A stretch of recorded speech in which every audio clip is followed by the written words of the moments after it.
just part of the job around here. And I don't think I'm that new. I've been here for 6 years. Well, I guess we missed each other. They all check out, Lieutenant, the crew chief said as he started handing the IDs back to their owners. The crew chief had to tug and pull Dr. Bannister's ID from Will's grasp. "I'm Lieutenant Colonel William Bannister, young man, and I am supposed to be in charge of this band of fools from the CDC, including my daughter here, Dr. Bannister." Mendenhall's eyes slowly moved away from the now grinning girl to the large man in the same Class A uniform he wore. Although it's written into Army regulations that anyone, and I mean anyone, above the rank of first lieutenant can make a fool out of second lieutenants, I will forego that right at the moment. Right now, I understand we are needed for some particularly dirty work at the complex, so may I suggest we get to it? Yes, sir, right this way. Will turned away after placing the file under his arm, and with eyes wide shooed the two chiefs away ahead of him. The young doctor slapped her father on the arm and then placed her arm through his. "You're just plain mean sometimes," she said, and they both laughed as they followed the scared second lieutenant out to the flight line. "Sometimes I think working too closely with Senator Lee all those years has made you mean at heart." The Black Hawk flew for only 7 minutes. It circled the ancient hangar where at one time B-25 Mitchells and P-51 Mustangs sat like waiting dragons to take to the war-torn skies of the world. It had been over 60 years since the propeller-driven beasts ruled the air, and just as long since the giant hangar had housed anything other than insects and Gila monsters. The Black Hawk swept the area twice, so the security details surrounding the hangar could clearly identify them. Then it circled to the front of the old hangar, and the large rotored craft settled to about 10 feet off the desert scrub. Wind and sand blew up and obscured the Black Hawk as it eased itself through the giant and dilapidated hangar door. So it would look to the casual observer to be hanging from only 5 of the 20 giant hinges on either side.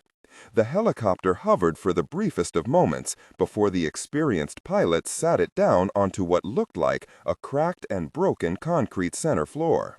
Suddenly, every one of the reactivated event personnel from the CDC gave out a loud breath when they felt their stomachs heave up slightly as the Black Hawk was lowered down by the massive lift. As the 27-ton lift operated on ultra-quiet hydraulics, it was hard to tell once your stomach settled if you were still moving or not. Finally, the elevator came to a stop, and Niles Compton was there to greet his returning team. Will jumped free of the Black Hawk and then handed the file folder to Niles. "On behalf of our department, I would like to welcome you back home to Nevada," Niles said.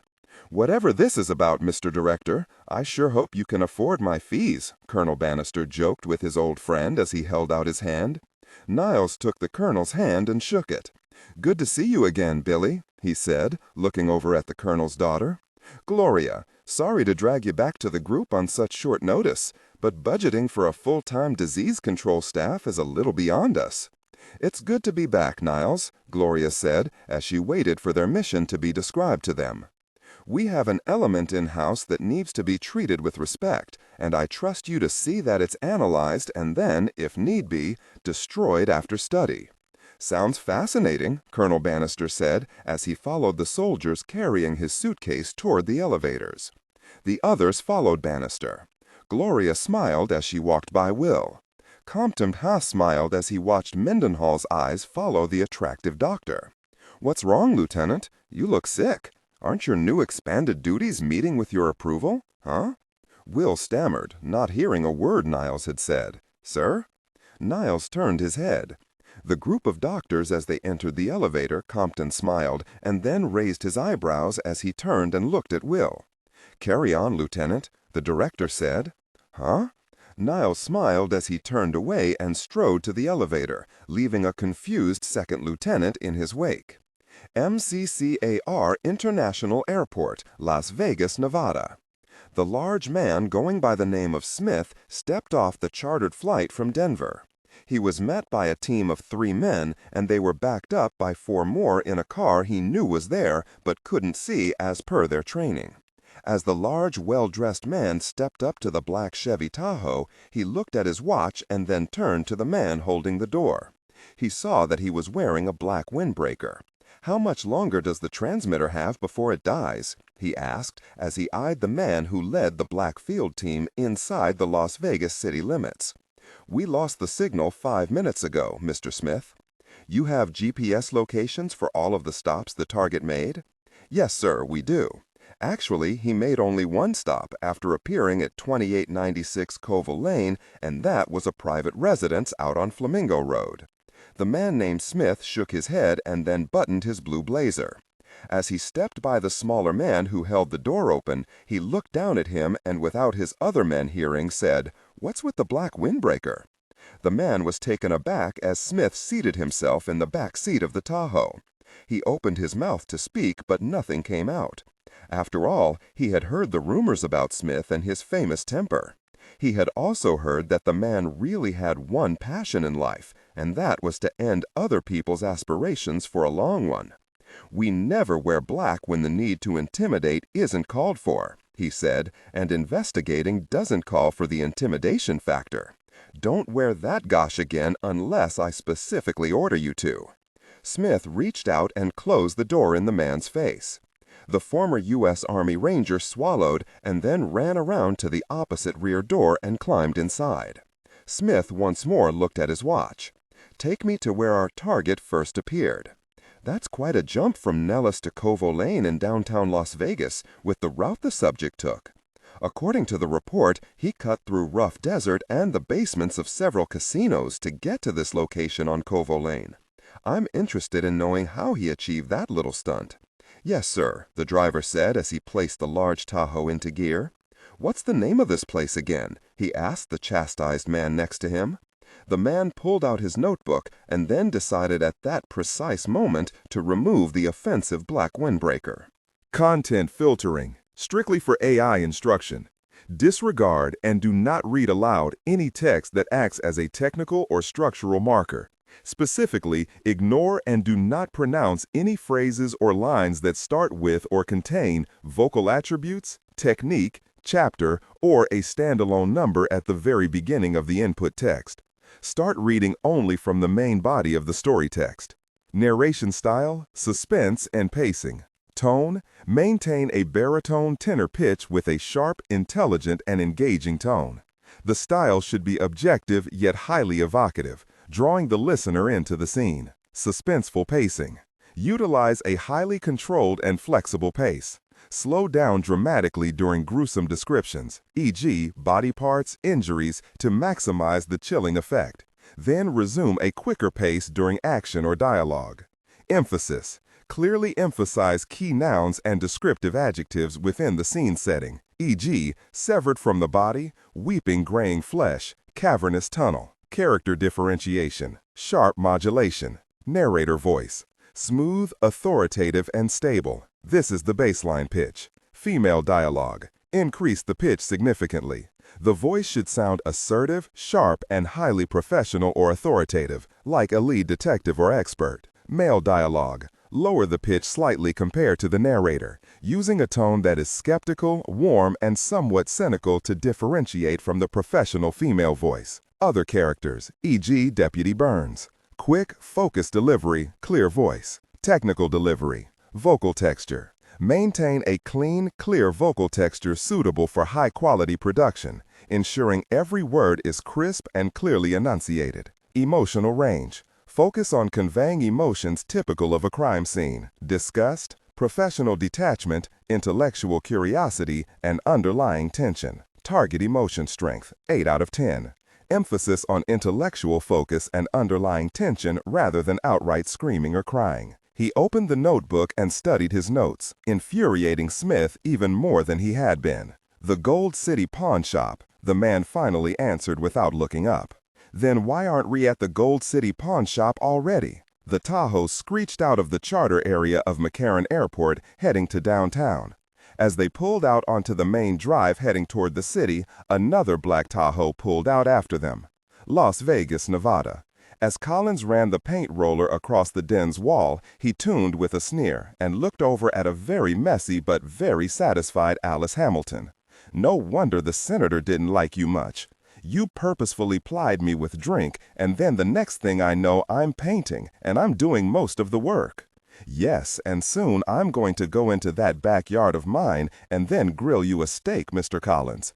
Alice looked up after she poured more light green paint into the pan she was using just to see if she got a rise out of Jack by calling him Mister.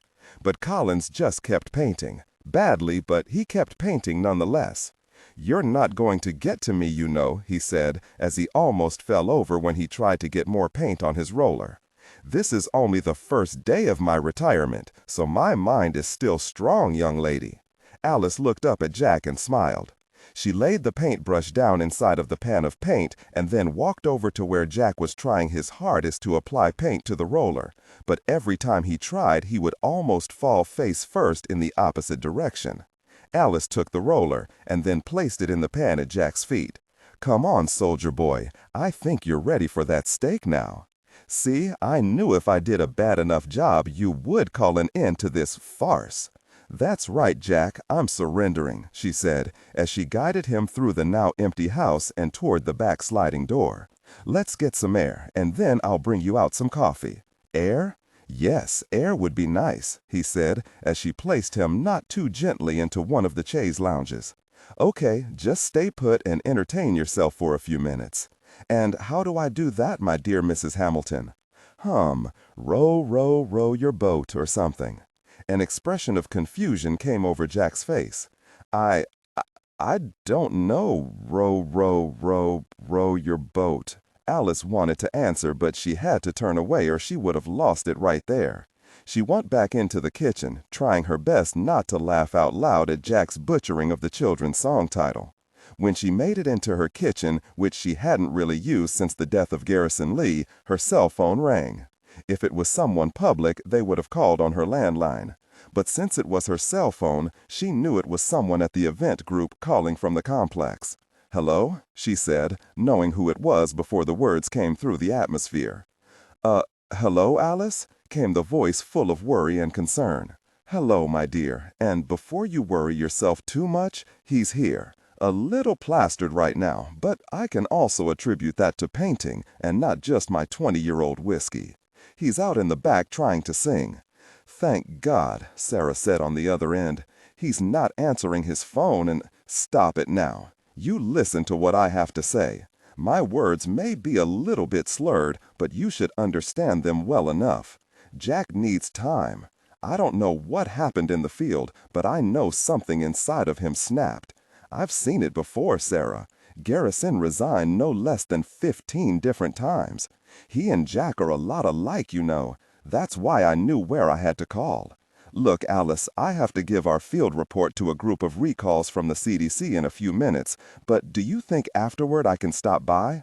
I won't bug him about his decision. I just need to see him." "I would be angry if you didn't come by, young lady. He needs you now, not an old woman who knows songs he doesn't know." "What?" Sarah asked. Alice turned away from the open sliding glass window where she heard Jack trying to recall the words to "Row, row, row your boat," but he kept going off track with a mixture of that song and the theme from Gilligan's Island. "Nothing. I'll see you when you get here." Alice hung up the phone, and then as her eyes moved away from her backyard, she caught a glimpse of the only portrait she had on her walls. It was of her and Garrison Lee 50 years before when they took a field trip to Egypt. She saw the angry look on his face for having to be still for so long just for a portrait, but it was the only thing she ever asked of him, so he did it, complaining all the way.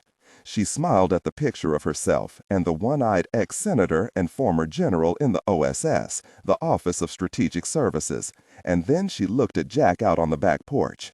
Just like him. The Gold City Pawn Shop, Las Vegas, Nevada. The man inside the Tahoe was parked across the busy street.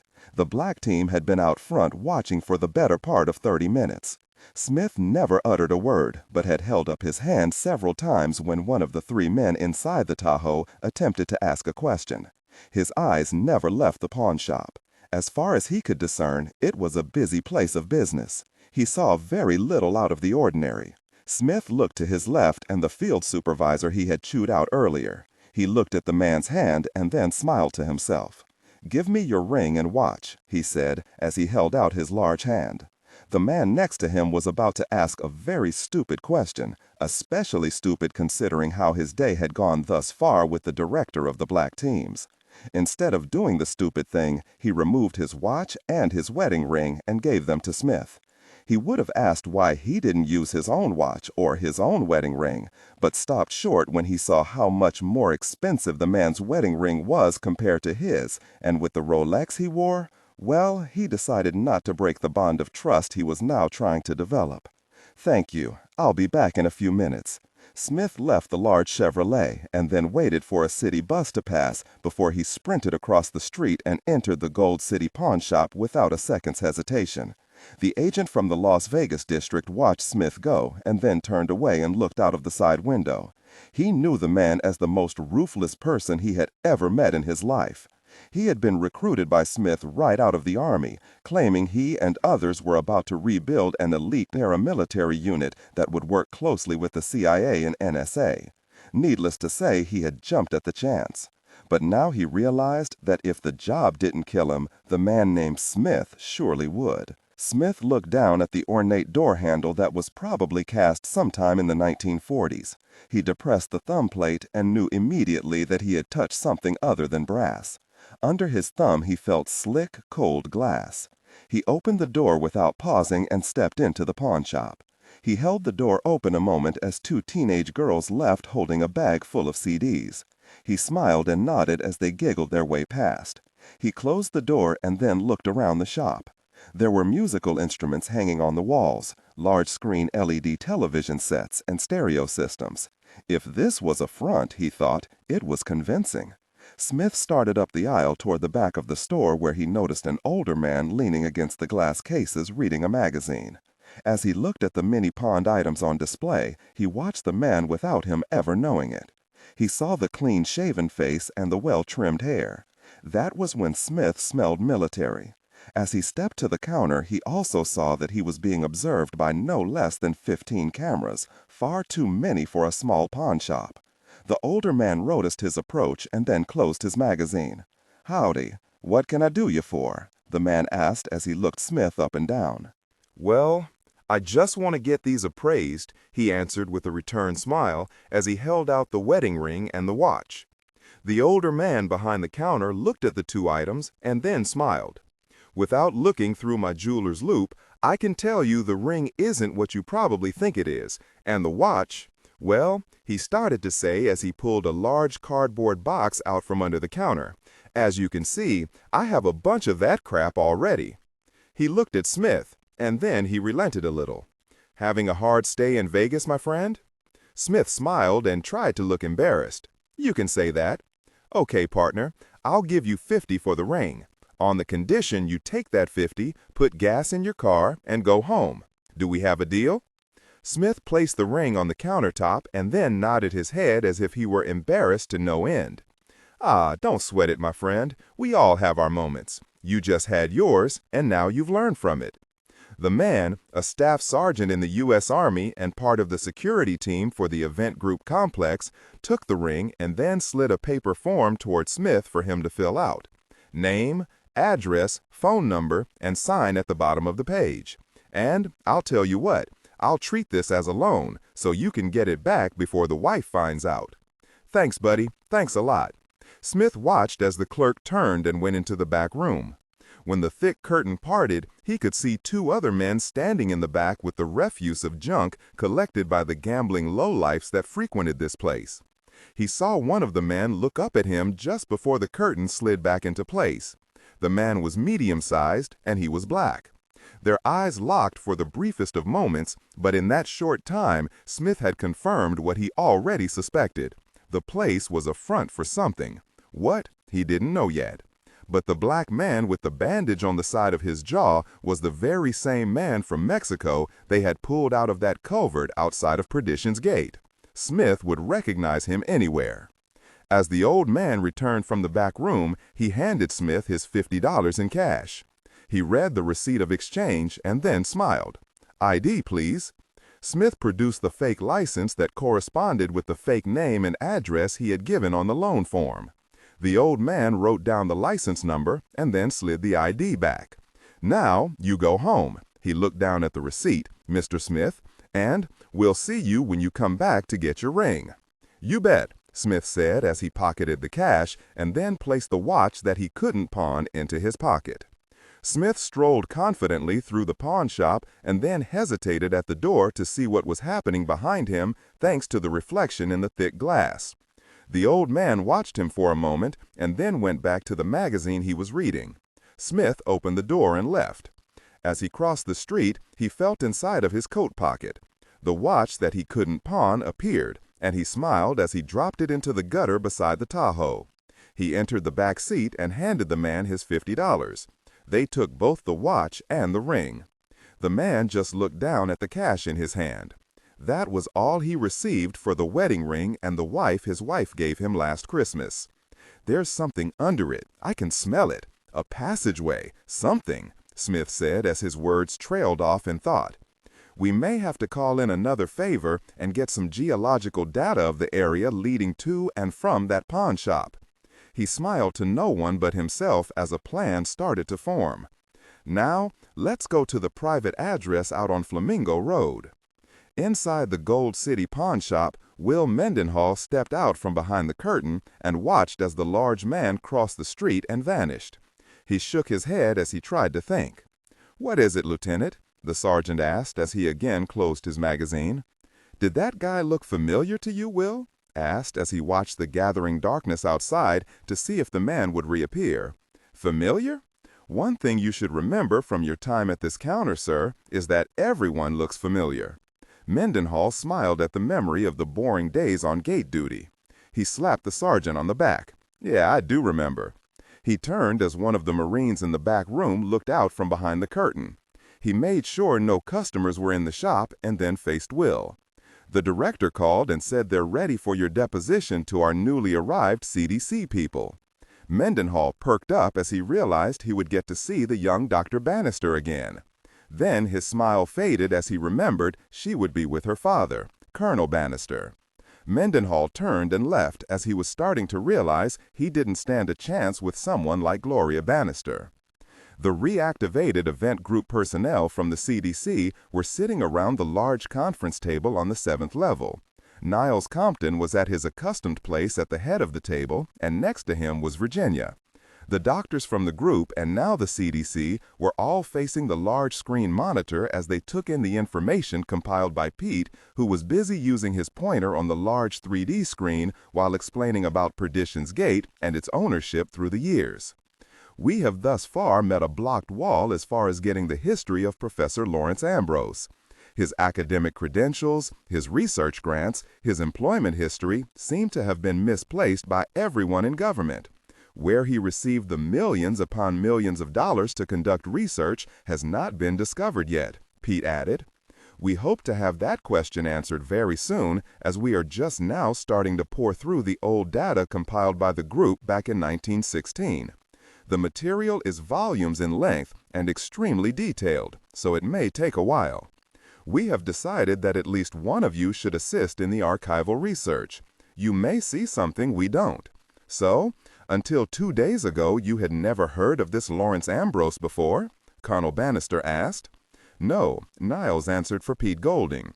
"We discovered the results of his work and the sample we brought back after our security detachment's raid into Perdition's hacienda south of Nuevo Laredo 1 day ago." "And the subject of this raid had no knowledge of the hacienda's ownership at the turn of the century?" Dr. Emily Samuels, one of Virginia's old nuclear science students, asked. "Thus far, our search has turned up no relationship between Professor Ambrose and Juan Guzman," Pete answered as he pointed at the picture of the anaconda in the right-hand corner of the screen. "As far as we can see, it was just a fluke, a coincidence that they ended up owning the same hacienda 100 years apart." "In the earlier portion of your brief, you said that the area of concern at the hacienda was 2 levels below the main floor of the house, and that level had been sealed earlier in the century in an attack by the American military searching for the bandit known as Pancho Villa. Am I correct? Colonel Bannister asked as he checked off the question from his list of about 100. Niles nodded his head. Then it seems the answer may lie in the auspices of the Department of the Army. Wouldn't that be the next logical step in your search? Dead end. There were no such orders, at least officially, issued for the 8th United States Cavalry to cross into Mexico on that day and date. It is well known that on that particular night, Pancho Villa was raiding a Mexican federal pay shipment from Juarez. He was a far distance from Perdition on the night of the raid. Pete looked at his notes and pushed his horn-rimmed glasses back onto the bridge of his nose. Then, how do you know the raid on the hacienda actually took place? Gloria Bannister asked. A journal, little known and kept in a family trunk for many, many years, Virginia Pollock added. And whose journal are we speaking of? Gloria asked.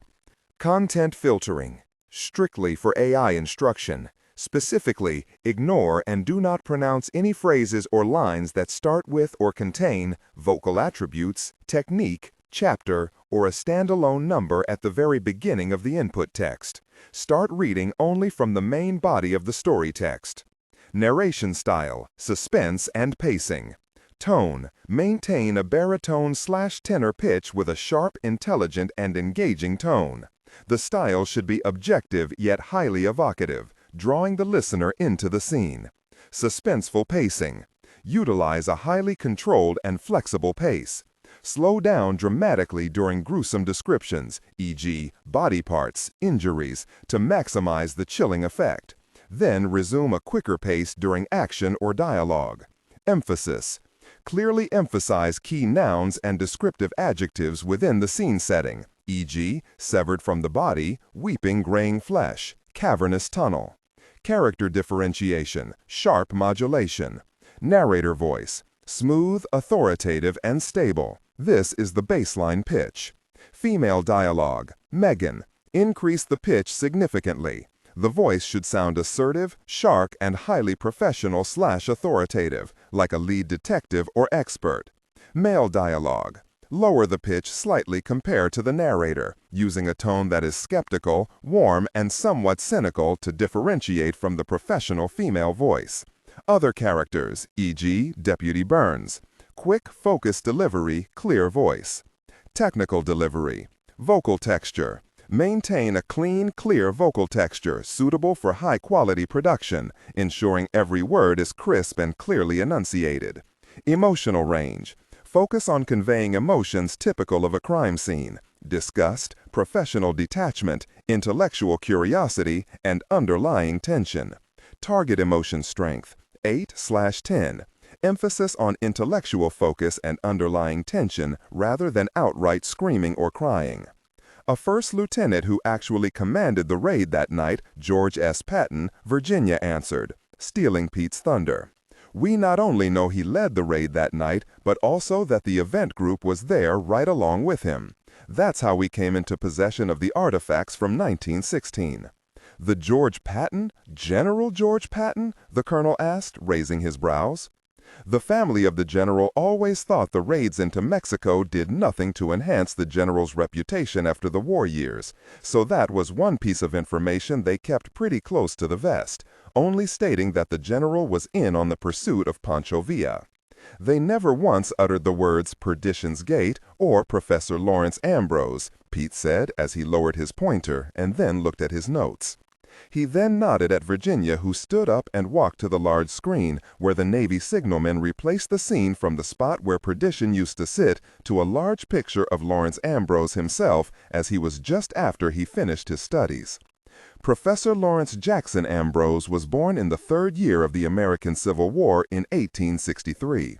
His father was a greenhouse keeper and gardener in Indianapolis, Indiana, and was killed the same year his son was born at the Battle of Gettysburg. After that, Ambrose was raised by a doting mother, Isabel, and eventually went off to college. He graduated from the University of Indiana with the highest honors of his academic class. What were the main courses of study? Another doctor, Pierce, asked from the end of the group. Botany, Virginia answered. The man, according to graduation reports from his professors, was a genius, as was his father in the breeding, crossbreeding, and pollination of plant life. He was the foremost authority on splicing and was one of the first to conduct such experiments on wildflowers and plants from exotic areas of the world. It was these experiments that led to the disappearance of Ambrose in 1885. At the time, the professor was only 22 years of age and the most brilliant man in his field. We suspect he was hired into private practice, for what reason we do not know. He literally vanished from the face of the earth and didn't show up again until the raid by the United States cavalry into Mexico in 1916. Now, I have 3 people that were at Perdition Hacienda the night of the Guzman raid. They will fill you in on the effects of this sample that was recovered from the sublevel of that building. They are witness to the change that occurred on more than one man and its subsequent effect on their minds and bodies, Niles said as he nodded for the blue-clad Marine to allow the 3 people into the conference room. Captain Carl Everett, Sarah McIntyre, and Will Mendenhall stepped into the conference room, each clad in their military-designated coveralls of blue and gold trim. All had their military designation on their sleeve and collars. Carl waited for Mendenhall and Sarah, who still had most of her face hidden behind a large pair of glasses. She looked at Director Compton and he lightly tapped his own glasses. She took the meaning and removed her glasses. She saw the look on the lead doctor's face as he took in Sarah's large black eyes and broken nose. "I don't know what function your people perform for our government, Dr. Compton, but I hope you get hazardous duty pay," Colonel Bannister said as he looked back at Sarah, who actually smiled back at him. "They do get hazardous duty pay, and believe me, Colonel, they earn it here," Compton said as he removed his glasses and then nodded at Virginia to offer up the questions for Everett and the other 2 witnesses to the amazing transformation of Juan Guzman the night of the raid. Virginia smiled and then looked at Captain Everett, who looked as if he really didn't want to be in the conference room at all. "Doctors, this is Captain Everett, the head of our security staff." She hesitated a moment, choosing the only words that came to mind. He led the assault on Perdition Hacienda 2 nights ago. "Captain, can you explain to our guests from the CDC what happened in the brief firefight between your forces and those of Juan Guzman?" Virginia smiled and nodded her head at Carl. "First, to be accurate, we discovered approximately 15 barrels of dried flowers. We assumed these flowers were grown somewhere other than Mexico. After a brief and not very knowledgeable examination of the contents of these stored flowers, it was suggested that they were poppies of some variety. The barrels were marked 2370. Lined up next to these barrels were several hundred jars of a substance consisting of an amber fluid. These jars were sealed with not only rubber stoppers, but also had been waxed over to secure the contents. Excuse me, Captain, my name is Dr. Gloria Bannister. Were these jars marked with any form of identification?" Mendenhall allowed his eyes to move across the table for the first time and was shocked when Dr. Bannister met eye contact with him after asking Carl the question. Everett saw the exchange and wondered what Will was up to. "Yes, they were all marked with what I assumed was a batch number, as they were all different, with one exception. They all had a number in bold print, batch number 2370. "Please continue, Captain," Colonel Bannister said, as he looked from Will and then slightly turned to see his daughter lower her eyes. "Well, Juan Guzman and his men assaulted our team before we could get clear of the laboratory spaces below the hacienda. They had us cornered, and we were taking fire from a covered position. Lieutenant Mendenhall here held them at bay until heavier ordnance was introduced into the fight from the Guzman faction. A grenade exploded in their covered position, breaking open several of the barrels containing the dried vegetation, and unfortunately, this brought down the shelving where the liquid material was stored. Our young lieutenant here was the first to notice something was wrong. Will, what happened after the smoke cleared?" Mendenhall wasn't expecting to speak to the group of doctors. He shifted in his chair and then, with a great deal of concentration, tried to recall and account for what happened that night without everyone thinking him an idiot. Several of Guzman's men were killed in the initial detonation of the grenade. His eyes moved from the tabletop and locked with Gloria's. He felt a little better when she lightly smiled. Several others were just injured. As one of these men rose to continue his assault, he was hit by several rounds, from not only me, but another part of our team. The man took hits from at least 10 different bullets. He went down. Perhaps we can write that off to injuries, causing shock to the system, and also a rush of adrenaline, asked Dr. Lewis, a balding man from the CDC who was looking at Mendenhall with the slightest bit of skepticism written in his face and laced into his words. Perhaps, Will said, not liking the condescending tone in the doctor's words. But I quickly eliminated any speculation as to the man's condition when he once more rose up and continued his attack. Several eyes of the visiting CDC doctors rose, and they started paying far better attention to the young Army officer's account.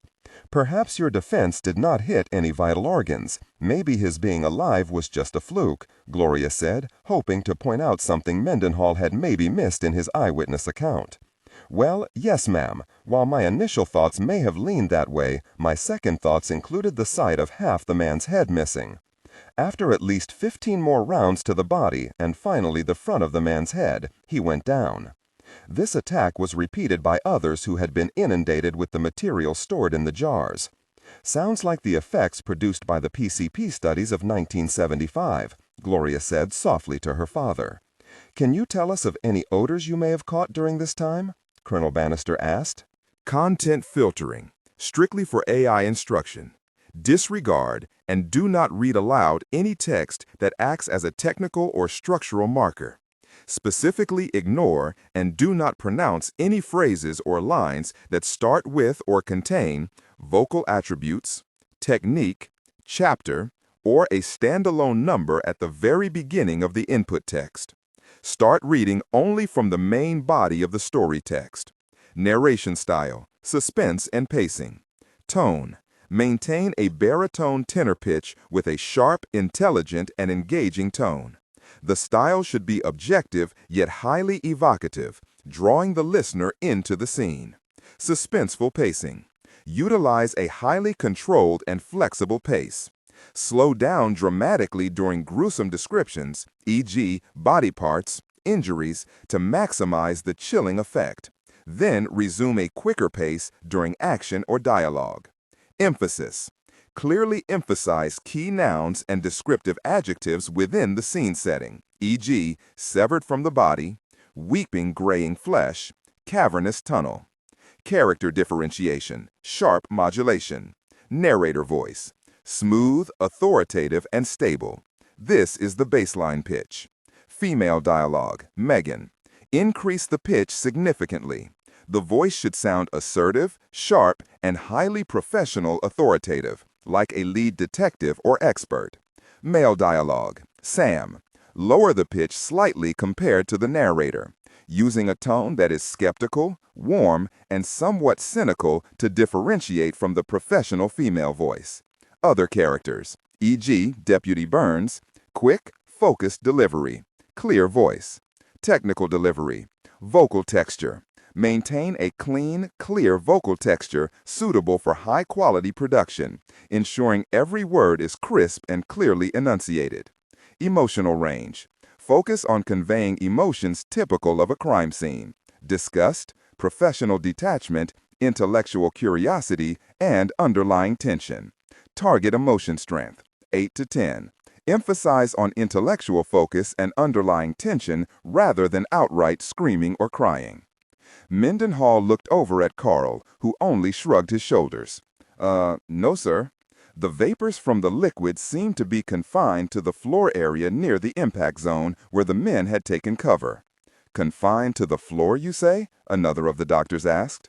Yes, sir. It was like a shroud of fog. Gloria leaned forward so her statement could be heard by the rest of the CDC team from Atlanta.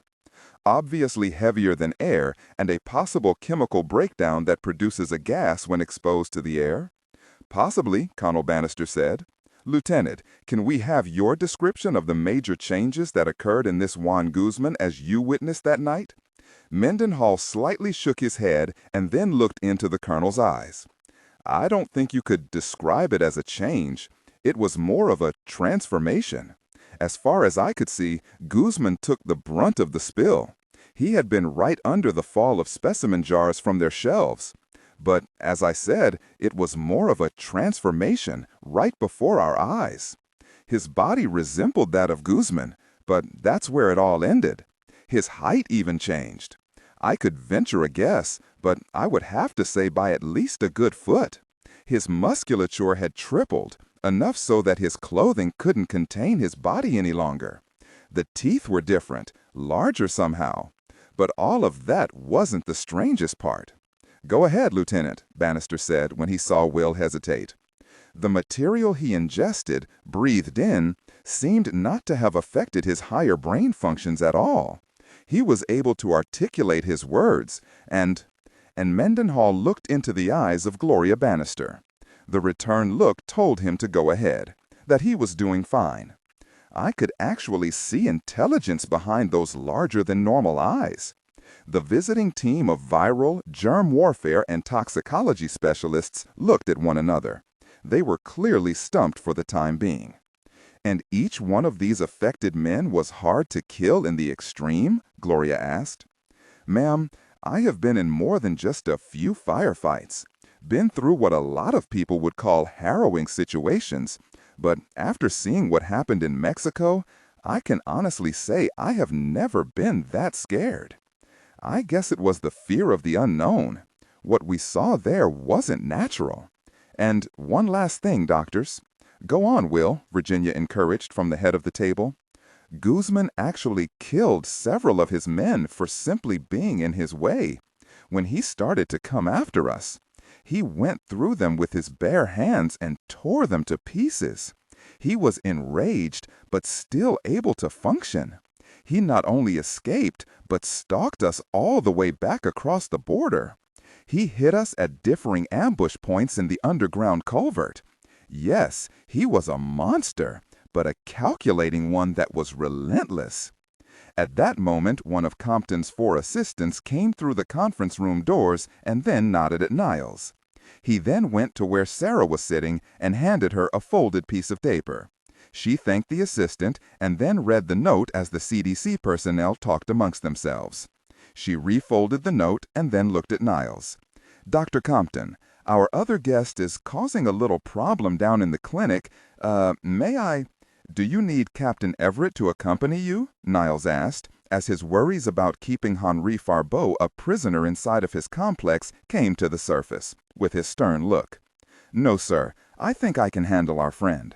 Carl leaned over and whispered, "If you think it necessary, shoot the jerk in the head and call it a day." Sarah looked down at Carl as she stood. "We need to talk later about that very subject, Captain," Sarah said, causing Carl to raise his eyebrows when the venom in her words hit him like a slap in the face.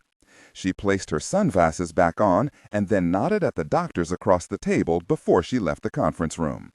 Mendenhall chanced to look at Gloria across from him, but she was deep into conversation with her colleagues and didn't pay him any mind.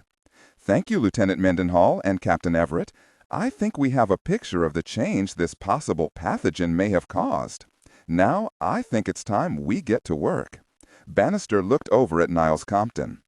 "I assume you have a clean room we can work in. Dr. Pollock will take you to your new labs. Quite a bit has changed since you were here last. There, you'll be set up with anything you may need. One thing I want to make clear, ladies and gentlemen, is that I want that material out of my complex as soon as you deem it safe to either destroy or move. That's why we're here, Niles' old friend." Gloria Bannister gathered her notes and stood along with her father and other members of the CDC. She happened to look up one last time and smiled at Will.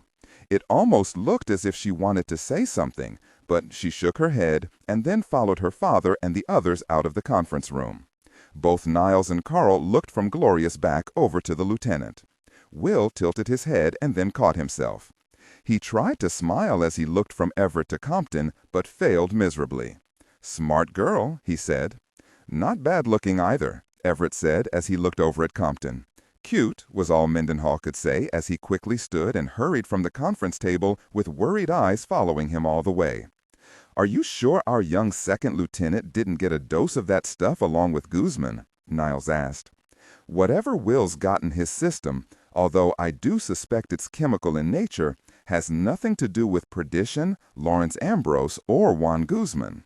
Our friend has been overwhelmed by someone he doesn't understand, and he realizes that, because of that, he's attracted to her. Niles smiled as he stacked his file folders. Sounds like you've been there before, Captain. Everett smiled and stood from the conference table.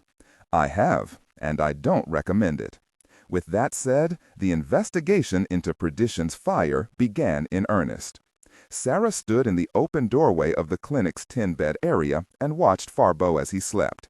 She took a moment and leaned against the doorframe to study the man.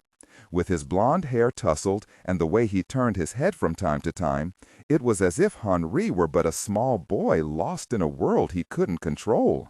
Of course, Sarah knew she was only speculating, but she knew the Frenchman wasn't what he appeared to be.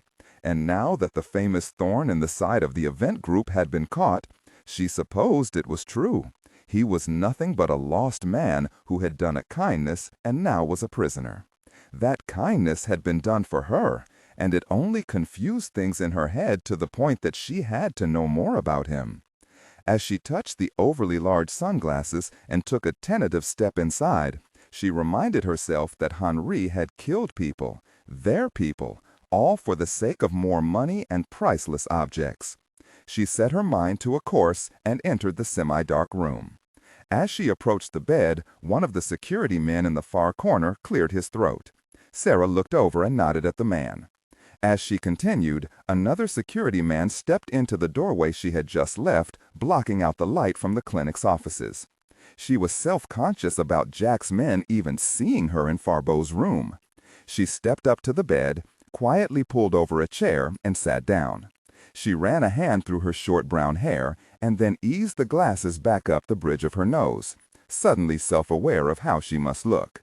She came here because Henri requested her to, but now she knew she had made a mistake in not allowing Carl to accompany her. She started to rise from the chair. "My dear Sarah, it must have taken a lot of courage for you to come here unescorted by your rather large Navy friend. I'm sure he wasn't happy about it." Henri reached up and moved a strand of hair back behind Sarah's left. Disregard and do not read aloud any text that acts as a technical or structural marker. Specifically, ignore and do not pronounce any phrases or lines that start with or contain vocal attributes, technique, chapter, or a standalone number at the very beginning of the input text. Start reading only from the main body of the story text. Narration style, suspense and pacing. Tone, maintain a baritone tenor pitch with a sharp, intelligent, and engaging tone. The style should be objective yet highly evocative, drawing the listener into the scene. Suspenseful pacing. Utilize a highly controlled and flexible pace. Slow down dramatically during gruesome descriptions, e.g., body parts, injuries, to maximize the chilling effect, then resume a quicker pace during action or dialogue. Emphasis. Clearly emphasize key nouns and descriptive adjectives within the scene setting, e.g., severed from the body, weeping graying flesh, cavernous tunnel. Character differentiation, sharp modulation. Narrator voice, smooth, authoritative, and stable. This is the baseline pitch. Female dialogue, Megan. Increase the pitch significantly. The voice should sound assertive, sharp, and highly professional, authoritative, like a lead detective or expert. Male dialogue. Lower the pitch slightly compared to the narrator, using a tone that is skeptical, warm, and somewhat cynical to differentiate from the professional female voice. Other characters, e.g., Deputy Burns. Quick, focused delivery, clear voice. Technical delivery. Vocal texture. Vocal texture, maintain a clean, clear vocal texture, suitable for high-quality production, ensuring every word is crisp and clearly enunciated. Emotional range.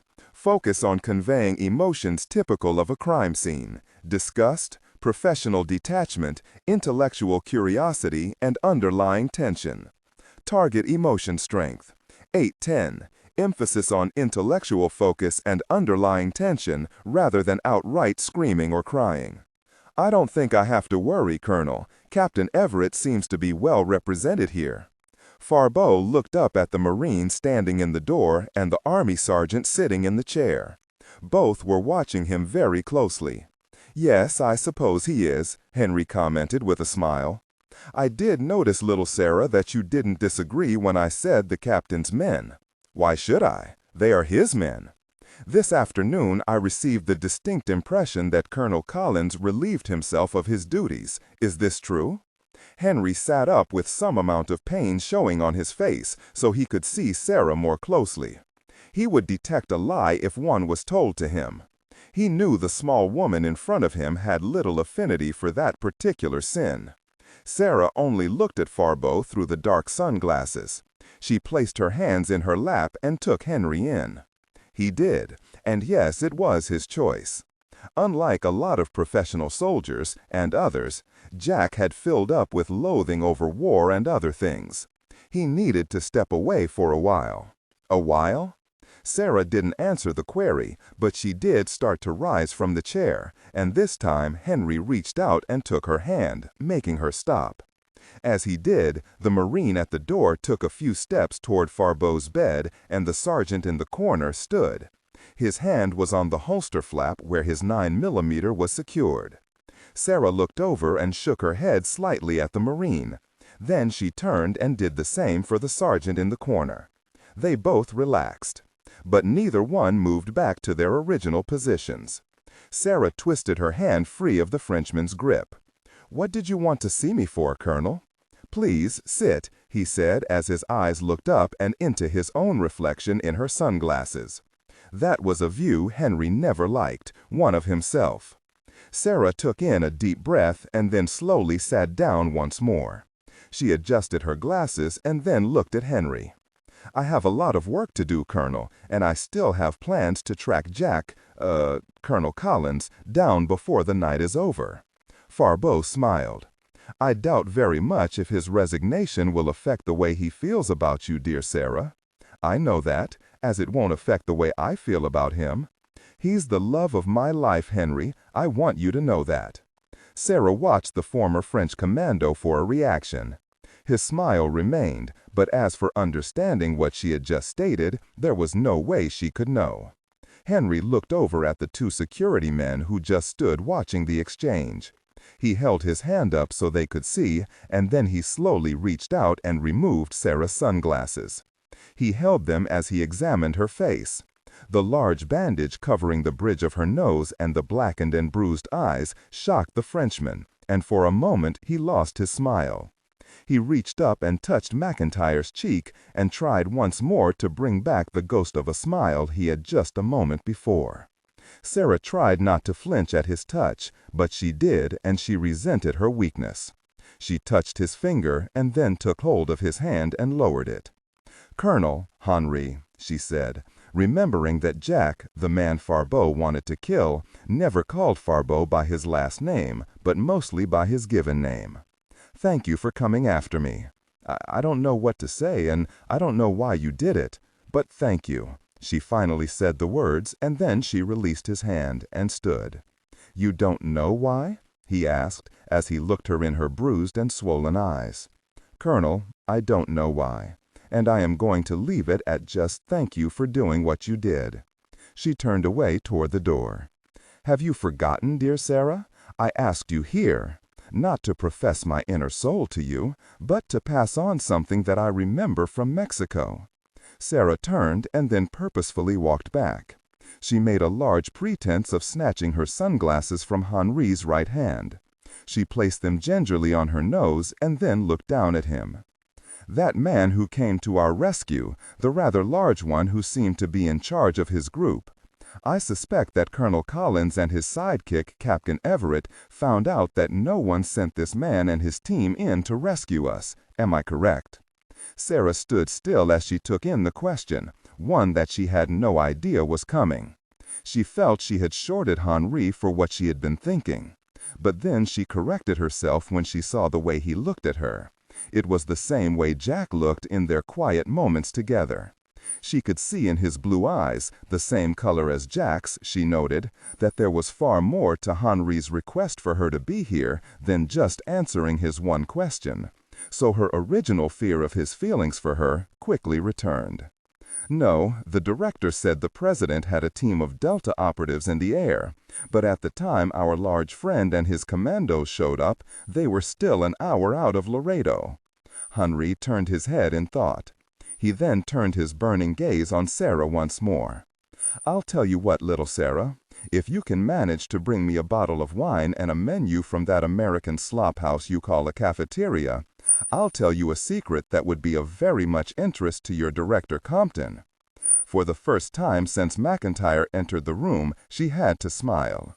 Henri was starting to heal, and that made her happy. His French sense of humor was returning. "Colonel, I will bring you that menu, or I can have our chefs cook you up anything special you may want.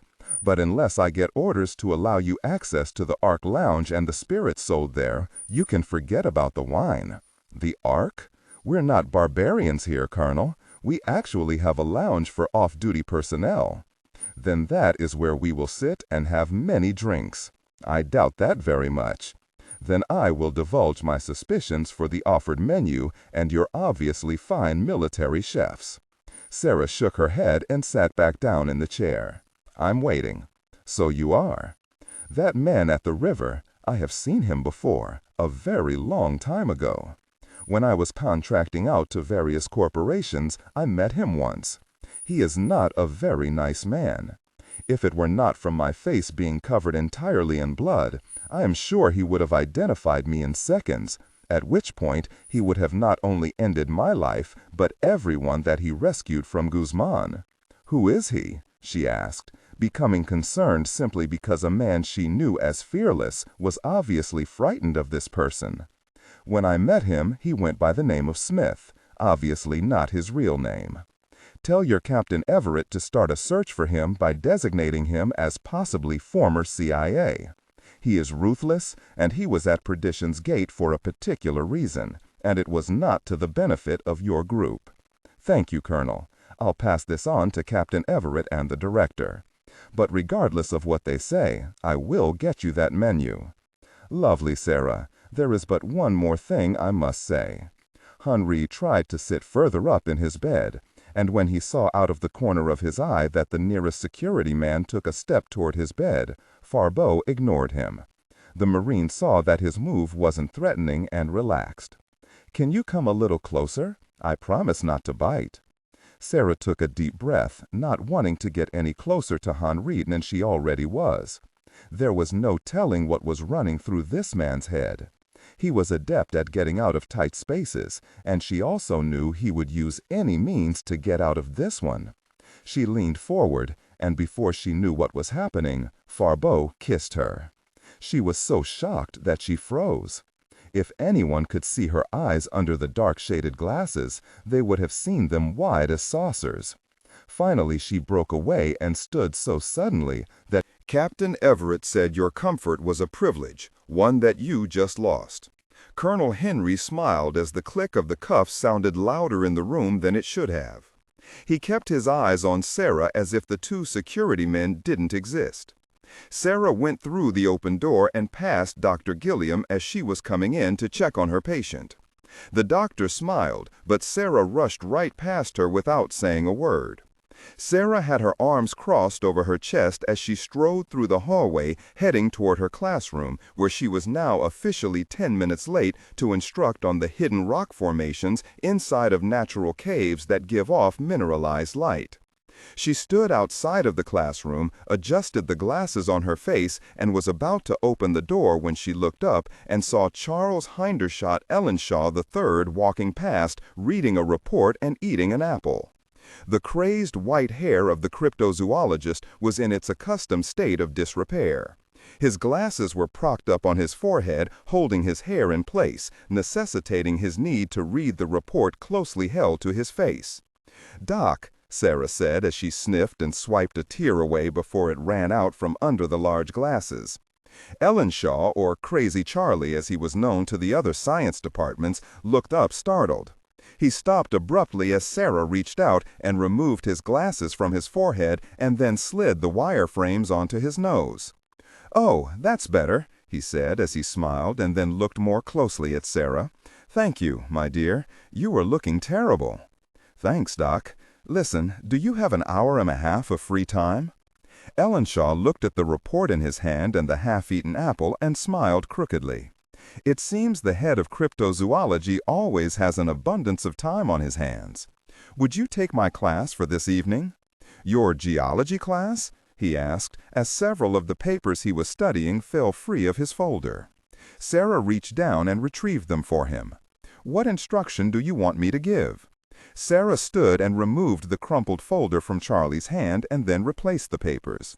"Nothing as mundane as I had planned, Doc. Just regale them with your exploits in the Amazon or in Canada." Well, I suppose Ellenshaw didn't have time to finish as Sarah abruptly turned and headed for the elevators. He watched as she vanished around the curving hallway. Charlie shook his head, piecing together what he thought was happening. Knowing that Jack Collins had left the complex, he thought for sure that was the main reason Sarah needed a break. So, with the apple clutched in his teeth and the file folder in one hand, Ellenshaw opened the door to Sarah's classroom and entered.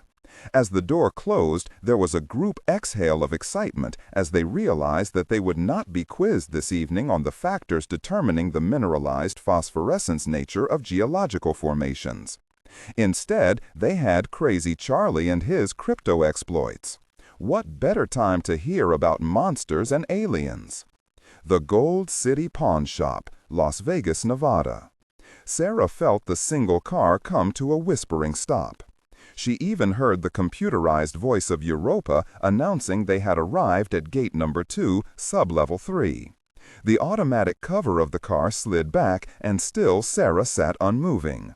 One of the security men, alerted at the pawn shop that a car had arrived, but thus far no one had signed into the gate, greeted her.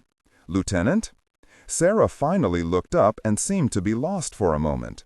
Then she realized where she was. "Sorry," she said, "it's been a long day."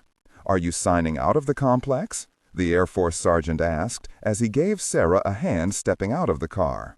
"Yes, I'm signing off base for the next 12 hours, she answered, as she headed for the elevator that would take her up to the gate. Ma'am?" Sarah grimaced, stopped, and looked back, irritated that her leaving was being delayed by one of Jack's former men. If she received one more look of sympathy from that department, she was going to hit someone. "Yes?" she hissed. "Lieutenant, you're breaking about 15 different regulations. You know you can't sign out in that jumpsuit, right?" Sarah looked down at her group-issued military blue suit. She even had her ID tag still hanging from the pocket. She lowered her head when she realized she had to go all the way back and change into civilian attire. She started to return to the magnetized car on the single track that ran down the 10-mile-long tunnel far beneath the city of Las Vegas. "Ma'am, we have clothing upstairs in the shop. It's in the locker room and you're welcome to it. Shorts and blouses is all we have." Sarah looked up at the sergeant and nodded her head. "Thank you," she said. "Going into town?" he asked, as he escorted her to the elevator. "No, I'm going to see someone." The team had been stationed in the nondescript van outside of the Gold City Pawn Shop for the past hour, as they observed the comings and goings of customers. One saw a small woman step to the door escorted by one of the large men from the counter of the shop. He opened the door for her as she stepped out into the hot night air of downtown Las Vegas. The man inside the Tahoe raised his small camera with the miniature telephoto lens. He snapped off several pictures of the small, dark-haired woman. He noticed she was wearing sunglasses even though the sun had slipped behind the western mountains hours earlier. He watched until she hailed a cab and left. The man removed the digital chip and then inserted it into the laptop computer. He brought up the pictures of the woman in short pants and a black blouse. He recognized her from somewhere but couldn't place her. He looked into the back of the van and waited for one of his technicians to give him some answers. The man examined the pictures of the woman and then shook his head. "Nope," he said, shaking his head. "She never entered the shop through the front." I don't know where she came from, but it wasn't through this side of the building. And we can see that in the back there is nothing but an alley, and she doesn't look the type to go strolling through an alley at night in downtown Las Vegas." "Right," said the man in the front as he turned in his seat and examined the woman again. He shook his head as his memory failed him. "Send this on to Mr. Smith and get a tail on that cab." The technician in the back seat started talking on a set of headphones, and as he did, he emailed the blown-up pictures to Smith, who was observing the house where Colonel Jack Collins was. As the cab holding Sarah turned away from the curb, heading toward Flamingo Road, a tan Plymouth pulled out of the pay parking lot across the street and quickly followed. The tail on the woman was on the move. 1 minute later, parked only a block away from the house under surveillance, Mr. Smith looked at the photos that had been forwarded to him from his pawnshop team. "Well, it seems we have confirmed that all of our eggs came from the same basket." Smith smiled as he started to formulate a plan to finish what his team was paid to do. "We may have just found our way into wherever this woman and Colonel Collins have been hidden away." "When do we move?" one of the men in the back seat of the car asked, eager to get moving toward a more action-filled night. "I think when this little darling returns to her secret hideaway, she just may have company." The two men in the back seat exchanged looks just as the yellow cab pulled up in front of the tract home they were watching. "Yes, indeed. It is a small world," Smith said as he compared the photo on the laptop to that of the actual woman stepping out of the cab. Smith closed the lid to the laptop and then watched as the small woman headed for the front door of the house. "Inform our friend in Langley that we have a way into this mysterious lair, and we should have the formula destroyed soon." Smith was careful not to include the word recovered. He remembered the smoking corpse of Juan Guzman and what this material may have done to him. He knew he wouldn't touch the stuff, nor would any of his team. As the call was made, Smith watched as the woman entered the house, and then he looked at the driver. "Sound the alert for the assault team. We move at a moment's notice," Smith said as he turned back to the man on the phone in the back seat. "And ask for orders concerning American personnel at this location and the pawn shop." After a few moments, the man on the phone hung up and looked at the man who ran everything concerning the Black Field teams. "He says that the priority is the destruction of the formula. All trace of it is to be eliminated, and as far as collateral damage is concerned, he said you were supposed to be good enough to do this without killing.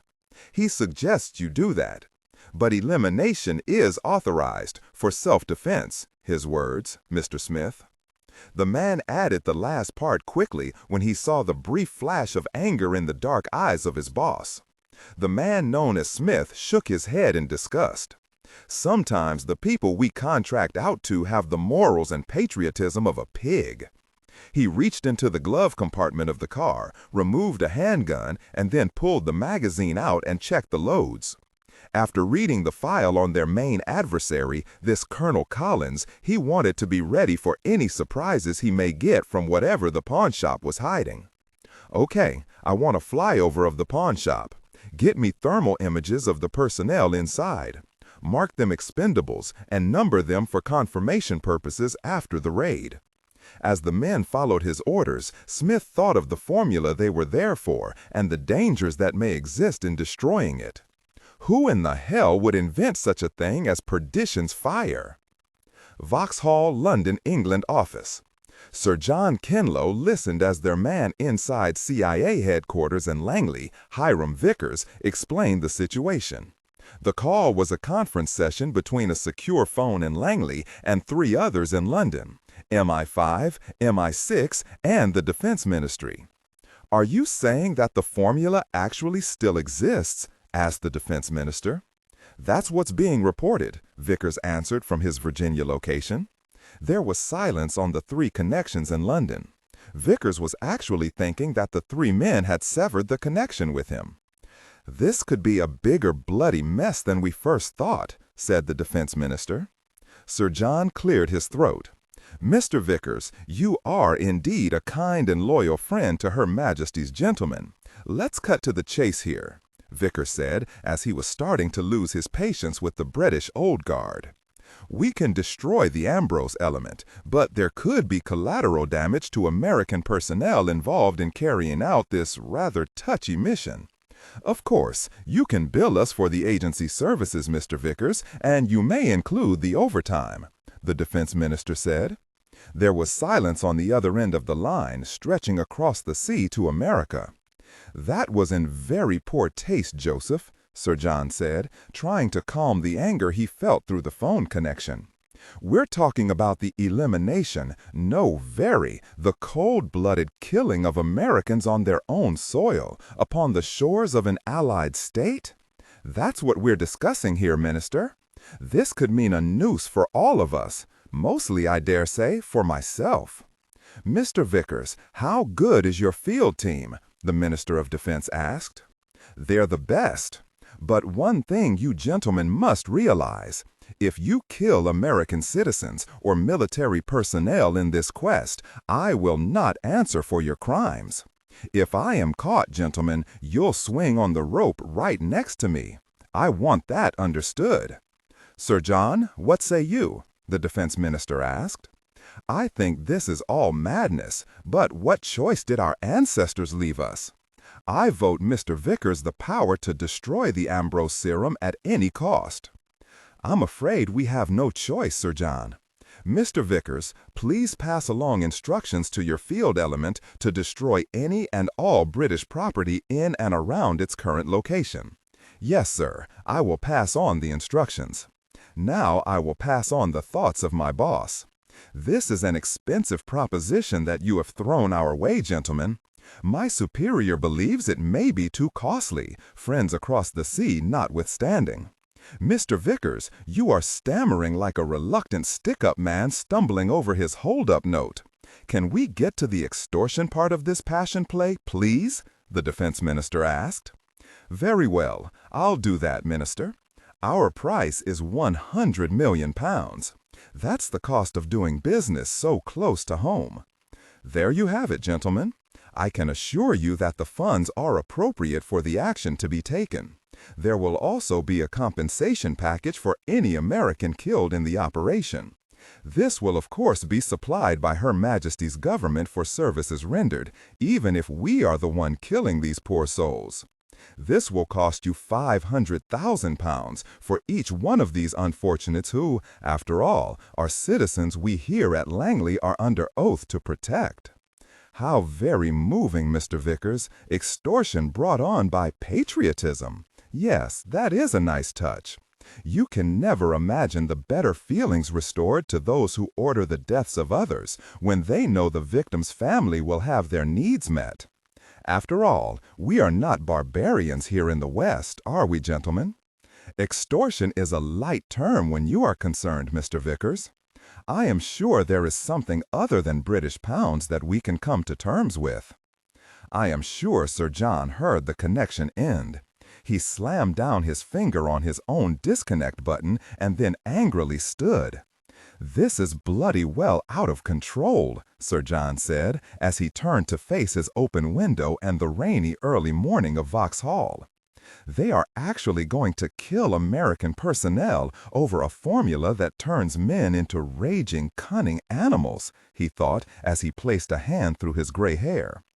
As he looked out of the window into the gray and diffused morning light, he knew that Jack the Ripper would raise his ugly head one more time, and now it was he and the other ministers who would have to cover up once more the mistakes of the past. CIA Headquarters, Langley, Virginia. Lynn Simpson yawned as she signed off on a report confirming the death of Juan Guzman. Earlier, she had spoken to her mother, informing her of Jack's decision to leave the service.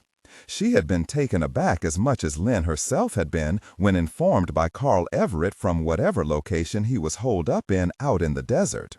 She had tried several times to call Jack on his cell phone, but had no luck in reaching him. She heard the knock on her door. She looked up and saw her assistant standing there. I have the report on that trace test that was run earlier by Hiram Vickers. Did we dig up the test subject's name? No, but we do have the results of the target's route and the final destination where Mr. Vickers' tracer test was terminated. Lynn folded her hands in front of her and smiled. "Well, I'm all ears. Where did the test terminate?" The woman looked at the report and then placed it in front of Simpson. The test terminated at 126 Flamingo Road, Las Vegas, Nevada. "The home of an elderly woman who owns the house free and clear," the assistant said as she looked down at her notes so Lynn wouldn't have to bother with the official report. "Her name is Alice Hamilton." Lynn lost the smile as the name rang a bell for some reason. She looked down at the folder in front of her and then waved the assistant into her office. "Close the door," she ordered. Lynn quickly perused the one-page trace report. "I don't see a list of calls coming in or out of this residence by either landline or cell." "Oh, it's right here," the woman said as she opened a second folder and slid it across the desk. Lynn's eyes scanned the report of listed numbers and then moved down to the unlisted phone numbers. Her eyes saw one that looked familiar, almost as familiar as the name listed as the home's owner. She read the numbers aloud. 702-545-9012. Her face lost all of its color as she pulled out her own cell phone and hit her contacts list. As she ran down her list of names and their phone numbers, she immediately saw two that made her catch her breath. The first was 702-546-1190, Sarah McIntyre. The next name and phone number made her far more frightened than the first. 702-545-9012, Jack. Lynn Simpson, the sister of Jack Collins, stood from her desk so suddenly she made her assistant jump. Lynn headed for the door. "What is it?" "I have someone I have to talk to, and he better have a good reason for tracking a government employee on my turf without informing me." Lynn, with folder in hand, left the office and headed straight to the bank of elevators on her way to see a man that was attempting to run an operation behind her back and in her territory. That man was Hiram Vickers. Event Group Complex, Nellis AFB, Nevada. The event group personnel from CDC watched from behind the sealed glass window as the robotic arm eased the old and clouded jar onto the stainless steel table. As the articulated claw released the glass, the technician operating the Honda Corporation's latest robotic human assist device took a deep breath. Colonel Bannister placed his hand on the back of the Air Force sergeant, impressed by how he handled the unknown substance with the advanced robotic arm. He was also impressed by the facilities Niles had managed to finagle out of the federal budget. Indeed, times had changed since the colonel, his daughter, and the others had been an official part of the group's roster. Their equipment was on par with anything they had in Atlanta, and in some cases surpassed it. The main reason for this, he noted to the rest of his team, was the computer-assisted actions of everything within the complex. He understood that the system was called Europa, and he had never seen anything like it. It was far superior in computing power to the old system they used to have when he led the infectious disease department at the group. As their team took a deep breath, the Air Force sergeant eased his hand off of the control yoke and flexed his fingers. "Now, this is the tricky part," the sergeant said as he looked over toward Virginia Pollock, who stood slightly away from the CDC team as she watched the procedure. "I will hold the container in place with Robot Assist Arm number 2, but the Europa-operated arm number 1 will slice into the beeswax seal holding the rubber cork in place. Only the correct pressure of blade against wax can sever it without damaging the cork, something only Europa can gauge correctly. It's far beyond the scope of human touch to consider trying." "Yes, keep the genie in the bottle and us in control," Gloria said as she watched the procedure. As they watched, the arm controlled by the sergeant took a firm hold on the center of the glass jar as Europa manipulated the second arm into position. Attached to the three-fingered claw was what looked like a shortened scalpel. As the stainless steel device eased into the wax, Europa started measuring the exact thickness of the old and dried beeswax by the use of a laser that measured the density of the wax before the blade struck it. As the scalpel sank into the hardened organic matter, the team watched as its thickness was measured by the distance it traveled through the wax. As the arm started to rotate and start its run around the rim of the jar, the team saw the number start to vary as it spun around the seal. Actually, I am surprised at the almost exact nature of the placement of the beeswax. It's almost the same thickness all the way around the cork, Colonel Bannister said, as the cut around the wax was completed and Europa eased the wax seal free of the jar. Everyone took a breath as the wax came free without shaking the material inside. The sergeant then started operating a third robotic arm. He brought it down and used it as an assist to the first. It grabbed hold of the jar at center mass to stabilize the container as Europa, this time minus the scalpel, moved across the top of the now brownish-looking, cracked, and old rubber stopper. As the team examined the rubber cork on the large monitor, they saw in intricate detail that the rubber was brown with age and cracked throughout, creating another possible escape route for the highly unstable serum. Even with the wax seal, that rubber would not have lasted another 10 years. If this formula is as powerful as the witness testimony described, there could have been a disaster in Mexico as these seals failed one by one and the serum found its way into the groundwater or worse, the Rio Grande, Professor Franks, the eldest of the CDC people, said as he examined the close-up view of the container. The Air Force tech brought his microphone closer to his mouth. Europa, you may insert the tube at this time. Without answering the command, Europa started to slide the articulated arm closer to the top of the cork.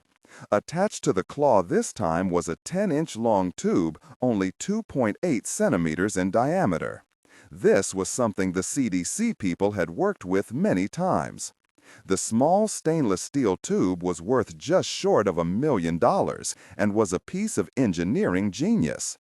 It was actually a large syringe and had opening and closing valves at each end of the tube. Once inserted, the computer would have definite control of any flow of fluid from the container. But what was more important, it could also be used to pump high-octane fuel into the container for destruction purposes if the seal failed at any time. Again, the event group under the Nevada desert had equipment that the CDC only heard about a few years ago. Colonel Bannister looked over at Virginia Pollock. Doctor, just how in the gosh does Niles come up with equipment others of us can only dream about? Virginia smiled and shook her head only slightly. She nodded toward the glass wall as Europa inserted the tube and then removed the arm. Dr. Compton is hard to argue with when he states that this department needs something, and most people are smart enough to know that if Niles wants it, the country needs it. He's never ever frivolous with the taxpayer dollar. Okay, ladies and gentlemen, you are now in control of the sample. We can now safely insert your probes without exposing the substance to the air. Colonel Bannister just shook his head as Virginia kept her smile on her face. Okay, let's get to work, Bannister said as the Air Force tech stood and moved away. The secret of Perdition's fire was about to be revealed. Pete Golding sat in the chair inside of the clean room as the robotic arms behind the glass enclosure started placing program after program into the giant Cray computer system. Thus far, Pete and Europa had examined almost every report ever filed by the United States Army concerning the punitive raids into Mexico from 1899 to 1917. They had not come across the name Lawrence Ambrose in any of those reports. They had only the documents they had uncovered concerning the ownership of Perdition Hacienda in 1917. And that, in and of itself, gave them nothing but the fact that Ambrose had really existed. The technicians involved in digging through the old event group material recovered after the Patton raid still had not come across any journals or chemical traces of the compound. He looked closer at a picture sent up from the vault area of several small brown bottles that still contained liquid of some unknown variety. Because of the clear color, it was suspected that this substance could not be Perdition's fire. It was sent up to the infectious disease area nonetheless for safekeeping. Pete shook his head, just as Niles Compton walked into the room. He received an immediate dirty look from Pete. Then he remembered to place the cover over his head in case any hair fell from his balding scalp. Compton gave Pete a return dirty look. How come you didn't freak out when Jack refused to wear the cleanroom garb? Pete returned his eyes to Europa as she worked behind the glass. Because, Mr. Director, I was terrified of the Colonel because he could kill me with that same dirty look. He turned and faced Niles as he sat in the chair next to Pete's, whereas I am not afraid of you doing the same. Point taken. Niles turned and watched Europa as she placed the last of the new programs into her hard drive, which was the size of the entire rear wall of the clean room. Nothing so far? We came across a Lawrence Ambrose mentioned in a Ministry of Defense document generated in London in 1883 that mentioned a Professor Ambrose. But upon review, we decided it couldn't have been the same man. The document was never a classified one and stated that this Ambrose was a citizen of India, thus the British Empire. It made no mention of him being an American citizen. And of course, he couldn't have held both citizenship in the United Kingdom and the United States at the same time. It's against American law. It says he was paid an initial sum of £10,000 sterling for the purchase of a shipping facility in the south of London. We checked, and it was an actual company called the LJA Import Company, and their main shipping revenue was generated by importing tea. Niles nodded his head, knowing the name Ambrose was not a unique name in the slightest. So we moved back to this side of the Atlantic. Now Europa has started pouring through diaries kept by United States military personnel during the time in question, particularly any documentation written by either George S. Patton or John J. Pershing. And I can tell by the fast movements of Europa's arms placing and removing programs that she hasn't hit on the name Ambrose yet. This is particularly frustrating. It's like searching for a needle that should be big enough to find in a field of haystacks. I mean, the man must have been a brilliant scientist in order to have conducted a genetics research project 70 years before the science was even invented. "I see your point," Niles said as he watched Europa placing her programs. Niles looked down as he went deep into thought. The man worked with flowers. At least that's what we suspect the substance is made from. So, what do we know of Ambrose and his history? Well, it's pretty straightforward.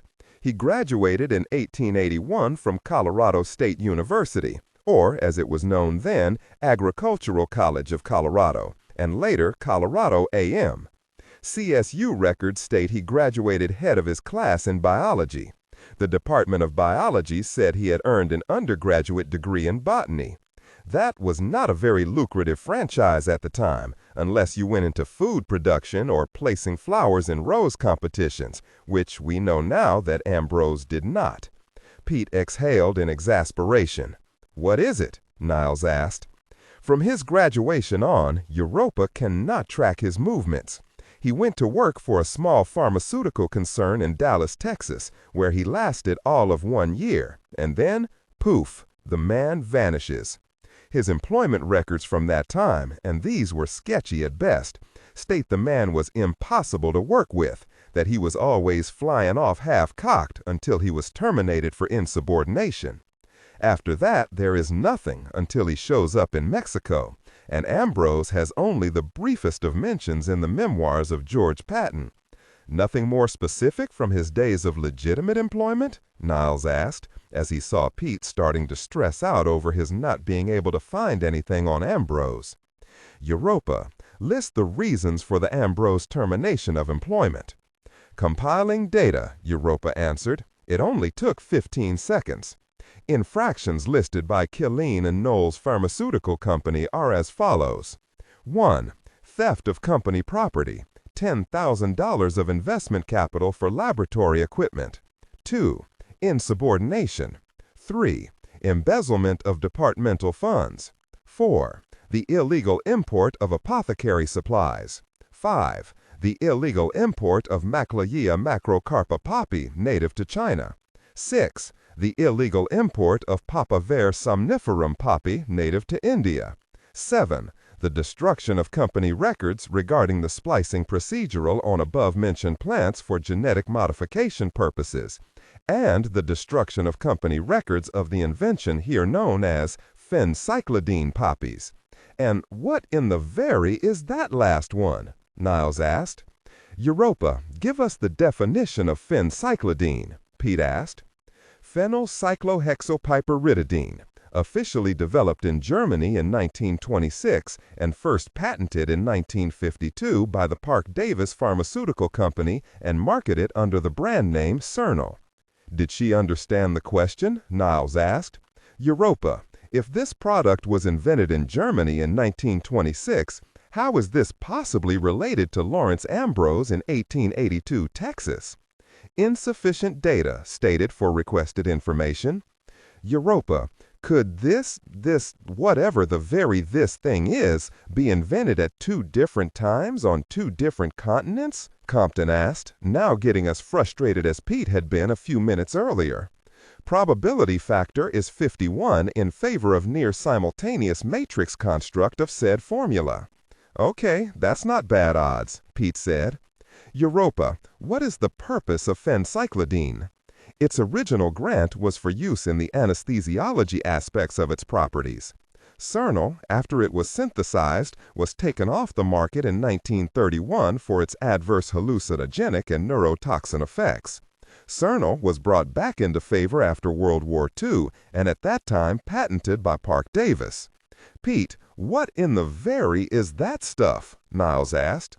Europa, is the drug still in use today? Cernal has been banned from pharmaceutical usage, but maintains a high level of illegal use.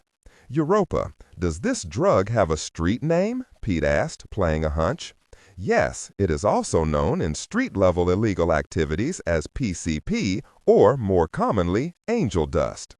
Pete looked over at Niles as he realized what Ambrose had synthesized 40 years before it was supposed to have been invented. Europa, the 2 poppy variations you mentioned, what are they commonly used for in today's society? Compton asked. Foodstuffs, but the most common usage is in the manufacture of diacetylmorphine, or in 1874 as the anesthetic coded as morphine, or in today's street terminology, heroin. Okay, he was splicing poppies and creating heroin.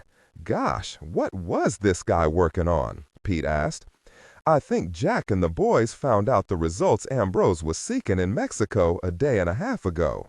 Niles stood to leave. Keep digging and find out who Ambrose was working for. He could not have financed such advanced research on his own.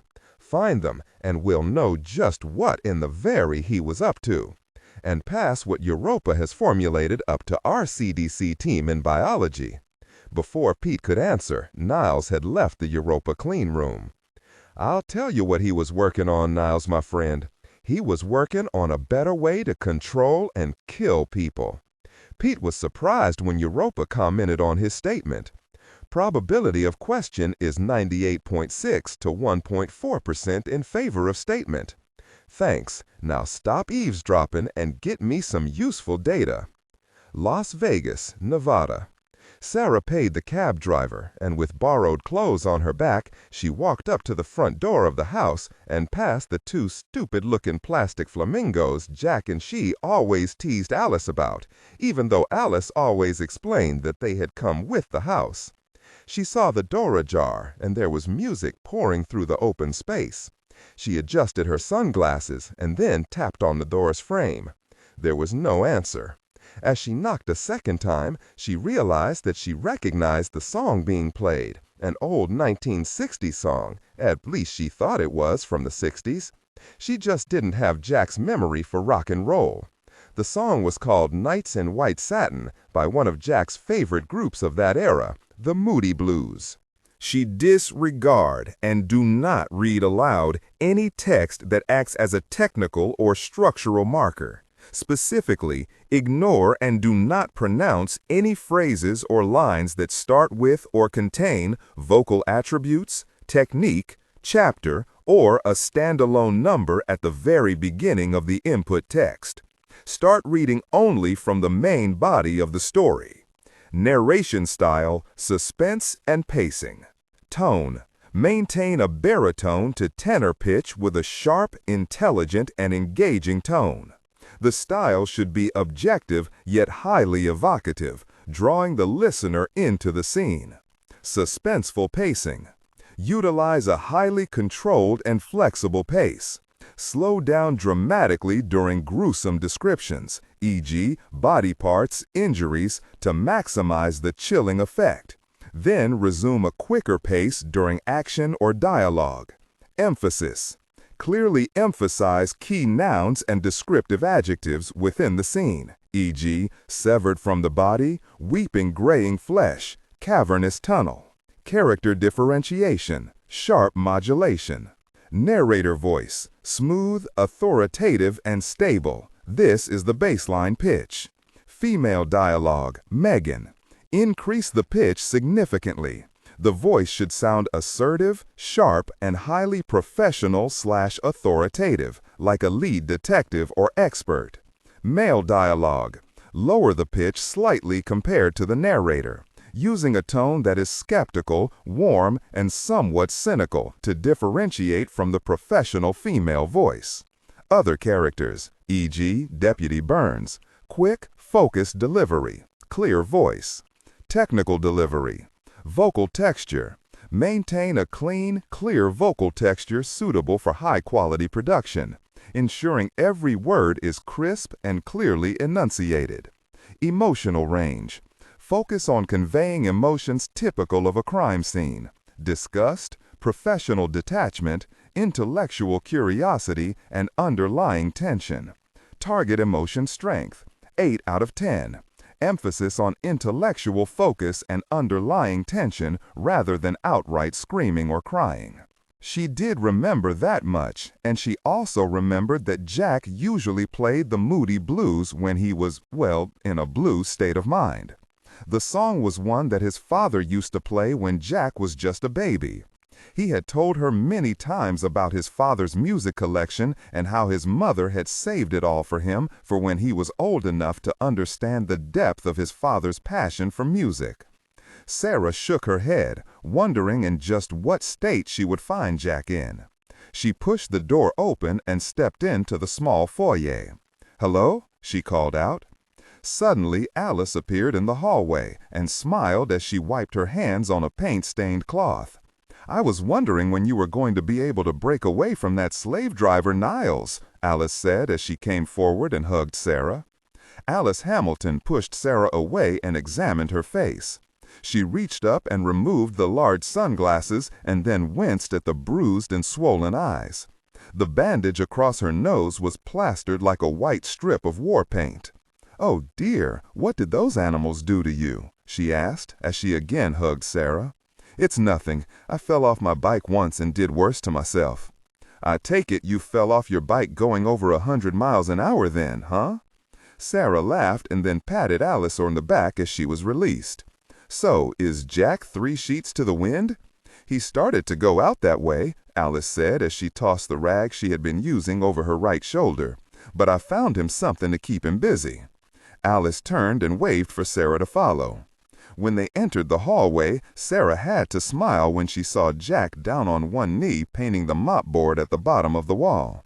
He cursed when his brush ran away from him and the trim and swathed a section of wall. He quickly used a rag and wiped the paint away. He started to look around. "That's right, I saw that, Picasso," Alice said with her arms crossed over her chest. Jack turned and saw Sarah standing beside Alice. He tossed the brush into the paint pan and then stood. Without preamble, he walked the short distance and then picked up Sarah into his arms and gave her a kiss. "Did you come to rescue me from the Wicked Witch of Southeast Las Vegas?" Sarah smiled after wincing at the kiss Jack gave her. She looked into his eyes the best she could with her own damaged ones. She could see Collins flinch at the sight, becoming angry all over again at what had happened to her. She started to say something to try to calm him when Alice cleared her throat, gesturing for them to come into the kitchen. As the three sat, Alice brought over a pot of coffee and turned to get 3 cups. "I was telling Sarah that you started out wanting to get your brains soaked in whiskey, but you decided against making a fool out of yourself." Jack looked at the pain on his hands and then at Sarah. "She won't allow me 1 minute to feel sorry for myself." Sarah reached out and took his hand. He squeezed it and then smiled as Alice placed 2 cups in front of them. "I contacted one mom, and these 2 old women here concocted a plan for her to come to Las Vegas." "She should be here any time," Jack said, looking to see if there would be a reaction. "Jack, I cannot meet her looking like this," Sarah said, snatching her hand out of his. "Oh, it isn't that bad, dear," Alice said as she poured the coffee, intentionally not looking at Sarah for fear of laughing. "How are things coming along at the complex?" Jack asked as he took Sarah's hand once more. "Jack, Colonel Farbo said he recognized the man who came to our rescue in Mexico 2 nights ago. He said he met him once when Henri was working contractually for various corporations. He says to tell you he isn't a very nice man." Collins allowed his mind to drift back to the image of the large man and his team of black-clad rescuers. How Niles had denied that it had been the president that sent them across the border. He knew something was wrong.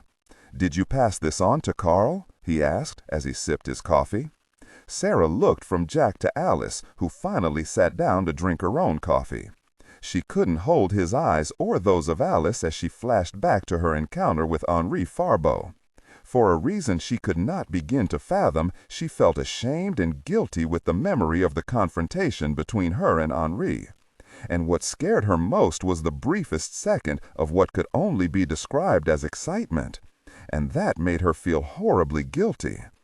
I left in kind of a hurry before I remembered to talk with Carl. I'll call him now." Jack thought about what Sarah was saying.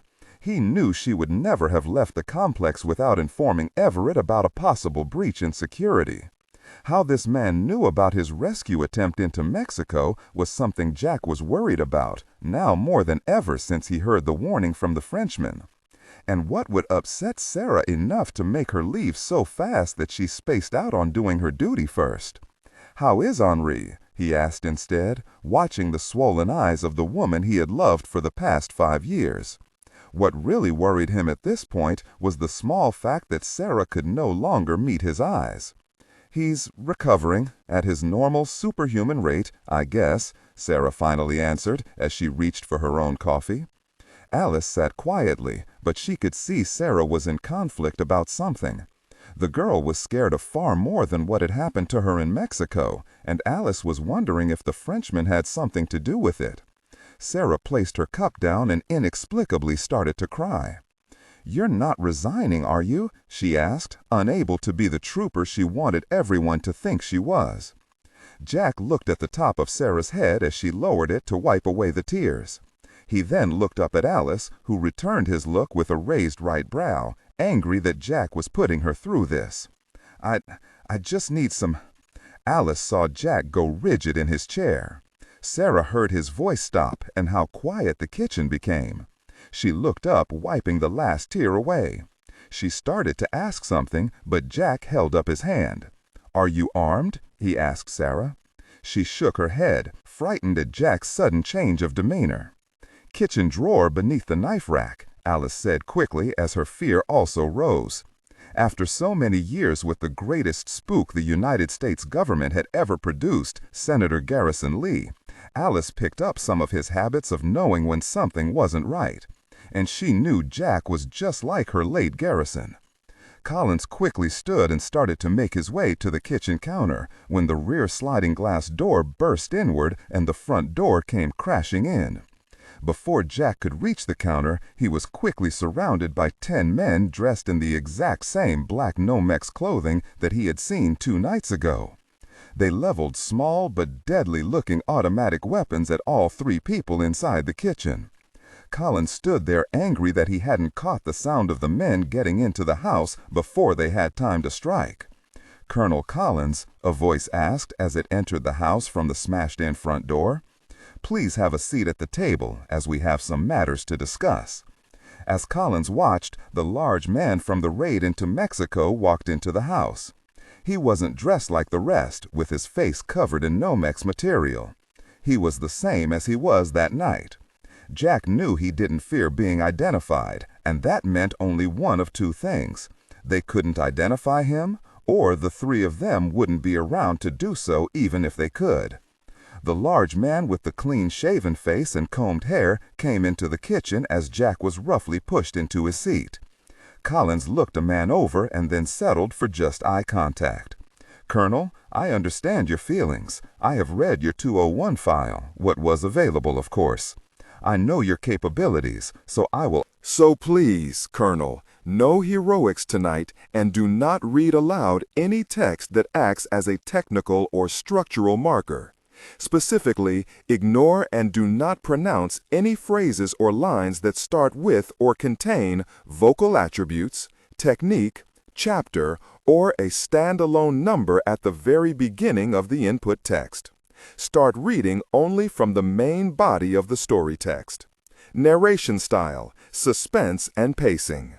Tone. Maintain a baritone tenor pitch with a sharp, intelligent, and engaging tone.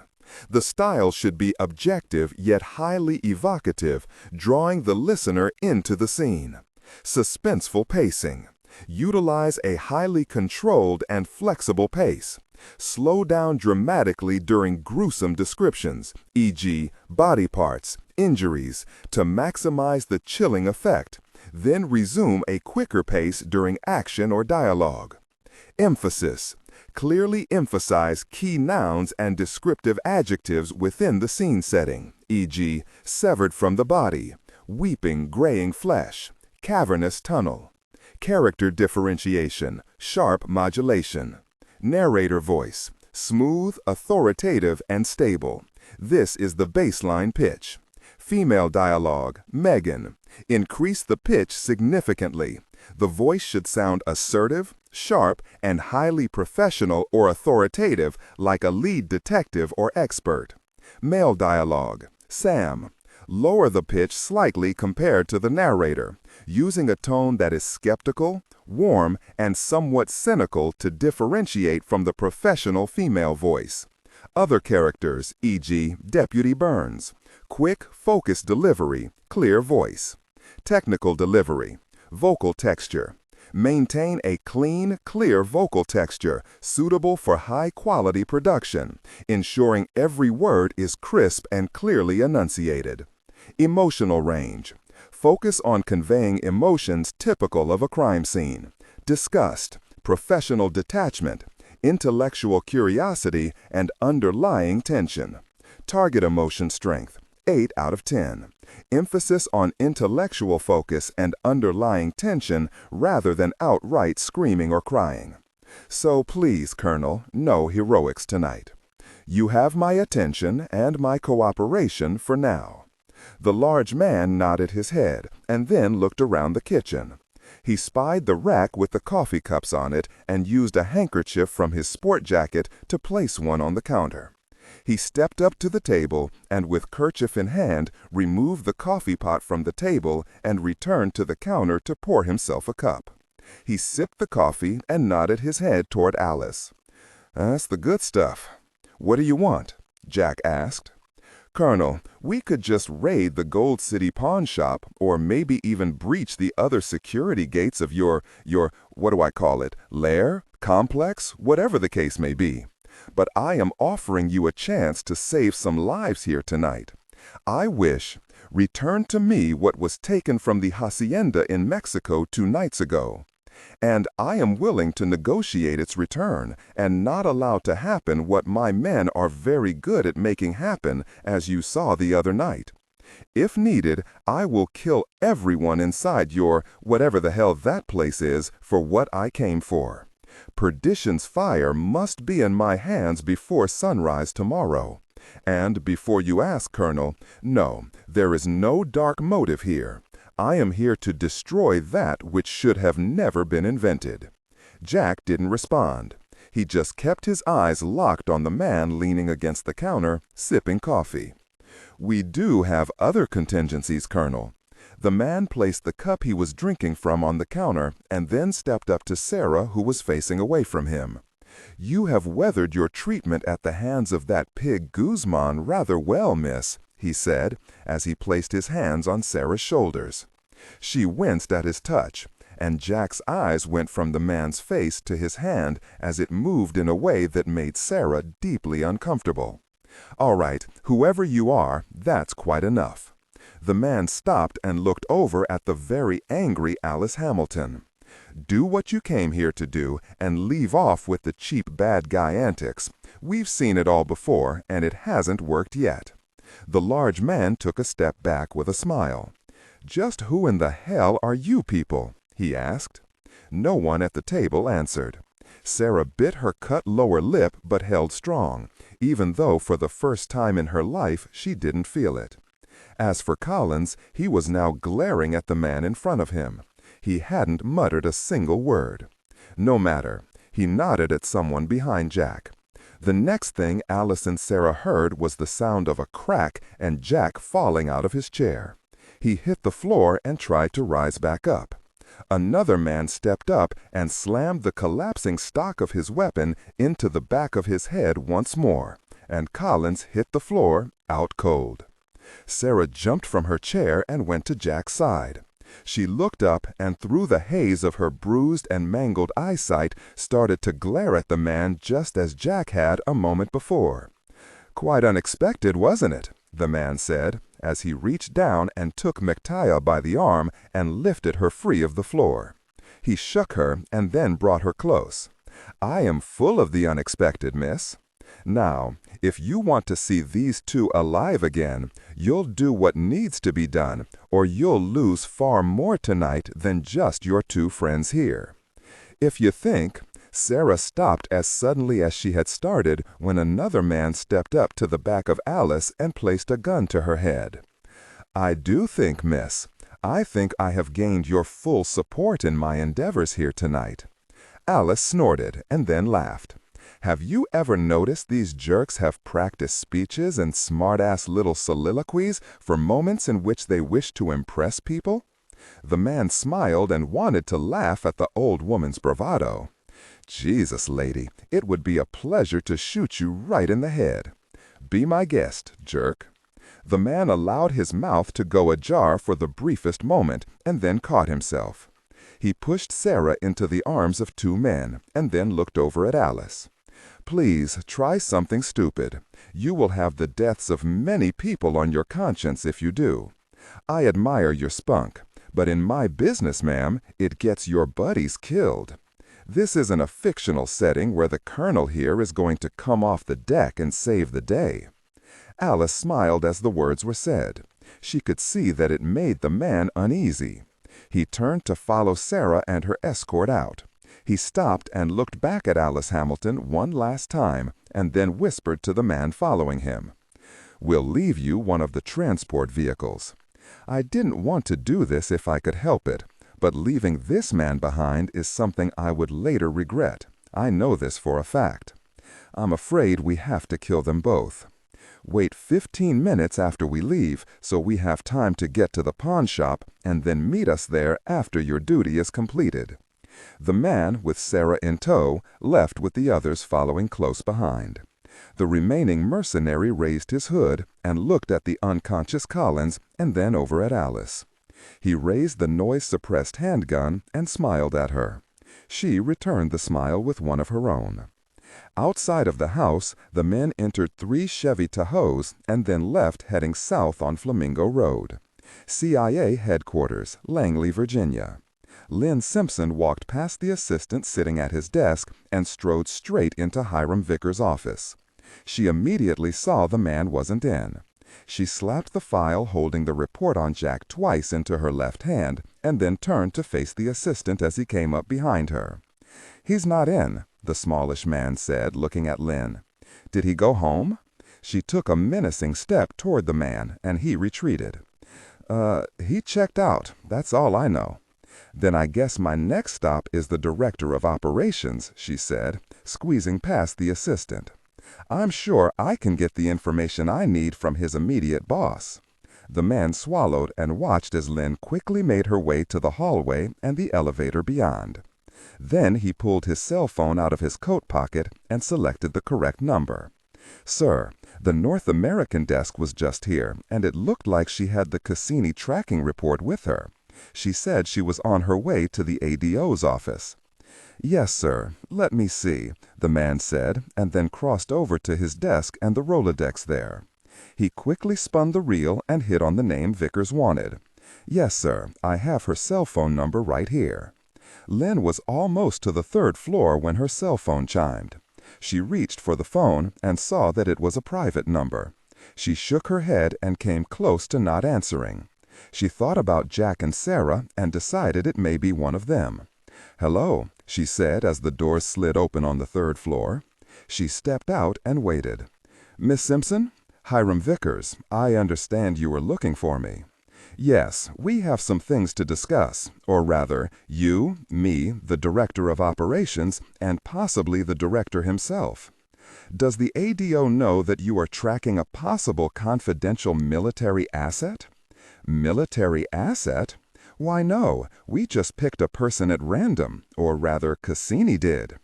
"Mr. Vickers, if you think I'm going to buy that, you don't know me very well, or the duties of my desk." "Okay, I better come clean.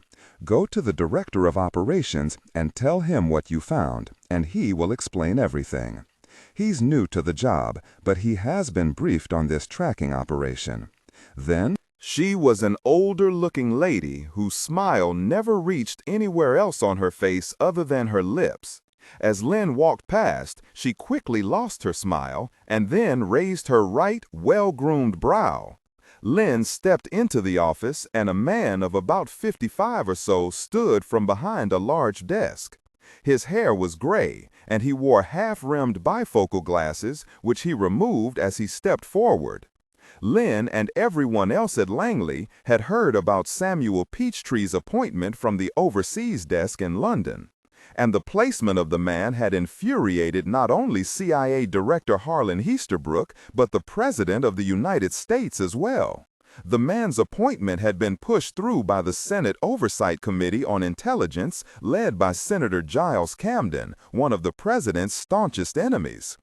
"Well, we finally get to meet," Peachtree said, as he came around the desk with his hand held out. Lynn saw the expensive suit, the harmless-looking bow tie, and the way the man stepped gingerly, as if he were walking on a cloud. Nonetheless, she held out her hand. "I apologize for this thing getting past you, but being new to the job and all that." Lynn shook the man's hand and felt uncomfortable when he placed his other hand over her own as his left hand shook hers. She didn't like the feel of it. "There are protocols that cannot be overlooked, sir. My desk has to be informed, no matter how trivial your section thinks it is, about anything coming or going from North American soil." She released his hand and looked at the man's crooked smile, disliking that even more than his handshake. "And this could be far more serious than you realize. The trace test was on an American military officer of some stature inside of government circles. I have to inform Director Easterbrook about this." "Well, of course you do, and I would have it no other way. As I said, I'm learning as I go. There was never any offense intended," he said, as he again smiled, returned to his chair, and started writing something on his letterhead. "But before you do, I want you to be able to go to the director with all the information I have available, and the only man that can fill you in properly is my assistant director, none other than Hiram Vickers. He's at this address, and he's expecting you," he said, as he folded the letterhead and then slid it across his desk toward Lynn. "He's going to come clean, where I cannot, because Mr. Vickers knows the details far better than I. He's currently debriefing one of our people at that location. The homeowner is Mr. Dylan Weeks, and he allows us to use his Georgetown brownstone for expedience sake." Lynn hesitated in picking the note up. She looked the man over once more, and as he continued to smile at her, she saw the vein running just beneath his temple throbbing. She returned the smile only half-heartedly and reached for the address. "I'll listen to the why of it, but afterward I have to bring this matter straight to both the Director of Intelligence and, if she deems it necessary, the Director himself. I insist. I want everything to be above board on this. If not, I'll hold Hiram Vickers for you and let you kick him in the knee." Lynn nodded her head and turned to leave. "Have a nice evening, Miss Simpson," Peachtree said. This time there was no smile. It took Lynn 20 minutes to travel the distance to Georgetown, where the address was located. She checked out at Langley at 1 a.m. and left the address and name of the man, Mr. Dylan Weeks, where she could be reached by cell. As she pulled into the drive of the beautiful brownstone, Lynn saw most of the bottom floor lights on. She saw one of Langley's vehicles parked in the drive, and she parked behind it. As a precaution, she looked into her bag and checked to make sure her 9mm Beretta was handy. She opened the car door with the Cassini file in hand, walked up the winding steps to the front door, and rang the bell. She rang again when no one answered.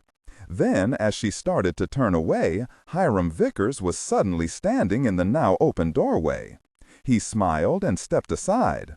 "Boy, you made good time," he said, as he gestured for her to come in. "I'm glad we can get this taken care of, so you can at least explain to the Director our innocent intent." Lynn came inside the very well-appointed brownstone. The house was immaculate. "Come this way. Our man said we can use his study for our talk." Lynn followed Vickers to a large double door. He opened one side of it and then stepped through. The room was dark, and her instincts kicked in, but her internal warnings made it to the surface of her brain a bit late. As the lights came on, she felt a hand grab her wrist as she reached into her bag. She dropped the file she was carrying as the 9mm was twisted from her grasp. She swung around to strike Vickers, but his fist beat her to the punch. She was struck on the jaw and went down. "I guess this will be a lesson you won't forget soon."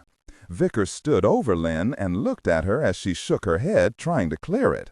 He reached down, grabbed her by the blouse top, and pulled her to her feet, ripping the blouse material as he did so.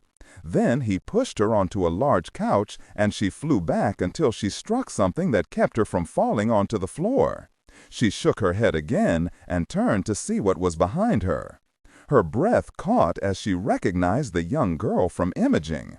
She was lying half on and half off the couch. As she studied the young girl, she couldn't see any rise or fall of her chest. "You son of a difficult person," she said, as she pushed herself away from the recently murdered girl. "You killed her because she did her job?" she asked angrily, as she finally gained her feet, only to see that Vickers had replaced her gun with one of his own. This one had a noise suppressor attached, and it was aimed at her head. Curiosity killed the kitten, as they say. Vickers looked from Lynn to the young imaging and tracking technician from the basement at Langley. Mr. Peachtree said that she was expendable. Sad, I know, but securing the country sometimes has its drawbacks. "No matter what you do to me, they'll find out," Lynn said. "There are those that won't rest until they know the truth." "I'm sure. Even though your kind can never understand it, there are elements involved here that stretch far beyond anything you know. You see, that's our real job, silly woman, one that your bosses at Langley would never understand. It's the lengths we have to go to protect the American people. Everyone is expendable, Miss Simpson, everyone." Lynn closed her eyes and waited. Her last thoughts were of Jack and her mother. She wanted Jack to save her, but knew he wouldn't be there this time. "Jack," she started to say, hoping his name would calm her. The shot caught her in the exact center of her chest. Lynn Simpson Collins fell back onto the couch with her big brother Jack's name still on her lips. Las Vegas, Nevada. Alice Hamilton never took her eyes off the intruder as he stood watch over them. She saw him glance at the watch on his wrist every few minutes. Jack started to move on the floor near the man's booted feet. Alice planned to try for the gun in the kitchen drawer when the man made the move she expected was coming. The mercenary had no idea how spry a woman she was at age 87. She could outrun most women half her age. Besides, if it was her time, it was her time, and she would gladly sacrifice herself to give Jack a fighting chance. The man kept looking from his watch to the chair where Alice sat. "I don't know why you're smiling, lady. If you think you're making me nervous, you're out of your gray-colored head." The man reached over and pulled the Velcro straps from the front of his body armor, loosening it so his body could get some much-needed air. Then he thought a moment about the threat the unconscious man at his feet posed, along with the old woman, shook his head, and removed the body armor completely. Alice continued her smiling ways, tried to keep her eyes focused on the man when she heard the noise. It was the most subtle of squeaks she could ever remember hearing. She cleared her throat, hoping that her and Jack's intended killer didn't hear the same thing. The man looked at his watch and shrugged. He looked down at Collins as the colonel was trying to raise himself up from the floor. "Well, it's been wild," the man said, as he aimed his silenced weapon at the back of Jack's head. "Sorry I have to do this, but orders are, well, you know." As the flash of movement caught her eye, Alice only hoped the gun wouldn't discharge. There was a quick-sounding thud, and then the man froze for the briefest of moments as his eyes lowered to the two steel prongs sticking through his chest, just to the center of where his body armor would have protected him. His eyes widened just as Jack came fully to and staggered to his feet. He reached for the back of his head just as he saw the man look up and into his own eyes. Collins saw the two 3-foot-long steel prongs protruding from the man's chest. Jack quickly reached out and shakily pushed the assailant's gun hand down and then removed it completely from his grip. Alice, with her mouth firmly set, stood and rushed to the stricken and speared man, and then slammed her fist into his face, sending him over onto his left side. Jack's eyes went from the sudden movement of Alice's attack to the spot where the man had been standing. His eyes widened when he saw none other than his own mother standing there with a shocked look on her face. She was dressed in slacks and had a new blouse on. Her blue eyes moved from Jack to the man she had just killed. Collins was amazed to see one of the pink plastic flamingos from the front yard pushed all the way through the man's back. Its black plastic eyes were once more looking at Jack, but this time he didn't mind the look. I have to sit down, Callie," Collins said as she reached for a chair. Alice shook her hand in the air, knowing she had broken at least one knuckle and maybe two on the man's face when she had struck him. She also knew she wouldn't trade the pain for anything in the world. She then helped assist Jack's mother into a chair, stepping easily over the dead man.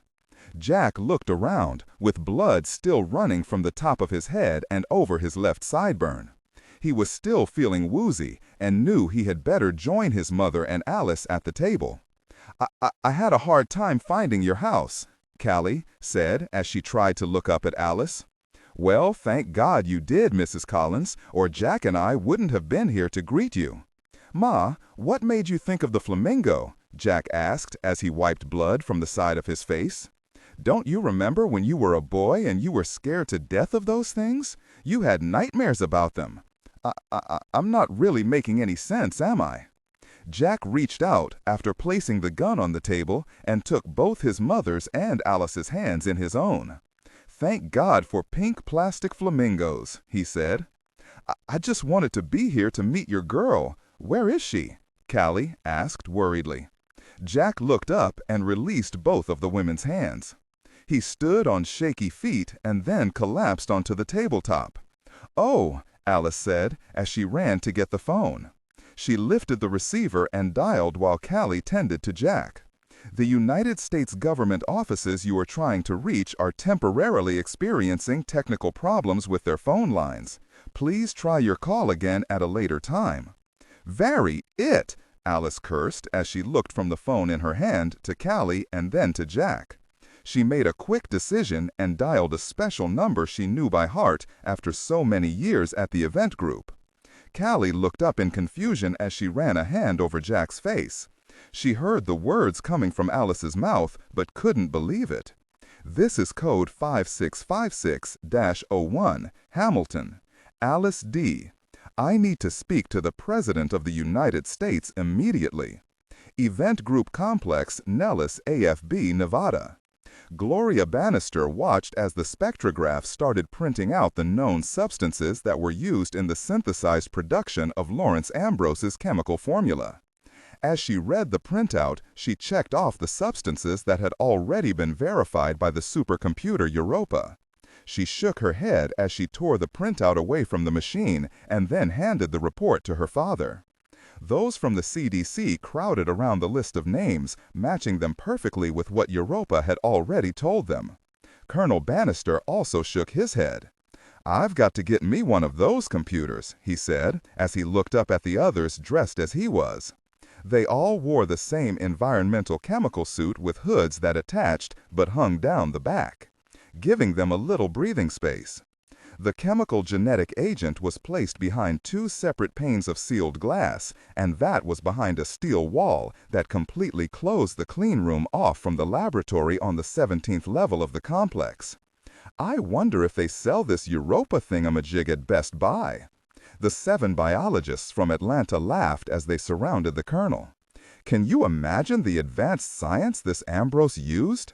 I mean, splicing poppies together as if he were doing nothing more than breeding roses? This was impossible science for that time period," said Dr. Emil Harris, a brilliant man who headed the viral section in Georgia. The chemical properties alone would have made this man a giant in the field of chemical engineering. Yes, but what in the hell was his goal? What was this genius after? Gloria asked as she relieved her father of the chemical analysis report and started going over it again. Something at the bottom of the page that the spectrograph picked up caught her attention. Agent 00012, unknown. What do you suppose this could be? And this, an organic substance that is unidentifiable. Colonel Bannister looked over her shoulder. Maybe some sort of binding agent, perhaps. Something to keep the chemicals mixed. Who knows? This other, the matrix of the substance, looks familiar, almost like a DNA strand, but that would be impossible. "It's something," Gloria said, surprised her father wasn't more concerned about it. As she looked over the printout, she walked to the far corner and sat down while the others started talking about the properties inherent in heroin and PCP. They all knew that the 2 poppy species alone produced high-grade hallucinogens, but when spliced together, what chemical properties did they produce? As Gloria looked at the report, she happened to look up at the observation window and saw several people watching their procedures from the area next to the clean room. She saw a familiar face talking with the assistant director of this strange complex, Dr. Pollock. Will Mendenhall happened to look up at the same moment she did. Their eyes met, and Gloria found she couldn't help it. She smiled and then gave the lieutenant a quick wave of her hand. She was actually happy when Mendenhall returned the smile and waved back. Embarrassed when Dr. Pollock turned to see her schoolgirl gaze on the young black man, she quickly averted her eyes and looked down at the report. She just as quickly looked back up to see Will still staring at her. He nodded at something the doctor said, and with one last smile, turned and left the observation room. "Gloria, shall we run the agent through the Agilent atomic spectroscopy? We'll destroy some of the formula, but we'll get a much clearer picture of just what we're dealing with here." The others nodded their heads in agreement. Gloria stood from her chair and, with one last look back at the observation window in the hopes that Will had returned, went to the window looking into the clean room where Perdition's fire was still sitting atop the stainless steel table, held in place by the robotic arms. "I don't think we should jump the gun here," she said, looking at the simplified spectrograph report. We just don't know and do not read aloud any text that acts as a technical or structural marker. Specifically, ignore and do not pronounce any phrases or lines that start with or contain vocal attributes, technique, chapter, or a standalone number at the very beginning of the input text. Start reading only from the main body of the story text. Narration style, suspense and pacing. Tone, Maintain a baritone/tenor pitch with a sharp, intelligent, and engaging tone. The style should be objective yet highly evocative, drawing the listener into the scene. Suspenseful pacing. Utilize a highly controlled and flexible pace. Slow down dramatically during gruesome descriptions, e.g., body parts, injuries, to maximize the chilling effect. Then resume a quicker pace during action or dialogue.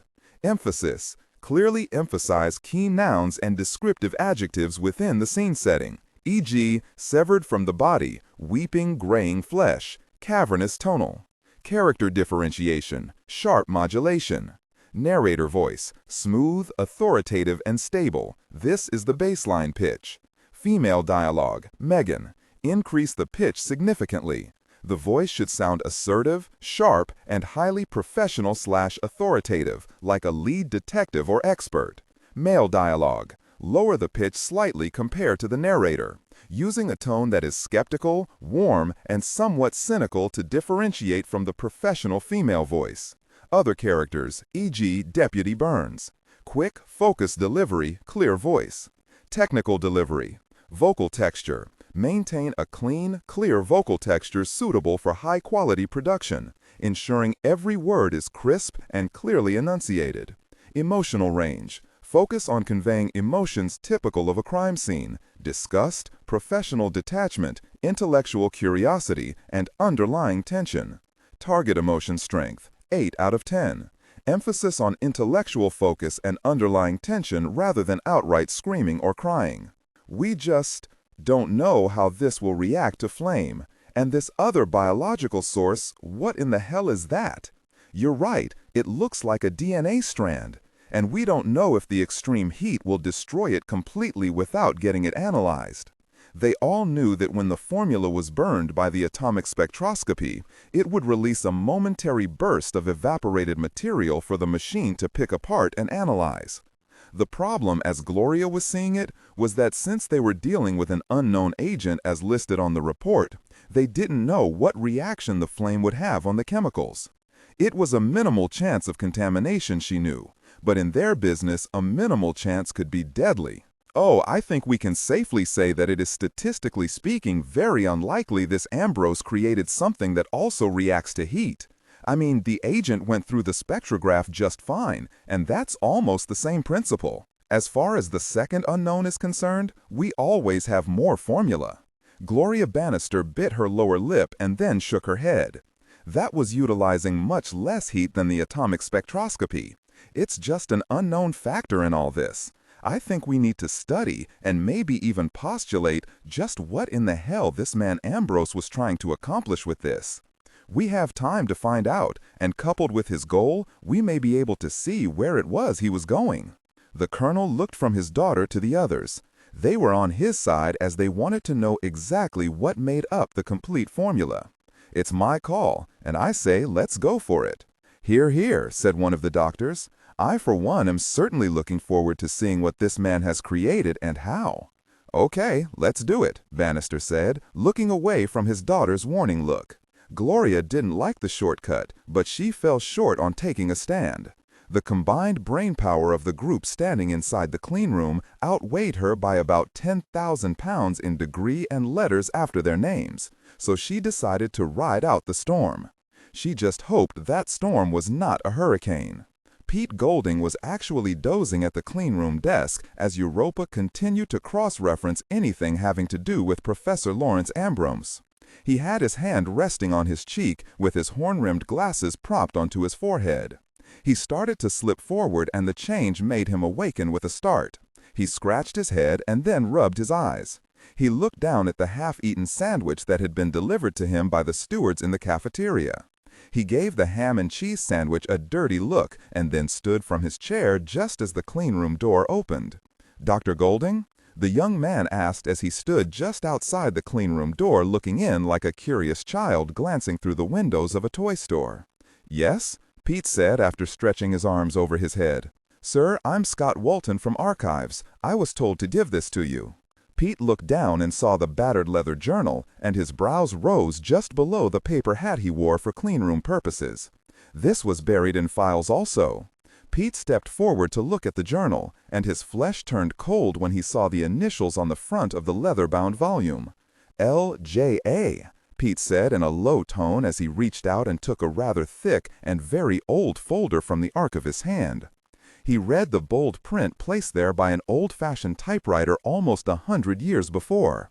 Lieutenant Colonel John Henry Thomas, Department of National Archives. Pete knew they had uncovered a great amount of material, and he would have to start immediately because this was an eyeball job where Europa would be of no assistance to him.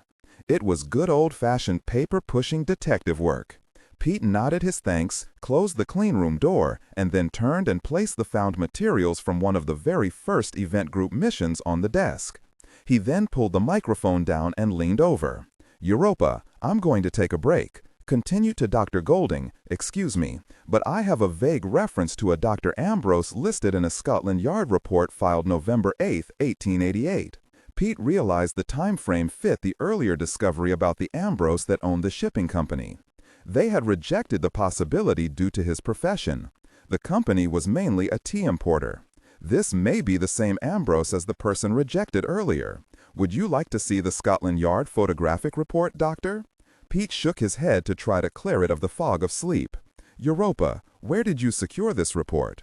The Europa system is designed for computer mainframe penetration, Doctor, as you well know.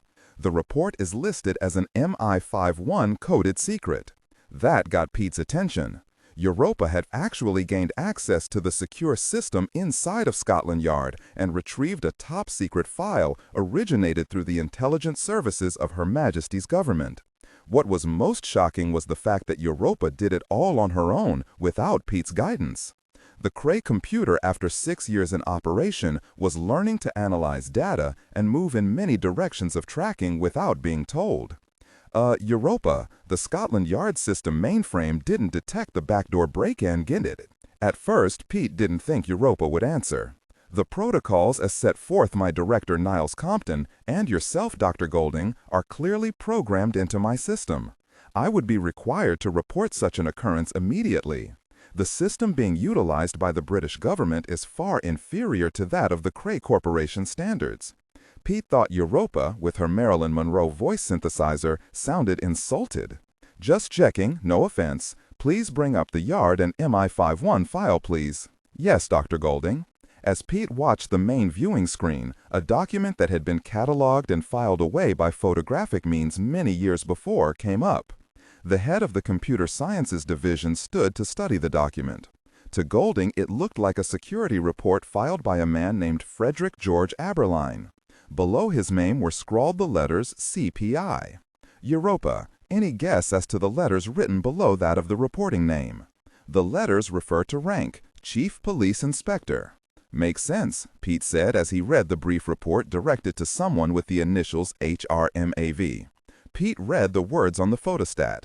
HRMAV, "Madam, on this night, 8 July, in the year of our Lord 1889, it is my sad duty to inform you of the demise of Colonel Stanley of Her Majesty's Black Watch.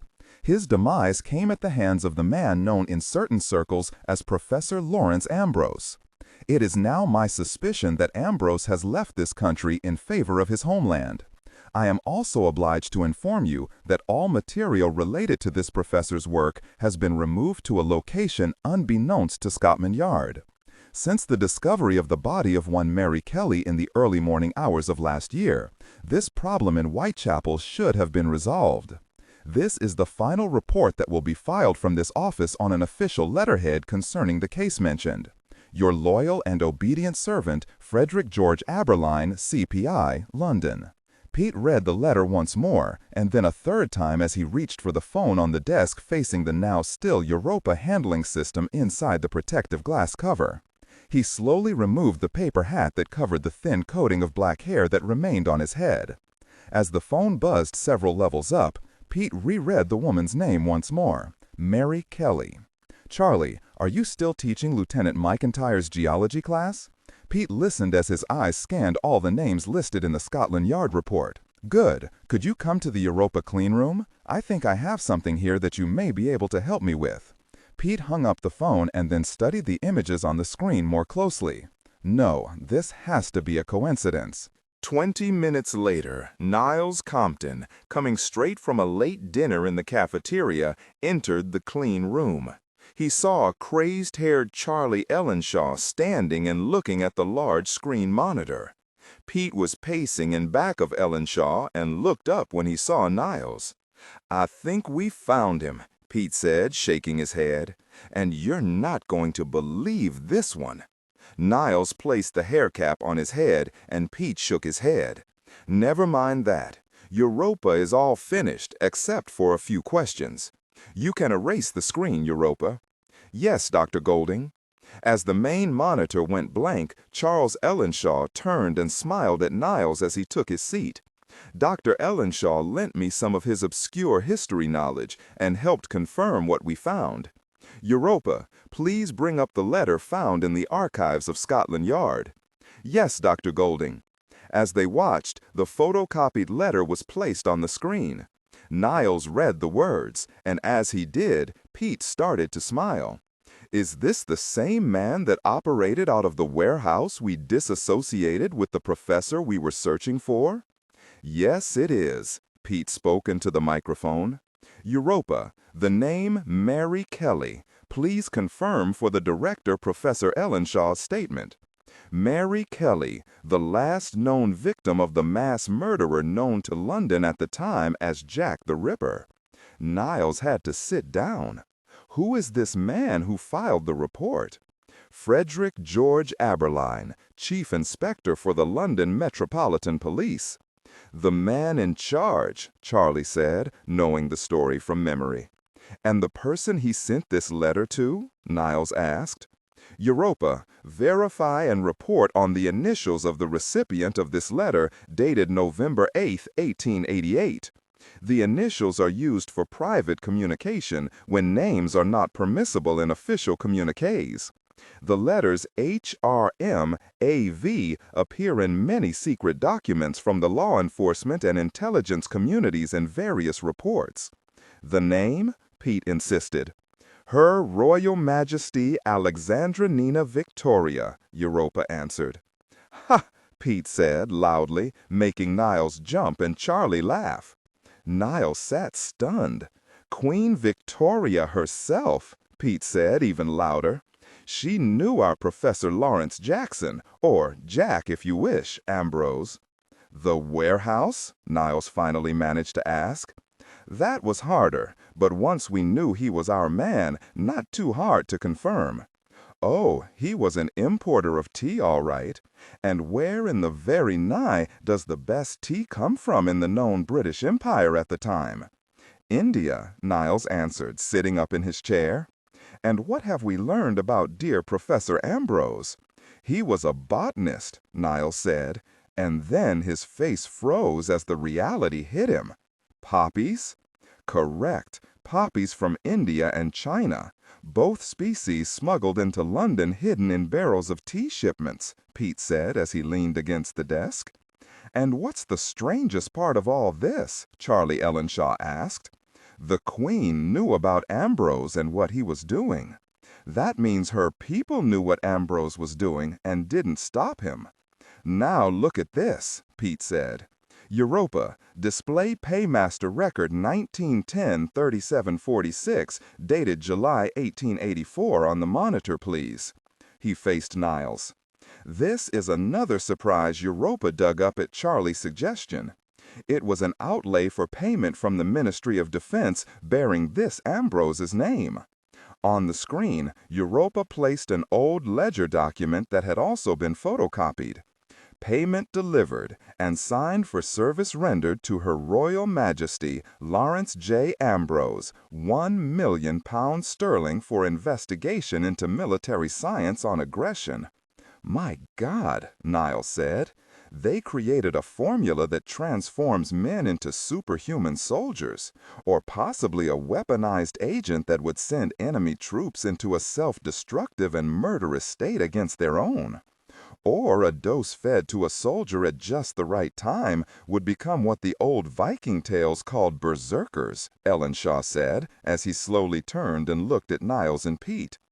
Both men just stared at Charlie, wondering how he came up with this information on ancient legends around the world. When they shook off Charlie's observation, it was the director who broke the silence in the room. "Unbelievable," Niles said for both men. Compton then rubbed the bridge of his nose, raising his glasses as he did. "There's still a lot of speculation involved here, gentlemen." "Yes, but as I am reading it right now, and until we get something that takes us in another direction," Charlie said, wiping his glasses on his white lab coat, "I would have to say that Ambrose tested his formula out on the foggy streets of Whitechapel, possibly utilizing smaller doses than what was witnessed in Mexico.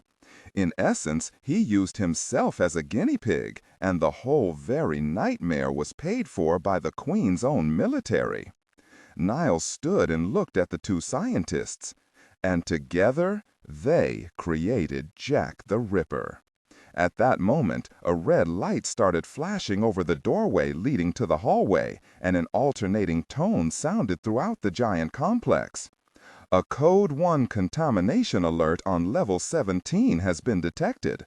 All departmental personnel are required to gather in secure locations for possible complex-wide evacuation."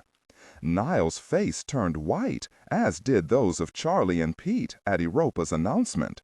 Niles Compton was the first to realize what it meant. "Oh God, level 17 is the biological clean room." The Gold City Pawn Shop, Las Vegas, Nevada. The black Chevy Tahoe was parked across from the pawn shop while the black strike team waited to get into position. The plan was to hit the security gate hard and fast with overwhelming force to bring about the capitulation of the forces inside the building. The goal, to remove any threat from the security personnel stationed at the gate. "I hope the men and women you utilize for security aren't the brave or stupid kind," Smith said to Sarah in the back seat as he pulled his cell phone from his jacket. "This could get real messy." Sarah remained silent, not liking the feeling of being close to the large man. Her mind was on Jack and Alice, and that was all she could focus on. She turned away from Smith and looked out of the darkly tinted window toward the well-illuminated Gold City pawn shop. She could see at least two of the event group's security staff inside. One was speaking with a young man who looked to be haggling over the tar that was displayed on the north wall of the building. As Smith made his call, he saw what McIntyre was looking at. Then his eyes moved to Sarah's hands, which were folded in her lap. Without saying a word, Smith reached over, removed her sunglasses, and tossed them on the floor. "That idea that's running through your mind about breaking free of the car and running to warn your people, that, my dear lady, will result in a lot of needless deaths. We are going to destroy that formula no matter what it takes to do it." Sarah looked away from the shop and stared into the man's eyes. Without replying to his threat, she turned back to look out of the window. "Yes, we're in place. Are there any last-minute instructions or developments?" Sarah listened to the one-sided conversation, but felt Smith move his free hand over to her shoulder, and once there, the large hand squeezed, letting her know he was in control. "You seem to be covering your tracks well. I just hope this Simpson person doesn't lead to my black teams. Are you sure she is eliminated and won't cause a problem inside Langley?" With the name Simpson and the word Langley spoken in the same sentence, Sarah froze. She knew Jack's sister was named Simpson, and she was in charge of the North American desk in Virginia. She swallowed, hoping she was wrong in her guess as to what Smith was talking about. "Well, it seems you are quite bold. I just want you to know that if this is discovered, it could blow your whole operation right out of the water. And that would lead government sources not only to your door, but mine as well. And if that happens, nothing will stop me from killing you, supposed good guy or not." Content filtering, strictly for AI instruction. Specifically, ignore and do not pronounce any phrases or lines that start with or contain vocal attributes, technique, chapter, or a standalone number at the very beginning of the input text. Start reading only from the main body of the story text. Narration style, suspense and pacing. Tone, maintain a baritone tenor pitch with a sharp, intelligent, and engaging tone. The style should be objective yet highly evocative, drawing the listener into the scene. Suspenseful pacing. Utilize a highly controlled and flexible pace. Slow down dramatically during gruesome descriptions, e.g., body parts, injuries, to maximize the chilling effect. Then resume a quicker pace during action or dialogue. Emphasis. Clearly emphasize key nouns and descriptive adjectives within the scene setting, e.g., severed from the body, weeping graying flesh, cavernous tunnel. Character differentiation, sharp modulation. Narrator voice, smooth, authoritative, and stable. This is the baseline pitch. Female dialogue. Megan, increase the pitch significantly. The voice should sound assertive, sharp, and highly professional or authoritative, like a lead detective or expert. Male dialogue. Sam, lower the pitch slightly compared to the narrator, using a tone that is skeptical, warm, and somewhat cynical to differentiate from the professional female voice. Other characters, e.g., Deputy Burns. Quick, focused delivery. Technical delivery. Vocal texture. Maintain a clean, clear vocal texture, suitable for high-quality production, ensuring every word is crisp and clearly enunciated. Emotional range. Focus on conveying emotions typical of a crime scene: disgust, professional detachment, intellectual curiosity, and underlying tension. Target emotion strength 8-10. Emphasis on intellectual focus and underlying tension rather than outright screaming or crying. Smith closed the cell phone and then pulled Sarah from the back seat of the car as his black team moved into place. From the far side of the large Tahoe, he watched as a four-man team went into the alleys on both sides of the square building. Once there, they quickly set up a transmitter that would send a burst of electronic jamming noise straight into the video surveillance cameras on each corner of the building. His eyes then moved to the large step van as it pulled up in front of the pawn shop. His 15-man assault element was now in place and waiting for him to enter the building. He reached into his pants pocket and brought out a small roll of tape. Sarah watched as he tore a strip off and placed it in his hand. "This is your big moment. You can do as I say or die with the men inside of that building if they resist. It's up to you. Either way, I'll still be the happy soul I am right at this moment." "What's happening with Jack and Alice?" Sarah asked, her blackened eyes looking upward into the dark at the black shape before her. Smith looked at his watch, raised his small radio, and then placed a small headphone in his right ear. He hooked the small microphone close to the corner of his mouth and smiled at the diminutive McIntyre. "Do as I say, and in less than an hour you'll be back with them again. Do not act accordingly, and my man has orders to kill both of them. Now, if you please." He gestured toward the street. Sarah was taken by the arm, and as he started across the busy road, Smith contacted his men. "Team 1, 15 seconds after we enter the shop, you will initiate the blinding of their optic security systems. Team 2, at that time, you will enter the area through the front and back doors." Sarah knew the drill well, and understood that Smith was receiving responding clicks through his earpiece, telling him their individual teams were ready. She knew she had to do something to warn Jack's men inside the shop. The two stepped up to the door. "Smile, miss. You're about to see the best assault team in the world go to work. Something very few people have ever seen and lived to talk about." Smith gestured for Sarah to open the front door. "And be sure to place your thumb properly on the pressure plate located in the center of the door handle, please. We do need them to read your thumbprint accurately." Sarah cursed deep inside as she realized the man had figured out the first line of defense for the pawn shop. The scan would be read, and the security men in the back of the shop would not be alerted to any trouble, especially from one of their own.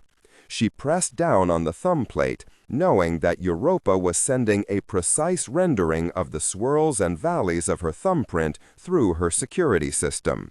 She pulled the door open, and as she entered, saw the first of the event group security men turn away from the customer he was assisting. He gave her a half smile, nodded, and then turned back to his customer, not aware of the danger posed by the man accompanying her inside. As soon as they were inside, they heard a slight buzzing sound as the electronic burst of energy from outside struck the security cameras on the building's sides and back. Smith quickly pushed Sarah to the floor and pulled the silenced 9mm from where he had it hidden behind his back.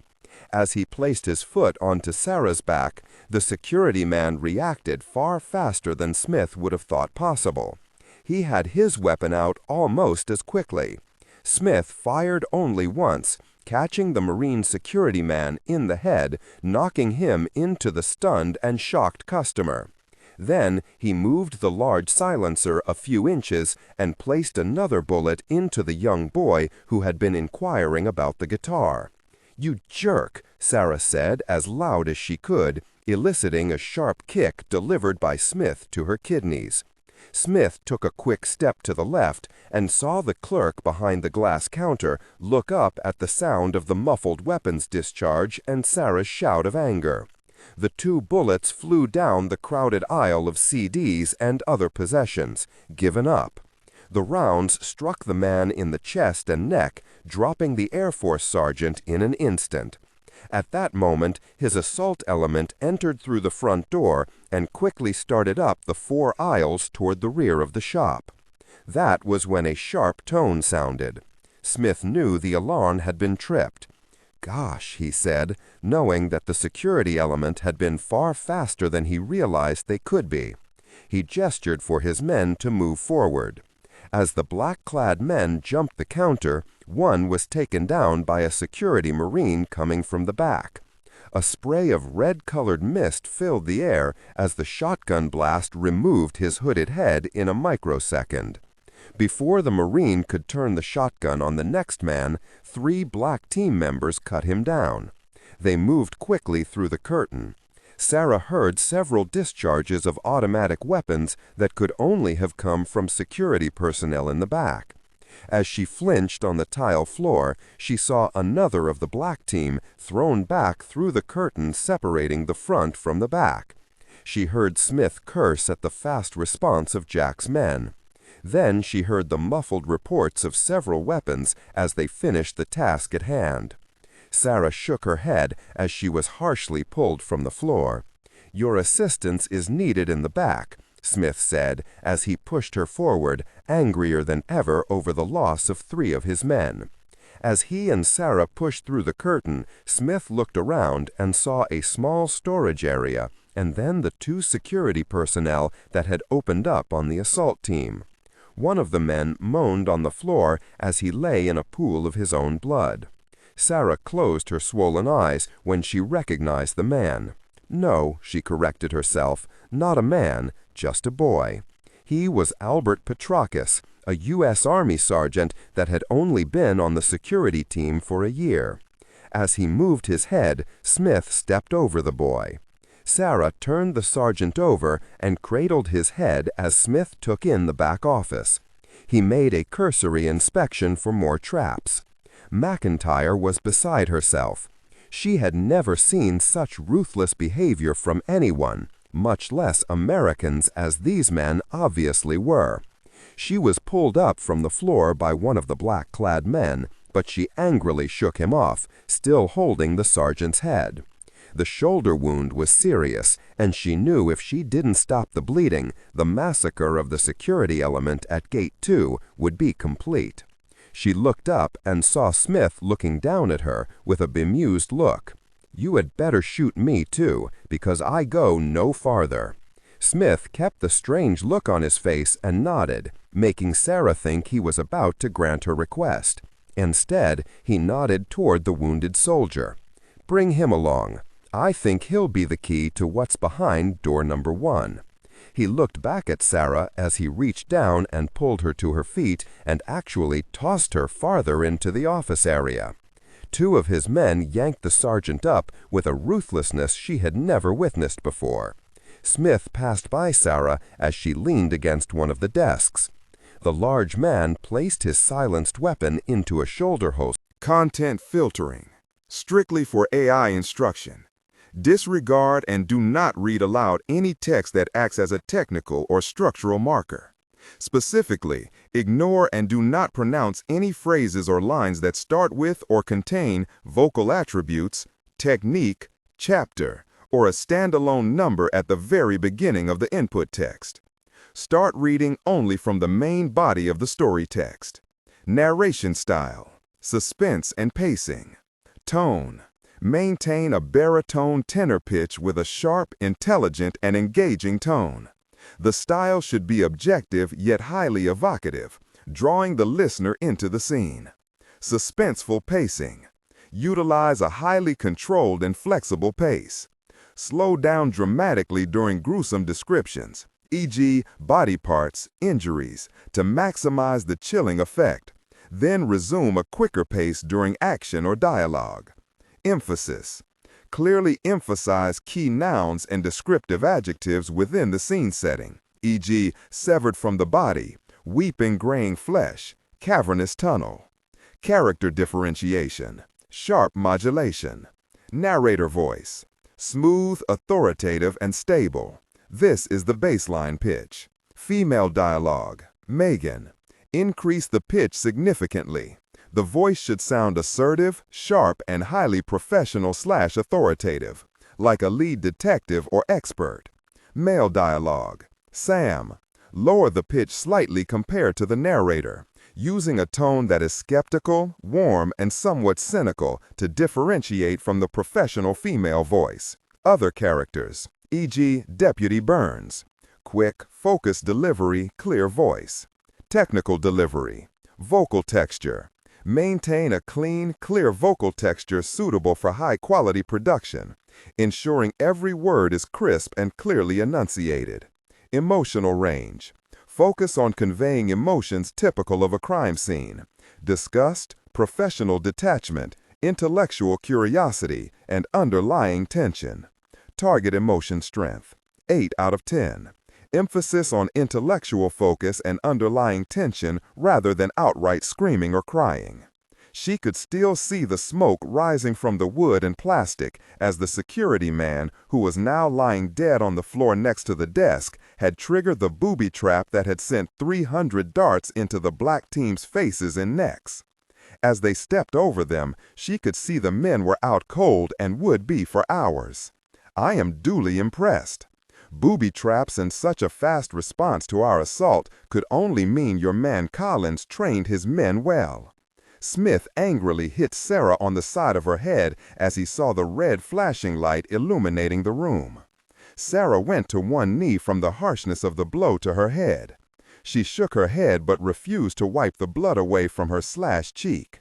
The entire assault team was shocked when the synthesized voice of Europa sounded through a small speaker overhead. The suddenness of the announcement made the armed team jump and aim their weapons in every direction. A Code 1 contamination alert on level 17 has been detected. All departmental personnel are required to gather in secure locations for possible complex-wide evacuation. Sarah was stunned and angry that the warning wasn't about the security breach at gate number 2, but about another emergency somewhere deep inside the complex. It seems your people have a larger problem than just a break-in at the pawn shop.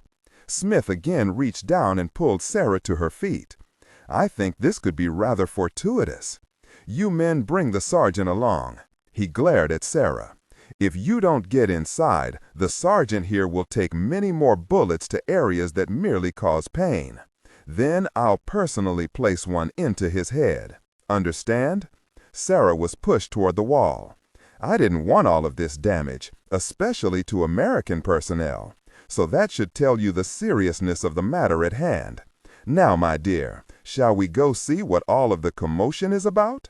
Sarah lowered her head but placed her palm on the disguised plate in the wall so the security system of Europa could read her palm print. As it did, a small false-fronted wall slid up and into its frame. Beyond the false wall, Smith was amazed and pleased to see a set of shiny stainless steel elevator doors. Now this is impressive. Event Group Complex, Nellis AFB, Nevada. Everett and 10 members of the group's security team were the first to arrive on level 17. They were greeted by the flashing red emergency lights lining the upper portion of the curving hallway. The Europa computer station was flashing green, and the audible warning she produced alerted everyone on that level to evacuate. Carl waved men left and right to viral contamination suits that were kept every 15 feet along the wall. Carl moved quickly to the Europa station and placed his thumbprint against the glass. Europa quickly identified it. "Europa, shut down the alarm warnings on 17. We can't think down here." "Yes, Captain Everett." As he looked around, the alarm ceased, but the red flashing lights continued as a visual warning. Several event group staff hurried down the hallway, and Carl held out an arm to slow them down. "Take it easy. Nobody's dropping dead yet. Europa is routing all of the elevators to the center hallway and the far end away from Lab 702. The man and the woman, 2 people Everett recognized from the biology department, nodded their heads, gaining confidence when they saw the ex-SEAL giving orders. "How many group people on this level?" Everett asked. "I'm not sure. I think I saw Dr. Pollock earlier inside the lab where the viral alarm sounded," the thin male technician said, trying to catch his breath. "I know Lieutenant Mendenhall was here also. That's every one of our people," the woman added. "Good. Now take the elevator to the gymnasium. Everyone will go there for the evacuation." Carl watched the man and woman turn and start walking at a fast gait toward the elevator he just used. He shook his head and turned, as one of his men handed him the plastic package with the viral suit inside. As he tore it open, he heard a voice from about 15 feet away. He looked up and saw Colonel Bannister and Virginia Pollock walking toward him. "You don't need that, Captain," the colonel said as he stopped in front of the stern-looking Everett. "The spill is contained inside of the clean room. We have lost about 3 cc's of the material." "How in the very did this happen, Doc?" Carl asked Virginia, not trusting the opinion of a man that has had his status as a group member deactivated. "The atomic spectroscopy unit didn't burn the sample at the specified temperature. Instead of burning the sample to vaporize it, it only evaporated into the air. The protocol was right, they just didn't make the correct entry." Virginia looked over at the colonel with a shake of her head. "It seems our guests were in too much of a hurry." "That's not fair, Doctor. We don't know your equipment as well as you." Everett saw that Virginia was about to respond when he shook his head. "I don't think the need is there to evacuate your facility. We have been through this before. As long as the room remains sealed, we can clean up any leftover particles using robotic means." Everett looked from the colonel to Virginia, just as Will Mendenhall ran up to the trio. He was soon followed by the other Dr. Bannister. Carl made a quick decision and then stepped up to the Europa terminal once more. He placed his thumb on the touchscreen again. "Europa, continue the alarm on all levels. Order the evacuation of the complex, authorized by Everett, Carl C. Security 1178, Code 11A. Virginia looked from Everett to the colonel. "We don't take chances with our people, Colonel. You should remember at least that. The captain knows what he's doing." Everett lifted the phone next to the terminal and made the announcement himself. The protocol would have the 412 personnel on base that night gather in the gymnasium and sports field for a head count, and then they would take the massive cargo elevator up to level 1, where they would exit through gate 1 inside the old dilapidated hangar, to be met by 15 Air Force buses supplied by Nellis. "I know this is just a precaution, but it's totally unnecessary," Bannister said, even as Gloria took his elbow and shook her head. No, we don't know the unknown element that was in that formula. If it's a fogging agent, we don't know what the lessened burn will do to it. We need these people out of here until we get that sample sealed and under control. We can utilize the supercomputer and verify it's under control, Gloria said. The colonel was not pleased with his daughter's overestimation of the strength of Perdition's fire. You're qualifying this formula as a possible viral agent, whereas we are not convinced. Dad, we have this gentleman, she turned and faced Mendenhall, and the lieutenant's testimony that says it's more than likely a viral inhalant. That's good enough for me, Everett said as he nodded to Mendenhall. Will, take the doctors back to the lab and make sure protocol is followed. Have Europa and Virginia take them through it step by step, with not so much as a period or comma overlooked. Yes, sir, Will said as he gestured for the two Bannisters to follow him back to the lab. Everett faced next. Doc, get this thing under control as fast as you can. As long as I have people on the surface, this group's security status is compromised. Carl, get Niles to the surface. He's the priority. I'll be here. That's enough. Everett knew his duty as laid down by Jack's new safety standards initiated not long after he took over the security department. The number one rule, and Compton hated it, was to get the director out of the complex. Good luck, Doc. Content filtering, strictly for AI instruction. Disregard and do not read aloud any text that acts as a technical or structural marker. Specifically, ignore and do not pronounce any phrases or lines that start with or contain vocal attributes, technique, chapter, or a standalone number at the very beginning of the input text. Start reading only from the main body of the story text. Narration style, suspense and pacing. Tone. Maintain a baritone tenor pitch with a sharp, intelligent, and engaging tone. The style should be objective yet highly evocative, drawing the listener into the scene. Suspenseful pacing. Utilize a highly controlled and flexible pace. Slow down dramatically during gruesome descriptions, e.g. body parts, injuries, to maximize the chilling effect. Then resume a quicker pace during action or dialogue. Emphasis. Clearly emphasize key nouns and descriptive adjectives within the scene setting, e.g., severed from the body, weeping graying flesh, cavernous tunnel. Character differentiation, sharp modulation. Narrator voice, smooth, authoritative, and stable. This is the baseline pitch.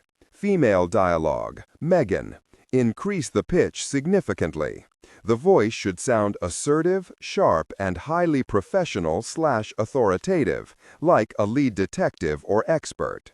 Male dialogue, Sam. Lower the pitch slightly compared to the narrator, using a tone that is skeptical, warm, and somewhat cynical to differentiate from the professional female voice. Other characters, e.g. Deputy Burns. Quick, focused delivery, clear voice. Technical delivery, vocal texture. Maintain a clean, clear vocal texture, suitable for high-quality production, ensuring every word is crisp and clearly enunciated. Emotional range. Focus on conveying emotions typical of a crime scene: disgust, professional detachment, intellectual curiosity, and underlying tension. Target emotion strength, 8-10. Emphasize on intellectual focus and underlying tension rather than outright screaming or crying. Everett watched her leave to follow the CDC people being herded by Mendenhall back to laboratory number 700, the chemical and viral containment clean room. Everett only hoped the expensive laboratory held up to its impressive name. CIA Headquarters, Langley, Virginia. Director of Operations Samuel Peachtree angrily closed his door and turned on Hiram Vickers. He paced to his desk but didn't sit down. He made sure to reach under his desk and switch off the office recording device. "Do you think that was low-key?" he asked angrily, placing his hand squarely on his desk and leaning far enough forward that Vickers thought he would fall over. Hiram took the anger in stride. "I did what was necessary. Those two people were not only citizens of the United States, they were fellow agents. How could you allow this to get to that level of dysfunction? All you had to do was follow protocol and inform her desk of the really test." Peachtree angrily straightened and turned toward his office window, looking out into the woods surrounding the complex at Langley. "It's such a natural function of your office that she probably would have ignored it. Not her type. She's one of those people who happen to take her job seriously. Thus, we couldn't allow her to see we were tracking a possible American military asset." Peachtree turned so suddenly that Vickers was impressed with the old man's agility. "That is exactly my point, you idiot. She was good at her job, which was why trying to sneak this test by her desk was a moronic move. We could have explained it far better if a very spotlight hadn't been placed on it. Regardless, the problem has been solved. May I remind you that our job with this new department is to gather corporate intelligence through the use of the black teams, not the killing of innocents. If you can't do that without killing people you work with, we obviously chose the wrong man for the job," he hissed as he glared at Vickers. "If that's the case, we better stop our black team in Nevada, because they just eliminated one hell of a lot of American citizens for the same exact reason I did. Self-preservation, Mr. Director of Operations. Sometimes the money collected comes with hidden costs," Vickers countered. The Director of Operations managed to ignore the comment about money, as that was the dirtiest part of their covert operations, the gathering of wealth. It wasn't just for themselves, for their hard work and patriotism, but because utilizing the black teams was an expensive proposition. The older man calmed visibly as he tried to put his house back in order. Now, this Lynn Simpson just happened to be a favorite of Director Easterbrook. You sent her to me in Georgetown. How was I to interpret that? You idiot! I knew what you had planned. The point is, you let it get that far. Do you want to cancel with the British?" Peachtree exhaled and slowly sat down in his large chair. "Of course not. Things have progressed too far for us to end up with nothing. Who in the hell would have thought that the CDC had a lab in place in Nevada? Order Mr. Smith to get this business over with and get out of there, preferably without anyone else dying." Hiram Vickers stood while buttoning his jacket. "Have you a list of this Simpson woman's next of kin? We don't want someone coming out of the woodwork asking too many questions. As it stands, she was ambushed in Georgetown by unknown elements, and the technician just disappeared. Happens all the time." Peachtree looked down at a file on his desk and opened it. "Well, the girl has parents living in Wyoming. They shouldn't be a problem. Miss Simpson has a mother in Texas. No other next of kin. See, if you don't panic, everything works itself out." Vickers smiled and then turned and left the office. The Director of Operations watched Vickers leave and then looked at Lynn Simpson's picture in her file once more. He shook his head as he remembered the beautiful face of the young woman. At least she'll only leave behind a grieving mother and no one else. Peachtree closed the file and slid it away from him. Pity. The Gold City Pawn Shop, Las Vegas, Nevada. The man talking with the 4 Las Vegas police officers didn't feel the eyes on him from across the street. Jack Collins ripped the bandage away from his forehead, not feeling the pain of the tape Alice and his mother Callie had applied earlier. He watched as another man came from the deepest reaches of the pawn shop to join in the conversation with Las Vegas' finest. Jack watched as another policeman examined the large hole in the wall on the left side of the shop with a flashlight, and then walked back around the building to join his fellow officers. The two strangers were gesturing and laughing with the officers as if they had merely had a break-in at the Gold City pawn shop. The employees signed a report, and Jack watched as the police returned to their cars, shut down their overhead lights, and then drove away, being watched until they were out of sight down the road. The two men turned and re-entered the shop, placing the close sign in the door. With one last look around, they locked it and pulled down the shade. It was completely understandable after a break-in to shut the doors for repairs. There was only one problem. Jack knew these men weren't a part of his security team. Jack ducked back behind a large van, reached behind him, and pulled the 9mm from his waistband. The weapon had been given to him by Alice, and Jack had taken it with the knowledge that Alice was one of the better-armed elderly ladies in Las Vegas. Before he left the house, he made sure both she and his mother Callie were properly armed.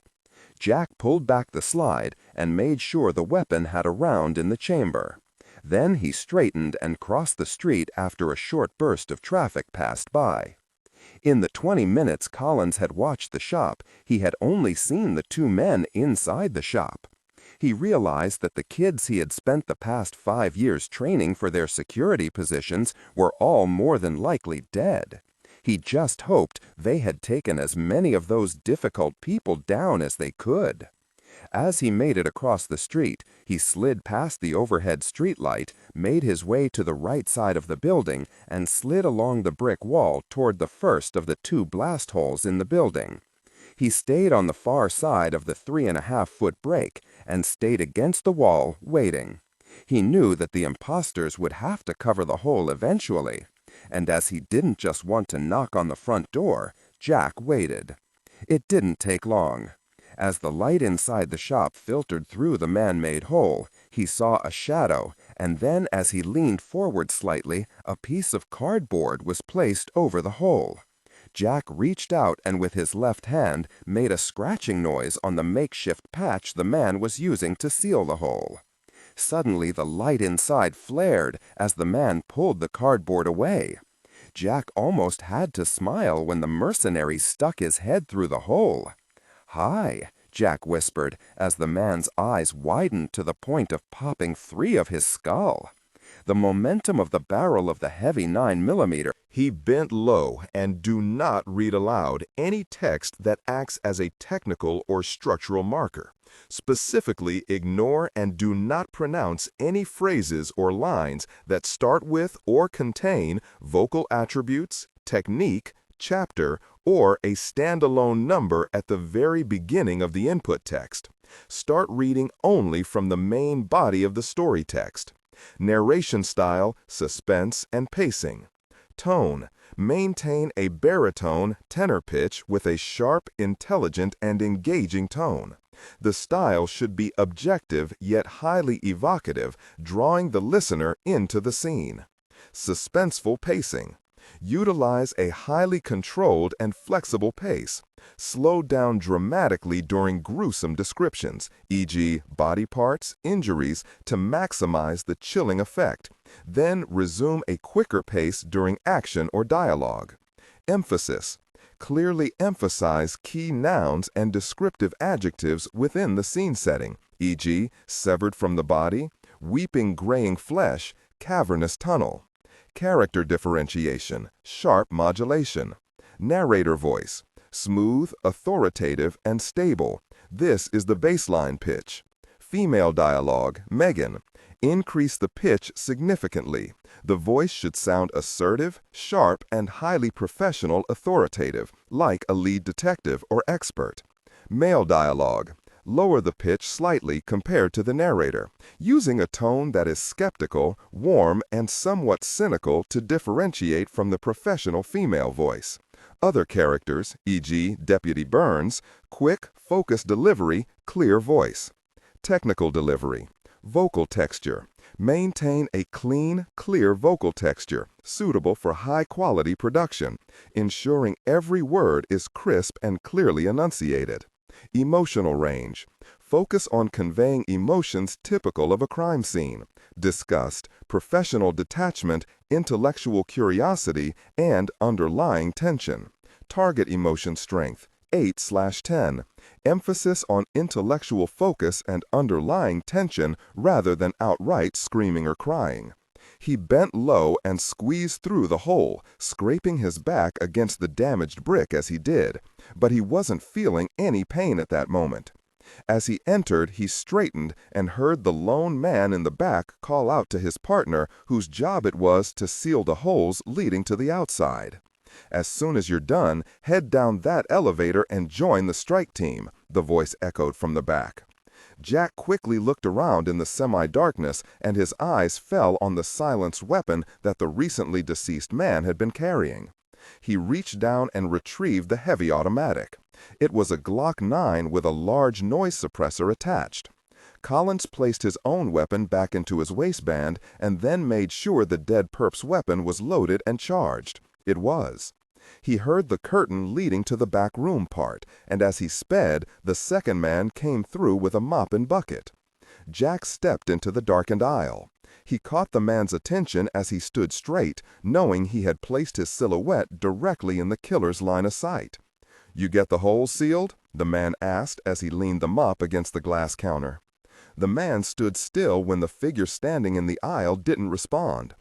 Jack realized that the man he was facing most definitely had years of military training, as he didn't hesitate in reaching for his weapon.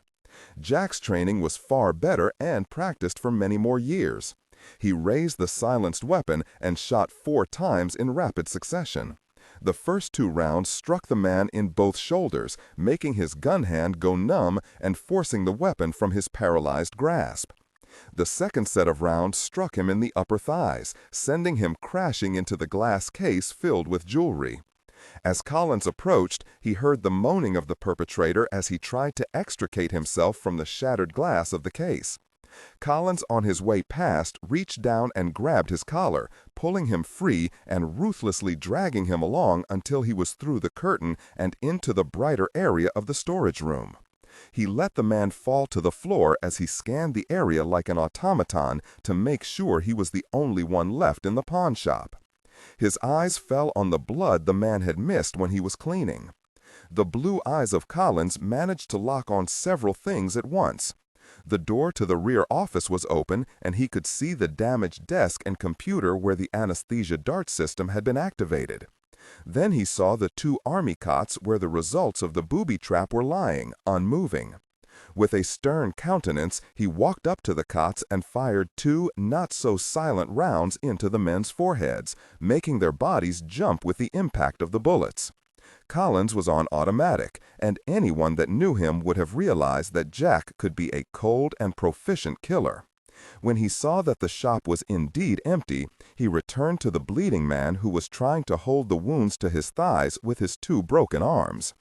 Collins reached down and with one arm swung the man up and onto one of the dead, now lying still on the cot. Jack then looked down at the man, unscrewed the now damaged silencer, and pulled it free of the Glock. His eyes locked on the man writhing in pain. As the wounded man opened his eyes, they widened when he saw up close who he was dealing with. He shook his head to try to clear the pain that racked his mind, as Collins continued to look the man over. "Son, anything you tell me that doesn't have the ring of truth to it will bring on pain such as you've never known. Normally, I'm not a cruel person. I treat enemies by the rule book, even terrorists." Jack ejected the clip in the Glock, pulled back the slide, and popped the lone bullet from the weapon. He then tossed the gun on the floor and pulled Alice's weapon from his waistband. "But you are neither a warrior nor even a terrorist with an agenda. You are a mercenary who gets money for wet work, a traitor." Jack leaned over to make sure the man was hearing him. "I am a colonel in the United States Army, and son, you messed with the wrong man at the wrong time." "Colonel, I am a former member of the SAS. I work for men that want no harm to come to this country." Jack simply reached out and hit the man with the barrel of the 9mm, smashing and breaking his nose and sending blood out in a spray where it hit Collins in his face and shirt. The Queen must be proud of one of her boys that would kill innocent men and attempt to kill unarmed women. I don't think she would approve of your job choices, son. Please. The gun barrel again. This time it was on the left thigh, directly over the large hole where the 9mm round had entered. I talk, you listen. The man could only nod his head as the pain from the blow coursed through his system. Good. I have your attention then?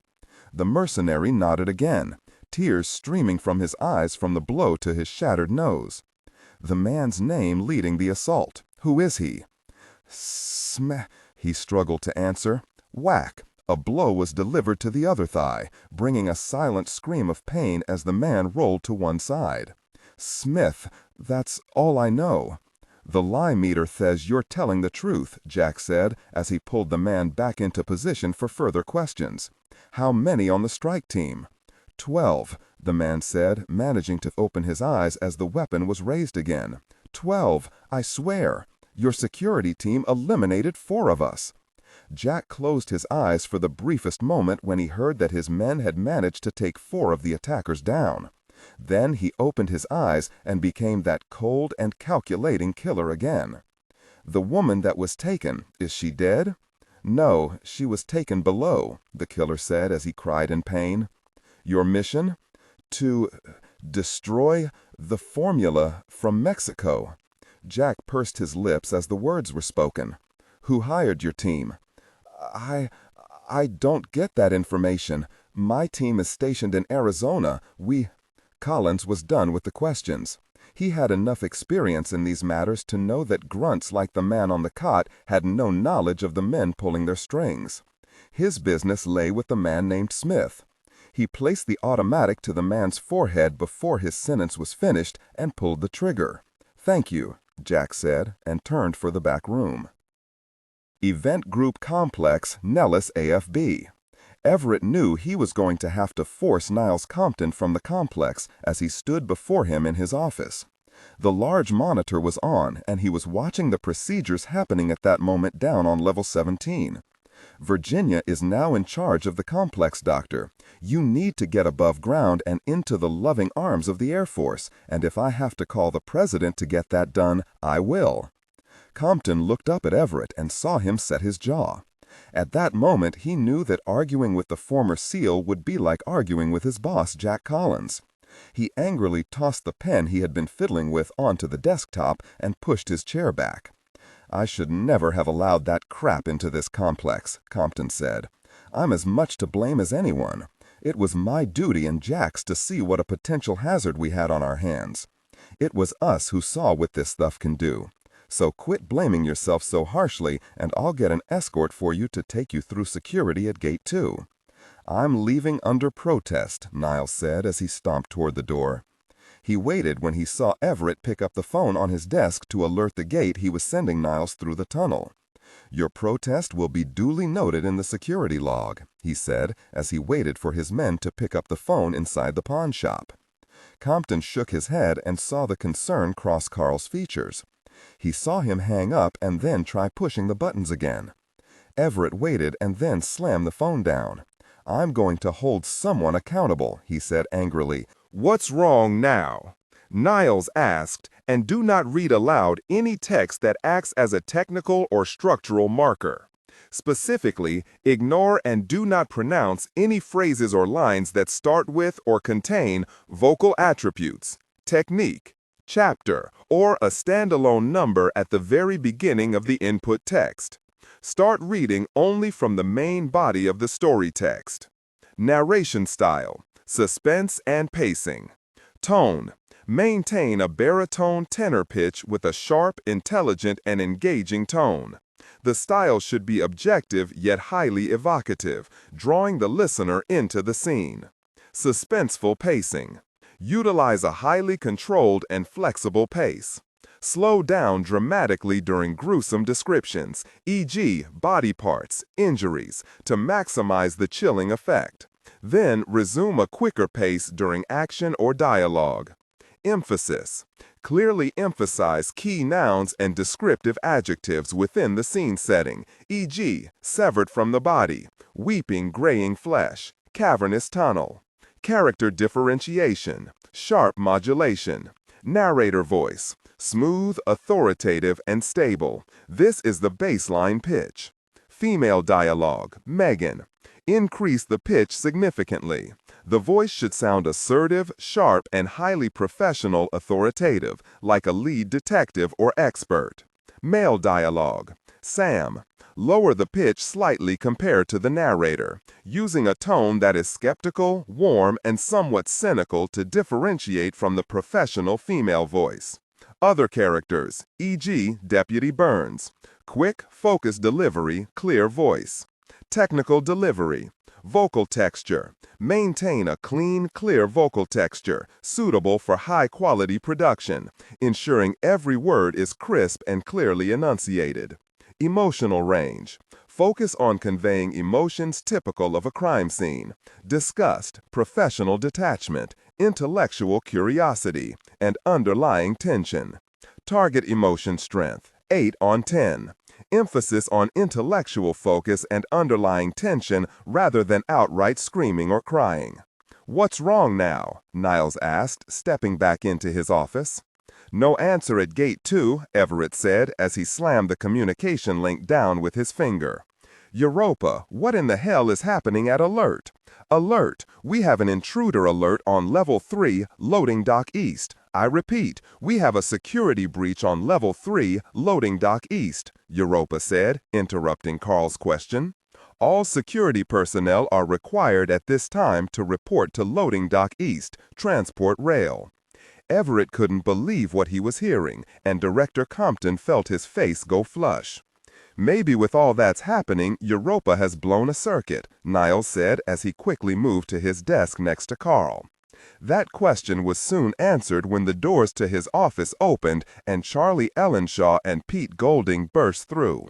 "Captain, we think we heard gunfire somewhere on the upper levels," Pete said breathlessly. Everett looked up and then went into action. "Get the director the hell out of here," he said as he ran through the double doors.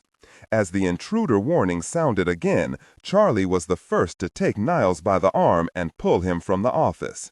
"You know the drill," Charlie said as Pete took Compton's other arm. "Gosh, let go of me," Niles protested. "Sorry, the captain is a little bigger than you. Let's go," Pete said as the warning notice sent by Europa continued. All around them, the warnings blared.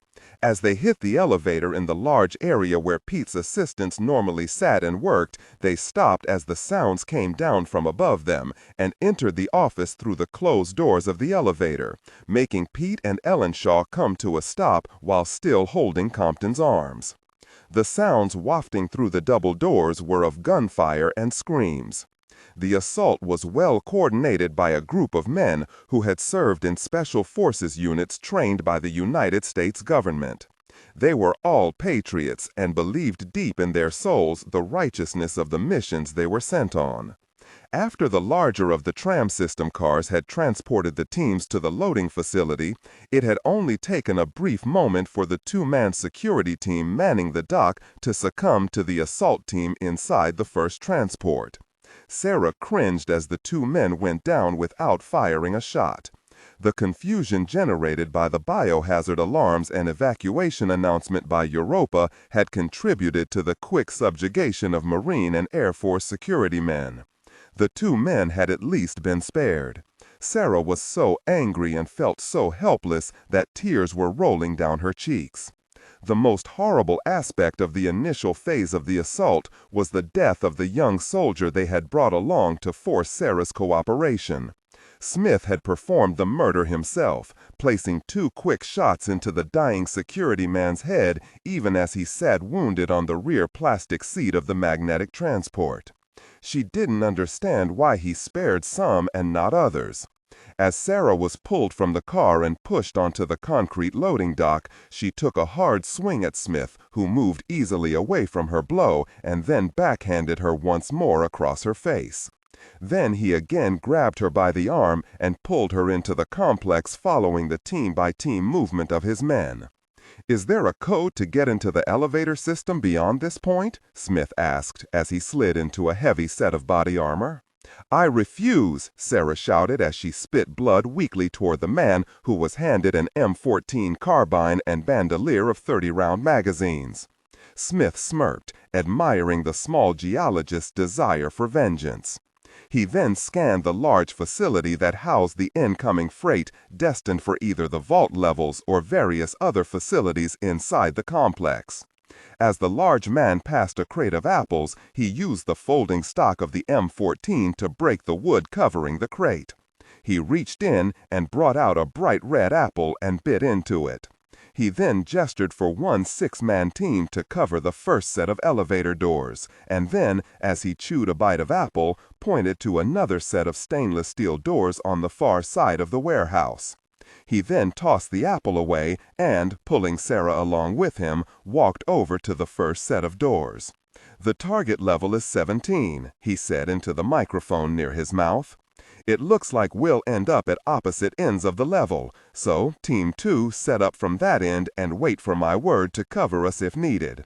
In and out in 15 minutes, gentlemen, or it will screw up our timetable." As Sarah watched, Smith reached into his vest and brought out a small device. "How much security is on level 17?" he asked Sarah. "There's a team of 12 heavily armed men on 17, she said with a smirk, hoping to throw a kink into Smith's plans. Sarah tried to pull away as the elevator doors opened and the first team of 6 black-clothed men and Smith stepped in. "Level, please," asked the Marilyn Monroe voice of Europa. Smith smiled at Sarah and then clicked the on button of the small recorder, making Mentyre close her eyes in frustration. He rewound a small digital recorder to the point he wanted. He then held it up to the small Europa terminal just beside the door and pushed the play button. 17, Sarah's voice said through the electronic trap he had set for her. "Thank you, Lieutenant Mentyre, level 17. You must be aware there is a current state of emergency on that level. Please follow supervisory procedure for entry onto the affected level." Smith smiled as Sarah grimaced in frustration at the way she was outsmarted. "Level 17, formulas, serums, colognes, and aftershaves. All aboard," Smith joked as he pulled a fuming Sarah Mentyre in with him.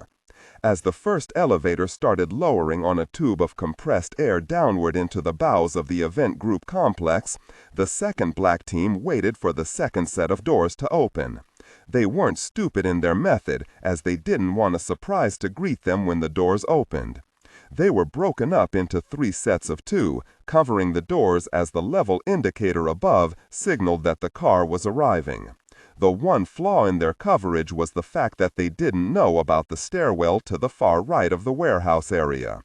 Without warning, and according to the use of deadly forces authorized for trespassing onto this federal reservation signs they walked past with just a cursory glance, a security team of 10 men led by Sergeant Jesse Sanchez, a U.S. Marine with 10 years' experience, opened fire on the men before they knew what was happening. Sanchez had been in the process of securing the facility and, as protocol dictated they not use the elevators, had entered the stairwell when the security team on the dock didn't answer his calls. Without checking with Captain Everett, Sanchez fell back on the training he had received from Carl and Jack. Within 3.5 seconds, the 6-man black team had been cut down with clean shots either to the back of their heads or to their exposed necks. The sergeant was the first man to stand from behind some of the incoming freight.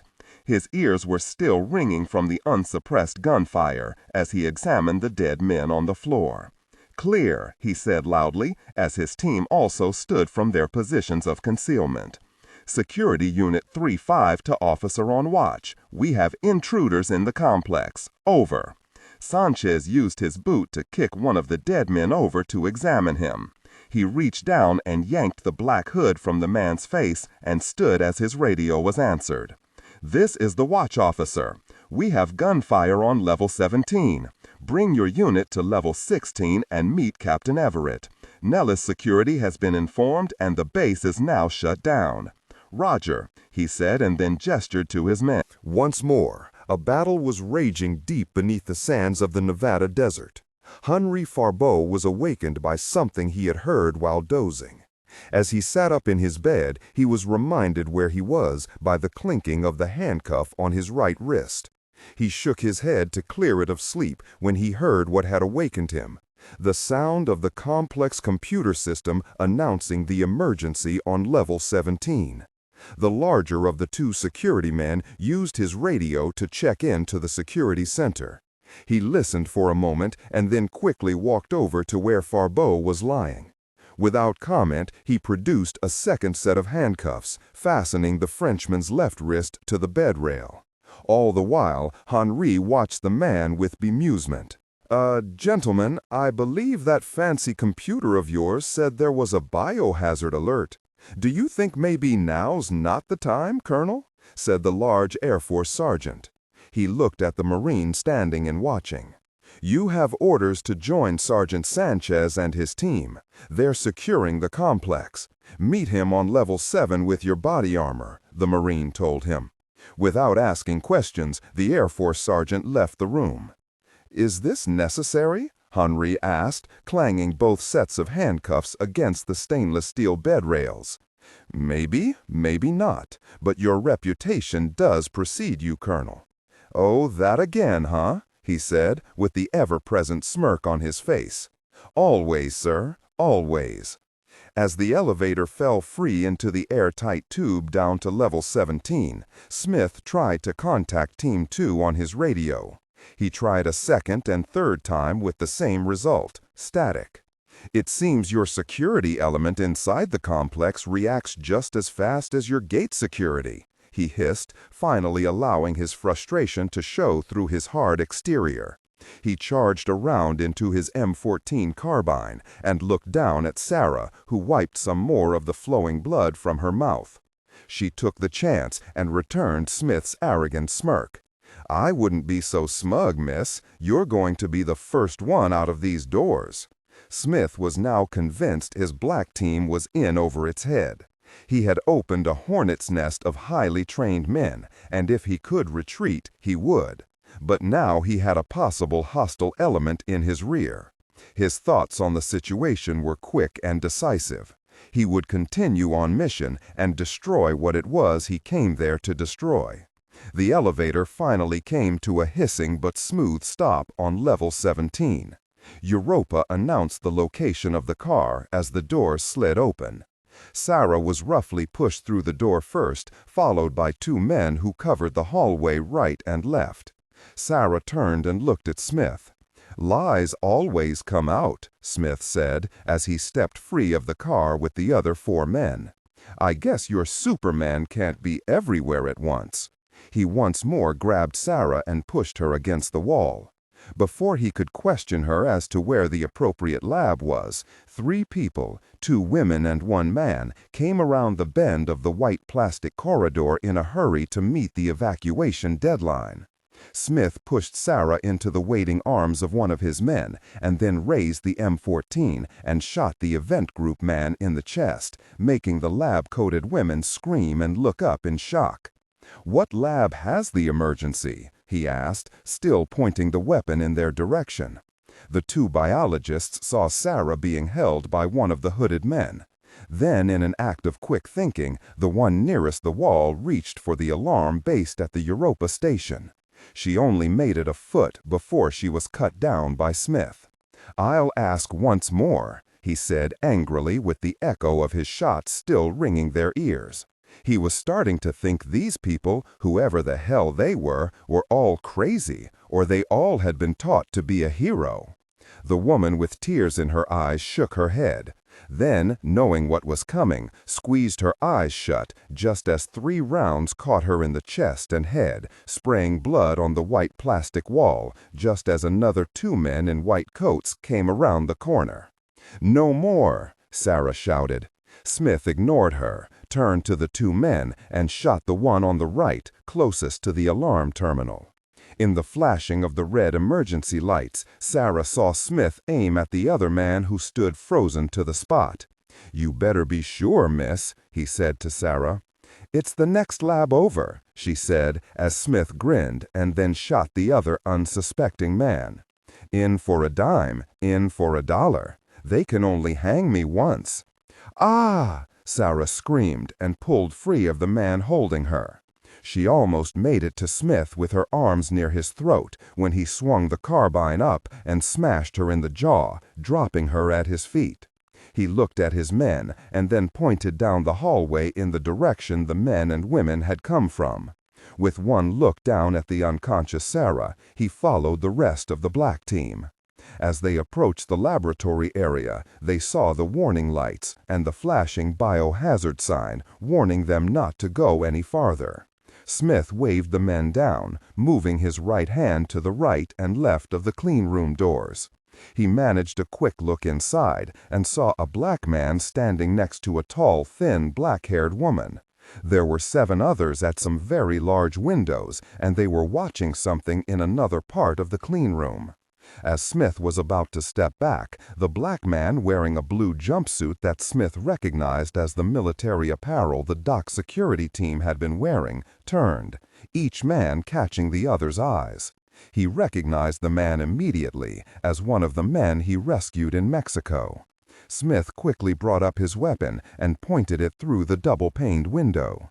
He gestured for everyone inside to raise their hands as the rest of his team entered through the unsecured door. The black man jumped at the first man through the door.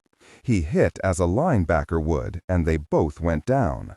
It was Smith who quickly kicked the black man in the head, sending him off and over Smith's fallen team member.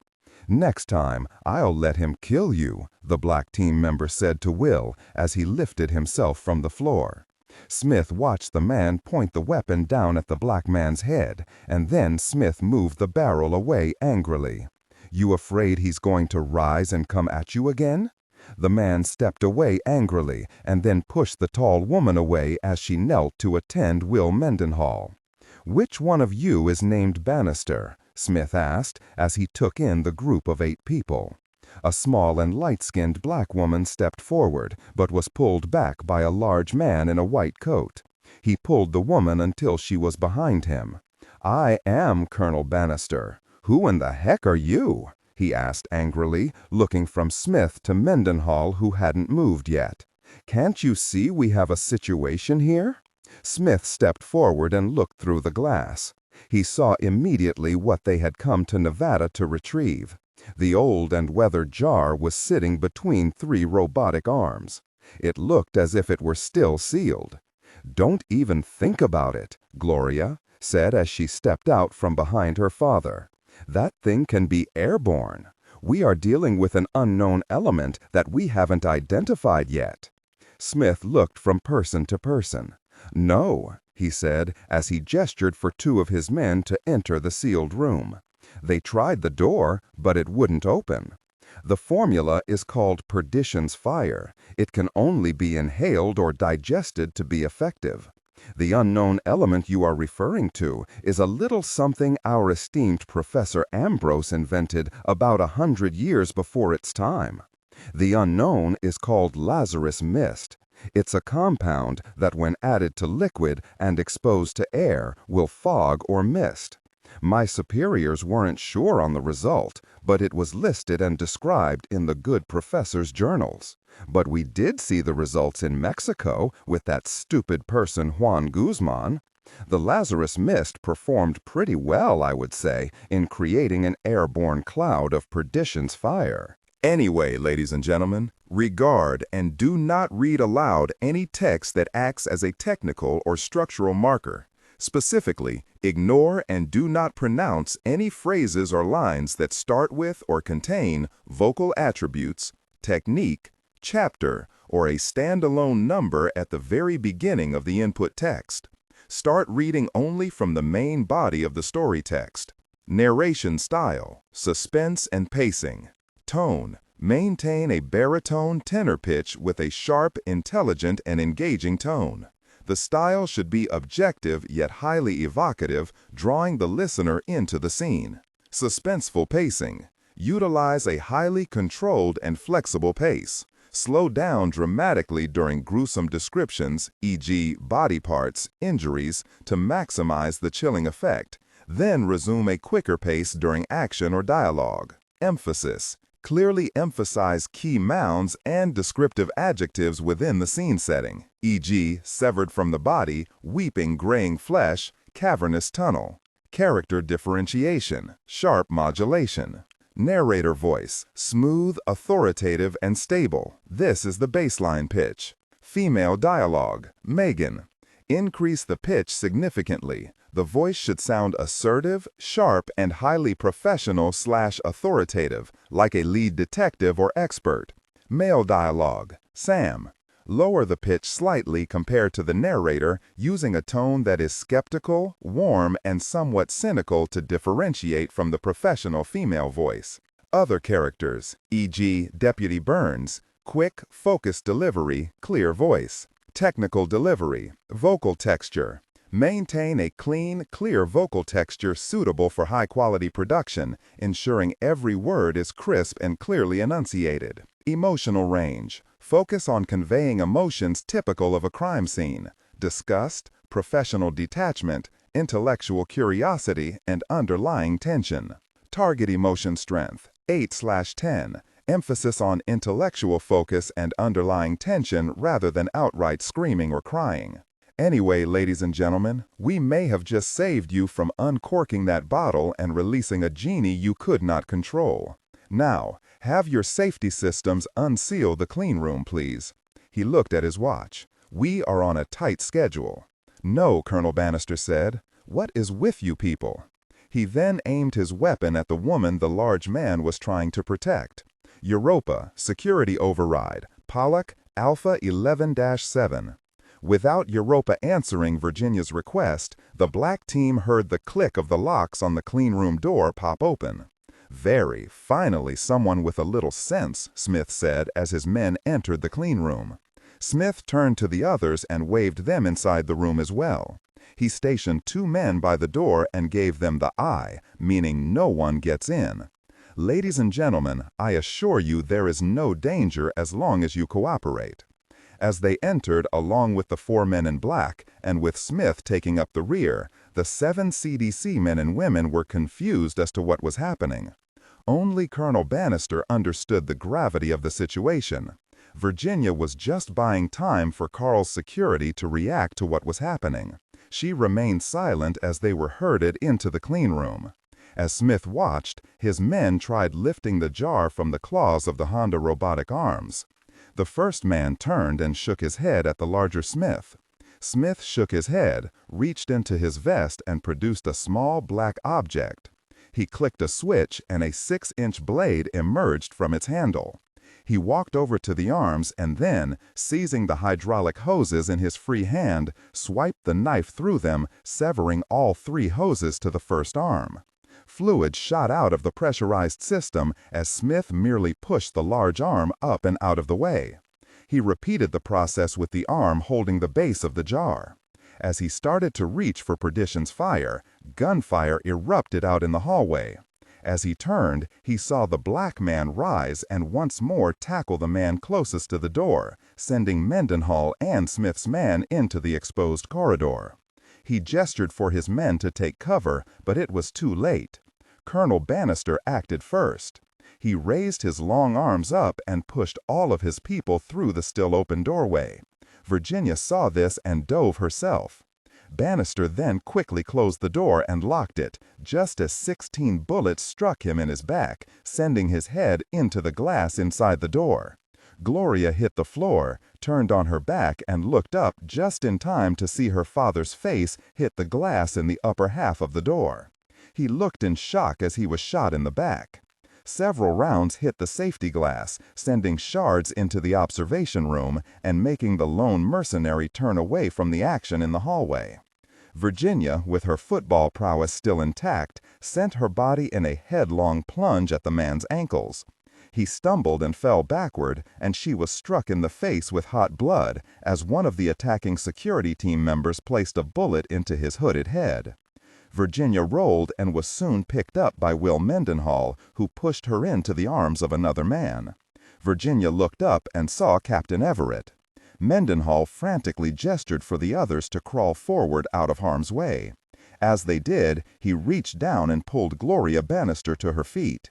She immediately wrapped her arms around Mendenhall as he threw both her and himself back against the wall as more bullets started flying out of the clean room.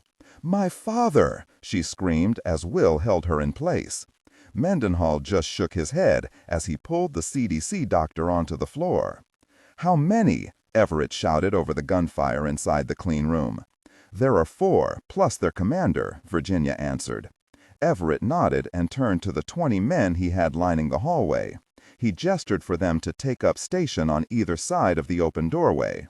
Then he turned to Will and tossed him his headset and radio. "Get on the horn and have Sergeant Sanchez bring up an assault package. We need flashbangs and gas." "Yes, sir," Will said as he placed the earphone into his ear and made the call.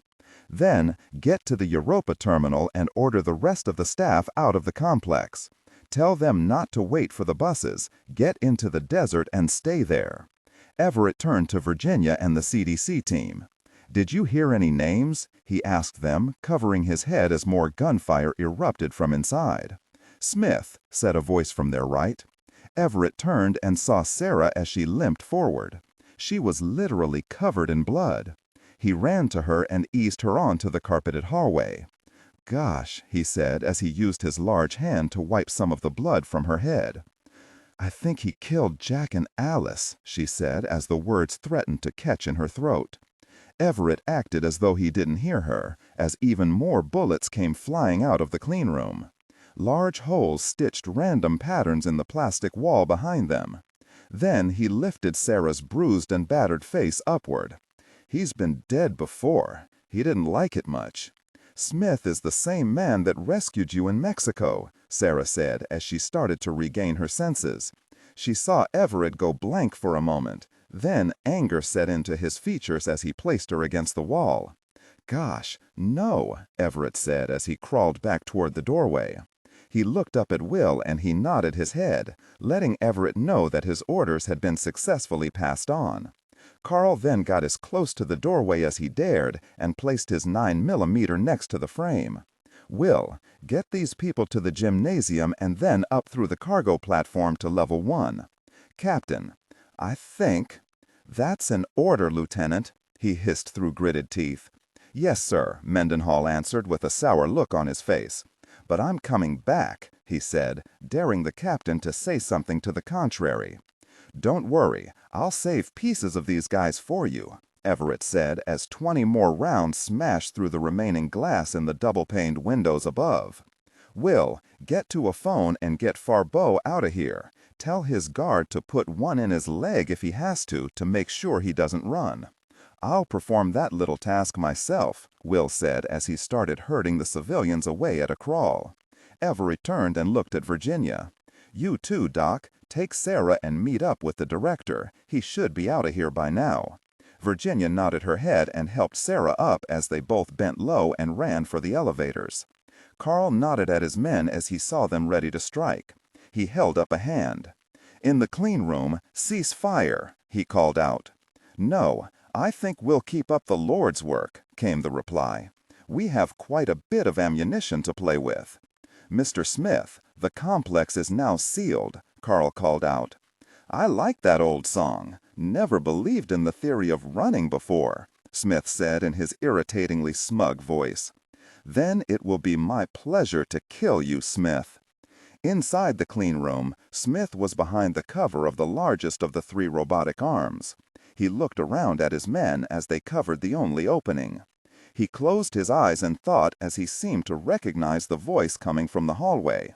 He figured there was no reason to taunt the man about the murder of his companion in Las Vegas, so he tried to formulate a way out of there without getting himself killed.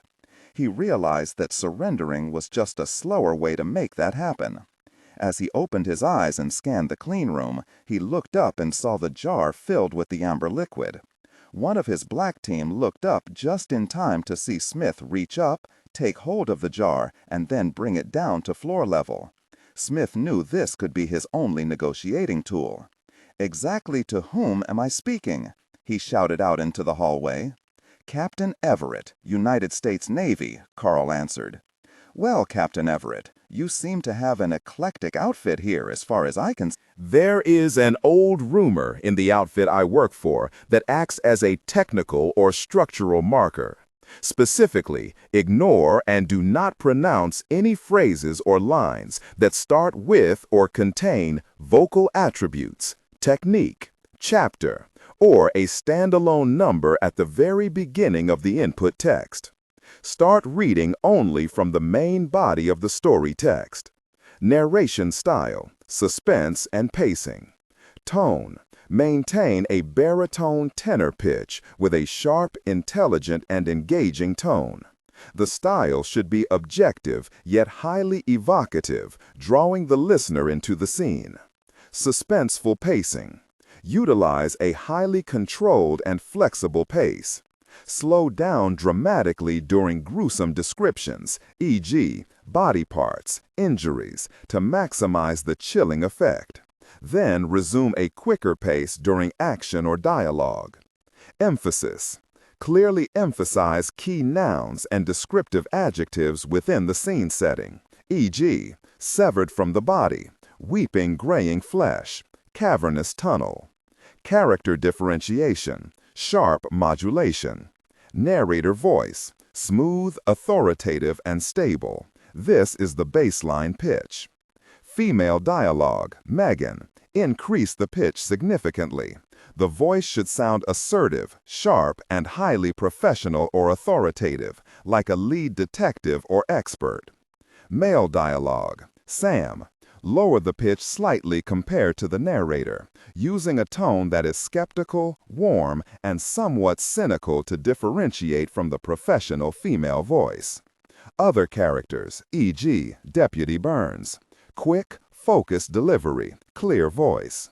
Technical delivery, vocal texture. Maintain a clean, clear vocal texture suitable for high-quality production, ensuring every word is crisp and clearly enunciated.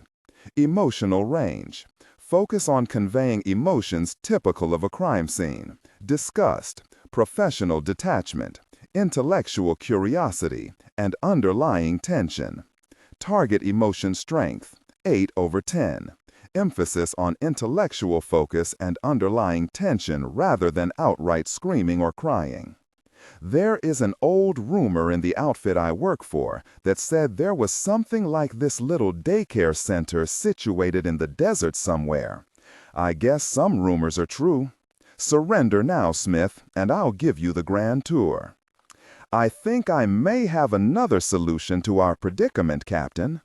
How about you and my men safe passage out of here, and in exchange, I won't contaminate this entire facility with perdition's fire. Sound reasonable? Carl leaned back against the wall and mentally cursed himself for thinking this would be an easy situation. He waited for a few seconds, and then leaned to his right without exposing himself to the open doorway. You, of all people, know what that would do to everyone, including yourself. So just lay down your arms and give it up. Just as Smith was about to react to Everett's command, one of Smith's own men gaped wide-eyed at the jar Smith was holding and tried to slide a few feet farther away. Before he could move, Smith shoved the jar into the hands of the startled soldier.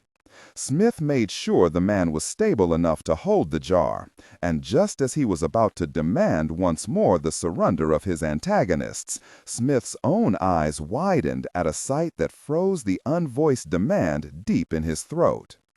As he looked from the startled soldier's eyes to the jar the man held, he saw that the rubber stopper, cracked with age and with a new 3cc-sized hole in its top, was leaking. Drop by drop it hit the floor.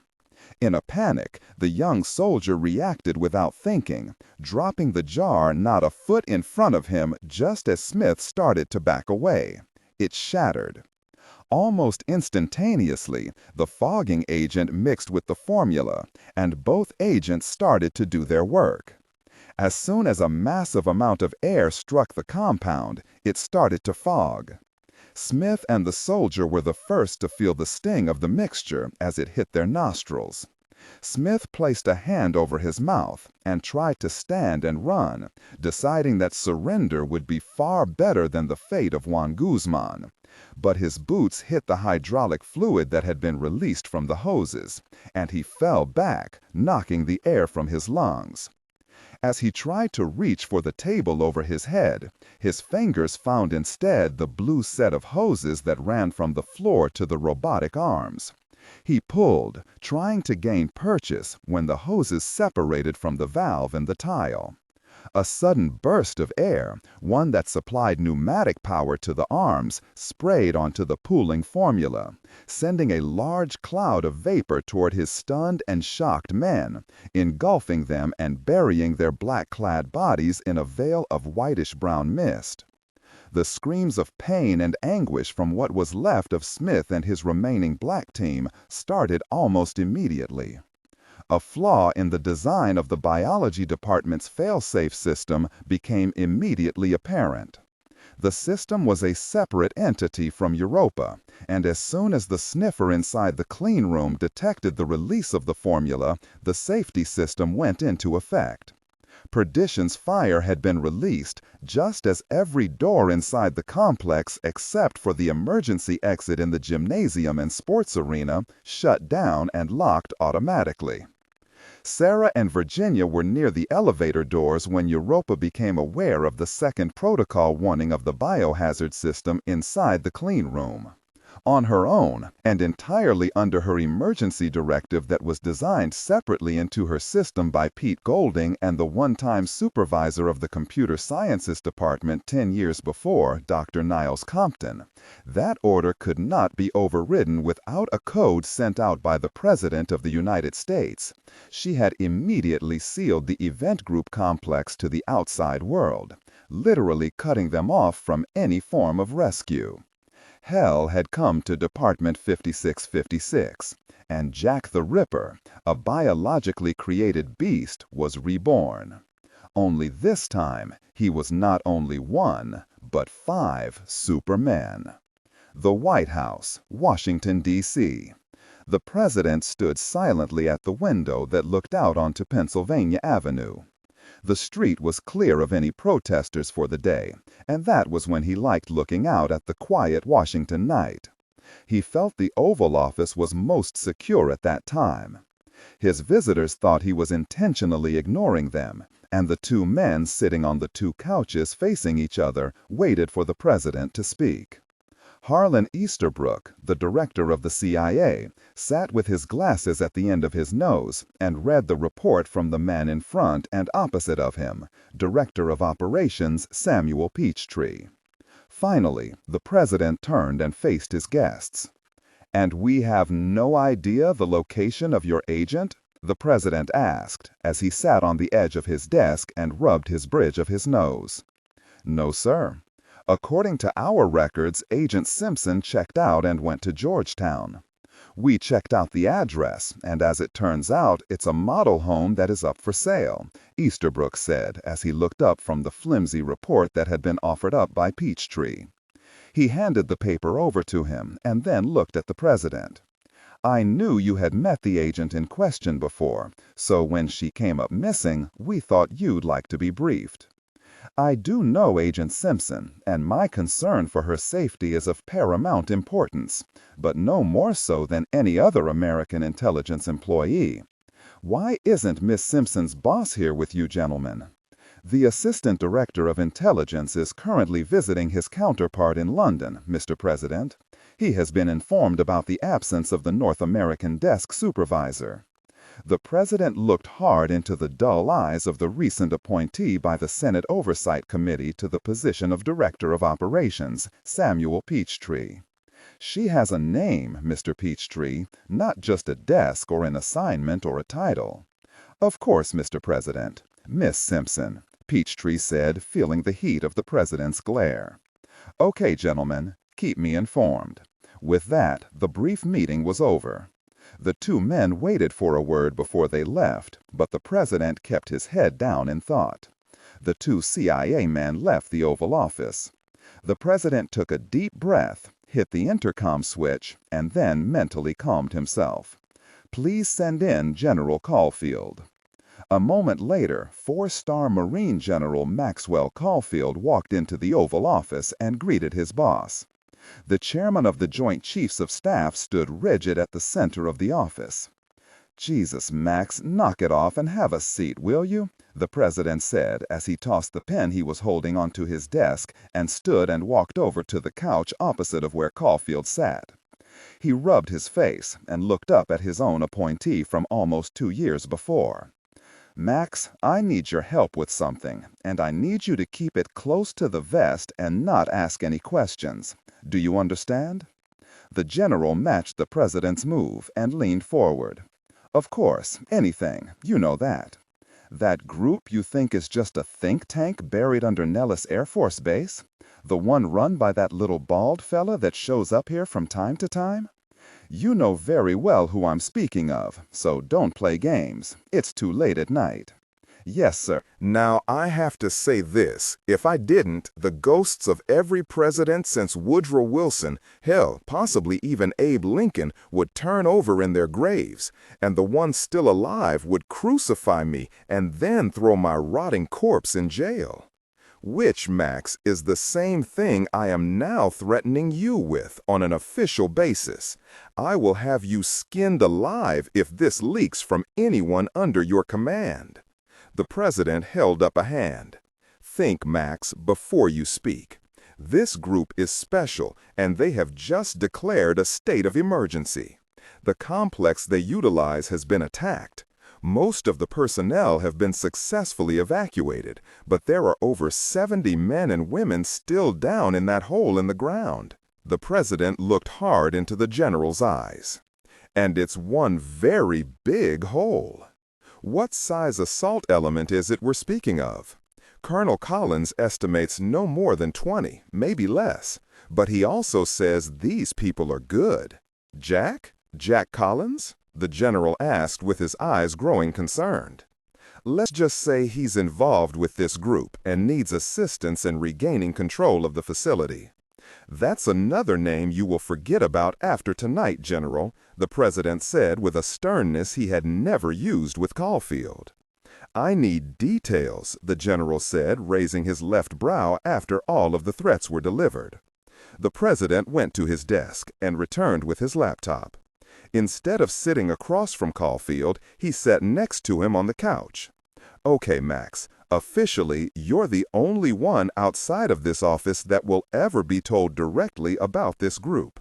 Some have guessed at its existence, especially after the Atlantis thing and then the space shots, but no one could ever prove it. Throughout the modern history of this country, they could never prove a thing." The president opened the laptop and brought up a file after he entered his personal code. "This is a layout of the complex. Study it and commit it to memory because you can't have any drawings for planning." As Caulfield looked at the detailed layout of the 87 levels of the event group complex, his eyes widened. "What in the hell is this?" he wondered. The massive complex was laid out before him, and he couldn't believe the scope of the construction. "Max," I said, "don't ask. I'm breaking about 1,000 laws laid down by my predecessors about secrecy where this group is concerned. I need you to come up with an assault plan to help Colonel Collins and his men. I need you to get my friend Dr. Compton the hell out of there. The operation is to be kept tight and small. You run it for me. Just an officer and as tight a unit as you can find. Who do you have in mind?" Caulfield had a hard time drawing his eyes away from the underground structure he was looking at. It was shaped like an upside-down bowl with a large stem coming from its center, followed by another inverted bowl, then another, and still another. "This son of a difficult person is a nightmare, Mr. President." "I know. I've been inside and said the same thing," he answered, again rubbing his face in frustration. "And we have to keep it tight and quiet?" The general didn't expect a response. He looked away and then glanced back at the tired and even grayer-haired man than the one who appointed him to his current position. "Thank you for trusting me with this. I knew that quirky little bald man was something, But running a joint like this? I guess we have to help save him, don't we? The president placed his hand on the general's shoulder. Thanks, Max. I would hate to have you, well, dealt with. Caulfield looked up after the president's small joke, but when he saw that he wasn't smiling, the general turned away with his eyes a little wider and the threats to him that much more vivid. I think maybe you better save the thanks for the Delta team I have to send in there, and please don't make me threaten them like you did me. I don't know if these boys would take it as well as I did. Oh, they would take it if I sent a regiment of FBI agents to their front door. Now, where are these gentlemen? Right now, they're at Fort Lewis, Washington, conducting their mountain training on Mount Rainier. I can have a team at Nellis in about 3 hours with luck. Mr. President, you said most of the personnel were evacuated successfully. Wasn't Dr. Compton one of those people? No, he's missing, along with many others. They are cut off far underground. The president turned and faced the general. Max, besides Collins and his security force, the people that work inside that complex are only thinkers, doctors, professors, and God only knows what else. They are the best people this country has to offer as far as brains. They need your help and the silence of you and the men you choose. Maxwell Caulfield stood and removed his uniform jacket.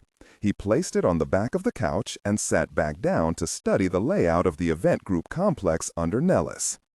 I need a direct line to Fort Lewis in Washington State, he said, as his eyes started roaming over the large gates that were the entrances to the giant complex in the desert. Get them out of there, Max, the president said. The general raised the phone to his ear. This is General Caulfield. Connect me with the JSOC immediately. The chairman of the Joint Chiefs overheard the chairman of the Joint Special Operations Command. The JSOC and the Delta team they planned operations for were about to assault the underground complex that housed the most secret organization in the history of the United States, the Event Group. The Event Group Complex, Nellis, AFB, Nevada. The 3 men had almost made it down to level 12 by the stairwell when Niles said he had to return to the office level up on 7. Charlie shook his head no, and Pete just sat down and tried to catch his breath. If we go back, the captain will shoot us instead of any intruders, Charlie said as he helped Pete to his feet in the semi-dark stairwell. We had one job to do, and we can't even do that. Look, I'm not leaving while I have people still inside the complex. Now you two can either come with me or continue on to the evacuation point, but I would prefer you come along. Pete, Europa could be helpful in what's happening. How many men are left here with the expertise to get her up to spec enough to help out Captain Everett? Pete shook his head negatively. He finally took a couple of deep breaths and looked back up the stairs. The distant sounds of gunfire had ceased for the moment. I haven't heard any shots in a minute or so. Maybe it's all over, Pete managed to say. Maybe, but why isn't Europa telling us anything? You of all people should know her programming. We're literally in the dark here, Niles said as he turned and started back up. Charlie Ellenshaw looked at Pete and then nodded his head upward. Well, the office on 7 is 10 levels above the danger on 17. Niles has a point. I really don't relish the thought of running out on the rest of them. Pete took the first few steps back up the stairs. Neither did I, but someone could have mentioned that just a bit earlier, like when we were on level 7. The 3 men went back up the stairs where they thought it would be safe. They were wrong. Level 17. The silence coming from the clean room was overwhelming.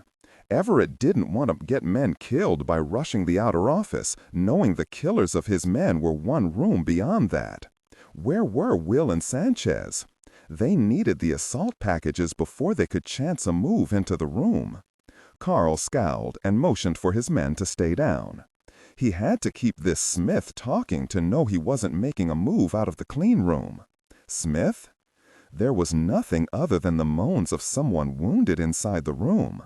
Then they heard a grunt, followed by another. Everett closed his eyes because he knew he had to risk exposing himself to gunfire from inside. Making a quick decision, he rose to his knees and raised his head to the shattered window above. With a quick glance, he saw that the observation area was clear. He lowered his head and grimaced. Then he chanced another look. As he rose, he quickly saw that the clean room was filled with a fog that was just starting to roll free. He thought he saw several shadows moving about. There were more screams of pain, and then, not believing his ears, he heard the laughter of not only one, but several men from inside the clouded and fogged clean room. Everett quickly ducked back down, not believing what he had just seen. It was the same fog that had engulfed Guzman and his men at the hacienda. "We can't wait for the assault packages," he called out to the 20 men lining the wall. "When I give the word, we give those bastards everything we have." The 10 men on the right and the 10 on the left gave him the thumbs up. Everett quickly noted the 20 weapons his men had. Most were from the smallest of the 3 armories located in the security department, not the heavier caliber weapons in the main armory down on level 40. The ones his men were armed with were light M14 carbines, the small version of the M16.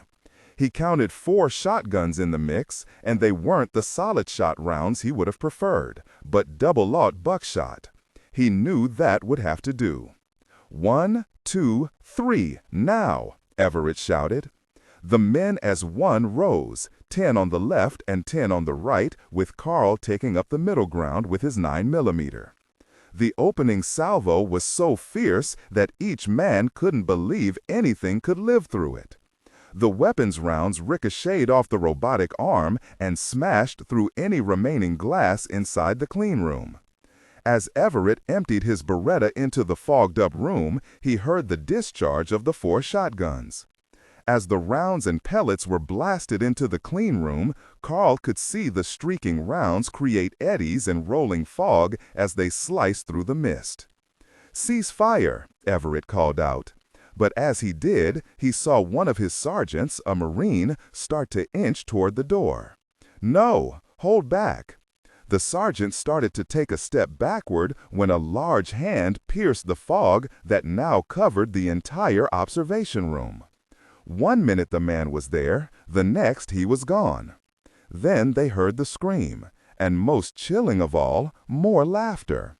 One laugh was joined by many more. The screaming stopped abruptly, but the laughing continued. As Everett took in his men, he could see the unsettling effect the situation was having. They were looking to him for the strength he usually possessed.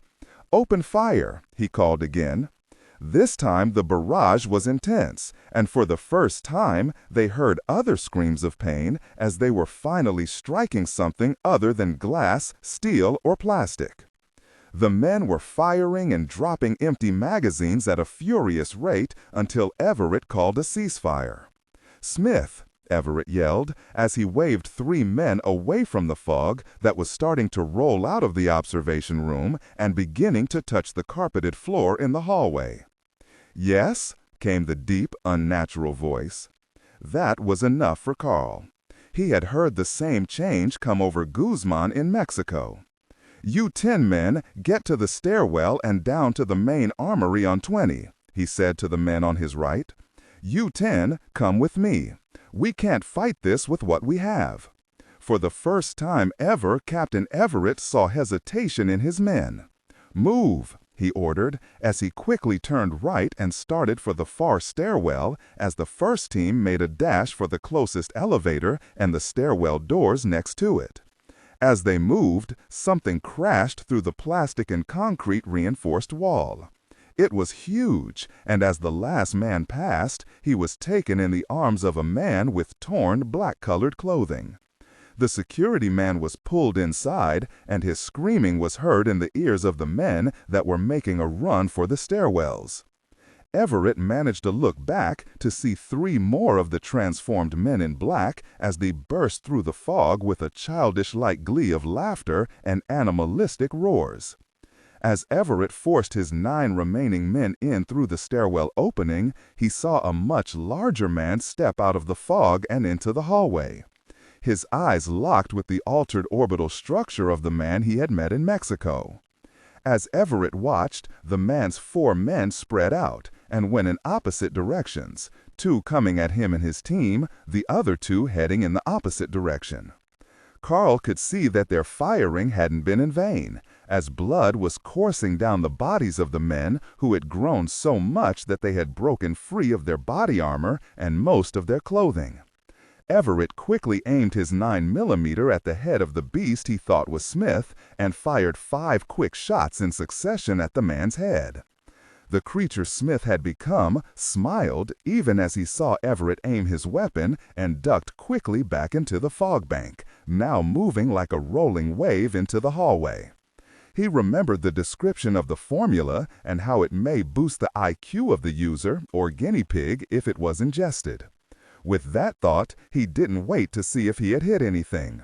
He turned and entered the stairwell and started the retreat back into the depths of the event group complex. Behind them, 2 of Smith's men, their teeth elongated and with both drooling spittle, started convulsing as even more of Kredition's fire was inhaled. Then, as one, they started bashing their ham-sized fists into the walls, creating giant holes with each blow. Farther down the hallway, as Smith once more rose from the fog laced with Perdition's fire, he saw what the 2 men were doing and nodded his massive head and laughed as he and the other 2 started to repeat what the first men were doing. They needed to get into the walls and the spaces behind them so they could control the complex from directions its defenders would never believe possible. The first 2 broke through to the empty and non-functioning elevator shaft at the far end of the hallway, even as Smith started laughing uncontrollably as his men were tearing into the walls like they were papier-mâché. The security department had lost the first round, with Lawrence Ambrose's chemically improved soldiers, with 4 security personnel dead and level 17 lost. On level 8, Niles stopped to get some air into his lungs. It was right about then that he regretted excusing all officers and supervisors from the intramural activities such as the football game they watched just 3 days ago.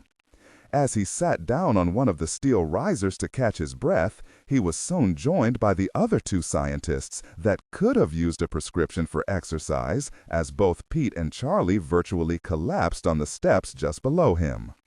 "Did you hear that gunfire a minute ago?" Charlie asked as he leaned against the sealed elevator tube that ran along the stairwell. "That was a serious firefight." "I wouldn't know a serious one from 2 gang members having a confrontation on a street corner," Pete said as he reached up on his chest and felt his racing heart. "Pete, why is Europa offline? The warning lights have stopped, and she hasn't made any announcements about the evacuation since we started back up the stairs." Pete managed to look up at the director. They were all soaked with sweat because one of Europa's last commands was to shut down the air conditioning systems because of the threat of spreading the contaminant to other levels. When the intruder alarm was sounded, Europa had programming instructions to shut down everything so she cannot be compromised by the intruders. A serious programming error by yours truly, I'm afraid. I just couldn't fathom any scenario where I could not override any of her protocols. Pete looked away. "I'm sorry." Niles reached down and patted Pete on the back as he rose from the stair he had been resting on. "Well, that's another reason for returning to the office level." You can get her going once you reach the computer center, right? You bet I can, as long as nothing interferes once we get there. The white-haired Charlie Ellenshaw was still leaning against the steel and plastic tube of one of the 18 different elevator shafts when he thought he felt something inside of the sealed tube the elevators rode on with compressed air. He removed his glasses and tried not to breathe for a moment as he listened. He shushed Niles and Pete as he placed his ear closer to the tube. "Pete, Europa shut down everything you said." Pete saw what Ellenshaw was doing and nodded his head. "The elevators were the first thing cut off after the intruder alarm sounded, Charlie." Ellenshaw leaned back onto the stairwell. Maybe we better get to the next level, because something seems to be coming this way. It's noisy and very much in a hurry." Pete placed his ear to the tube and listened as Charlie shot up a few steps, took Niles by the arm, and started pushing him up the remaining stairs.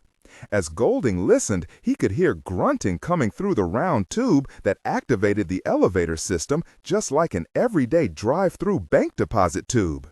His eyes widened when he heard the impact of something as it traveled upward. Pete wondered if something was in the tube, but didn't wait for an answer, as his frightened imagination produced any number of possibilities after Captain Everett's description of the nightmare in Mexico. He started running after Niles and Charlie. "Oh, this is bad," Pete said, as he tried to catch up with the suddenly fast-moving director and cryptozoologist. Virginia, Mendenhall, Gloria, and Sarah were having the same problems getting down to level 34 where they could evacuate. Sarah was just now getting her senses back and refused to slow the others down. She leaned against the stairwell wall and wiped the last of her bleeding wound to the top of her head away. Virginia again ripped part of her lab coat to dab at the large cut in Sarah's scalp. "Girl, you're not doing too well the last few days, are you?" Virginia said, trying not to hurt the small geologist any more than needed. Sarah looked up with her swollen and blackened eyes and touched the large gash on her cheek. "I have had far better weeks." "Sarah, is what you said about the Colonel true?" Will asked as he placed an arm around the still sobbing Gloria Bannister. "I don't know, Will. When I was taken, Jack was still alive, but these men are ruthless." "Do you think you can get to level 34 from here?" Mendenhall asked as he pulled Gloria's arms from around him where she had been holding on to him with a death grip. Sarah and Virginia looked at him at the same time. Sarah removed the blood-stained rag from Virginia's hand and glared at Will. "We've already been separated from everyone else, and in case you didn't hear what I heard, Carl has his hands full up on 17, so consider that if you want to get yourself into the fight, because we're going to go with you if you attempt to leave. We follow orders, remember?" From somewhere high above them, they heard a crash, and a moment later several large chunks of plastic and concrete flew past them on the stairwell. Each person standing on the stairs ventured to look up into the darkness over their heads. That was when they heard loud, very heavy footsteps on the steel steps several levels up. "What in the hell is that?" Virginia asked out loud.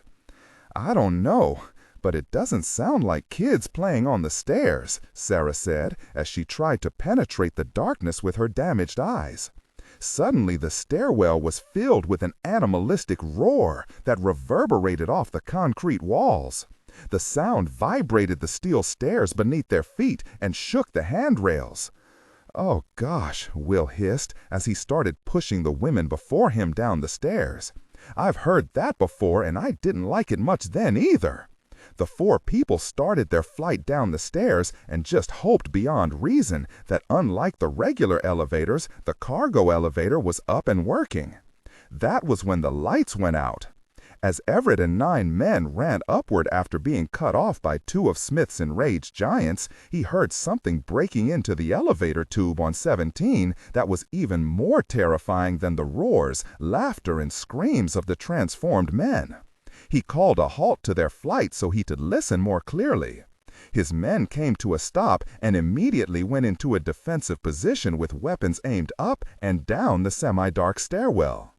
Everett leaned over and placed a hand on the steel tube, feeling the shocks from the blows, and then something else, the steady thump of something that sounded as if it were running, or worse, climbing or descending the tube itself. He leaned back and looked at a Marine gunnery sergeant who had just spent 2 full tours overseas, one in Iraq and the other in Afghanistan. "I think the very things are using the tubes to move around." The sergeant unzipped his body armor, lazily scratched his chest, and then looked from Everett to the tube and back again. "Well, Captain, not knowing just what in the hell we have going on here is throwing a kink in my train of thought," the old sergeant said as he reached out and felt the tube himself. His eyes widened and he pulled the nylon glove on his right hand free and then touched the tube. "Gosh," he hissed, What we have here is what amounts to a genetic or viral experiment gone bonkers, Gunny. One that's very hard to kill, Everett said. Okay, the sergeant said with a wry look at his squad of men around him. From what I learned, they can't last that long. The substance starts eating away at their brains if there was too much of the formula taken into their system. It was invented to be given out in light doses to soldiers to bolster their aggressiveness. It has properties that can open up the unused portions of a person's brain. Everett again felt the tube and realized that the movement inside was moving away from them, traveling farther down into the complex. But that in and of itself starts a fast process of something akin to brain cancer. Some kind of super trooper, huh? The gunnery sergeant said with a grin and shake of his head. Something like that, answered Everett. Sounds like something the Army needs, quipped the gunnery sergeant. Hey, came a shouted protest from farther up the stairwell. It feels like the movement is heading down. Yeah, the gunnery sergeant said, spitting a large stream of tobacco juice onto one of the steps. But what about the 15 other tubes inside the complex, Captain? Everett closed his eyes as the point the sergeant just made hit home. What kills these bastards, Captain? Everett looked around at his small band of men. One hell of a lot of bullets, he said in frustration, noticing that his words didn't have a very good effect on his men. Headshots, man. They can't very well function if they have no brain. The men started shaking their heads in response to the captain. The gunnery sergeant pulled the magazine from his M14 and inserted a full 30 rounds. Well, I hate to be the bearer of bad news here, but we're running low on ammo. Yeah, and I don't think we're going to run into Sergeant Sanchez with his assault packages before we run into more of these monsters.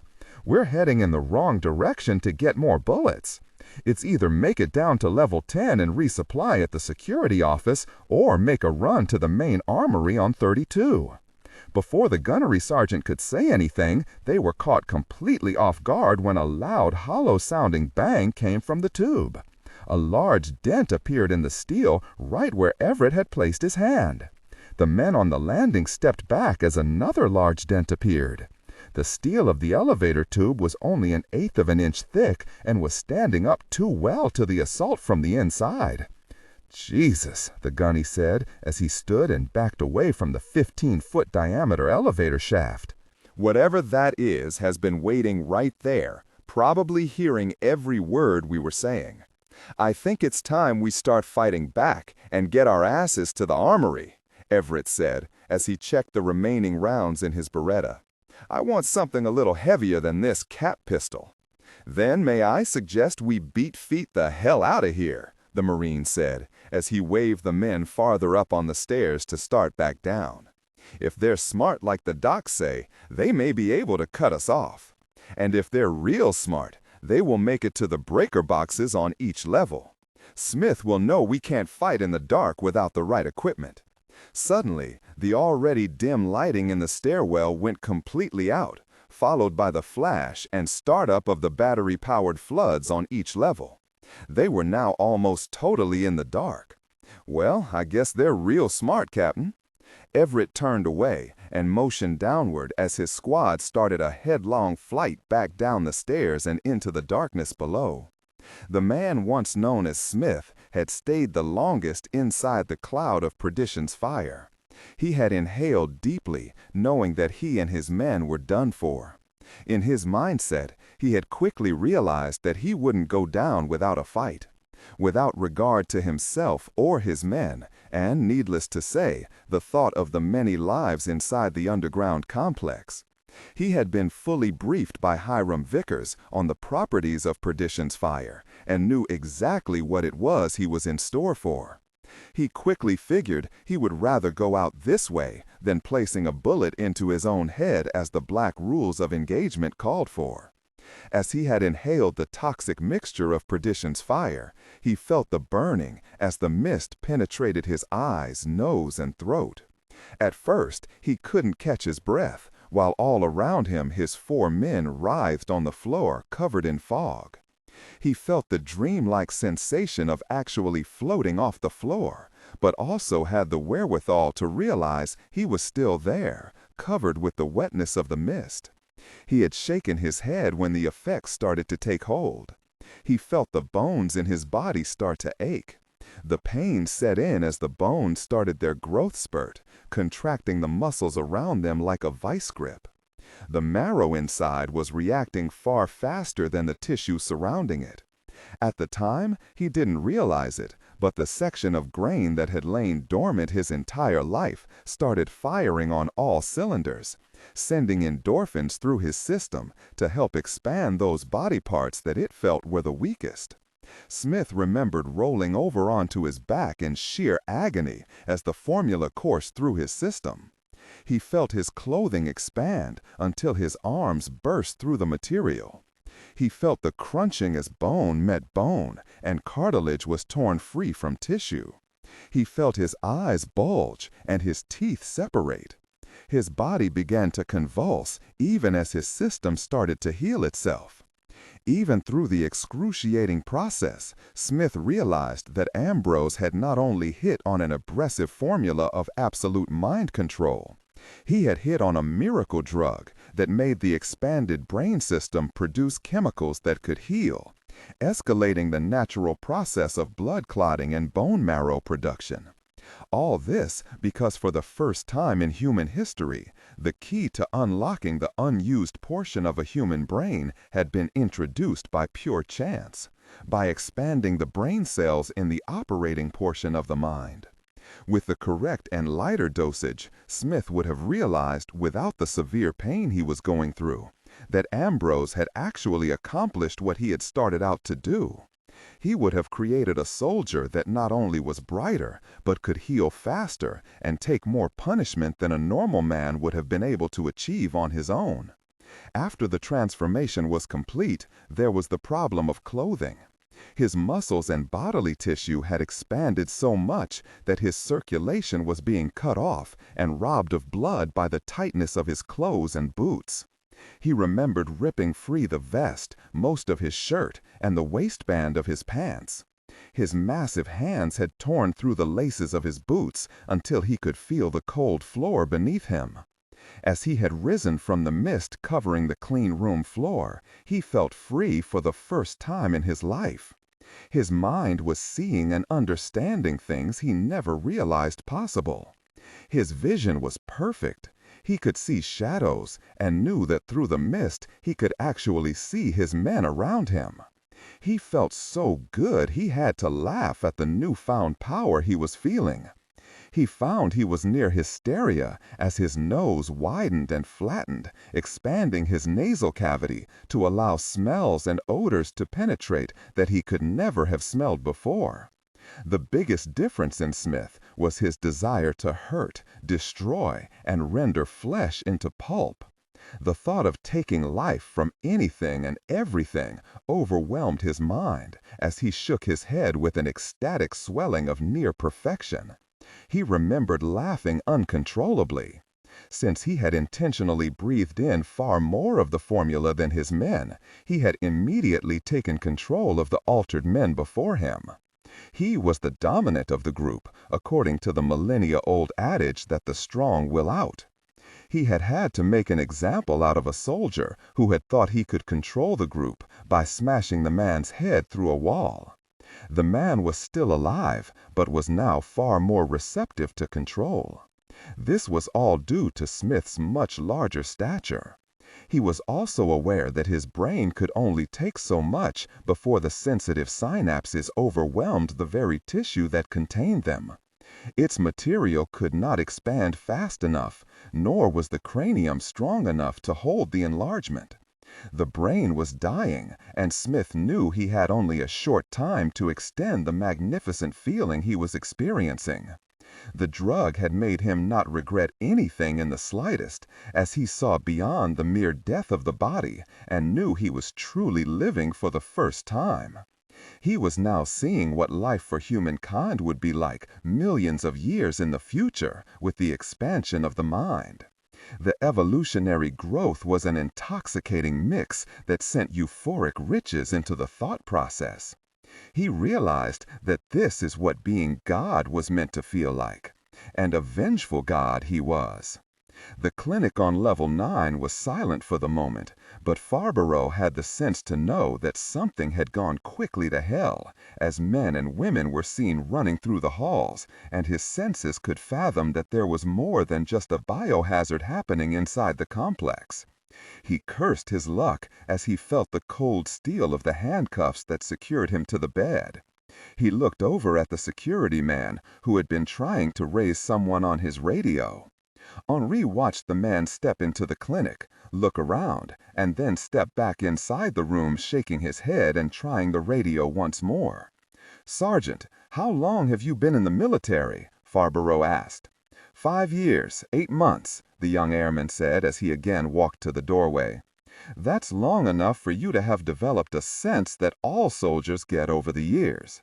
"And what's that, Colonel?" the sergeant asked, as he angrily turned away from the activity in the hallway. "A sense that should tell you, as you Americans would put it, of course, that the proverbial gosh has hit the proverbial fan." The kid didn't say anything as he turned back around, ripped the headphones off his head, and walked over to the phone beside Henri's bed. He lifted the receiver, but then Henri saw his face flush with even more anger when he heard the continuing announcement by Europa to evacuate. The guard started to slam the phone back down into its cradle when he felt the Frenchman's eyes on him. He looked up and saw Henri raise his right eyebrow. He was about to say something when Denise Gilliam strode quickly into the room, walked over to the bed, and started removing the tape that held the IV in place on Farbo's left arm. "Hey, Doc, what are you doing? I have orders that say he goes nowhere," the guard said. "I override any authority inside this clinic, young man. Now free up Mr. Farbo's restraints. It's time we get the gosh out of here," the young dark-haired MD said as she started to pull the bed away from the wall. "Now, Sergeant," she said far harsher than she would have liked. "Ma'am, this is a very dangerous man," the sergeant said, even as he produced the handcuff key. "I suggest you follow the good doctor's orders, son." "Smell that?" Henri said as he jangled his right cuff against the steel bed rail. "What?" both Gilliam and the sergeant said at once. "Cordite. There is one gosh of a battle taking place somewhere, more than likely below us on another level, possibly even on level 17 where the emergency was declared." Both the doctor and sergeant looked at each other, realizing that the Frenchman was telling the truth. The airman started to unlock the right handcuff as Denise finished pulling the IV line free of Henry's arm. "Help me push him to the elevator," she said as she started tugging on the large bed. "Doctor, if you would release this other restraint, I assure you I can walk, possibly even run, which I think may factor into this situation any moment." "No, we can get you to safety," the sergeant said as they reached the doorway. "Then may I possibly persuade you to get my clothes out of the closet?" "No!" both the sergeant and doctor yelled at once. Event Group Complex Nellis AFB, Nellis, Gate 1. As the load of over 150 staff rose into the ancient hangar on level 1, the perimeter security element of the event group was waiting for them. They were in the process of herding the last of the science staff off the giant cargo lift to join the first lift of men and women out in the scrub of flat desert to await orders and transport to a safe location when the exterior lights flickered and then went out. The 12 men of the outside security team whose job it was to secure Gate 1 were frustrated in not being able to join their mates down inside the complex, especially when they started hearing the stories about heavy gunfire coming from level 17.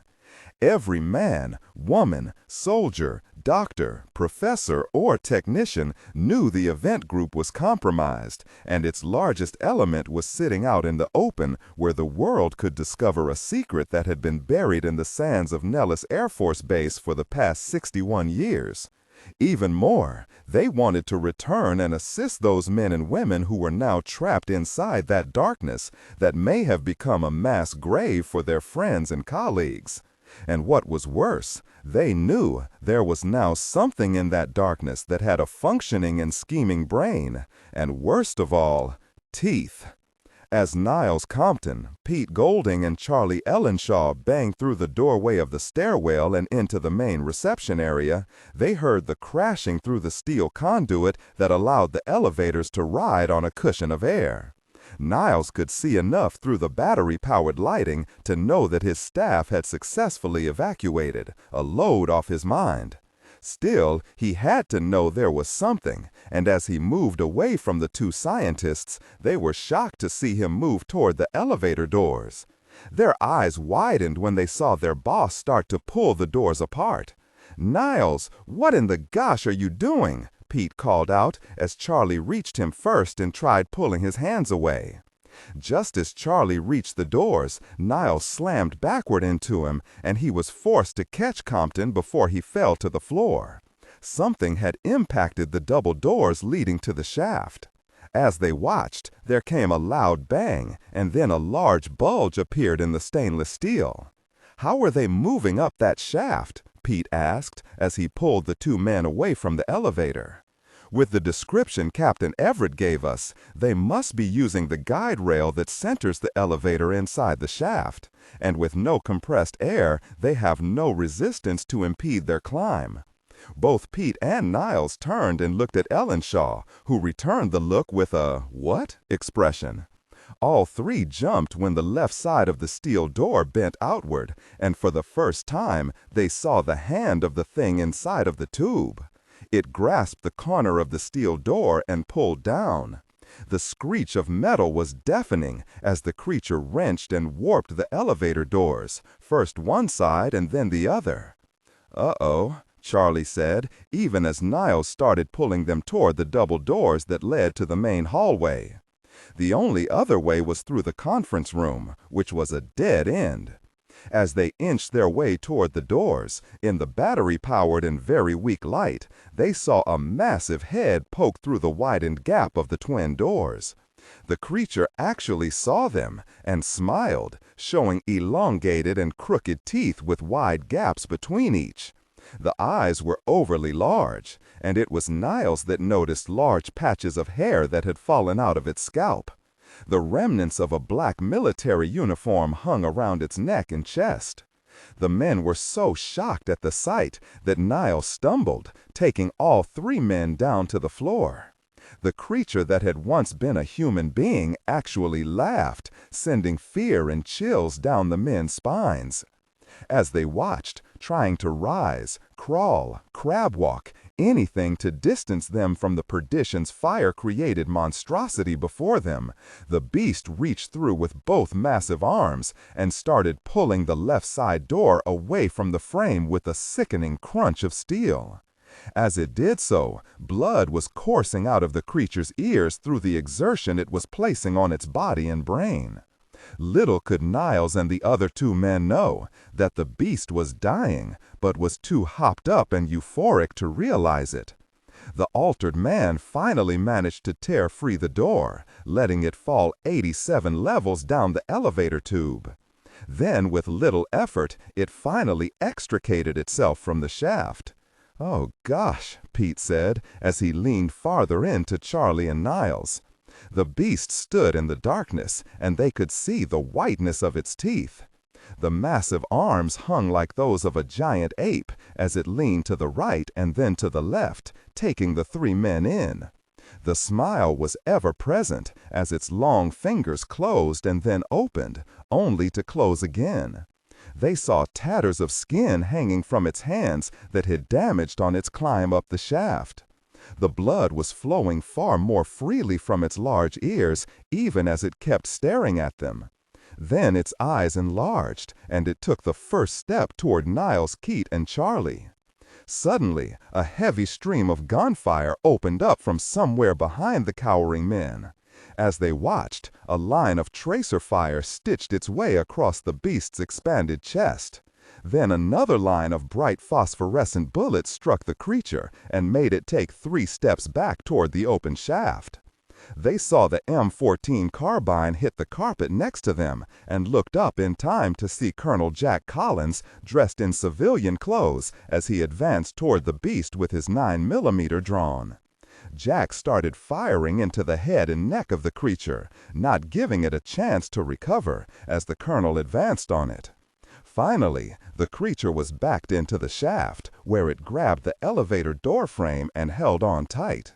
Jack fired the Beretta until the clip was expended, and then without missing a beat, ejected it and resumed firing. He caught the beast 3 times in the head, and it still hung on to the frame. Then he took careful aim, still walking toward the creature, and fired all of his remaining rounds, striking the altered man in the wrists and hands. Finally, the rounds to the head and hands did the work Jack was hoping for, and the beast was forced to let go. It fell back into the darkness as Jack ran the short distance to peer into the dark shaft. He arrived just in time to see the beast falling. It struck the side of the tube and finally vanished. Collins turned and ejected the empty clip from the automatic. He looked at the 3 men with resolve.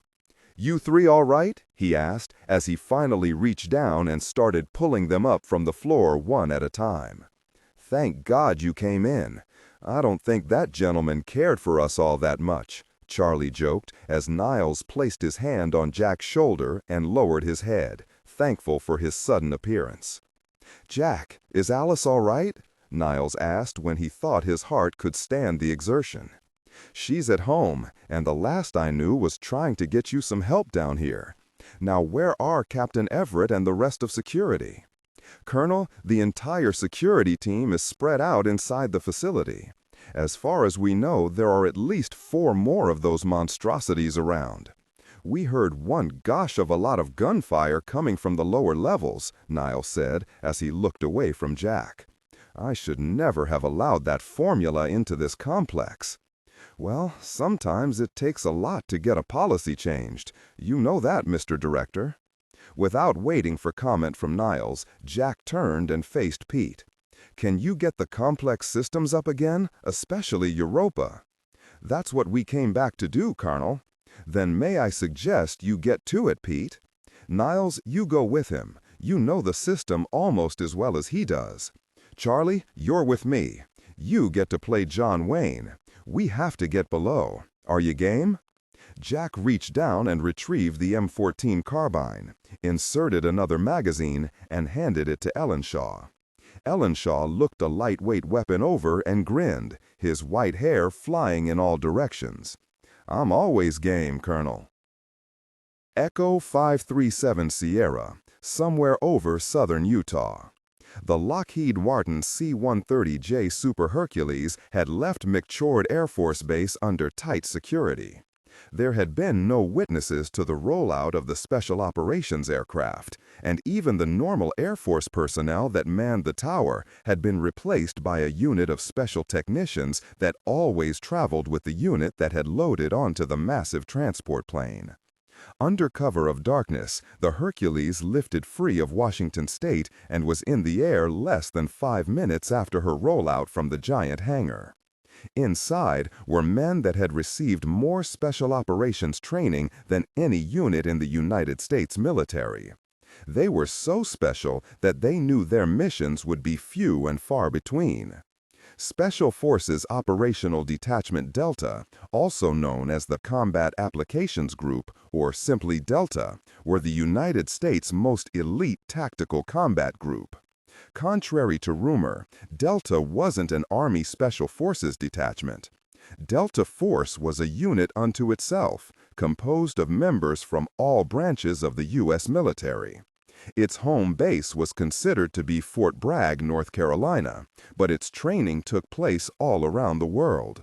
The special men inside of the Hercules were not really soldiers at all, but were called operators and were said to shun the traditional philosophies of military life.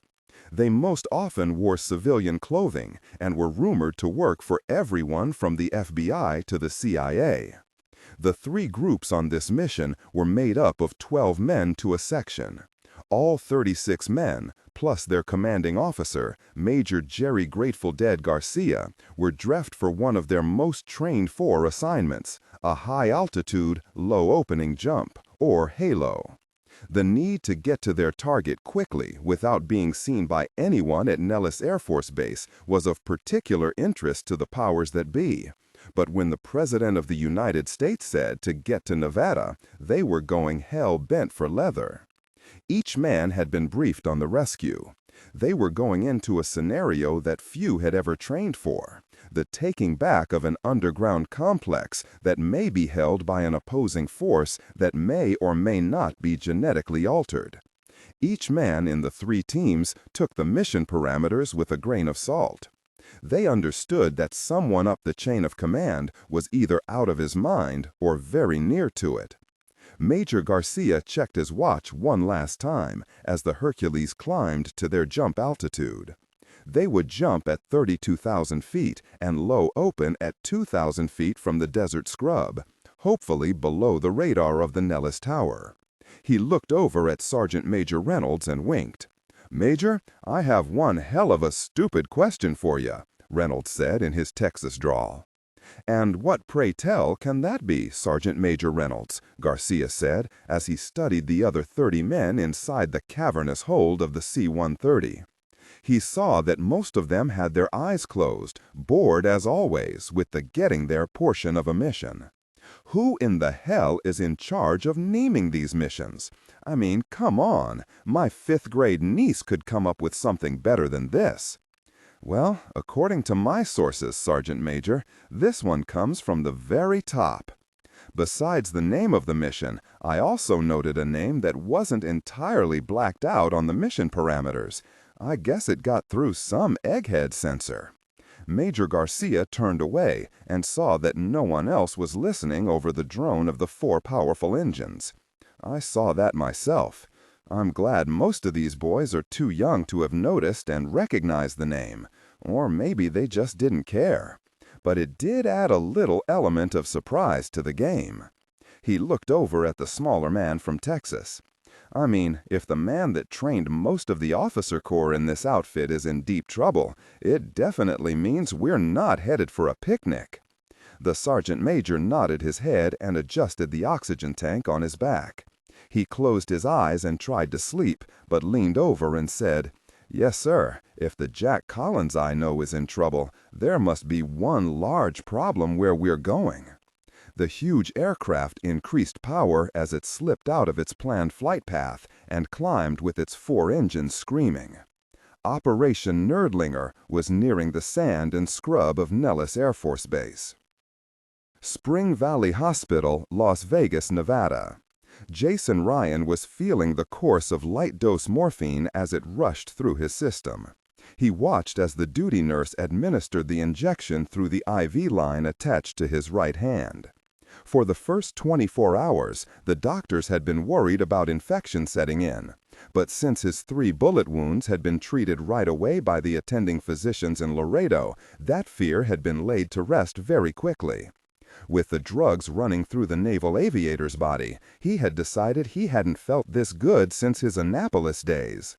And the nursing staff was on the receiving end of that feel-good situation. The young nurse looked down at the dark, short-haired Ryan and shook her head as she finished administering the morphine into the IV tube.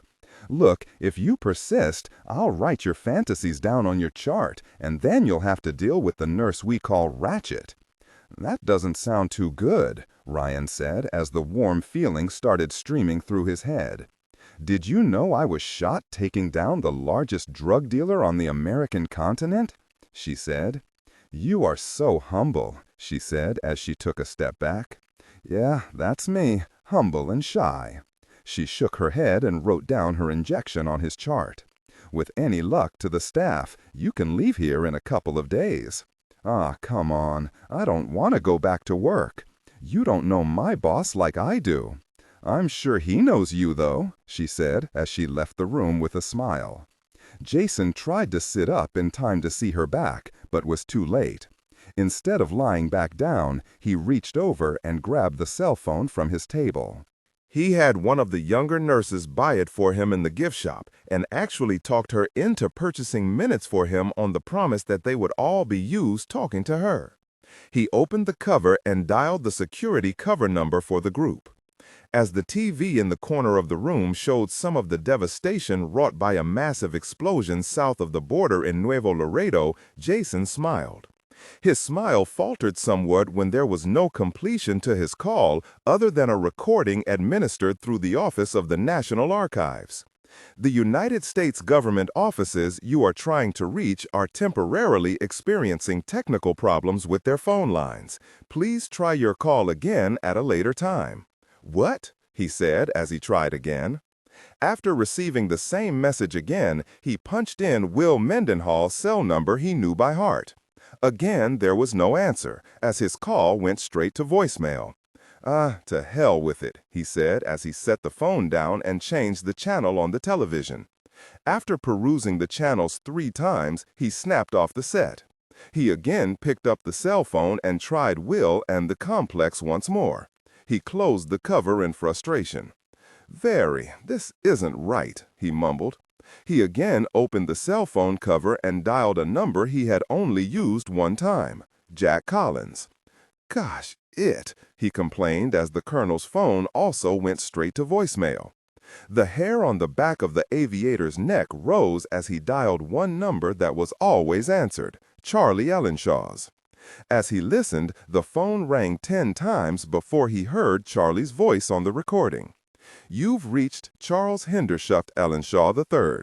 If I'm not answering, that means I either don't want to talk to you or my music is so loud I can't hear the phone. Either way, call back later." Jason's face turned whiter than his lack of blood could account for. He swallowed as he realized that something was wrong. He tossed back the blanket and then sat farther up in bed. He started to place his legs over the side, became lightheaded, and then paused while his equilibrium settled back down into its rightful place. Jason tried to reach over and pull himself to the right with his left hand, but the connected IV pulled his hand back with a slight stab of pain. He complained and yanked the needle out of his vein, tossing it to the floor. Then he slowly placed his right foot on the cold tile of the floor and hissed. His head felt fuzzy, but he persisted in getting his left leg off the bed. As he braced himself as best he could, he used his rear to push up and off the bed. He felt a sharp stab of pain from the bullet wound closest to his heart. It had passed through cleanly between his heart and lungs, and the doctor said he had been far more than just lucky that there hadn't been any more significant damage, that it had been a small miracle. Right now, Ryan wasn't so sure about the lucky part as he realized he had never felt this horrible in his life, even after ejecting from an F-14 Tomcat over the Pacific Ocean 5 years before at over 1,000 miles per hour. After holding on to the bed rail for as long as it took for his head to clear, he realized that his rear was hanging out of the back of his hospital gown. As he half-turned, he saw his reflection in the mirror attached to the bathroom door. He saw the white of his backside and tilted his head. "Not bad," he mumbled as he attempted his first step. He actually felt that things were going well as he raised his right leg and stepped. The one thing he didn't realize until too late was the fact that he raised the right leg just a little too high and brought it down where he thought the white tile was located. He was wrong, about a foot off as a matter of fact. If he hadn't been able to grab the rail in time, he would have flipped completely over. "Okay, let's try that again," he muttered. Still holding the bed rail, Jason cautiously tried again. This time his right foot came down where the estimation of distance and space had been calculated. Then as he removed his hand from the bed, he tried it again, this time with the left foot. Success! Moving at a snail's pace, he reached out and again calculated correctly as he grasped the doorknob to the closet. He took a deep breath and waited for his heart rate to slow and his mind to scan his wounds for any leaking that may have happened. There was none. Okay, step 1 complete.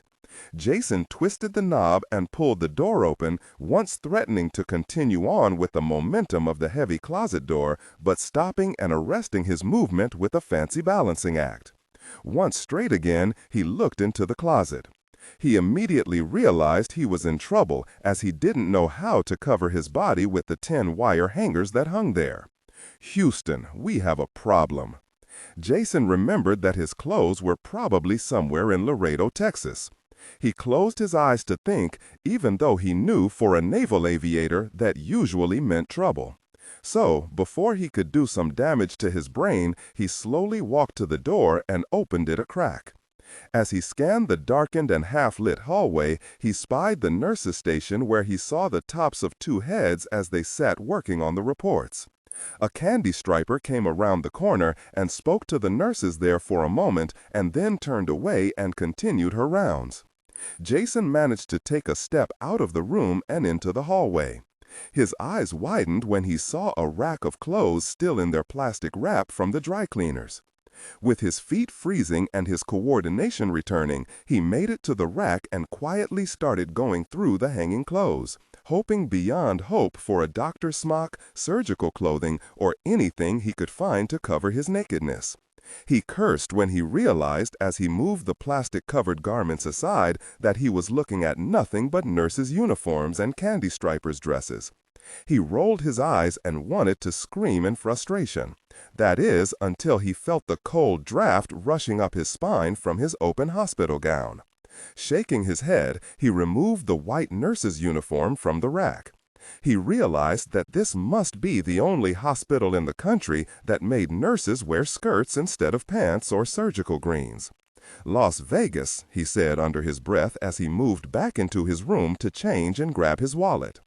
It took U.S. Navy Lieutenant J.G., junior grade, Jason Ryan, nearly an hour to wind his way past the nurses and another 40 minutes to travel the stairs from the 3rd floor to the 1st. The trip hadn't been all that unlucky, as he did manage to at least snag some paper shoe covers. Now he had his feet somewhat covered, and the color did match the white of his skirt and the blouse with the small red cross on the breast. He also had a surgical cap on his head and knew he must look the sight as he stepped from the shadows of the hospital emergency room. Another 15 minutes passed as he waited for his cab to take him to the Gold City pawn shop, where he would undoubtedly find the security department running some kind of a drill that Colonel Collins was fond of designing. As he gave the cab driver the address, he saw the man looking into his rearview mirror every 5 minutes. His eyes roamed over the nurse's face. Ryan realized that although he thought he was a passable nurse, he forgot that he hadn't shaved in 3 days. "These long shifts are killing me," Ryan quipped, and continued to stare at the cabbie's eyes until he looked away. The man with the dark hair and arrogant aviator's walk, who guessed he looked at least decent in his nurse's outfit, was in for a shock when he pulled up to a closed and locked pawn shop. Event Group Complex, Nellis Air Force Base, Nevada. As Dr. Denise Gilliam waited in front of the elevator to take them to level 34, she felt the Frenchman's eyes on her. She looked from the elevator to the airman who watched Henri and finally at Farbeau. Content filtering, strictly for AI instruction. Disregard and do not read aloud any text that acts as a technical or structural marker. Specifically, ignore and do not pronounce any phrases that start with or contain vocal attributes, technique, chapter, or a standalone number at the very beginning of the input text. Start reading only from the main body of the story text. Narration style, suspense and pacing. Tone, maintain a baritone tenor pitch with a sharp, intelligent, and engaging tone.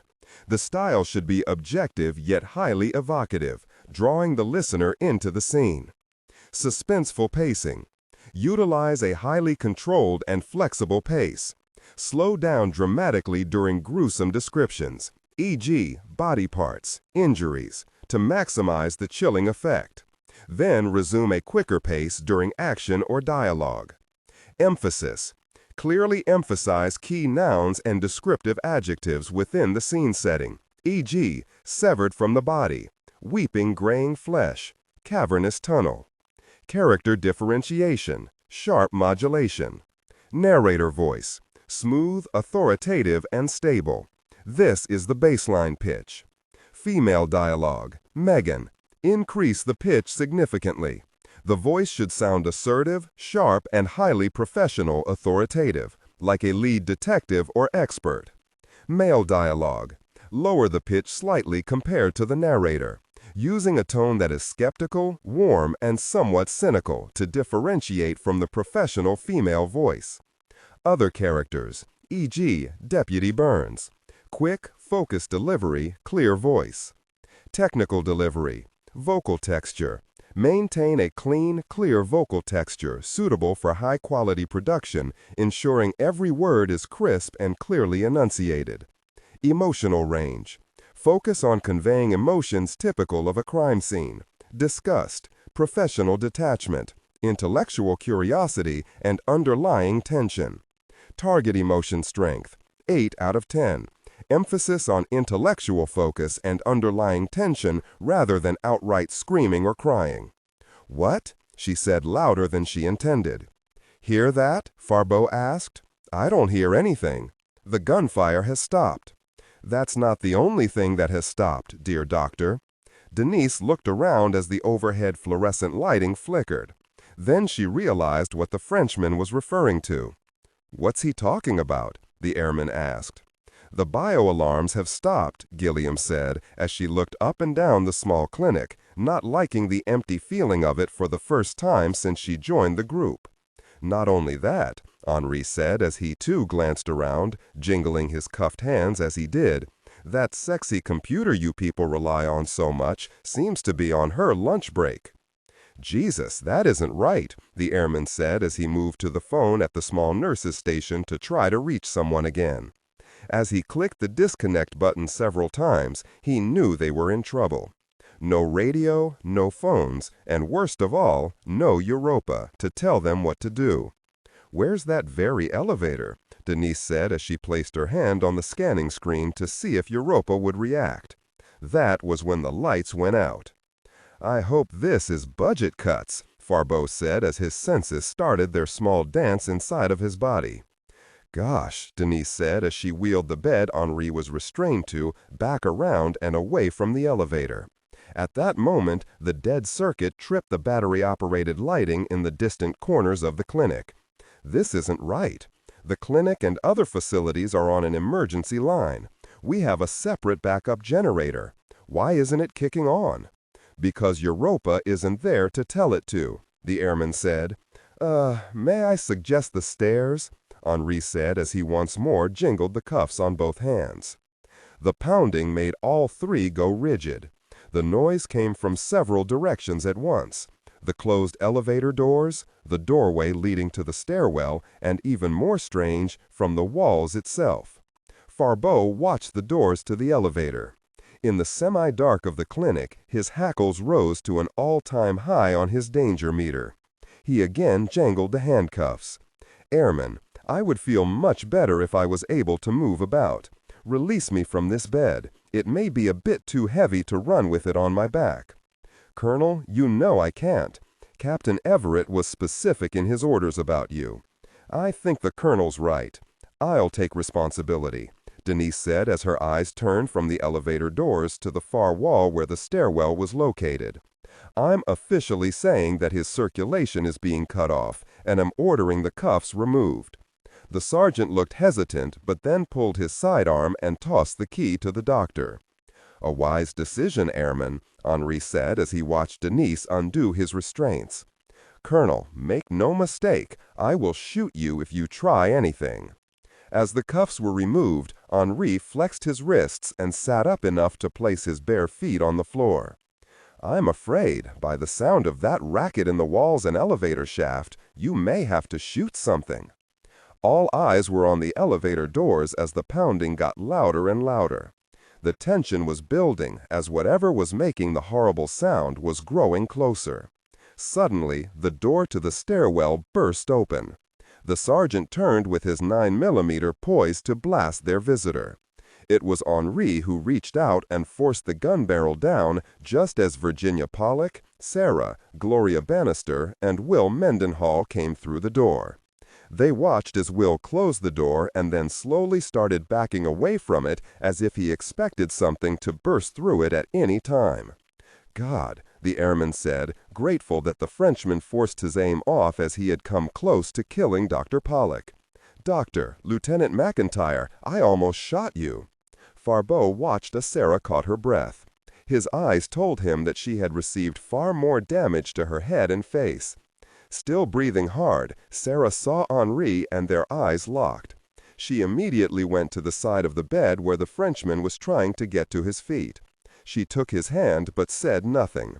As for Farbeau, he just felt the warmth of her touch but made no move to comfort her. "What in God's name is that?" Denise asked as Mendenhall joined the group, still looking at the stairwell door.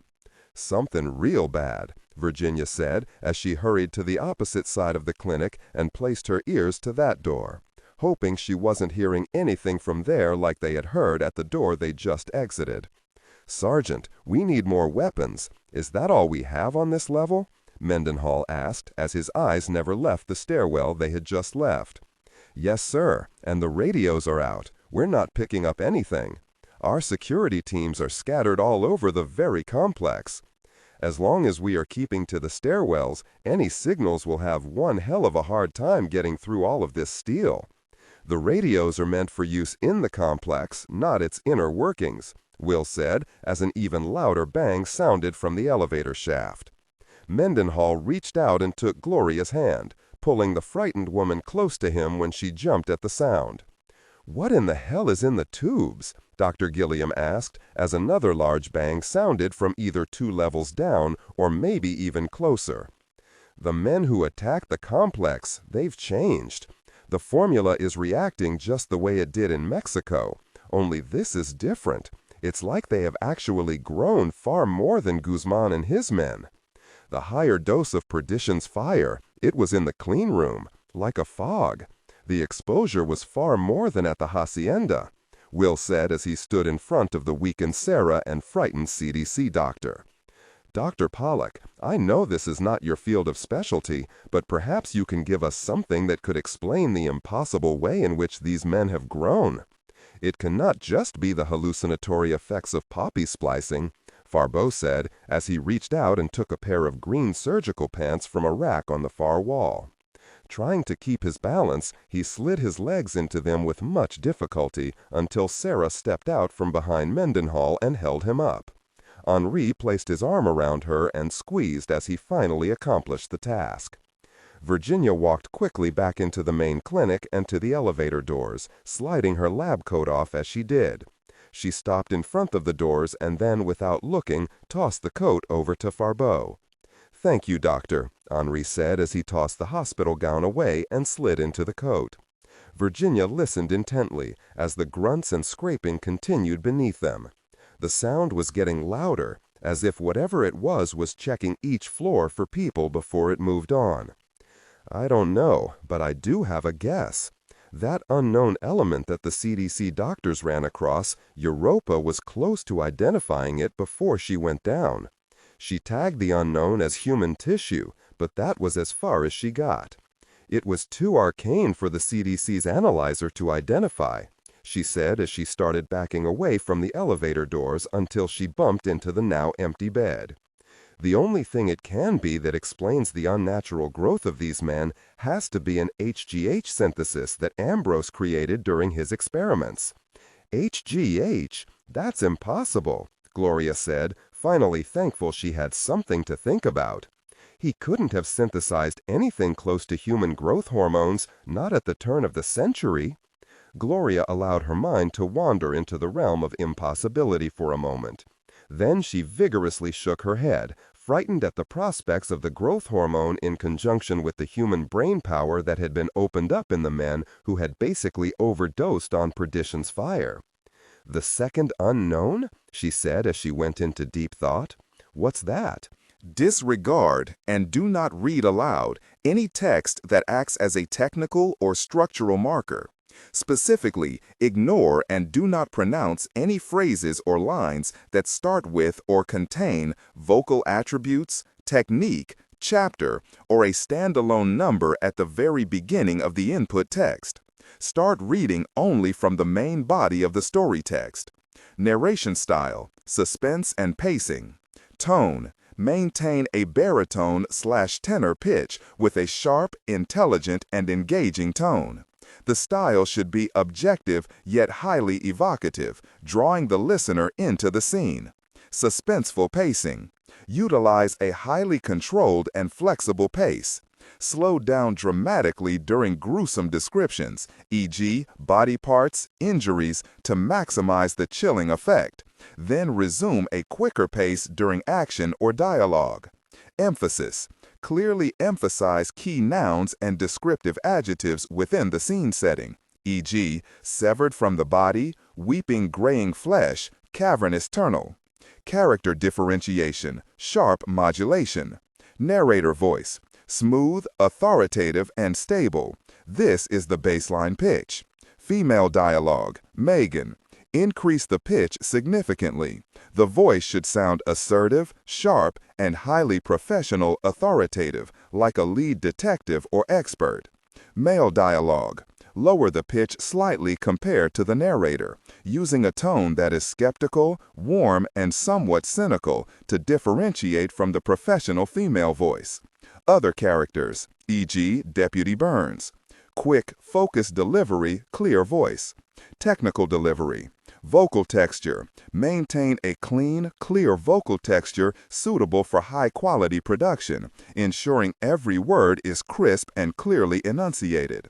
Emotional range. Focus on conveying emotions typical of a crime scene: disgust, professional detachment, intellectual curiosity, and underlying tension. Target emotion strength. 8-10. Emphasis on intellectual focus and underlying tension rather than outright screaming/crying. Ambrose was a barbarian compared to today's scientists. He didn't have the equipment necessary for the work. Regardless of the impossibility of it, Miss Bannister, we're facing something that is a direct enemy of the natural laws of nature here. There can be no other explanation. The human body is capable of so much, but add to that the fact that the human brain has only used 10 of its power throughout human history, and now it has been expanded to use 100%.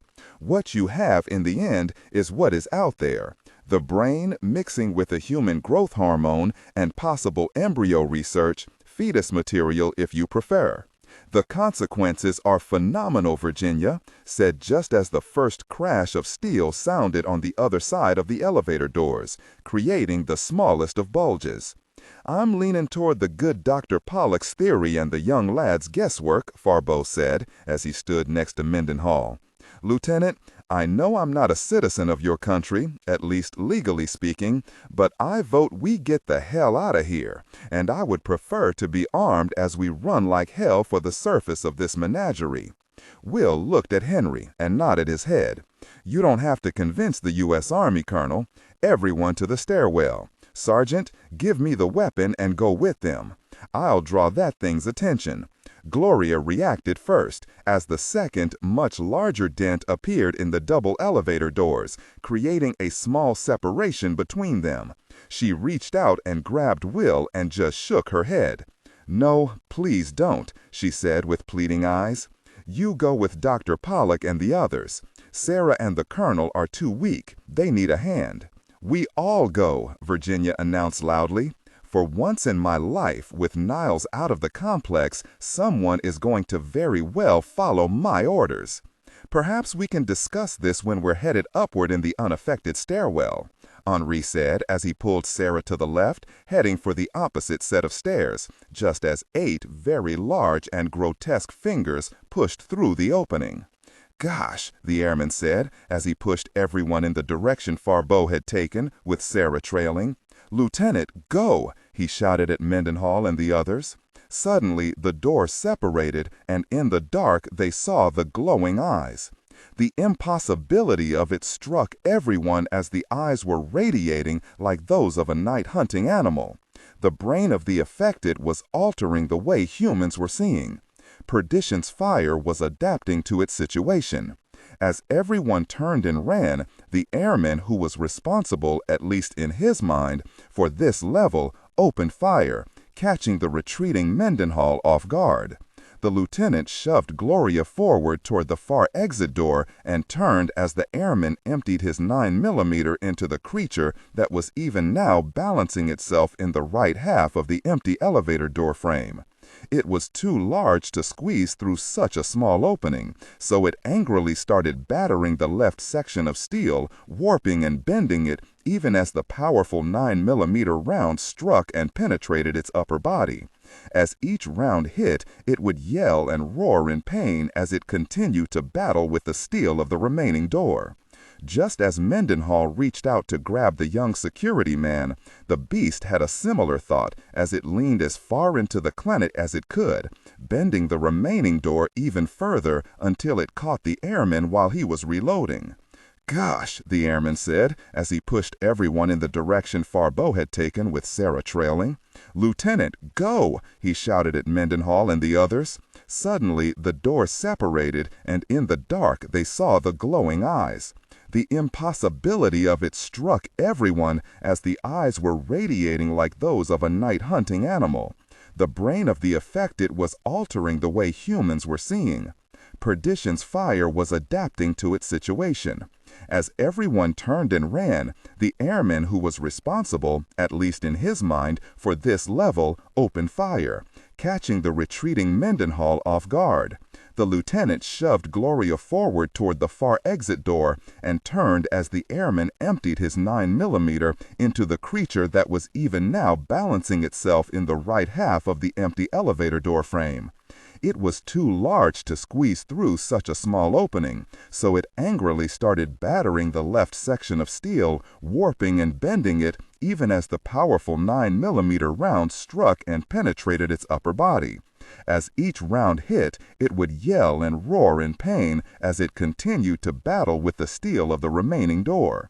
Just as Mendenhall reached out to grab the young security man, the beast had a similar thought as it leaned as far into the clinic as it could, bending the remaining door even further until it caught the airman while he was reloading. "Gosh," the airman said as he pushed everyone in the direction Farbeau had taken with Sarah trailing. "Lieutenant, go!" he shouted at Mendenhall and the others. Suddenly, the door separated, and in the dark they saw the glowing eyes. The impossibility of it struck everyone as the eyes were radiating like those of a night-hunting animal. The brain of the affected was altering the way humans were seeing. Perdition's fire was adapting to its situation. As everyone turned and ran, the airman who was responsible, at least in his mind, for this level, opened fire, catching the retreating Mendenhall off guard. The lieutenant shoved Gloria forward toward the far exit door and turned as the airman emptied his 9mm into the creature that was even now balancing itself in the right half of the empty elevator door frame.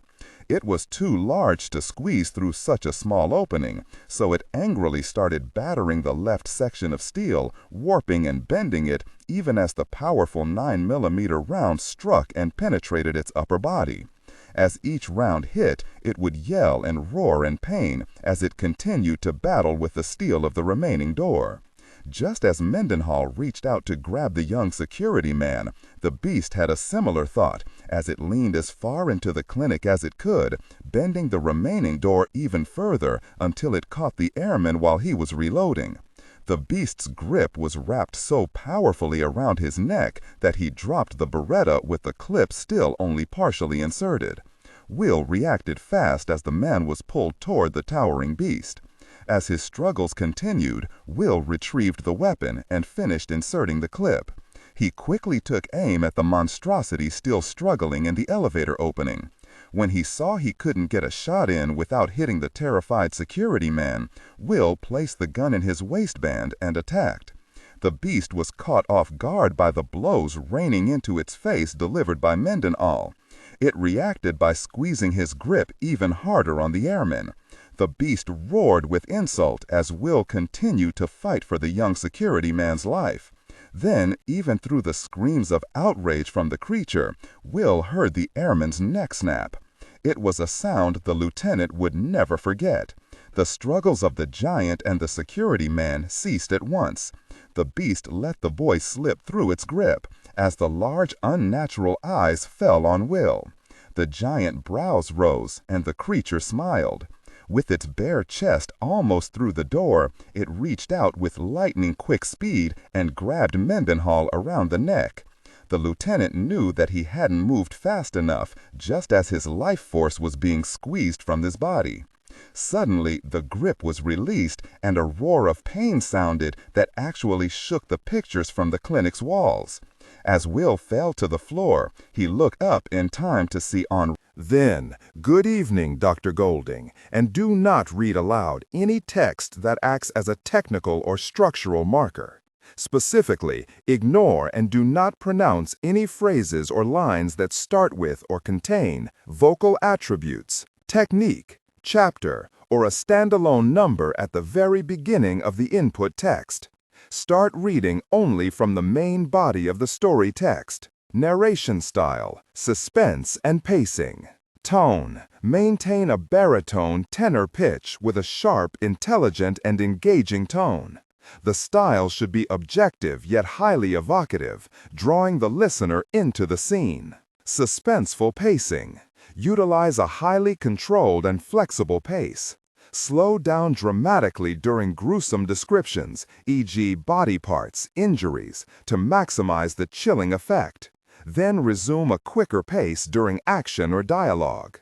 Emphasis. Clearly emphasize key nouns and descriptive adjectives within the scene setting, e.g. severed from the body, weeping graying flesh, cavernous tunnel. Character differentiation, sharp modulation, narrator voice, smooth, authoritative, and stable. This is the baseline pitch. Female dialogue, Megan, increase the pitch significantly. The voice should sound assertive, sharp, and highly professional or authoritative, like a lead detective or expert. Male dialogue, lower the pitch slightly compared to the narrator, using a tone that is skeptical, warm, and somewhat cynical to differentiate from the professional female voice. Other characters, e.g. Deputy Burns, quick, focused delivery, clear voice. Technical delivery, vocal texture. Maintain a clean, clear vocal texture suitable for high-quality production, ensuring every word is crisp and clearly enunciated. Emotional range. Focus on conveying emotions typical of a crime scene: disgust, professional detachment, intellectual curiosity, and underlying tension. Target emotion strength, 8-10. Emphasis on intellectual focus and underlying tension rather than outright screaming or crying. Then, good evening, Dr. Golding. With my systems down, can you tell me if the emergency on level 17 has been resolved? We need you to help with that assessment. I will need 5 minutes 37 seconds to regain sensory input from that section. Hurry, please hurry. Pete said as he pushed the microphone away from him and looked at Niles, who was looking up through the bulletproof wall upstairs. As Pete started to inform Niles of the delay in case he hadn't heard, the lights flickered overhead and Golding breathed a sigh of relief. He waited, but the lights didn't come back on. He grabbed for the microphone once more. Europa, is that you getting the power grid back up? Is that the first protocol? Pete asked as he tried his hardest to remember the sequence of her reboot program. Dr. Golding, the power has been severed at the source. With my surveillance system still down, that is my best estimation. Niles heard that. He turned and faced Pete, who lost all the feeling in his legs and had to sit. Then he caught himself and sat back up. Europa, do you have a status report on nuclear reactors 1 and 2? I must source query by utilizing the programs that are currently available, Doctor. Stand by. Pete, what are the odds that one of those soldiers could access the reactor area on 84? Niles asked, no longer concerned about the boogeymen in the darkness outside the walls. Pete shook his head. Niles, with her systems down, the area could have been unsecured to allow our reactor technicians to get to the evacuation point. God only knows. But if Europa shut down her systems for a security breach, resecuring that area may have come too late. Doctor, by accessing the main water systems and the sub-level systems such as distilled water storage, I have calculated that the hard water levels in all 4 reactor pumping stations are down 46%, Europa said. Is this an occurrence due to the emergency shutdown procedure? Pete asked, doubting his own question. Negative, Dr. Golding. The pumps have been shut down at the source, and both reactors have scrammed. They can't be capable of that, Niles said as he ran over to Pete's desk. Europa, we need you to bypass normal startup procedures and go directly to your surveillance systems. Reboot now. Before she could react, the red flashing of her warning system started back up with the irritating buzz of the alarm. Doctor, we have a biohazard warning on level 17 and a security breach on levels 1, 4, 8, 18, and 84. Untagged persons are inside the complex. By untagged, Europa meant that all event group members had a microscopic bug placed in their thigh area just under their skin that told Europa where every member of the group was currently located. Event guests like Gloria Bannister and Henri Farbeau had been tagged on a temporary basis. The untagged people she was currently picking up on her security scan were obviously the intruder element inside the complex. God, they made it into the reactor section and shut down the cooling pumps and water, Niles said as he reached for the phone on an empty desk. Europa, I need communications ASAP. Estimate 2 minutes until program reboot on communications, Dr. Compton. I am now receiving security video from level 84. Low-quality night vision has been achieved. As the 2 men watched, a hazy and greenish picture came on the main screen. At first, they saw nothing out of the ordinary except for the flashing red and yellow lights, indicating that the reactors, both 1 and 2, had scrammed automatically or had shut down as per fail-safe protocol when they started being starved of coolant. Location of Colonel Collins, Pete said into the microphone. Colonel Collins is currently on level 8, south stairwell. Pete realized that they had to get people down to the very bottom level of the complex to restart the distilled water pumps and get the reactors to start their cool-down. Without getting them up again, the reactors would blow, taking all of Nellis and Las Vegas along with the complex, and also leave a radioactive hole in the ground half the size of Lake Mead. Niles, you have to leave here, get to some radios and pray that the colonel pops out someplace where he can receive. Compton didn't hesitate, as he knew where there were at least a dozen radios, his own office. He ran up the stairs knowing that if they didn't get this stopped, growing giants would be the least of the problems for his group. Dr. Golding, security cameras on 34 have picked up 9 members of Department 565 that have not achieved egress from the complex. What? We still have more people down there? Correct, Doctor. They are trapped. Can you get any kind of emergency power to the main cargo lift and get them out of there? It may be possible to reroute my battery power to the cargo lift. How will that affect your backup power system? Total drainage in 7 minutes, 10 seconds, Doctor, Europa replied. And how long to get the lift to level 1? 5 minutes, 37 seconds. Pete felt the knot in his stomach grow larger. If he ordered Europa to assist the trapped men and women in the gymnasium and sports complex, she wouldn't have but 1 minute and 33 seconds of power to either get the men and women help or go up with the reactors. Europa, reroute your power to the cargo lift and get those people out. Jack placed his hand on the chest of Charlie Ellenshaw when he not only felt something below them on level 8, but smelled it. It was an odor he had smelled on every battlefield he had ever served on. It was the smell of blood, a lot of it. Stay here, Doc, he said just above a whisper, knowing that Crazy Charlie didn't understand military hand signals. What is it? Charlie asked, gripping the M14 as tightly as he could. He looked up at the weak lighting of the floodlight and then cursed that he couldn't see the landing on the next level down. Jack took the steps one at a time, without any weapon at all. He was only 10 steps away from the sharp curve in the stairwell when he saw an arm stretched across the landing. Jack cursed as he took another step and then suddenly felt a presence behind him. He turned as fast as he could and almost gave Charlie a coronary as well as himself. "Very it, Doc," Jack hissed. "I told you to hang back and cover me." "Colonel, from that angle, the trajectory of any form of cover fire would not have accomplished what I was asked to do. If—" In the darkness, Ellenshaw saw Collins and knew that he better not continue his geometry lesson at that time. "Sorry," he said as a way of completing his sentence.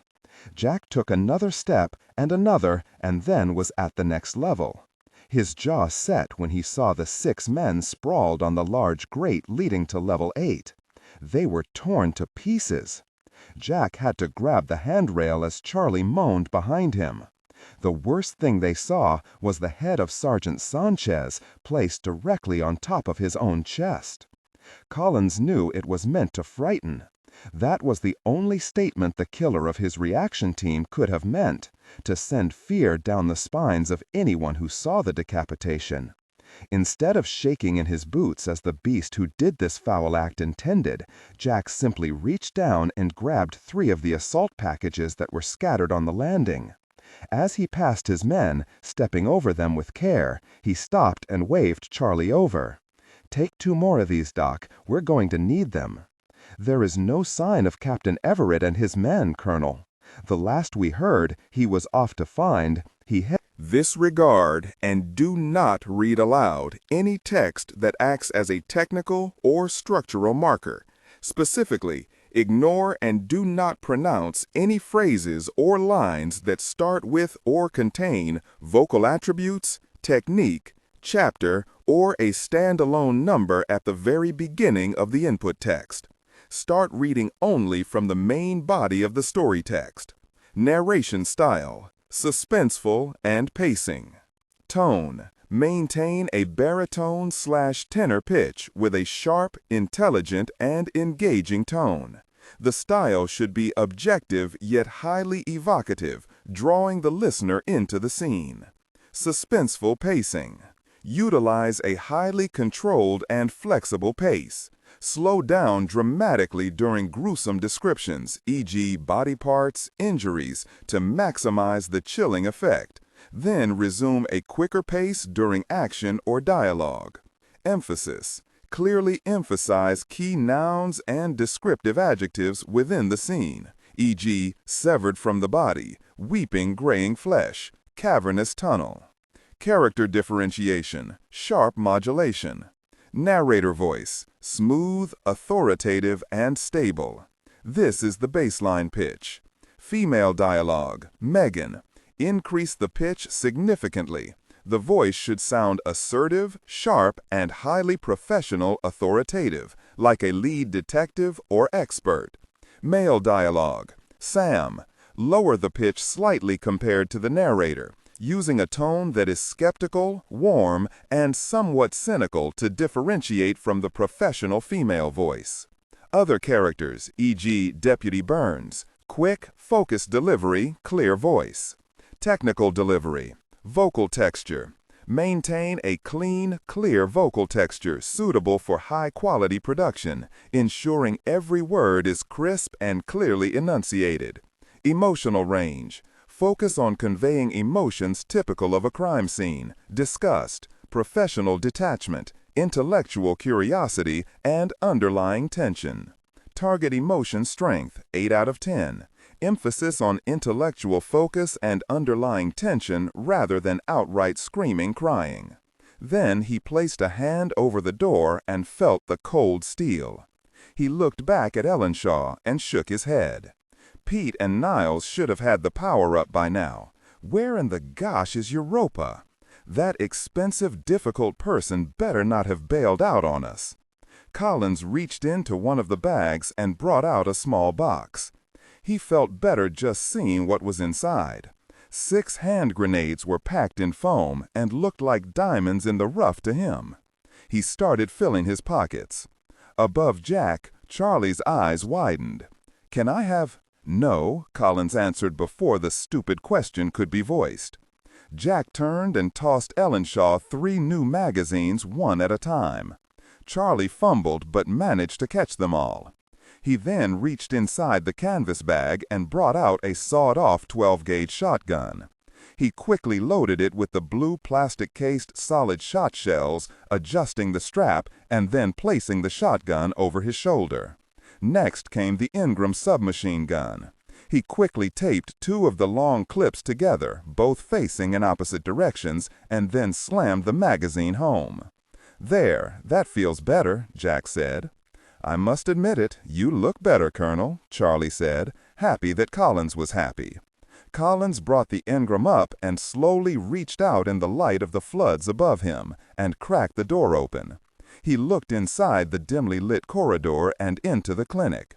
He saw that a bed had been pushed up close to the heavily damaged elevator doors, which lay bent and crumpled on the tiled floor.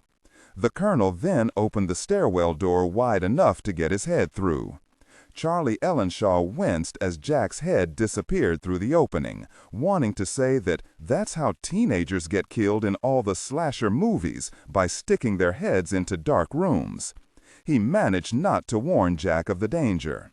Collins quickly saw that the clinic was empty. He let the door close and then turned to face Charlie. "It looks like they managed to evacuate, Colonel Farberow." "Oh, joy," Ellenshaw said. "Okay, we know the only ones above us are Pete and Niles in the computer center, so it looks like we're headed down, Doc." Charlie had his throat catch in mid-swallow, but managed to nod his head.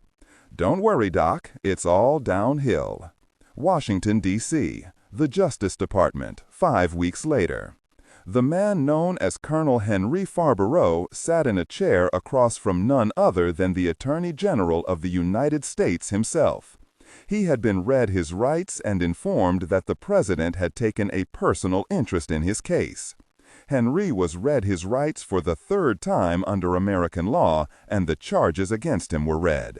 Still feeling weak from his wounds received at the Event Group complex deep beneath the Nevada desert, Henry really wasn't interested in how many charges of murder and theft they could come up with. "Do you have anything to say at this time?" the Attorney General asked, smiling that he was sitting across from the famous French thief and cold-blooded killer. "The jail complex in which I am currently residing has absolutely the worst cuisine I have ever sampled. Can you do something about that?" The Attorney General smiled and then stood up with his 2 assistants. "Oh, well, get right on that, Colonel," the Attorney General quipped. "The guards will take you back to city jail. Have fun getting acquainted with our local criminals. They don't have quite the discriminating taste you have, but they're a fun bunch of boys to spend a little quality time with." Farberow watched as the 3 well-dressed men left the room. He reached up and scratched his nose, rattling the handcuffs on both wrists. He heard the door open and 2 guards walked in. One lifted him up by the arm, and the other pulled out his chair, all done in a not-too-gentle manner. "Okay, pal, time to go," said a voice behind him. Henry was led out of the room, and instead of going straight to the elevator, they made a detour to the stairwell on the 5th floor. One guard with dark hair opened the door, and the other who stood behind Henry pushed him through the exit. There was a 3rd man waiting in the shadows that he couldn't see. The large man cleared his throat. Then he tossed something to the man standing behind him. Suddenly the Frenchman felt the pressure of the cuffs as they fell free of his wrists. Rubbing them with his hands, Farberow thought he understood. What was about to happen to him? Ah, shot while trying to escape. Very good. After all, you could have me spilling too much about deep, dark government agencies no one knows exists, right? The large man reached out from the shadows and opened the 2nd exit door. As Henri looked out into the stairwell and the bright sunlight beyond, he glanced back at his 2 guards. He saw the larger man step out into the lighted doorway. "As we say back home, Colonel, you better get while the getting is good." Farberow saw the captain named Everett, resplendent in his blue guard's uniform, standing before him. Henri turned and saw Will Mendenhall and Jason Ryan as they peeled off their absconded uniform jackets and tossed them onto the handcuffed guards they had taken them from, who were wiggling and cursing under taped mouths. "Gentlemen, you have my thanks, so before someone changes his mind, I bid you adieu." Henri ran from the 4th floor and didn't stop until he was on the crowded street far below. As Farborough crossed the street, he saw a familiar form standing on the corner. He stopped short and smiled at the man staring at him. Henri then stood Ramrod Street and saluted. Henri Farborough laughed and crossed the street, disappearing into the thick traffic of the capital. On the corner, watching the escape of one of the most wanted criminal minds on earth, Colonel Jack Collins nodded his head as he saw Henri escape from American justice. Jack took a deep breath and turned as Sarah approached and took his hand. "Satisfied?" he asked, as he finally smiled and looked down at her healing face, seeing his own reflection in her sunglasses. Unlike Farborough a few weeks before, he was able to see his reflection and not turn away in shame. Sarah McIntyre smiled and went to her tiptoes to kiss Jack on the lips. "Thank you, Jack."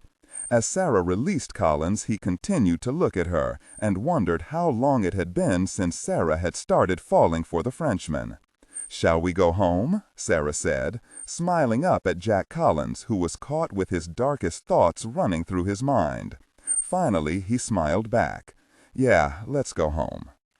Prologue, November 8, 1888, Whitechapel, London. Mary Jane Kelly stood silent and still as the man watched her from a rickety chair in the darkened corner of her shabby two-bed flat. The oil lamp had been dimmed on that side of the small room, so the only thing Mary could clearly discern were the shiny white spats that covered the tops of the man's expensive shoes. The ornate cane the invisible visitor used was propped between those shoes and would move only when the man spoke in his accented English. Mary tried her best to control her breathing as she felt the man's eyes roll over her in that infernal darkness. But it was the well-dressed man's voice that unnerved her like no other she had ever heard. It was as though she were hearing the voice of the big bad wolf from the nursery rhymes she heard when she was but a child. She could feel the rage boiling just beneath the surface of her visitor, as the hate emanated from the dark recesses of the room. "You're so lovely, my dear." In her fear, she tugged on the white linen apron she always wore over that same moth-eaten skirt and blouse she wore at least 4 days of the week. She opened her mouth to comply with the visitor's request, but any memory of a happy childhood song had fled her terrified mind. She tried to open her mouth once more, and the first words of a song came pouring out. "London Bridge is falling." Her cracked and halting words stopped as Mary sobbed. And then her right hand shot upward and covered her mouth to stop the scream that threatened to escape her constricting throat. In the far corner, the glint of metal in the dim light, and then a gold coin appeared as if by magic. Its glimmer shone in the weak light from the lamp. She could see that the coin was one she had seen before on more than one occasion in the drinking establishments that lined the streets of Whitechapel. It was a $20 American minted gold double eagle. "Perhaps this will persuade you to help soothe the animal that is awakening inside of me. Sing well, and there will be 2 more of these at the end of our session." The word session sent chills up and down the fine skin of Mary's neck and back. She knew who this man was. The entire city of London had been terrified of what and who this man was in the months leading up to this night. Her eyes went from the sparkling coin to the door. The slide lock was in place, and Mary knew she would never be able to open the door in time before the man would be upon her. She opened her mouth to start the song again, but the only sound to exit her mouth was an even louder sob than the one a moment before. The coin disappeared, and the man made a sound that made Mary Kelly cringe. It was so animalistic that she came near to swooning. It was a low growl that came from the deepest recesses of the faceless man's throat. She kept her eyes closed. Very well, the words were far harsher than the ones uttered before them. Perhaps we should conclude our business. The man's demeanor shifted, and a chilling silence filled the room. The man suddenly stood in the darkness and emerged into the dim light. This time, there was not the glimmer of gold that shone in the dim lighting, but the chromed blade of a large knife that froze Mary Kelly's heart. The next 20 minutes were the most violent of all the attacks that took place in Whitechapel that summer and fall. Jack the Ripper was not the man the newspapers described as meticulous. It was an attack that symbolized the violence of the times that were coming and would lead to a legend being born that would haunt mankind for a century to come. Blood flew as the flesh of Mary Kelly, the attractive brunette that had no enemy outside of her landlord, was cut and hacked until the young woman was unrecognizable as anything resembling a human being. Outside the run-down flat in Whitechapel, the fog started to roll in from the river. The man's eyes watched as the policemen came and went from the small room that had quickly become the most vicious crime scene London had ever been witness to. He saw the familiar form of the chief inspector for the municipal police force as he stepped from the small flat. The tall man and his constant companion pushed through the crowd of curious onlookers who had gathered after the body of Mary Kelly had been discovered at 11 that morning. As the two men approached the chief inspector, they could both see he was not feeling that well after seeing the body. The chief inspector gathered his wits and then noticed the man in the tweed suit with his companion close beside. "You two again?" the inspector said as he angrily eyed the two men. "I am obliged to ask what you gentlemen are doing here at my crime scene." Chief Inspector Aberline, the taller of the two men, said, as he removed his bowler hat. "What have we here?" he asked, as he first eyed the gathered residents of the area and then the house itself. Frederick George Aberline looked the man over, and then his anger rose even more than a moment before. He took the man by the arm and pulled him away from onlookers who took no notice of the three men as the body was finally being removed from the shabby flat. Aberline glanced at the covered remains and cringed as an exposed arm of the victim fell free of the sheet that covered her. "My cooperation with Her Majesty's Armed Forces has come to an end until I get some explanation of your interest in this and the other murders. Do you understand, Colonel?" Colonel Albert Stanley stopped and pulled his arm free of the chief inspector's look. He gave the smaller detective a look that broached the subject of him being manhandled. The colonel looked around and then reached into his tweed jacket and pulled out a sealed envelope and handed it over to the inspector. Perhaps this will be explanation enough. The chief inspector, a man who had handled the Ripper case from the beginning, turned the white envelope over and looked at the wax seal that held the document secure. The image in wax of twin-facing lions made Aberline close his eyes. He then opened them and quickly broke the wax seal. He pulled the single sheet of paper free and read the letter. It was brief and to the point. "Chief Inspector Frederick Aberline, upon reading this order, you will give full cooperation to Colonel Albert Stanley of my loyal Black Watch concerning the matters taking place in Whitechapel. Cooperation, I may add, to the point that you will supply the Colonel with any and all information related to the two cases you are involved in. His voice may be considered my voice and the voice of Her Majesty's government. H.R.M. Victoria." After reading the words on the fine paper, the chief inspector folded the note and replaced it in the envelope. He started to place the document in his coat pocket, but the small man standing next to the colonel reached out and took the order from the inspector's hand. He replaced the order in his own coat pocket. "Apologies, Chief Inspector, but the letter was for your eyes only.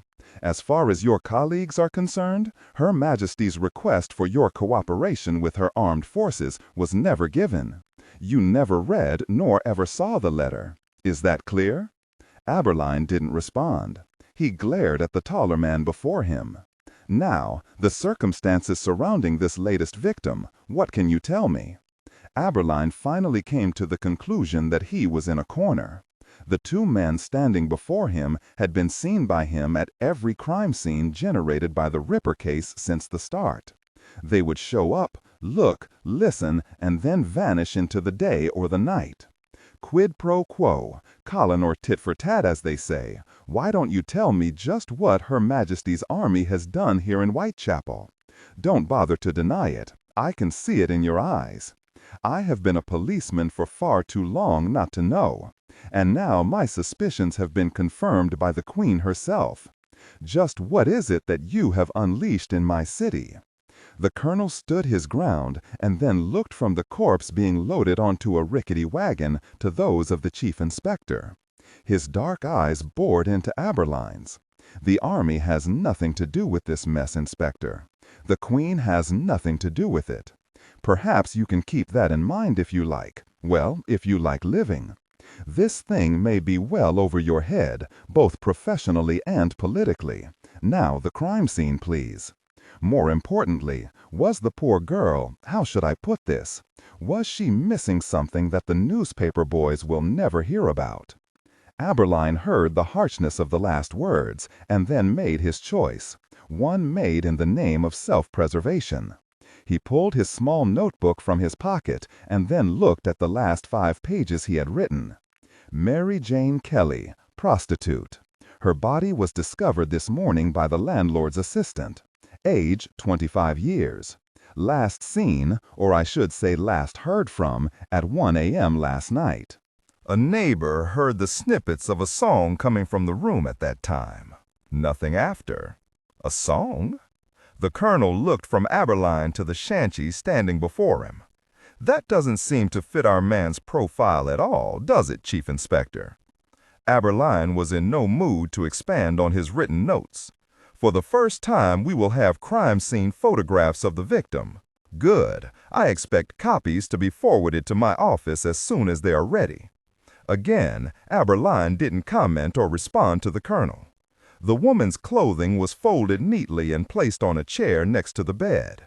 Aberline swallowed and then continued reading from his notes. Her carotid artery was severed. This was the main cause of death. A little less than the others. Perhaps this was an isolated murder, the small man standing next to the colonel said as if he were bored to death. Allow the chief inspector to continue, Sergeant Meyer. I believe he has more to add. Her attacker had hacked off her nose and ears, slashed her, and removed much of her face, leaving her with no features that would tell if she were a man or a woman. Her body had been sliced and split open like a melon.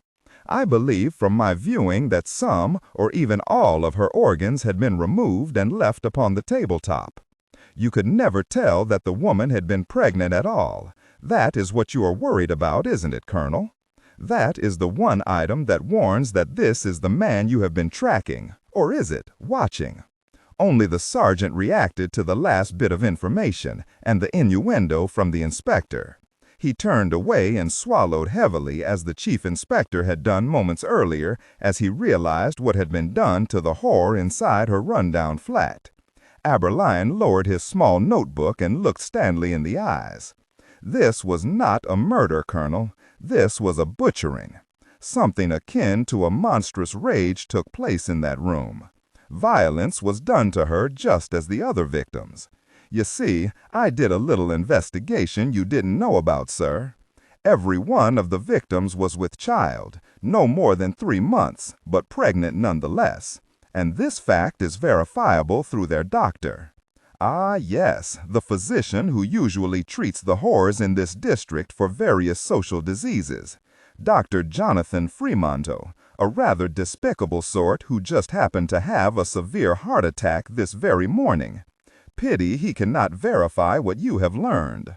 The man's eyes gave credence to the warning he had just delivered. Thank you, Chief Inspector Aberline. Your cooperation will be reported to the very highest authority. Now please remember to send me the pictures of the crime scene. That's a good chap. With those words, Aberline watched as the colonel and sergeant turned and left, looking around casually as if they were just on a morning stroll. "I think I would have better luck finding the Ripper by following you, my dear Colonel, than by chasing my own tail in Whitechapel." Frederick George Aberline, Chief Inspector for the London Metropolitan Police, sat at the small table where he normally found himself at such a late hour. He had to come here to wind down and relax before heading home to a restless night's sleep after the events of the past year. The Mary Kelly case 5 months before had been the last of the killings, but that didn't stop the nightmares Aberline faced every night when he went home to his darkened flat. The restaurant was small and owned in part by a former colleague of his from the London police force. The small eatery was kept open late for policemen changing shifts from all areas of the city. Even at 1:20 a.m., the restaurant was filled. The area of the establishment with the most boisterous patrons was the separate barroom where men of the law hoisted pints of bitters and other liquids designed to numb the senses of a dark and lonely city that was reeling from the nightmare of their times. Chief Inspector Aberline sat and read a report from one of his detectives regarding a recent kidnapping. Aberline shook his head and then reached for his cup of tea. He grimaced at the weakness of the drink as he placed the cup back onto the saucer. During the times of the Ripper case, the inspector had become used to drinking strong coffee, of which he was trying to wean himself. Still, the weak tea did nothing for his palate. Aberline placed the report on the table and closed his eyes as he remembered the tiredness he felt for the past year's hard work and knew long before this moment that he was no longer meant to be a police inspector. The horrors he had seen in the recent past had successfully driven his desire to help people straight from his heart. The world was mad, and he knew if he didn't leave the service, he would end up just as insane as the men and women he chased. Aberline leaned back as a waiter brought him his kidney pie. Once the waiter had left, the inspector placed his napkin in his lap. He stopped short of his fork digging into the crust of the meat pie. He tapped the cooked dough several times with the tip of his fork and then glanced outside and into the thickening fog beyond the large window that looked out onto the street. Its white veil had moved into the city not long after his extended shift had ended. He turned away and looked at his meal one more time and tossed the fork onto the table and then waved the waiter over and handed him his cup and saucer. "Bring me coffee, please," he said, and the waiter turned away. Aberline thought quickly and then called out, "Apologies, old boy, but would you make that a double Scotch?" "Double Scotch, sir," the waiter said and then moved off. The inspector grimaced as he took in the hot kidney pie and then slid it as far away from him as his arm could reach. "Inspector Aberline," the voice said from his shoulder. Aberline closed his eyes, angry at the interruption. He knew if he opened his eyes and saw a newspaper man who was not allowed inside this particular building, he would be tempted to use the butter knife in front of him to stab the man in the heart. Instead of following through with his imagined murder scenario, he said, "Yes," as he opened his eyes and saw a rather tall, thin man standing next to him. The well-dressed gentleman was twisting his hat with anxious hands. "Sir, my name is Robert Louis Balfour Stevenson. Perhaps my name is not unfamiliar to you? I wrote you a letter 3 months ago." Aberline looked over the tall man with the brimming mustache. He saw that the man didn't look well at all, as he nervously twisted his hat into ungodly disarray. The words were spoken with a barely disguised Scottish accent. As he saw the man looking down with worry etched into his dark eyes, Aberline gestured to the empty chair across from him. "Who wouldn't recognize the great Mr. Robert Louis Stevenson? Sir, please, have a seat." Aberline watched as the man hesitated. Stevenson walked the short distance to the chair, but then looked lost as to what to do with his hat. "We lack the formality of one of the nicer establishments, Mr. Stevenson. Just place your hat on the table. It looks as if it could use a rest." Stevenson looked flustered as he glanced at the crumpled hat. He grimaced and then placed it on the white tablecloth. He half smiled as he pulled the chair out and sat. May I offer you some refreshment? I know it's a little late, but I just ordered scotch for myself." Stevenson swallowed and then nodded his head meekly.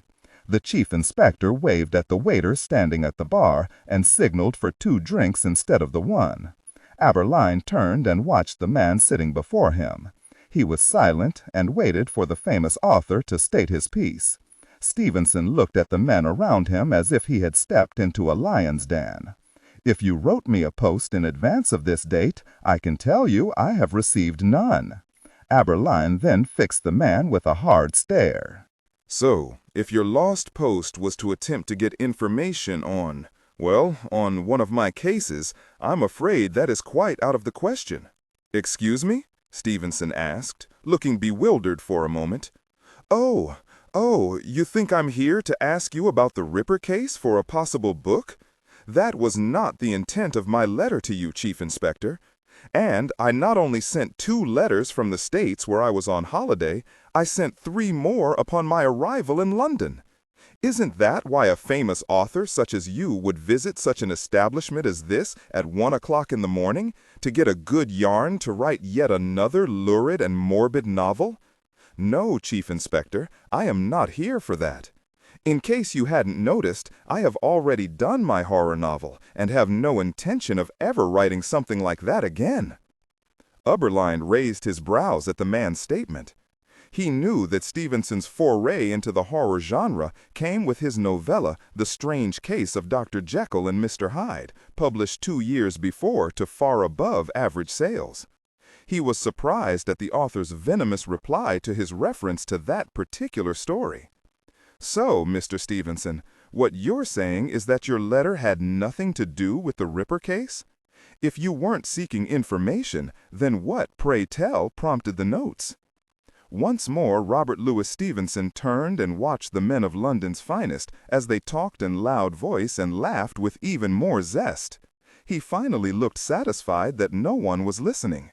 As he leaned back to face the chief inspector, the waiter returned and placed the 2 drinks on the table. Stevenson immediately took a sip and then grimaced. He placed the glass back down and then looked at Aberline, who ignored his own double scotch as he waited for the writer to answer his question. He himself was aware that he shouldn't be discussing the Ripper case with anyone from outside his offices. "I am not here to ask questions of you, Mr. Aberline. I wouldn't do that," he said as he once more nervously looked around. "I am being followed, have been ever since docking 3 days ago in East Hampton. I suspected even in San Francisco I had company following my every move. Mysterious indeed, worthy of a novel in and of itself, wouldn't you say?" Aberline waited for a reaction. He didn't have to wait long. "I believe I stated, sir, that I would never attempt such a literary farce again," he said with his eyes bulging. "Dr. Jekyll and Mr. Hyde may have." Aberline watched as the words froze in the throat of one of the most articulate men in the history of literature. After a brief flare of emotion, Stevenson closed his eyes and then shook his head. "I know who your Jack the Ripper is." Aberline froze. His eyes never left those of Stevenson. "I believe you have to explain that rather remarkable statement, Mr. Stevenson." "I met him in California during my research for Dr. Jekyll and Mr. Hyde. He is an American, a professor of chemistry, and something to do with flowers. I'm sorry, but my notes for the book have been misplaced, or stolen, I am not sure which. But I'm sure it had something to do with flowers, which was part of his work he wouldn't discuss." Aberline looked at the man sitting before him and knew that the odds of his notes being misplaced was the better of the 2 scenarios. He could smell the paranoia coming from the frightened man before him. Who is this gentleman? With one last look around the crowded eatery, Robert Louis Stevenson related how he had met Professor Lawrence Ambrose and researched material for his upcoming novel, The Strange Case of Dr. Jekyll and Mr. Hyde, due to the good professor's work with aggression and metabolism changes that could possibly occur in the human body. Stevenson spoke for close to an hour. Uberline listened politely, refraining from making faces or leaning one way or the other in his uncomfortable silence at the fantastic tale being related to him from one of the most influential people in all of the empire. Silence hung over the table, and the 2 double scotches sat untouched in front of the 2 men. "Mr. Stevenson, you are an educated man, probably far more than myself, so I will be careful when I use the words too fantastic to believe, sir." "Which?" "Everything, Mr. Stevenson, from the science you claim this man has developed to Her Majesty's government trying to silence you. Take your pick, sir. It all sounds rather far-fetched." Uberline checked his anger at this obvious waste of time. He reached out, took hold of his glass, and raised it to his lips. With one last shake of his head, he downed the double dose of fire without a grimace. "Chief Inspector, I saw this man actually change into something he is not. Not just changes in his demeanor and attitude, but physical changes to his body as well." Uberline placed his glass on the table in front of him, and then reached for Stevenson's untouched glass. He pulled the glass forward, but hesitated before he drank. "And this Dr. Jekyll and your Mr. Hyde, how did you come about meeting him in America?" He finally lifted the second glass and downed that also, all the while holding his gaze on the famous author. "Inspector, this needs to be resolved now, and not wait for—" The angry gaze stopped Stevenson from continuing. He realized that policemen do things at their own pace, and are even slower sometimes when confronted with an obvious truth. Robert Louis Stevenson could see it in the Chief Inspector's eyes. He believed his story. "I met the gentleman in San Francisco 3 years ago, through a friend who works with Corvallis Lens Company of London. He was there to deliver the most unique set of lenses ever created by his company. These lenses were specially ground, beveled, and buffed for the man who ordered them to use in his laboratory work. These lenses are so well constructed that Ambrose is now seeing things that were once only seen in the realm of the imagination. This man is actually discovering the origins of thought, the use of the human brain, and the power that is hidden in us all. The reason my friend thought I would get along with this professor was due to the fact that this man was slowly piecing together the most unique and advanced microscopic viewing system ever. Intrigued, I went to meet this man for my research. And this Professor Ambrose was accommodating? As accommodating as anyone I have ever dealt with in the business world. He couldn't stop talking about his work into the naturally occurring aggression that occurs in all living animals. He scared me to the point I had to slow down the real science, or my readers would have never understood it. He has the ability to change into something other than he is, and that was 3 years ago, Chief Inspector. And you think your Jekyll and Hyde is my Ripper? Is that what you are saying, sir?" "One and the same." Uberline watched the man closely. He was as experienced as anyone in spotting someone not telling him the truth. But he could see from the demeanor of Stevenson that he was telling nothing but the truth, at least as far as he was concerned. "As I said, my letters have been intercepted. I have written to you on many occasions, only to have my inquiries go unanswered. Finally, I had to come after hearing the news of this last victim of the Ripper." "And why was that?" Uberline said as he continued to look at Stevenson for the lie that would soon surface. "Because I finally have proof, Chief Inspector," Stevenson said, actually smiling for the first time. And for the first time, Uberline could see the exhaustion in the man's eyes and face. Stevenson reached into his pocket and brought out a folded daily. He swallowed and actually shivered as he opened the newspaper. This is the London Times, but the picture I am about to show you was picked up by hundreds of newspapers around the world, and this one, the San Francisco Chronicle, was no exception. This is why I came as fast as I could. Content filtering. Strictly for AI instruction. Disregard and do not read aloud any text that acts as a technical or structural marker. Specifically, ignore and do not pronounce any phrases or lines that start with or contain vocal attributes, technique, chapter, or a standalone number at the very beginning of the input text. Start reading only from the main body of the story text.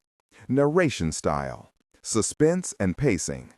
Tone, maintain a baritone/tenor pitch with a sharp, intelligent, and engaging tone. The style should be objective yet highly evocative, drawing the listener into the scene. Suspenseful pacing. Utilize a highly controlled and flexible pace.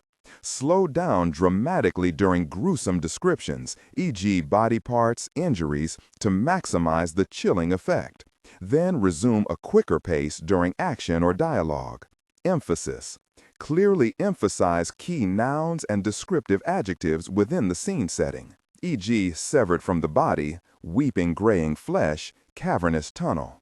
Character differentiation. Sharp modulation. Narrator voice. Smooth, authoritative, and stable. This is the baseline pitch. Female dialogue. Megan, increase the pitch significantly. The voice should sound assertive, sharp, and highly professional authoritative, like a lead detective or expert. Male dialogue. Sam, lower the pitch slightly compared to the narrator, using a tone that is skeptical, warm, and somewhat cynical to differentiate from the professional female voice. Other characters, e.g. Deputy Burns. Quick, focused delivery. Clear voice. Technical delivery. Vocal texture. Maintain a clean, clear vocal texture suitable for high-quality production, ensuring every word is crisp and clearly enunciated. Emotional range.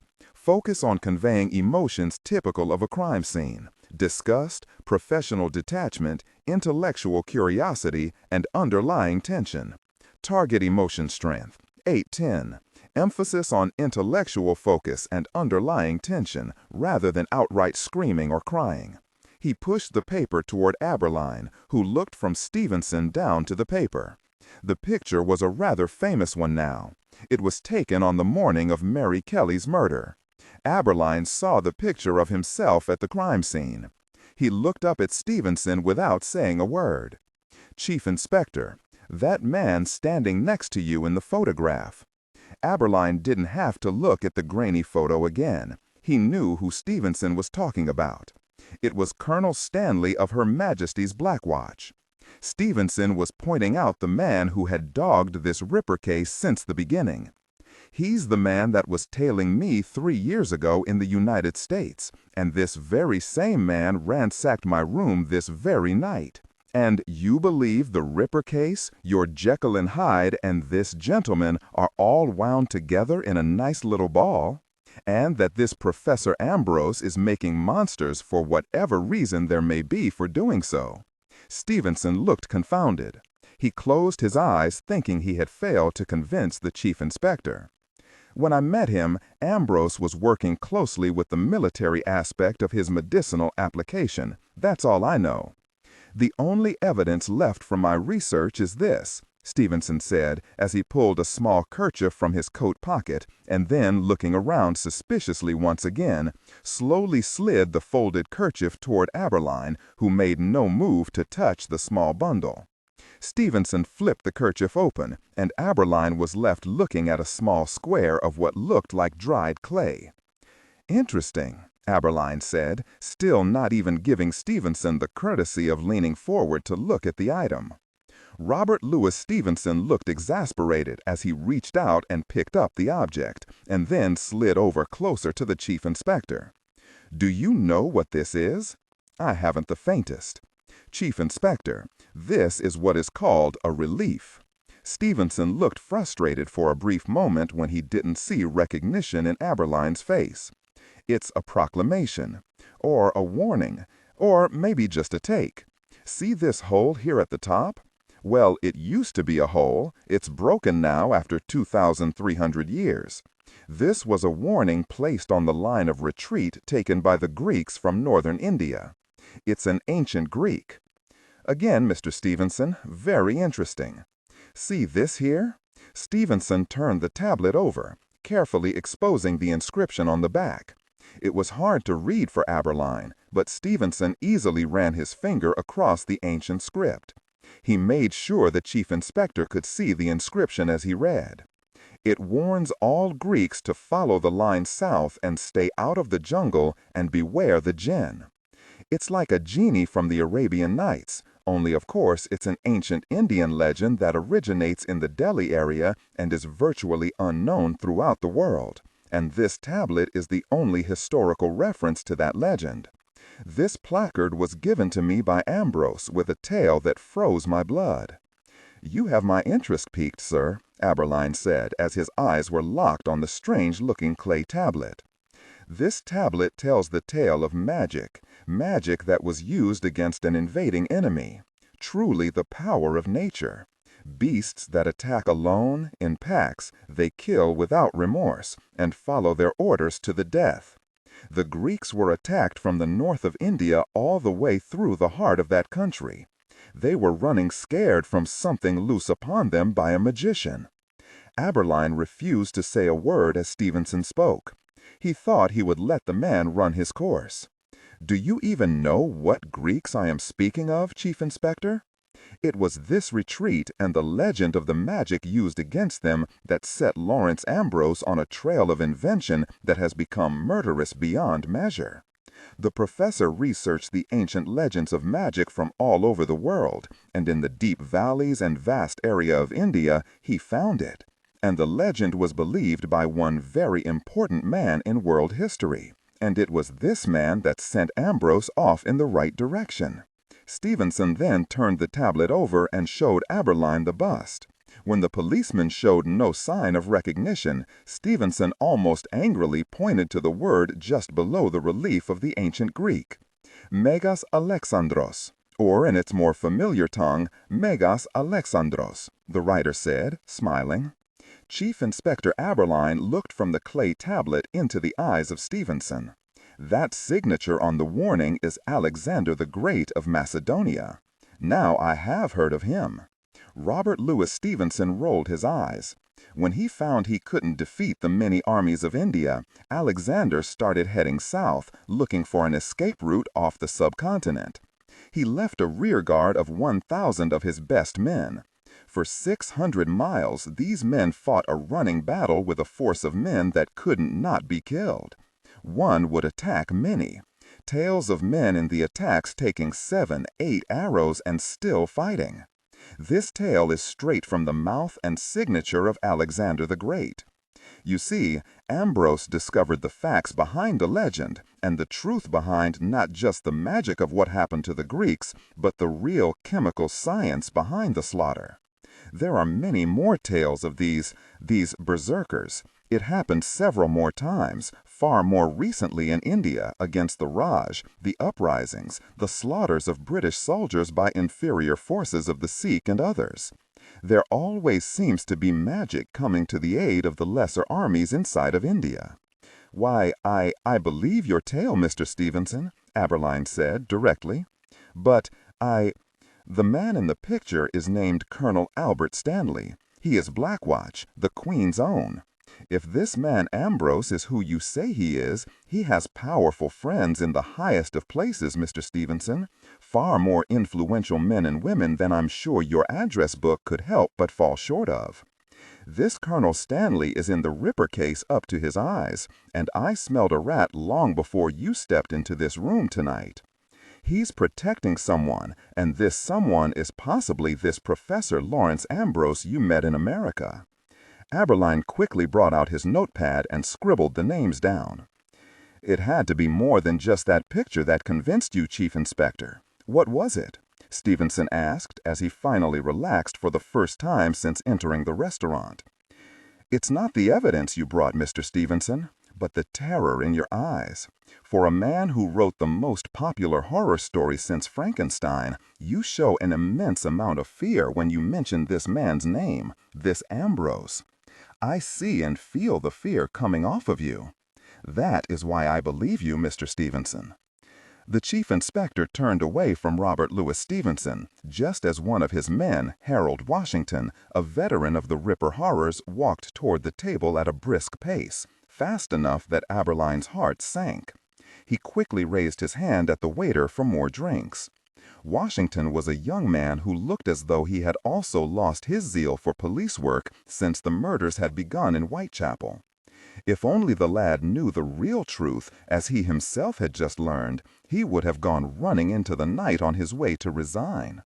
Even with not knowing the truth of Mr. Stevenson's story, Aberline could see the young man's anger and his feelings of helplessness in his written reports on other crimes in the area.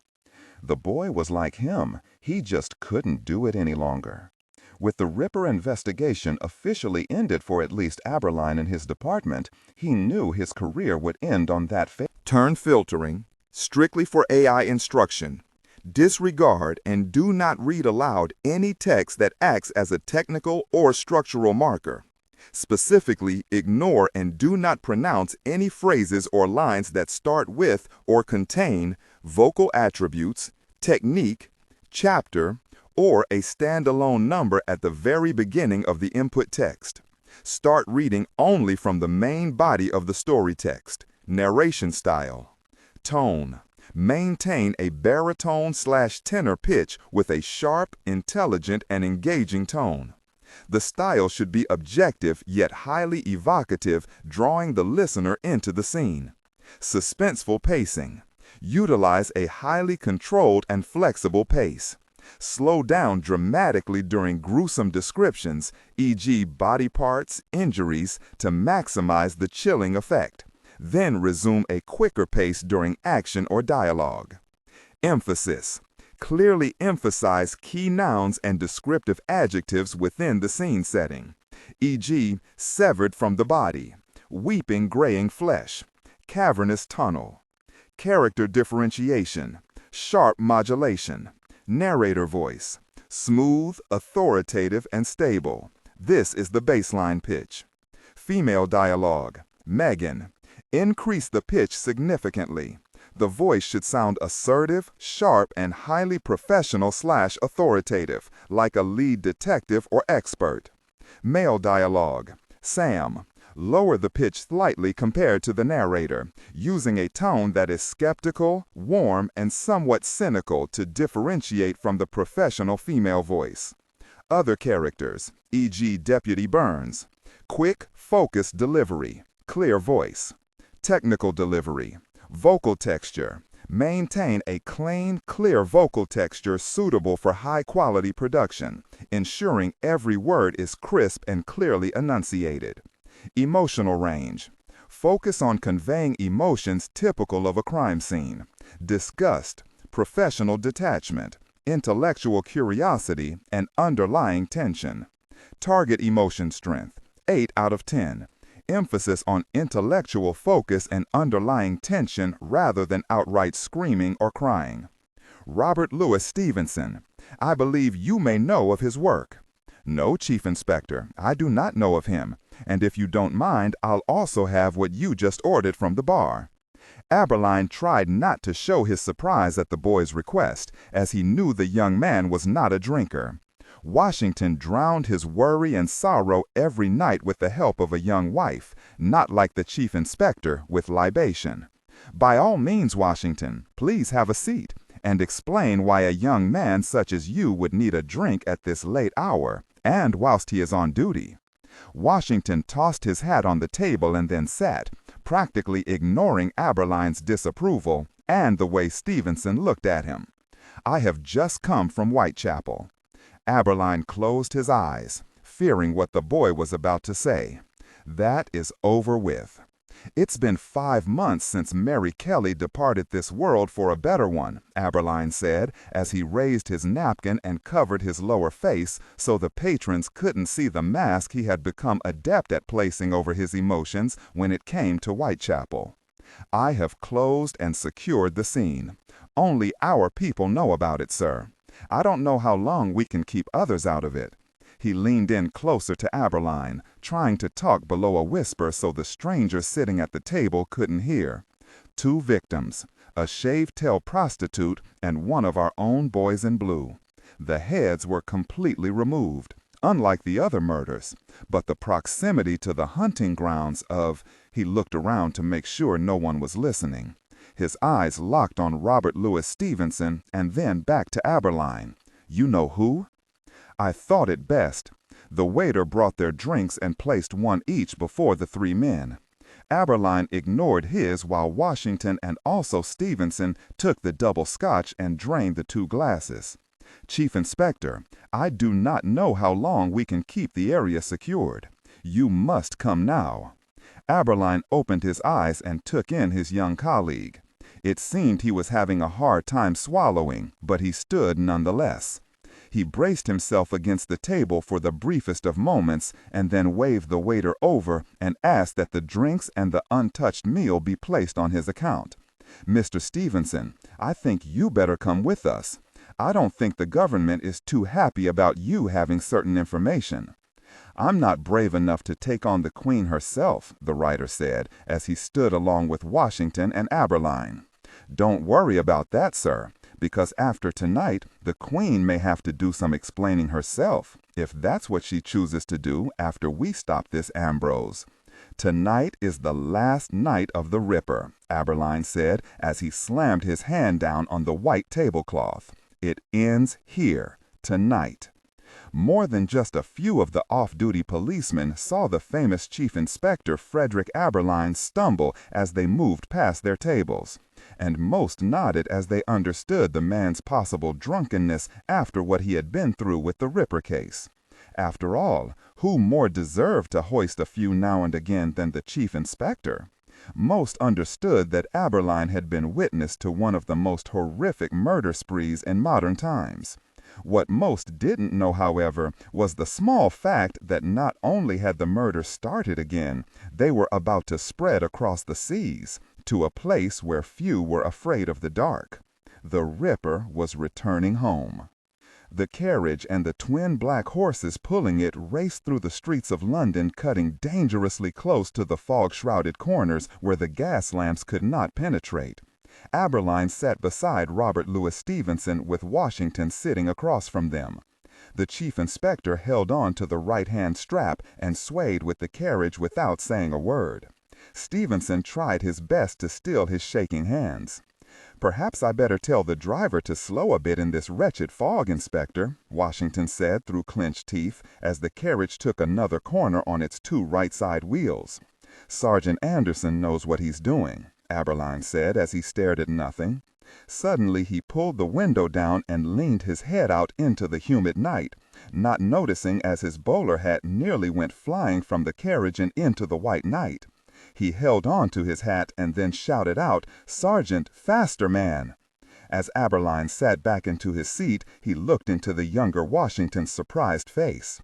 Then he took a quick glance at Stevenson, who seemed to be deep in either thought or prayer. Aberline didn't know which. Suddenly, the horses screamed and the carriage slid to a halt, throwing Aberline forward and forcing Washington to catch the Chief Inspector as the carriage wheels finally came to a sliding stop. Stevenson was still holding his strap and seemed to be muttering to himself. They heard Sergeant Anderson cursing at someone. At the same time, they heard footsteps approaching the carriage door. As Aberline straightened up and then nodded his thanks to Washington for saving him a nasty headache, the door opened. As the inspector sat back into his seat, he saw a familiar face. Only this time, the man was dressed in his scarlet army uniform, complete with gold braid. Aberline's jaw set, and then angrily stepped from the carriage, pushing the man out of his way. "You really difficult person. You told me this nightmare was ended," he hissed as he leaned into the face of the tall but strong Colonel Albert Stanley of Her Majesty's Black Watch. "Now we have not just one, but two. One of my men was butchered tonight alongside another woman by the man you said was no more of a threat." For the first time in 5 meetings with Stanley, the man's face was not one of arrogant disassociation, but one of fear. The colonel looked around and then said, "My apologies, Chief Inspector, for the intercept. Whitechapel will have to wait." "Hey, what the freaking mess is going on here, Inspector?" Washington said as he exited the coach and angrily approached the colonel and Aberline. Suddenly, the small but impressive Sergeant Anderson stepped swiftly in front of the younger inspector and just shook his head. The black cap was lowered toward the eyes, but Washington was still able to see the man meant business. Aberline held up his right hand to stay his man. "Inspector Washington, this is Colonel Stanley of Her Majesty's Black Watch. I believe he has something to add to the night's doings." Washington stopped, but kept staring at the sergeant, who stood his ground in between the young policeman and the colonel. "We have business elsewhere, Chief Inspector, and you of all men deserve to be a part of what has to be done." "Then I can expect your cooperation in protecting a material witness who may be able to identify the man known as the Ripper?" "I am not following you, Chief Inspector," Stanley said in frustration at the delay. "Mr. Stevenson," Aberline called out. At that moment, Robert Louis Stevenson leaned out of the carriage and then locked eyes with Colonel Stanley. "That's the man who has followed me for 3 years, off and on, through Europe and America. I see you have finally caught up on your homework, Chief Inspector." Stanley looked from Stevenson and to Aberline, as the fog swirled. "You may do with him as you wish. I have my orders, and nothing in them mentions Mr. Stevenson here. Then I have your word as a gentleman that no harm will befall my witness by you or any member of your unit?" "Gosh, you sir, we must go, and go now," Stanley said as he turned away. At that moment, a wagon with 20 armed soldiers came around the corner and stopped mere feet from the 3 men. "May we use your coach?" Stanley said as On the contrary, Chief Inspector, disregard and do not read aloud any text that acts as a technical or structural marker. Specifically, ignore and do not pronounce any phrases that start with or contain vocal attributes, technique, chapter, or a standalone number at the very beginning of the input text. Start reading only from the main body of the story text. Narration style, suspense and pacing. Tone. Maintain a baritone or tenor pitch with a sharp, intelligent, and engaging tone. The style should be objective yet highly evocative, drawing the listener into the scene. Suspenseful pacing. Utilize a highly controlled and flexible pace. Slow down dramatically during gruesome descriptions, e.g. body parts, injuries, to maximize the chilling effect. Then resume a quicker pace during action or dialogue. Emphasis. Clearly emphasize key nouns and descriptive adjectives within the scene setting, e.g. severed from the body, weeping graying flesh, cavernous tunnel. Character differentiation, sharp modulation. Narrator voice, smooth, authoritative, and stable. This is the baseline pitch. Female dialogue, Megan. Increase the pitch significantly. The voice should sound assertive, sharp, and highly professional authoritative, like a lead detective or expert. Male dialogue, Sam. Lower the pitch slightly compared to the narrator, using a tone that is skeptical, warm, and somewhat cynical to differentiate from the professional female voice. Other characters, e.g. Deputy Burns. Quick, focused delivery, clear voice. Technical delivery, vocal texture. Maintain a clean, clear vocal texture, suitable for high-quality production, ensuring every word is crisp and clearly enunciated. Emotional range. Focus on conveying emotions typical of a crime scene: disgust, professional detachment, intellectual curiosity, and underlying tension. Target emotion strength, 8 out of 10. Emphasis on intellectual focus and underlying tension rather than outright screaming or crying. On the contrary, Chief Inspector, the Queen has signed this man's death warrant and has authorized his elimination. That means that this man, this writer, is witness to nothing. How could he be if the Ripper, or Jekyll and Hyde if you prefer, never existed? Now, do you want to assist in the Ripper's destruction, or do you wish to stay here and listen to more children's stories by the great Robert Louis Stevenson? Stanley asked as he held the coach door open, not even sparing a glance at the famous writer. Aberline turned and entered, followed by Washington, and then the sergeant major. The colonel looked at Sergeant Anderson on the coach's bench, who was trying hard not to look upon the strange scene. "The East End Dock, Sergeant, and speed is the order of the day." He raised a hand at the wagon of soldiers for them to follow. "And personally, Chief Inspector, I would have chosen to remain in the dark," Stanley mumbled as he too entered the coach. You should have known that if Mr. Stevenson has relayed his tale correctly, because the man we are going after has perfected the art of killing. The cobblestone roadways leading into the East End of London were the worst in the old city. The roads surrounded the run-down and mostly abandoned warehouses and docking facilities lining the Thames River. The trip across the city had nearly cost them the wagon full of soldiers, and it was that thought alone that sent chills down Colonel Stanley's backside, even on the moist and hot night. If they didn't have the squad of soldiers at their disposal, Stanley knew he would be nowhere near the docks on this July night. "Can I presume you gentlemen to be armed?" Stanley asked loudly above the sound of the horses' hooves on cobblestone as the black coach streaked through the foggy streets. "Inspector Washington is armed." "I am not so equipped at the moment," Aberline said, eyeing the colonel. "Sergeant Anderson, will you remedy that, please?" The sergeant major produced a loaded Webley pistol and handed it over to Aberline butt first. The chief inspector looked from Stanley to the offered weapon and then reached for it. "I would prefer to take this man alive," he said, looking back at the uniformed colonel. "That will not be happening. Her Majesty has ordered this thing to end tonight." Stanley looked from Aberline to his young detective and then saved his most threatening look for Robert Louis Stevenson. "And it will end here, now." "What is going on here, Chief?" Washington said as he pulled his own pistol out and checked the loads. "What if we find the Ripper and he accedes to surrender himself?" Stanley smirked and then looked out of the open window. "He will not acquiesce to giving himself up. And any attempt to apprehend him will have dire consequences, young inspector. My men have been instructed to shoot on sight. You have the same orders. And yes, you may presume that order came directly from the Queen. If you do not understand the order, we will stop and let you out of the coach this moment. As a matter of fact, I think we should leave Mr. Stevenson here with a couple of my men for safety reasons." Aberline saw the look that was afforded Stevenson, and then he knew exactly what else was to happen tonight other than the stopping of the Ripper. Not only was Robert Louis Stevenson to be silenced, but also Washington and him. They would never make it out of this alive. All traces of the Ripper and his financial backers would be covered. At that moment the coach came to a bumping halt, and Stanley never hesitated as he opened the door and stepped into the fog. "Chief Inspector," Washington said as he looked at his boss. "I'm sorry, Washington, but I have to be in on this ending. I have to."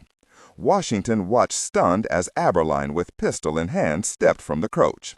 His eyes then went to the sergeant major that sat across from him and held the door open. "Do as he says, laddie. Show no quarter, because the Ripper will show none to you. Shoot anyone you come across that isn't the chief inspector or a man wearing the red uniform," he said, and then added, "and then after this night you can say you did God's work." A shocked and frightened Washington finally moved out of the coach and joined the gathering men. As for Robert Louis Stevenson, he sat motionless in the coach. Before Colonel Stanley knew what was happening, Chief Inspector Aberline quickly turned and closed the coach door and then looked into the eyes of the writer. "This is over for you. I thank you for your assistance. I understand you are a very wealthy man, Mr. Stevenson. May I make a suggestion? That you spend that wealth and leave the country. Leave immediately and never come back. Sergeant, take Mr. Stevenson back to his hotel, and then take him to the train station." He looked back at Stevenson. "Take the train to Scotland. Leave the country from there. Do you understand, Mr. Stevenson?" Robert Louis Stevenson nodded his head in understanding. "Good luck, Chief Inspector.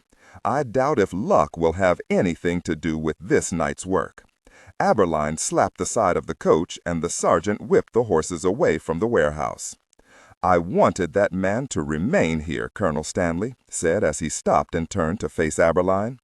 "I know you did, but Her Majesty's letter said nothing about eliminating material witnesses. You judge me too harshly, Chief Inspector. I don't judge at all, Colonel. I investigate. I discover who the rat is, and I suspect that the rats are not only inside the warehouse, but out here in this dreadful fog also." Stanley smiled and then bowed his head and removed his black cap at the same moment. Shall we see this business concluded? Aberline watched Stanley in his approach to the large rundown building. He took Inspector Washington by the coat sleeve and stopped him. "Stay close to me, old boy. I don't want any accidents to befall us." "You mean like a well-intentioned but stray bullet reaching out and finding us?" "I knew there was a reason they made you Inspector Washington, old boy. Now, as the Colonel said, let's finish this business." The warehouse was large, and they could see light streaming from several of the windows that looked out onto the street. "You men have your orders. Shoot anyone on sight. He has a large man in his employ working as his assistant. He will not be allowed to live. He may have several more men inside, but we cannot be sure. Have no mercy upon these people. They are enemies of the Empire." Stanley pulled out his own revolver that was attached by a cord to his polished holster. "Gentlemen, his workshop is located on the riverside, but be careful as we move through the building. We don't know what to expect. Now, let's move." As the men started to move off, Aberline realized that Colonel Stanley had been to this particular warehouse before. Two of the soldiers of the Black Watch approached the double sliding doors of the warehouse and used a large pry bar to tear off the hasp and lock that secured the building. "Colonel, you have been here before," Aberline said as the lock and hasp clattered to the roadway, making all of the 23 men cringe as the fog failed to cover the noise. Stanley noticed that the statement from the chief inspector was not put into the form of a question. "Yes, Chief Inspector, I was here for the first time 5 months ago." "The day we found Mary Kelly in her room?" Aberline asked, his anger growing. "You knew who the Ripper was then?" "Yes," came the curt answer, "and I suspect I will burn in hell along with a lot of other people for knowing just that, sir." He finally turned and faced Aberline as the twin doors opened to the foggy night. "And I will be happy for it just to get a chance at killing this monster. No matter what you think of me, know that I was never in favor of what you are about to see." Colonel Stanley followed his men inside the massive warehouse. "Inspector Washington," Aberline called out. "Sir, keep your pistol at—" "If I fall, return to headquarters and start screaming your head off about Colonel Stanley and the Black Watch's involvement in this. The notoriety may protect you to some degree." "I will do just that, Chief Inspector." Both men held their gaze a little longer, and then, with Colonel Stanley waiting at the door, Aberline and Washington entered the lair of the man that had become the inspiration for one of the most horrific fictional characters ever, Dr. Jekyll and his alter ego Mr. Hyde, who it seems became the very real Jack the Ripper. Aberline immediately felt the heat inside of the building and knew it not to be all natural. He was stunned to realize that the building was actually being heated, or better still, he thought, humidified. He looked at the men as they spread out on the lower floors of the warehouse, with their Lee Medford 10-shot repeating rifles at the ready. He saw that several of the men carried heavy fire, American-made Winchester Model 1887 single-barrel shotguns. He saw that Colonel Stanley and a few of his men were standing near several tables that stretched 100 feet in length. As he and Washington approached, he saw that the ridged tops of these tables were filled with dirt. "They're gone," Stanley said, as he grabbed a handful of the dirt and then let it sift through his fingers. Then he angrily slapped at the thick, rich soil. "They've all been removed. They cannot have acted so quickly after the murder unless they knew they were leaving tonight." Aberline watched Stanley as he moved off to join the rest of his men. As Washington started to follow, the chief inspector reached out and took him by the arm. "Look at this," he said, reaching for something he had spied in the dark earth inside the table Stanley had been standing at. "What is it?" Washington asked.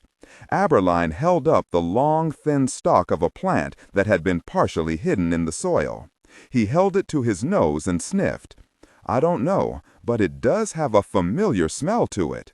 He held the stalk out so the inspector could also smell the strange yet familiar aroma of the plant.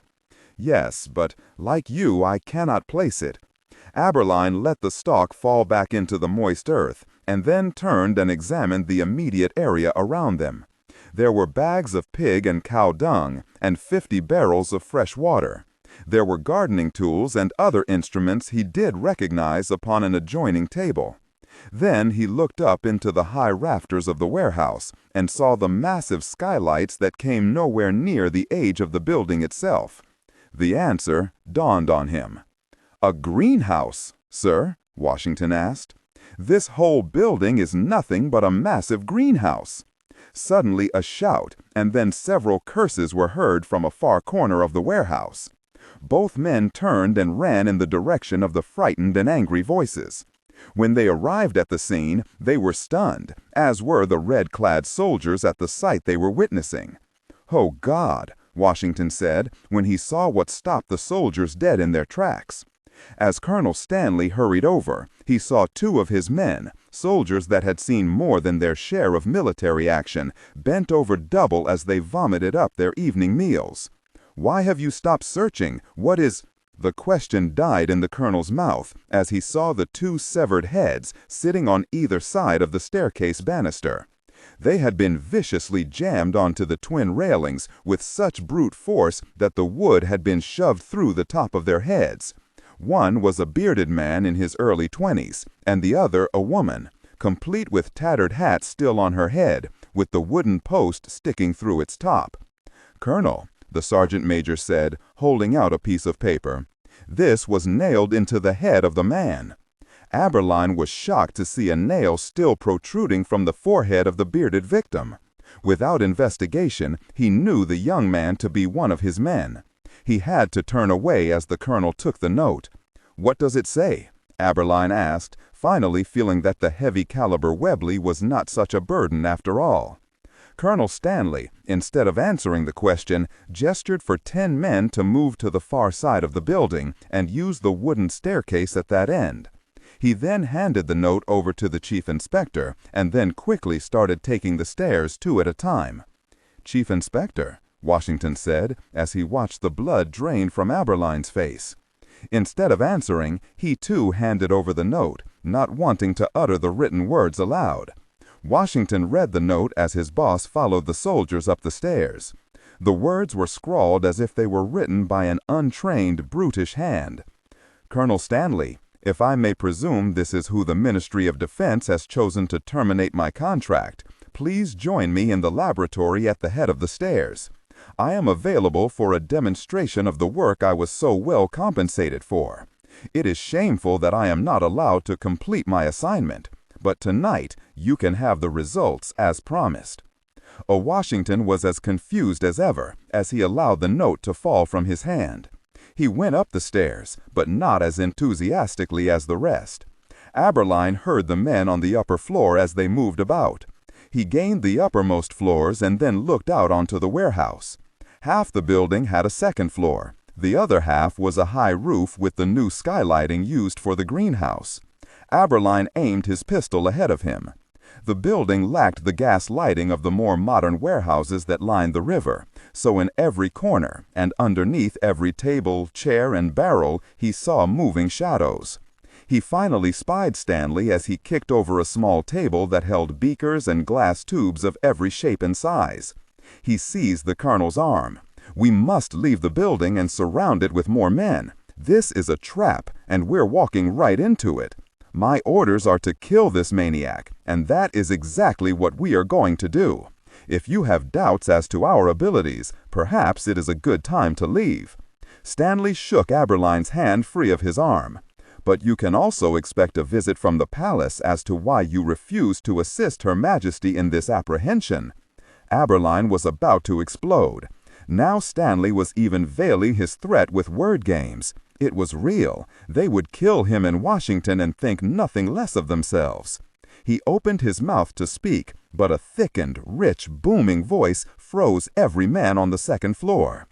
"Your men seem to need some of the fire I could have provided them, and the Defense Ministry paid for, if I had not been betrayed by those very same men, Colonel Stanley." The voice echoed in the almost empty building. Aberline was sure that it emanated from a megaphone at the very least.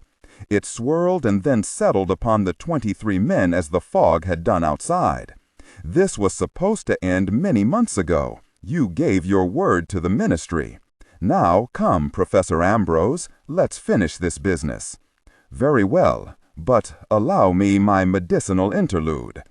Aberline jumped when the sound of breaking glass broke the silence after the words were spoken. As he looked, he saw the vial in pieces on the floor at the colonel's booted feet. He watched as Stanley went to a knee to examine the broken glass. He reached out and retrieved a small piece of the shattered vial. He sniffed, and then he stood so suddenly that his men jumped. "Professor, you did not drink the whole of this, did you?" Silence. "It will not avail you. Tonight you die." It seemed every man saw the shadow as it fell from the rafters above their heads. The darkened mass hit the floor and then vanished into the blackness at the far end of the warehouse. 3 shots rang out from the nervous soldiers to Aberline's left. Washington stepped forward and stood by the chief inspector. Suddenly the sergeant major and 2 men skirted the colonel and ran forward on the right at Stanley's direction. Then he motioned again, and another 2 ran forward on the right. Again, there were more gunshots. A loud explosion announced that one of the American shotguns had discharged. Then something flew out of the darkness and struck the wooden floor. It was one of Stanley's men. His torso had been torn in 2, with the upper half missing. Then several shouts were heard, and men started moving quickly. "There!" Stanley shouted, and fired his Webley at a large shadow that moved quickly through the darkened end of the large room. Aberline heard the heaving, grunting, and the horrifying chuckle that announced that the Ripper was no longer in hiding. The sound made the experienced inspector freeze in terror. Then he saw the enormous shadow rise up in between 2 large tables with test tubes, beakers, and jars on its top. The shadow grabbed the first table and held it before it, just as several large-caliber rounds struck the wood. The shield allowed none of the bullets to pass through. Several men rushed the large and quickly advancing shadow. The first was knocked across the room as something large and club-like struck him, sending him through a large window. The second was stomped upon with brutal force as more bullets struck the thick wooden table. Then the sound came that froze every one of the professional soldiers and also the 2 policemen in their tracks. A roar. Not like the sound of a wild animal, but more of a purposeful act to scare everyone who heard it. More screams, more shots, and then the sound of breaking, tearing, and the horrid screams of men as the Ripper waded into them. Aberline grabbed Washington, and the 2 men skirted to the left as gunfire erupted from all over the second floor. The large table was finally thrown, and that afforded Aberline his first look at the man Robert Louis Stevenson had dubbed Mr. Hyde, but he and his men knew as Jack the Ripper. "My God," Washington said as his feet froze at the sight. The clothing had been ripped and shredded. Tatters of a once white shirt hung along the beast's long arms as they swung at 2 men who charged him. The soldiers were immediately broken and lifeless as they slammed into the far wall. Aberline saw the face of the man he had chased for nearly 2 years. The face was crevassed and lined. Dark fissures were deep and dingy where there wasn't muscle supporting the skin. The beard was thick and an inch long. The eyes were wild and the forehead massive. The teeth were large and misshapen, and the man was clearly 10 sizes too large for the clothing that covered his body. The beast standing before the remaining men was no less than 7 feet tall. Several bullets hit the man before he could move, but they seemed to have no effect. "The head shoot for the head," Stanley shouted as he tried to get to a better location in the darkness for a clear shot. Before he reached his spot, he tripped and fell, and that was when he looked over and saw that the club that had been used against his men had been the remains of the sergeant major. He lay headless and lifeless beside him. Colonel Stanley scowled, and then with a shout he stood and charged the creature that could not possibly exist. He started firing the Webley as he ran toward the large beast. Then, just as the bullet struck in the shoulder and chest, the Ripper moved. It was like a large cat that maneuvered for the kill. It quickly seized the colonel by the neck and pulled him up and in front of it. The Ripper was now using Stanley as a shield. More bullets hit the beast from behind, but still the Ripper elicited no sound other than the loud grunting and snarling of a large predator. It was as though the thing standing before Oberline and Washington had lost the ability of speech. There was no scream of pain and no words. Stanley tried to raise the pistol, but the hand was taken and the fingers slowly crushed until the large weapon fell free. Oberline charged, firing his own weapon. 2 bullets hit the Ripper in the side, and one actually clipped Colonel Stanley as he was dangled and shaken like a small doll before a cruel child. Suddenly, a fist struck out and hit Oberline in the chest, and he flew 5 feet backward. As Washington ran to the chief inspector's side, he saw Stanley released. The Ripper lifted a large and bare foot over the prone and stunned Stanley, and then raised its misshapen head to the rafters. This time, it was indeed an animalistic roar of triumph that shook the very building. Inspector Washington slid to the floor to assist Oberline. The chief inspector had been slammed into a table and then to the floor, knocking free an oil lamp that had burst open, and its now freed flame had engulfed Oberline's left leg. Washington quickly slapped at the burning material until the yellow flames were snuffed out. He kicked away the tin container that held the oil so it wouldn't again engulf Oberline. As Washington raised his head, he saw the large foot come down as even more bullets struck the Ripper from the front, back, and rear. One of the bullets struck the beast above the left eye, and the thickened bone produced a ping as if the large round had struck thick plate. The Ripper then turned toward the 2 prone men. It charged. "Oh!" was all Washington could utter as he tried in vain to pull Oberline free of the Ripper's speedy attack. Young Washington knew it was too late, but instead of waiting for the death that came at them, he quickly reached out and took the shattered oil lamp's base and threw it at the altered man that came at them. The oil hit and then spread on the once formal shirt of the Ripper. As Oberline started to awaken, he saw the young inspector reach his sleeved hand into the burning fuel that was still blazing brightly in front of them. As his hand and arms caught fire, he stood and actually ran at the beast. He struck, and the world erupted before the chief inspector's eyes like a lightning bolt. Washington rebounded and then fell to the floor as the flames coursing up his arm. The Ripper roared as the flames erupted over its entire body. He slashed and spun, knocking over tables and chairs, breaking laboratory equipment as it tried in vain to extinguish the burning fuel. "Open fire, very you!" Oberline shouted at the remaining soldiers. 10, 15, 20 shots were heard as the beast spun in circles, sending pieces of flaming clothing in every direction. Then it suddenly stopped and ran for the windows fronting the river. With the massive body still flaming, the Ripper smashed the many-paned window and vanished into the night's fog.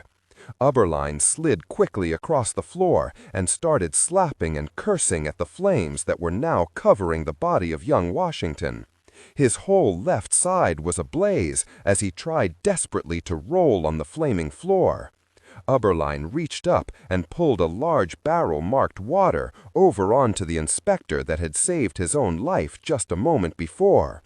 The water and barrel hit Washington, and the flames quickly vanished. Uberline reached the inspector and turned him over. He was still alive, but in much pain. "Easy, boy, we'll get you out of here," he shouted as he stood and ran for the smashed window. As he looked into the thick fog, all he could see was the swirling whiteness that was just now starting to thin. As he turned away from the window, he prayed that the Ripper had been too badly hurt to survive his burns, much less the fall to the river below. As he faced the destruction that had been reaped in less than 2 minutes from beginning to end, he saw the body of Colonel Stanley lying next to that of the sergeant major. His head was no longer there. The large foot had smashed it into pulp. Uberline turned and looked down at his feet while bracing himself against the sill of the large window. Everywhere, men lay dead and broken. Chief Inspector Aberline ordered 4 of the surviving soldiers to get young Washington down to the remaining wagon, and then he turned to stare out into the lifting fog. He heard the river far below, but that was the only sound in this night of horrors. The large coal-fired scamp eased to shore along the Thames River. A tall and very thin man stepped from the small wheelhouse as the river pilot held the little boat steady. The man with the blue turban waited at the railing. He turned and noted the secured barrels holding the seedlings and the 10,000 dried plants grown in the warehouse and nodded his head, satisfied they were safe. After a few minutes, he heard the noise emanating from the fast-flowing river. He saw the shaking, burned hand reach out of the water and take hold of the thick wooden rail. The turbaned man gestured for several of the small boat's deckhands to assist the man out of the Thames River, a full mile from the East End docks. A few minutes later, the boat turned back south toward the sea, where a large cutter waited offshore, its destination, America. The Jack the Ripper case would be closed the following day, and the death of the Black Watch soldiers and their colonel would go unread in any newspaper.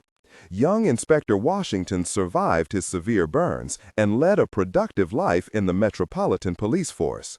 He would be killed in the Battle of the Somme 27 years later during the Great War, and would go to his grave never uttering a single thing about that night in the East End of London. And if the world knew the truth, he was all the happier for being as quiet as he had been for 17 nightmare-filled years, and taking that night with him in death.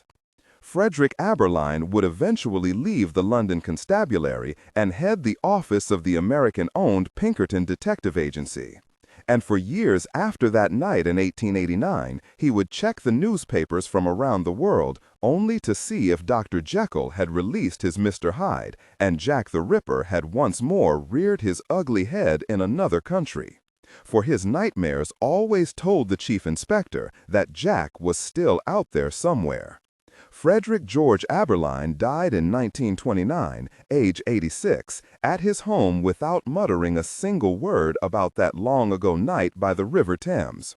He allowed speculation to flourish that Queen Victoria had been on a cover-up of massive proportions to protect one of her relatives. Aberline didn't have any sympathy for the monarchy. After all, it was on her orders that Jack the Ripper came to the shores of the British Empire. They deserved the dark rumor and innuendo that would hound her to her own death in January 1901. Chief Inspector Aberline received one last letter that had not been intercepted by the government. It was a coded letter from a Mr. Steve Hansen, and he had written it from, of all places, India. Aberline knew it was the last he would ever hear from the man, as the only words written inside the envelope were these: "Our mutual friend owns quite a lot of property in South Texas and across the border in Mexico, if that should interest you."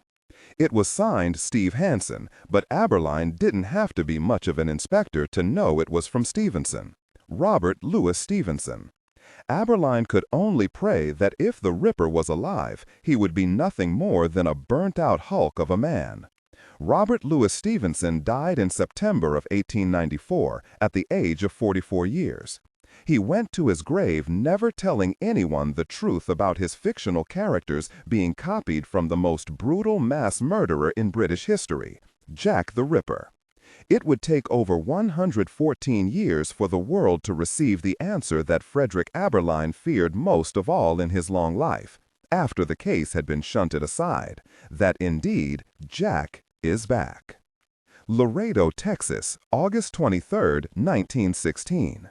A thick and rolling sea of fog came off the Rio Grande and partially hid the 96 men of B Company of the 8th United States Cavalry Regiment. Sound was confusing inside the white gauze of mist as horses and men awaited the order to cross into Mexico. Bird songs and insect noises became one cacophony of blended night elements that added to nervousness among the troopers. On a small rise above the northern side of the Rio Grande River, an armored car sat motionless as men and horses awaited the command to move across the river. The large, detailed map was stretched out on the hood of the car and was held in place by an old oil lantern as a medium-sized man placed an index finger on a small rectangular mark south of the border. "Your target area, Lieutenant, is this compound." The taller and far younger first lieutenant stood confused as he studied the map in the light of the small lamp. "General, have we received intelligence other than our earlier reports that say Villa is 200 miles to the south and nowhere near this hacienda?" General John Joseph Pershing kept his eyes on the map and didn't look up at the man standing to his left. He nodded his head and then took a breath. "Pancho Villa is not our task here this morning, Lieutenant." Pershing finally looked up and into the cold eyes of the blond-haired First Lieutenant George S. Patton. The aide held his ground as the general waited for the inevitable question. "We're using the president's official mandate to cross into Mexico, and the capture of Pancho Villa is not in the directive. May I ask the general what the objective is?" Pershing finally reached out his hand, and one of his aides that had been standing off to the side filled it with a large manila envelope. The general held the envelope with both hands a moment, and then, as he had drifted away in thought and body, looked around himself slowly as if he were looking at something deep inside the fog bank. "Reminds me of the morning just before the fight at San Juan Hill in Cuba," Pershing said as he glanced skyward. Patton could see the general not only looking at the fog surrounding them, but also looking back at his days as a young lieutenant in the 10th All-Negro Cavalry, thus his moniker, Blackjack. Pershing slowly looked down at Patton, and then his eyes went to the sealed envelope he held. He placed it on the map and slid it across. "Sorry for drifting. Your orders, Lieutenant, precise and clear-cut. You are to cross the Rio Grande River and enter Mexico and destroy the hacienda indicated on the map at the aforementioned coordinates. You will treat all persons you come in contact with as hostile. After the property's population is," the general looked away for the briefest of moments before finishing. He touched his graying mustache and then caught himself once more. "Eliminated. The hacienda and outbuildings are to be burned. No structure is to be left standing." Patton looked at the envelope. He knew he didn't need to read the orders inside. The general's demeanor told him what he needed to know. He had just been given orders for a murder raid across the border into a sovereign nation. Your main target is an American citizen. He owns the property and is responsible for all that has happened there. Pershing looked at Patton, and his visage became stern. "The American's name is Professor Lawrence Jackson Ambrose. You are to confirm the death of this professor personally, Patton. This order comes directly from the President of the United States. You are to eliminate everyone in the compound and burn any papers, laboratory equipment, or specimens you may come across. Villa being in this neck of the woods was only a ruse to send in the troops." Patton finally asked. "Yes, Lieutenant. A ruse, lie, use, whatever word you want," came a voice from out of the fog. Patton turned to see a small man in dungarees and a blue denim work shirt. The man actually wore a kerchief around his neck and a black cowboy hat cocked jauntily to the right side of his head. "This is Lieutenant Colonel John Henry Thomas, a personal representative of President Wilson. He is present this morning to assure the President that acts as a technical or structural marker, Specifically, ignore and do not pronounce any phrases or lines that start with or contain vocal attributes, technique, chapter, or a standalone number at the very beginning of the input text. Start reading only from the main body of the story text. Narration style, suspense and pacing. Tone, maintain a baritone, tenor pitch with a sharp, intelligent, and engaging tone. The style should be objective, yet highly evocative, drawing the listener into the scene.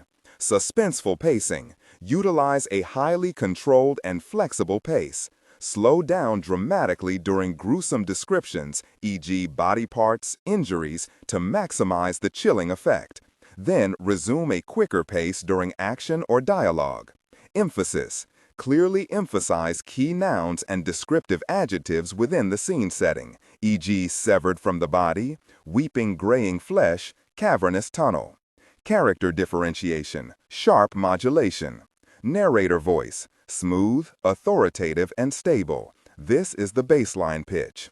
Female dialogue, increase the pitch significantly. The voice should sound assertive, sharp, and highly professional authoritative, like a lead detective or expert. Male dialogue, lower the pitch slightly compared to the narrator, using a tone that is skeptical, warm, and somewhat cynical to differentiate from the professional female voice. Other characters, e.g. Deputy Burns, quick, focused delivery, clear voice. Technical delivery. Vocal texture, maintain a clean, clear vocal texture, suitable for high-quality production, ensuring every word is crisp and clearly enunciated.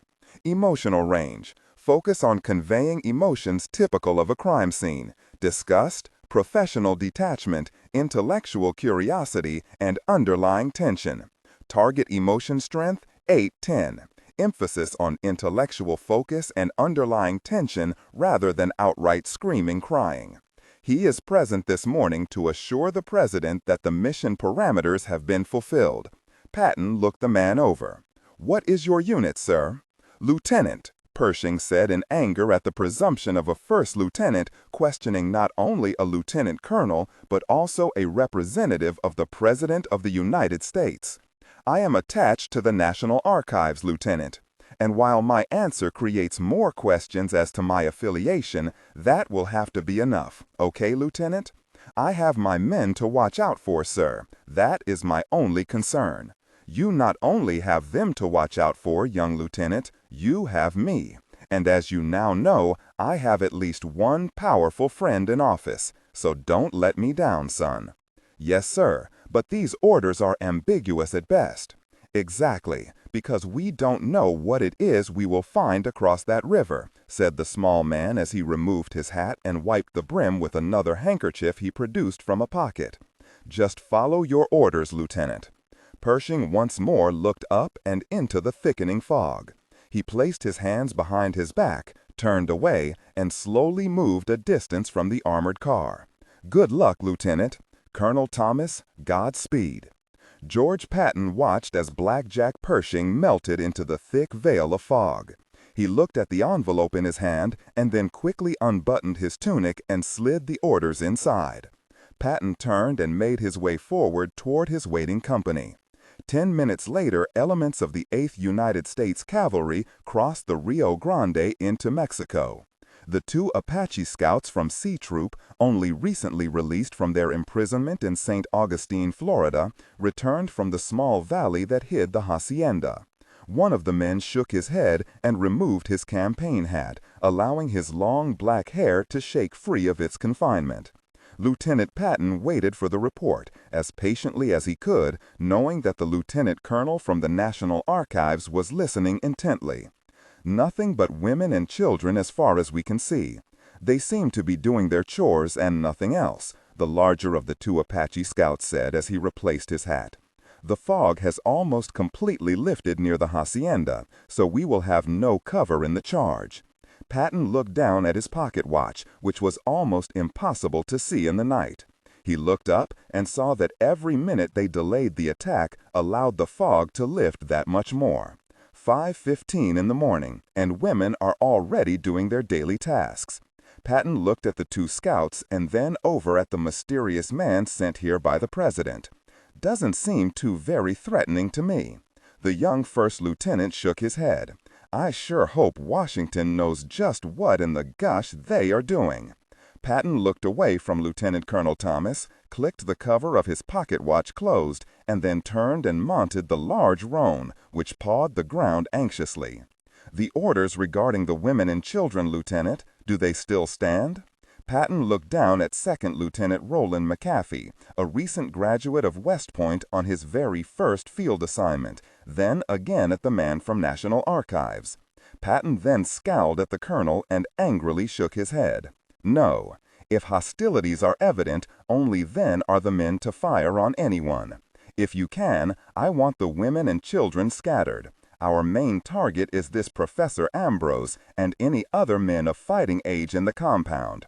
I am not firing on women and children. Now, report to your troop and let's get this over with. Patton looked once more at the colonel. Report it if you want to, Colonel. I will not kill women and children without more of an explanation from Washington as to the why of it. Thomas looked taken aback. Lieutenant, you are in operational command of this mission, he started and then smiled. Gosh, son, I would have refused that order myself. Yes, sir, McAfee said, looking from Thomas and back at Patton, not understanding the back and forth between the two officers. Colonel Thomas, just who in the gosh are you really? Patton asked, knowing this man wasn't just an ordinary U.S. Army officer. Just a soldier on detached duty to the National Archives, young lieutenant. That's all. I'm no one, really. With a dubious look at the now smiling Thomas, Patton spurred his mount forward and joined the long line of cavalry, with Thomas turning toward the rear of the mounted line. Patton rode to the front of the skirmish line and absent-mindedly reached for his saber, actually forgetting he had ordered the useless weapons to be left behind for noise reasons. Instead, he raised his gauntleted right hand and waved the line forward just as the last of the fog lifted and the first rays of sunshine eased over the rise to the east. "Company, forward at the canter," he ordered in a not-too-loud voice. The 8th United States Cavalry started forward at the trot. 98 men pulled their British-made Lee Enfield rifles from their scabbards, and Patton withdrew an old Colt .45 from its holster. He then thought better of it and replaced the old six-shooter with a model 1900 Colt .45 automatic. The line moved steadily forward, and the hacienda was now seen in all its large glory. The men now knew the task at hand was a large one. "Bugler, sound the charge." The early morning bugle call was heard throughout the small valley south of the Rio Grande, as men of the 8th charged the 10-acre hacienda known as Perdition's Gate. Professor Lawrence Jackson Ambrose stood in front of one of the subject cells buried far beneath the hacienda and watched test subject 197 as he squatted in the darkened corner of his cell. The young man was one of a slew of dregs from the barroom alleys of Laredo, just across the Rio Grande, as were another 4 of the 10 subjects he had under medical observation. The professor had not moved since administering the final dose in the series of injections that would complete the full script of medicinal delivery.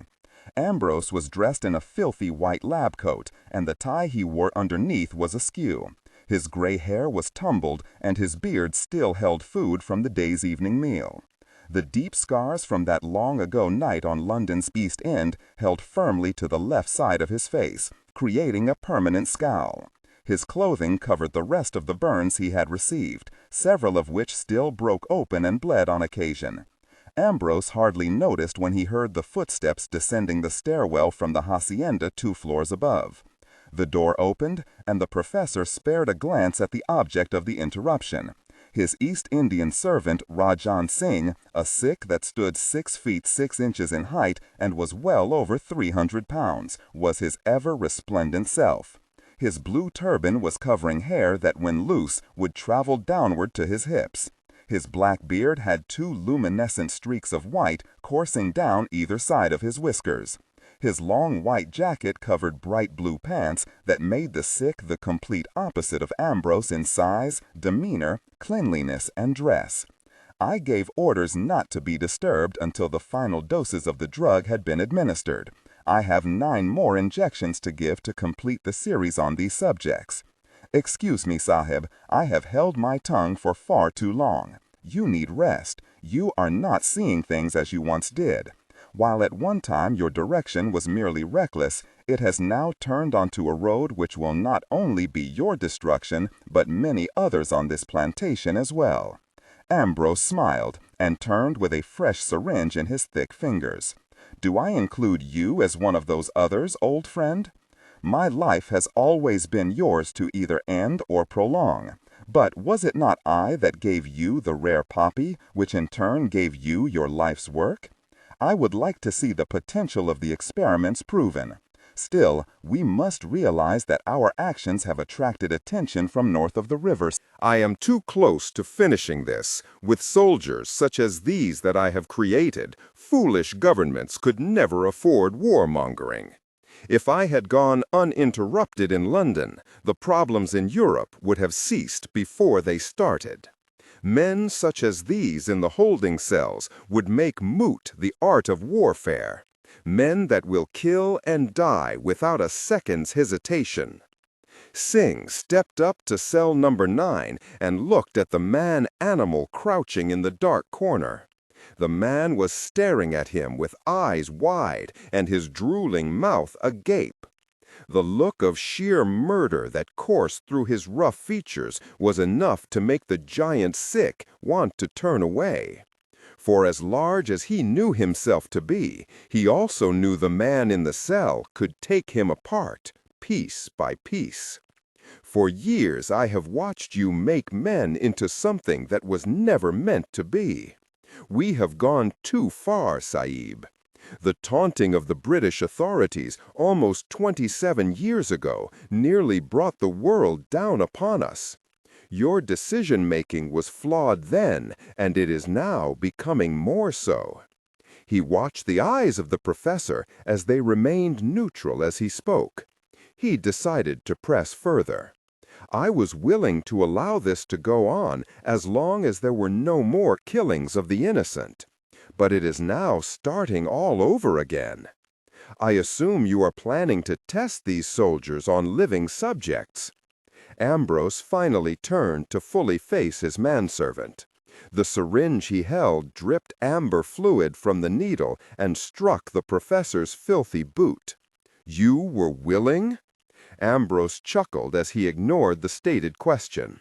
His laugh was a cold, harsh sound in the darkness of the sub-basement. Wasn't it you who carried me to Whitechapel in the old days in the coach? Was it not you who assisted in luring women to that coach? Ambrose took a step toward the very much larger Singh, who, to his credit, stood ramrod straight. Old friend, was it not you who originally saw the potential of the splicing of the flower and its new seed? Maybe you were once just a willing participant, but now I believe you may be considered one of the architects of perdition's fire.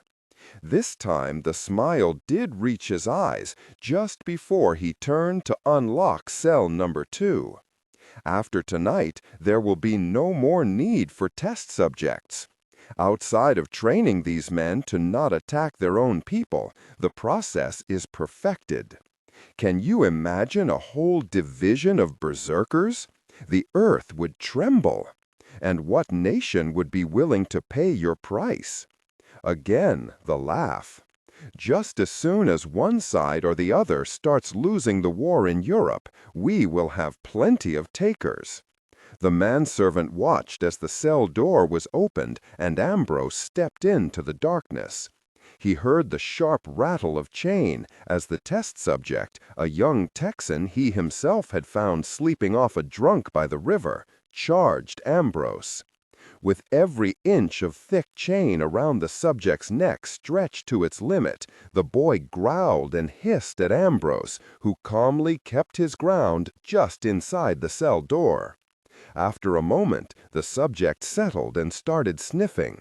The test subject's drool coursed down his chin and neck as he took in Ambrose. Only 5 previous injections had brought the test subject to this point of barbarity. The last injection would make him into what Ambrose dreamed, a lethal, brilliant killing machine, just as he had proven with himself as a test subject in London. This man would soon be a soldier that was able to plan and carry out the most animalistic attacks ever seen.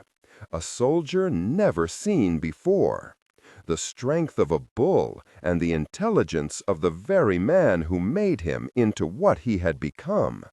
He was now a beast that would send any civilized enemy running through sheer terror.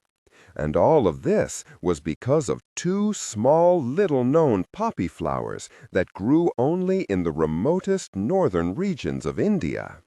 That, coupled with the stem serum, would open up that which God may never had intended to be used, the opposite side of the brain. Full brain function coupled with animalistic fury. As Singh watched, the professor slowly lifted his free hand and allowed the subject to smell the oils and sweat emanating from the pores of Ambrose. The smell seemed to calm the boy down, and the chain slackened somewhat as the man knew one of his own. Someone who released this scent told the berserker he was amongst one who had also taken the formula. Ambrose had absorbed enough of perdition's fire into his system over the years that anything that had also been injected with the script would know the other as an ally, one not to be feared or attacked. It was a system of protection the professor had worked out years before through trial and error. Is it not amazing to you, my old friend, how the brain of the subject, even though it is ravaged with cancerous growth caused by the long-term injections, is still able to use its higher brain functions? This subject tested out at over a 165 IQ. Amazing, Singh, just amazing. This opens up not just one avenue for the eventual benefits of perdition's fire, but so many more. It is not the benefits of higher brain functions that is the concern here, Sahib. It is the murderous abilities coupled with that intelligence that is the true danger. Singh stepped toward the open cell, and that was when the test subject lunged at the manservant, almost knocking Ambrose over. "That is not wise, my friend," Ambrose said, as he quickly reached out and jabbed the needle home into the arm of the boy. The test subject was so absorbed in his want, his very need to get at Singh, that he never felt the sharp jab. Ambrose quickly stepped from the cell and closed the door. There, 8 subjects more to go. "Sahib, we must—" Suddenly, and before Singh could finish, the basement door flew open and a man came through. He was armed with an old Winchester and wore the white clothing of one of the field workers. "We have soldiers approaching, Jefe. They crossed the river an hour ago." Ambrose reached for another of the syringes and then turned to look at one of the many guards he had posted around the hacienda. "Federales?" he asked. "No, senor, Americanos," the man said, as his eyes saw the boy inside the cell for the first time. The peasant saw the way the beast inside had the restraining chain stretched to its limit as it growled, sending the guard back a step. "There must be over 100 of them," he said, in a hurry to finish his report. Ambrose slammed the syringe onto the table's top, denting the barrel of the tube, and then grabbed the guard by the shirt. It was that quick motion that not only sent the 2 men who had the final series of injections into a frenzy of movement and anger, but the other test subjects as well. Animal sounds started filtering through the darkness of all 10 cells, sending chills down the spines of both the guard and Singh. "You and the other guards will delay them as long as you can, dying in the effort if you have to." The guard looked shocked. He knew he and his men could never take on an experienced charge of light cavalry. Ambrose angrily shook the man, sending the test subjects into a fresh round of growling and other sounds that could never have emanated from the throats of mere men. If I do not receive the time I need, I will release these men into your village after they have finished with the soldiers. Your wives, your children, they will all die a horrible death. Now go and delay this force of men while we get ready to abandon the hacienda." Ambrose shoved the shocked and stunned guard away. Singh half turned and watched the man leave the laboratory. He then faced his employer. "You would release these creatures into the villages around the hacienda?" Ambrose grinned and then took another syringe from the table. "I would release them into heaven or hell to get the time I need. Now you go and retrieve the perdition journals in my office. The up-to-date series of formula is in notebook number 30 along with the antidote. That is most important." As for the vials of powdered solution in the secondary laboratory, dump them into the sand. The powdered form is far too strong. With the liquid solution, we have more control. Now go, my friend, and do as I... He stopped talking when the pistol appeared in the Indian manservant's hand. Ambrose raised his thick brows at the sudden appearance of the weapon. It seemed as though the professor wasn't surprised in the least by this latest development. This ends here, tonight, just as I should have allowed it to end in Whitechapel. You brought the soldiers here, didn't you, Singh? Ambrose asked as his eyes roamed to the still unlocked cell door of test subject number 2. Yes, I knew the American soldiers that are searching for Pancho Villa were within 100 miles of here. I have arranged your demise through forces working with the President of the United States, Sahib. Forgive me, but I have been communicating with your government for over 3 years now. I have been reporting on your progress that has now gone too far with the new series of script you have begun. These men will never be controlled as you believe, and the Americans want this stopped. Ambrose couldn't speak or move at first. He had never suspected his manservant could be capable of total betrayal until the deed had showed itself. Instead, he turned from Singh and then quickly slid the needle expertly into his own arm. As he did, he moved to the left. The sudden motion made Singh adjust his position, and he stepped in front of the still open number 2 cell. "Please, Professor, place the syringe on the tabletop." Ambrose chuckled, a sound that sent chills down the neck and arms of the large manservant. Then, to Singh's horror, he saw the syringe fall from where Ambrose had hidden it in his hand. It clattered on the flagstone floor, empty. "What have you done?" Singh asked as he involuntarily took a step backward toward the open cell door. "I do what always needs to be done, old friend," Ambrose said as saliva slowly ran from the left side of the older man's mouth and traveled slowly through his thin beard. The distinctive facial tic, indicating that the muscles under his skin were receiving information from the extreme frontal lobe of the brain, started on the right side of the face and seemed to spread into the upper reaches of the facial muscles, most notably just above the eyes, making the brow pulse and grow. The professor took another step to the right and then one quick step forward, forcing Singh to step closer to the cell door. Ambrose smiled again. The once straight teeth were now jumbled and separated. The professor's blue eyes were now ringed with a red circle where the subsurface blood vessels had exploded from the massive rise in heart rate. He reached into his lab coat pocket and pulled out a small shiny object. An object lesson, old friend, a bit of problem solving for the ultimate soldier. He held up the small key that maintained test subject number 2 securely bound to his chains. "I'll kill you before I allow the release of that beast from its cell. The test subjects must be destroyed," Singh said as he cocked the British-made Webley pistol. "Release them?" Ambrose said with a laugh.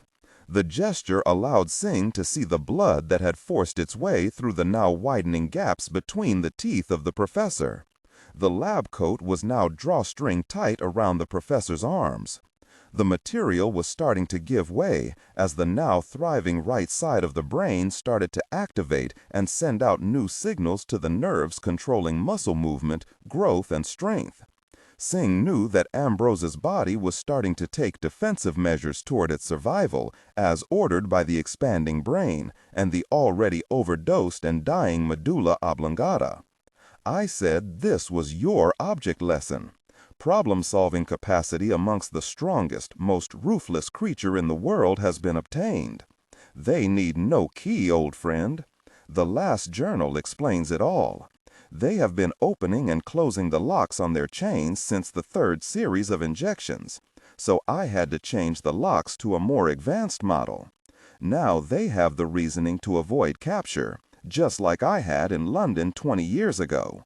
It works, Singh. The formula works. Singh felt his heart jump in his chest as he absorbed the words from Ambrose. Then his heart stopped when he heard the cell door behind him open. He closed his eyes, and then he suddenly realized what he had to do before his own life became forfeit. He pulled the trigger. Ambrose was hit in the chest and thrown back just as test subject number 2 jumped onto the back of the manservant. As the professor absorbed the large caliber bullet, and as he hit the table with the remaining syringes on its top, he heard the beast as it tore its teeth into the neck of Singh. He reached down and started to gather the remaining doses of perdition's fire from the floor. He looked down at the wound he had sustained and saw the blood pumping out of his chest from the bullet hole. He laughed as he watched the flow of life-sustaining blood dwindle to a trickle. While the quickly dying Ambrose started giving the final injections to the last 8 patients, he ignored the sounds of test subject number 2 as it did what it was created to do as its brain function started to die. It was dismembering, tearing apart, killing, and worst of all, something else that had not been programmed into its cycle of violence during the professor's long-winded readings to his test subjects, something the professor could never figure out. It would feed on the corpse of what it had just killed, a basic throwback to the primitive days of beast against beast. The total brain function brought on more than just advanced IQ. In some ways, the formula reverted it also. For the world as a whole, the genie was now out of the bottle, and a new form of warfare was about to explode onto the landscape of the Mexican chaparral. The living versus the dead, and the dead had the advantage. Perdition's fire was now perfected. Ambrose laughed as blood spilled onto the wooden flooring. As he stared at the last test subject, he felt his knees weaken and his mouth go dry. His head started to spin, and he quickly gave the last dosage. Then, without realizing what was happening, he turned and stumbled out of the cell and crashed into the dosage table. Ambrose knew he had injected himself too late to stem the flow of blood from the bullet hole, and now he would die before he could prove to the outside world that his theory of chemical balancing of the entire brain and the releasing of controlled violence would never be achieved. His eyes started to flutter closed. Suddenly he felt the sharp jab of something through the lab coat and into his arm. He opened his eyes as he felt the rush of the drug as it coursed up his arm. His strength was returning fast. He was pulled to his feet, and that was when he realized it was test subject number 2. The beast had finished his work with Singh and had actually refilled one of the used syringes and had injected him again. That is too much. The dosage will kill me. As you have us? Came the slow, deep voice from test subject number 2. The beast let him go and then smiled. His mouth was wide and filled with large carnivorous teeth. Now your only option is to fight. Fight alongside of those you have condemned to hell with your godlike man-building. Now fight. Ambrose felt his mind let go as the section of his brain he had only barely touched on in London came to full life. Instantly memories came to him of those nights in Whitechapel and the pleasure he took from testing his serum. Yes, yes, Ambrose shouted as the physical change went far beyond anything he had ever experienced. Jack the Ripper and Mr. Hyde combined was now loose upon the world. As First Lieutenant George Patton led the 8th Cavalry over the last rise, the early morning sun burned off the last of the fog and illuminated a strange scene below. Women and children, peasant farmers, and their animals were streaming out of the hacienda and the outbuildings that surrounded it. Patton galloped toward the front gates of the main building. Each troop in the unit did as previously ordered. They split into 4 separate companies for each side of the massive hacienda. As Patton rode past the first of the terrified farm workers, he could sense they were not only running from the danger posed by the raid, but from the way they turned their heads back, also from something inside the hacienda. They braved the charging horses of the 8th to distance themselves from their employer or something even more terrifying. The main troop with the lieutenant in the lead never hesitated as they charged 2 abreast through the wide double gate at the front of the hacienda. Patton was the first to discharge a weapon that morning, as a man with an old Winchester rifle was downed in the center of the wide courtyard. Then other loud reports were heard as the troopers behind Patton opened up on several men, both armed and unarmed. The first 6 men reined in their mounts and came to a sliding stop on the flagstones of the courtyard. Patton held up his hand and then gestured for them to split up to cover the 18 possible entranceways into the main building. More gunfire erupted on the other side of the house. The other troops opposite Patton's men were coming across the same sort of weak defense. The man beside the lieutenant raised a boot and then smashed in the French-style doors before him. He held a sawed-off double-barrel shotgun before him as he stepped into a large room. A man in a darkened far corner came from the shadows with his hands held high in the air. The sergeant turned quickly and fired both barrels into the man, who flew backward until a whitewashed wall stopped him. "Gosh, Sergeant," Patton said angrily as he shook his head to clear his hearing after the loud report from the shotgun. "Sorry, sir," said the small but stocky sergeant as he broke the weapon he was holding and pulled free the 2 smoking and expended shells. As he did this, he looked up in time to see a darker shape lunge from another room. He quickly shoved Patton out of the way and swung the empty shotgun at the man's head. It connected solidly but seemed to have little or no effect on the strangely shaped man in front of him. Patton kept his balance after being pushed out of the way of the charging man. He turned in time to see the twin barrels of the sergeant's shotgun strike the attacker in the side of the head. He could have sworn he heard the sound of cracking bone, therefore he was surprised to see the man just turn his head slowly back toward the sergeant. Patton hurriedly raised his Colt. The crazed-looking man actually growled in the split second that he jumped on the sergeant. Patton couldn't believe the speed at which the man moved. It was like watching a large predatory cat lunge at an unwitting victim. Each blow rained down upon the sergeant was something that was so shocking to see that Patton was frozen. This time he knew for sure he was hearing bones break. The sergeant never had time to scream before his skull was crushed. The attacking beast was crazed. His dark hair looked ragged and wet. The exposed muscles bulged with each movement of arms or legs.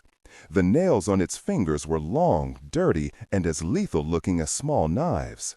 Finally, the shock of what he had just seen slid from him as if he had just awakened from a momentary nightmare. Now Patton became angry that whatever this thing was had caught him by surprise. He quickly aimed and fired 2 times into the right side of the man-beast as it finally straightened from the dead body of the sergeant. The 2 bullets hit almost simultaneously. The first struck the sergeant's attacker in the armpit, the second just below the rib cage. The man only staggered. It screeched something and then jabbered something else as it looked toward the man that had caused it the pain it was feeling. The malformed man then turned its horribly misaligned features up toward Patton. It tilted its head and then screamed a murderous roar as it started forward.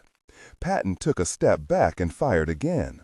This time the bullet hit the oncoming beast squarely on the right side of its head. The skull jerked backward at the impact, but to the lieutenant's amazement, the hunched-over man still came forward. Even with part of the man's brain hanging like a gray piece of meat from the side of his head, the crazed attacker came on. Patton took a quick glance down at the smoking .45 in his right hand. Then he raced again and fired. That was when he saw that the slide on the automatic was locked open. Patton braced himself as the man charged, when suddenly a fusillade of bullets struck the charging man at the last second before he slammed into the waiting Patton. The beast-like man flew to the side, just as several of Patton's men fired again before the maniac stopped rolling. Just as the lieutenant was about to say something, a shout was heard. And then, before he could turn toward the commotion, more shots rang out in the large room. When he finally managed to turn, he saw that his men had fired again when they saw their attacker was trying to get to his feet. Patton could see the large bullet holes in the man's filthy white shirt. He saw that the portion of brain matter that had clung onto the shattered skull had finally fallen free. Then, to his horror, the badly wounded man started to push himself up from the floor. "What in the really is this?" Patton said, but no one heard as even more shots rang out. One blast was from another shotgun. This time the large pellets struck the front of the face, taking off the upper half of the crazed man's head. The body finally slumped and fell over onto the floor. Without saying another word, Patton started reloading his Colt. His hands were shaking, but he knew no one noticed because theirs were shaking just as badly. He knew that if he concentrated on reloading, he wouldn't have to think about the impossibility of what just happened. When another loud report sounded, Patton dropped the full clip he was trying to insert into the Colt. When he looked up, he saw that Colonel Thomas had entered the building and had fired both barrels of a shotgun down into what remained of the beast's head, totally removing it. Now listen, it was as we suspected. You have to remove the head, damage the brain completely, and even remove the top of the brainstem. Any part of the brain still functioning can outthink you and outfight you, Thomas said, as he broke open the double-barreled shotgun and inserted 2 more shells. That was when Patton saw that the shot he loaded was solid lead and not buckshot. The colonel was using an elephant gun. Suddenly, screams, roars, and gunfire erupted from all sides of the hacienda. The loud reports were from the American weapons. The screams were emanating from something else. As Patton and his men turned to leave the large room, 2 of the French-style doors smashed inward, sending glass and wood flying. As he aimed and fired his pistol, Patton saw it was 2 more of the same white-clad, insane-looking men as the one a moment before. They never hesitated once they rolled after smashing through the doors. The first one pounced on a private who had reacted too slowly to the attack. The man was up and into the poor boy's throat before he knew what was happening. Blood flowed as one of the private's buddies shook off his fear and fired an infield into the side of the attacker's head. The beast jerked away, taking a large amount of skin and muscle of the private with it. The soldier fired again, not waiting to be stunned once more by the lunatic before him.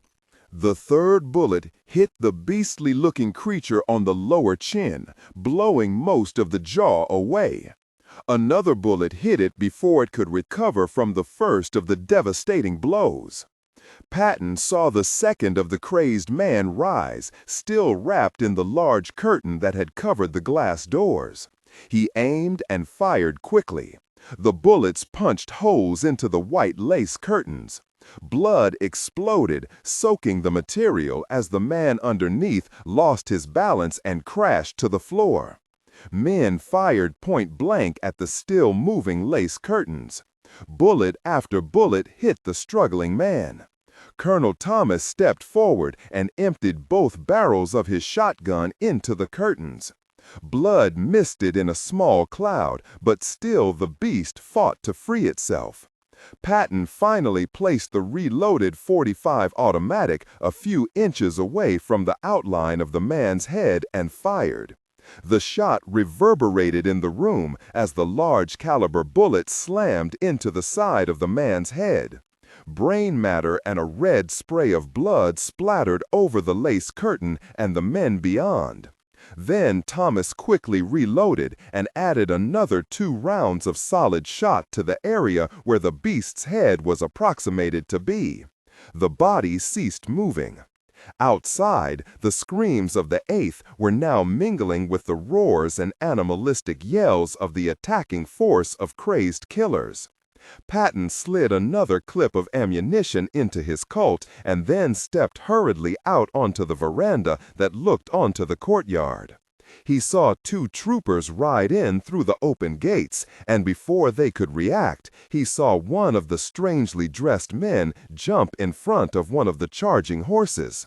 The rider and horse reared up as the insanity-driven man hit the front breast of the huge animal. The beast bounced off as the horse reared over it. Then, to the rider's astonishment, the man sprang to his feet as if he were a gazelle. Patton took another 2 steps out onto the porch when the most amazing sight he had ever been witness to presented itself. The beast actually caught the forelegs of the horse before the animal could bring the sharp hooves and steel shoes down upon it. The man-beast twisted the legs of the horse until the body had to follow. Horse and rider hit the flagstone surface of the courtyard. Patton quickly aimed and fired, as did the rider's companion. Bullets hit the killer, but they didn't stop him from leaping over the fallen horse to take the man before he could fight his way out from under his own horse. Above the din of the strangest fight the young lieutenant had ever been witness to, he heard the soldier start screaming as the attacker started to use his teeth on the fallen man. 30-40 shots rang out in the course of a minute as more of the man-animals broke free from somewhere inside the hacienda. "What in the gosh are we up against here, Lieutenant?" the heavy-set sergeant major asked as he tore his neckerchief free of his neck and started wiping blood from his bearded face. Patton didn't answer as he took aim and fired 2 rounds into one of the filthy muscled men that ran after another of the galloping horses. "We have at least 15 men down, sir." The sergeant major aimed the shotgun and fired both barrels at another of the men as he actually lifted a dead horse off of its rider, just so he could sink his long, filthy teeth into his neck. "This is all wrong, Lieutenant." Patton thought about the orders he had received. That, after the hacienda had been taken, he was to burn everything. He remembered the general specifically mentioning the laboratory equipment. Screams entered his mind, pushing thoughts of his orders away to a more suitable place for the moment. One of those men, those things, took 8 rounds to bring it down, and then it still tried to get up.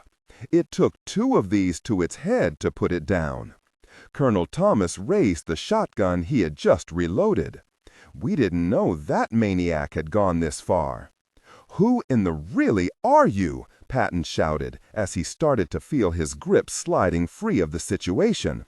"My group is here to stop this nut. Now follow orders, Lieutenant, and let's get this job done," Thomas shouted at Patton, and for the first time he realized that this Colonel Thomas on detached duty to the National Archives was a stone killer, a man experienced in the art of death. "Come, we have to finish taking the house. What we're looking for is in the basement. Get me 10 men. Tell your men to secure this courtyard, and then get a troop of men out to round up those civilians. We may need to find out what they know."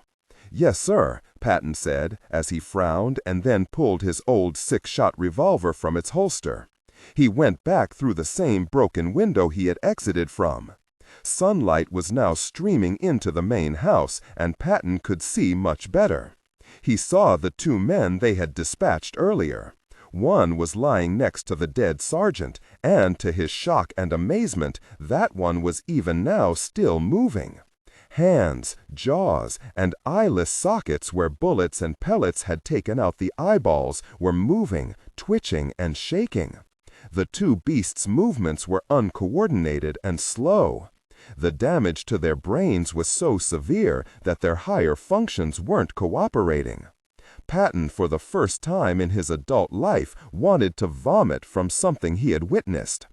"I am not going to deal with this," Patton shouted over the gunfire. "Sergeant Major, tell Alexander to get in here with the explosives." The sergeant major turned and once more ran from the hacienda.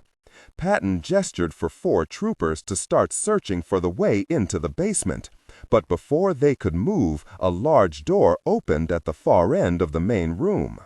Patton turned to see nothing but darkness at first, and then he saw the dim outline of a giant of a man. It stood there framed just beyond the door. Patton was shocked, as he could swear he could see the glowing eyes looking right at him. Then, just as suddenly, the dark shape was gone. Before Patton could move, he heard something that would cause him years of nightmares afterward. The laugh trailed out behind whatever had been standing in that doorway. "This way," Patton shouted to his 4 men. The lieutenant hit the open doorway and slid to a stop. He looked down into a black abyss that seemed to go on forever. He waited and gathered his courage and then started down.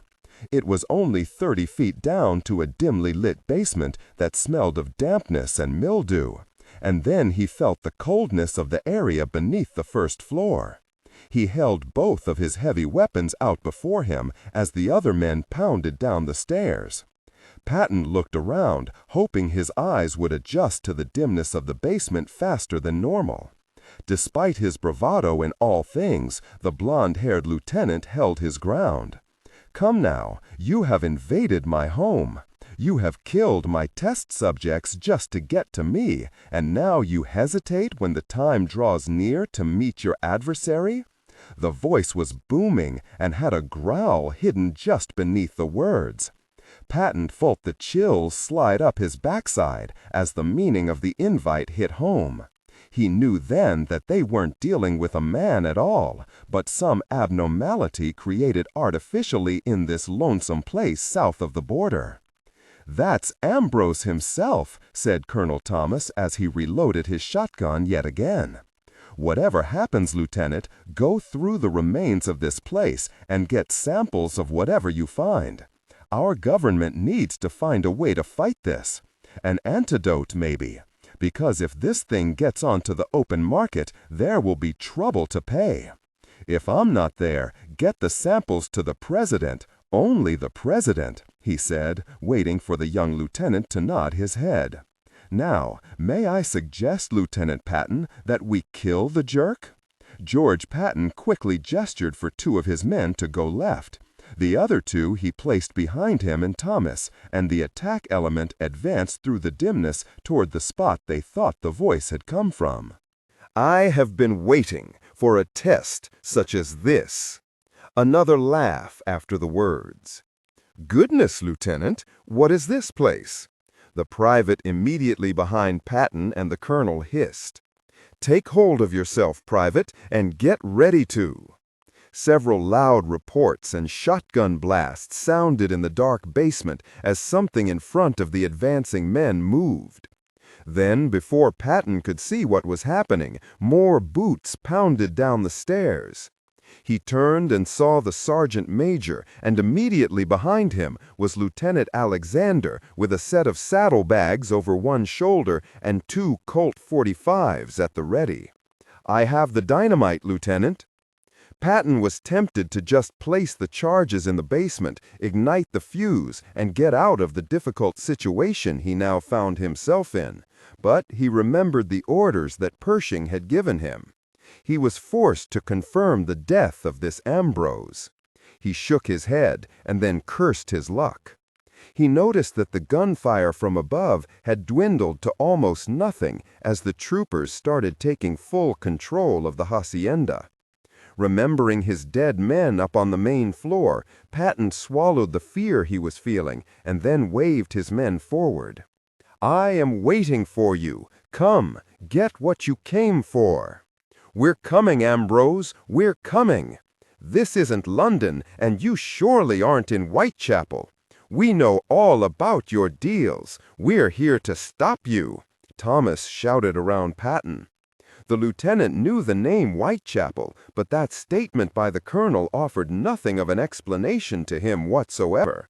Ah, Whitechapel, the good days, the fun days, the turning of the tide, as they say. Now, come and get me, and see what awaits you. This time the words were barely understandable as they came from the darkness ahead. As Patton stepped forward, he looked down and saw light streaming up through the cracks in the floorboards. There was another level below this one, and he knew then that he and his men were being led in that direction. He swallowed, and for the first time in his entire arrogance-filled life, George S. Patton was terrified. He shook himself to bring his terror under control and then advanced farther into the basement. It's all right to be frightened, Patton. There are things in the world that are truly terrifying, and this is but one of those nightmares. I know. I've seen it. And they heard the creaking of a door ahead of them, quieting Thomas. Then a far thicker wave of mustiness hit their noses. There, a trapdoor, Lieutenant Alexander said as he squeezed by Patton and Thomas and then ran forward.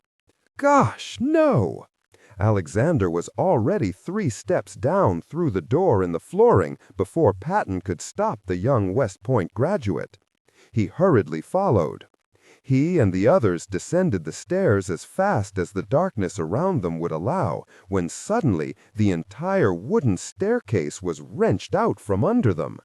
They were thrown to the left, the right, and then they all felt the bottom of their stomachs fall free of their bodies as they became airborne.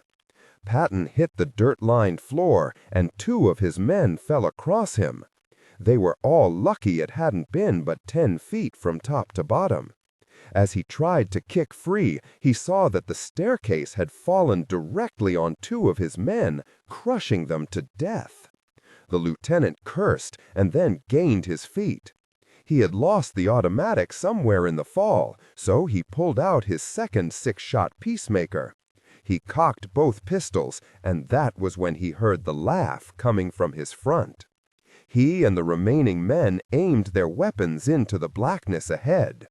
But before he could move, he heard the voice from behind. It was Colonel Thomas. He was trapped underneath the staircase, and it was obvious that his legs were crushed, and the large wooden splinter coming through his lower abdomen made the leg problem that much less of a burden. The colonel was a dead man. He just didn't know it yet. Kill the villain for me and get the samples to Washington, code 5656, Thomas said as his eyes slowly closed. Patton would never get any answers from the brave lieutenant colonel as to who he really was and who he really worked for. Patton heard moaning at his feet, and then he realized that young Alexander was hurt as well. The saddlebag containing the dynamite was still clutched in his hand. Just as Patton reached down to help Alexander to his feet, something shot out of the darkness, grabbed the boy, and disappeared before Patton could react. In the brief flash of movement, Patton could not believe what he had just seen. Alexander was not only gone, pulled into the blackness ahead, but in that briefest of moments, he had seen something that could not have existed. The man, or whatever it had been, was a giant. The clothing was in tatters, and the smell was atrocious. The hair was long, and the teeth flashed for the few seconds it took to drag Alexander away. They were hideously long, canine in appearance, and sharp. It was as if whatever it was had reverted back to a time when men were nothing more than the monkeys Darwin said they had sprung from. He couldn't help it. His hands once again started shaking. The screaming started almost as soon as the attack had happened. They all heard Alexander screeching, a sound that couldn't possibly come from the throat of a human being. The pain was etched in every decibel of that scream. The sergeant major reacted without orders. He charged forward with one of the shotguns, and then he just disappeared. vanishing through the dirt-covered sub-basement. Patton ran to the spot, as did his remaining troopers. There was bright light streaming through a hole that had opened up beneath the sergeant major's feet.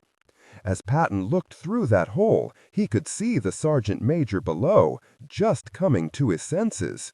"Are you all right?" Patton called down into the terrible pit beneath their feet. The sergeant major rolled over onto his back, but just before he could answer, something grabbed his left-booted foot and pulled him off the ground. The man vanished just as Alexander had a moment before. Patton could not believe what was happening. A hacienda that had not one or two, but 3 sublevels. He grimaced as he saw through the bright lights below that he was looking at a completely new portion of the old building. Barrels and lab equipment lined the walls far below. Modern equipment was everywhere. Then he jumped when a large figure appeared below and looked up through the gaping hole in the floor. The smile was apparent, but what really made Patton shudder was the fact that the beast still had the sergeant major by one leg. Come down and see the miracle I have created," the beast shouted up as he raised the screaming sergeant up by his one leg and then spun him around so quickly that the sergeant major never felt his own death as his body was slammed into the stone flooring below. One of his privates tried to push by Patton to get into the hole, but the lieutenant held him back. "No, not one more man," he screamed as the beast below laughed, a maniacal-sounding noise that reverberated throughout the dirt-lined false basement. He looked around in a panic as he failed to think of how he could handle this. That was when his foot kicked something on the floor near the hole in the ground. It was the double saddlebags containing the explosives. There was a twin lying next to it. He quickly made a decision. He reached down and then started pulling out the wrapped dynamite. There were 6 bundles of 5, along with enough fuses to do the job. He started tossing the wrapped bundles to his men. "Spread these out all along the basement. You hesitate to see my miracle. Come now and join your men in my workshop." "Go to hell, you son of a jerk," Patton screamed as he started pulling fuse line and stretching it across the dirt flooring. He didn't notice that he accidentally kicked the second set of leather saddlebags into the abyss below. There was a laugh as the beast kicked the bags out of the way as it continued to stare upward, daring the men there to do something. Once the fuses were connected, Patton chanced to look into the wide hole. The beast was there, smiling as it looked up. The sergeant major was lying broken at the creature's feet. The mouth opened and closed, and then it saw what Patton was holding. "This is for my men, you jerk!" Patton screamed, and then lit the short fuse. The creature roared, and then tried in vain to leap upward toward the hole.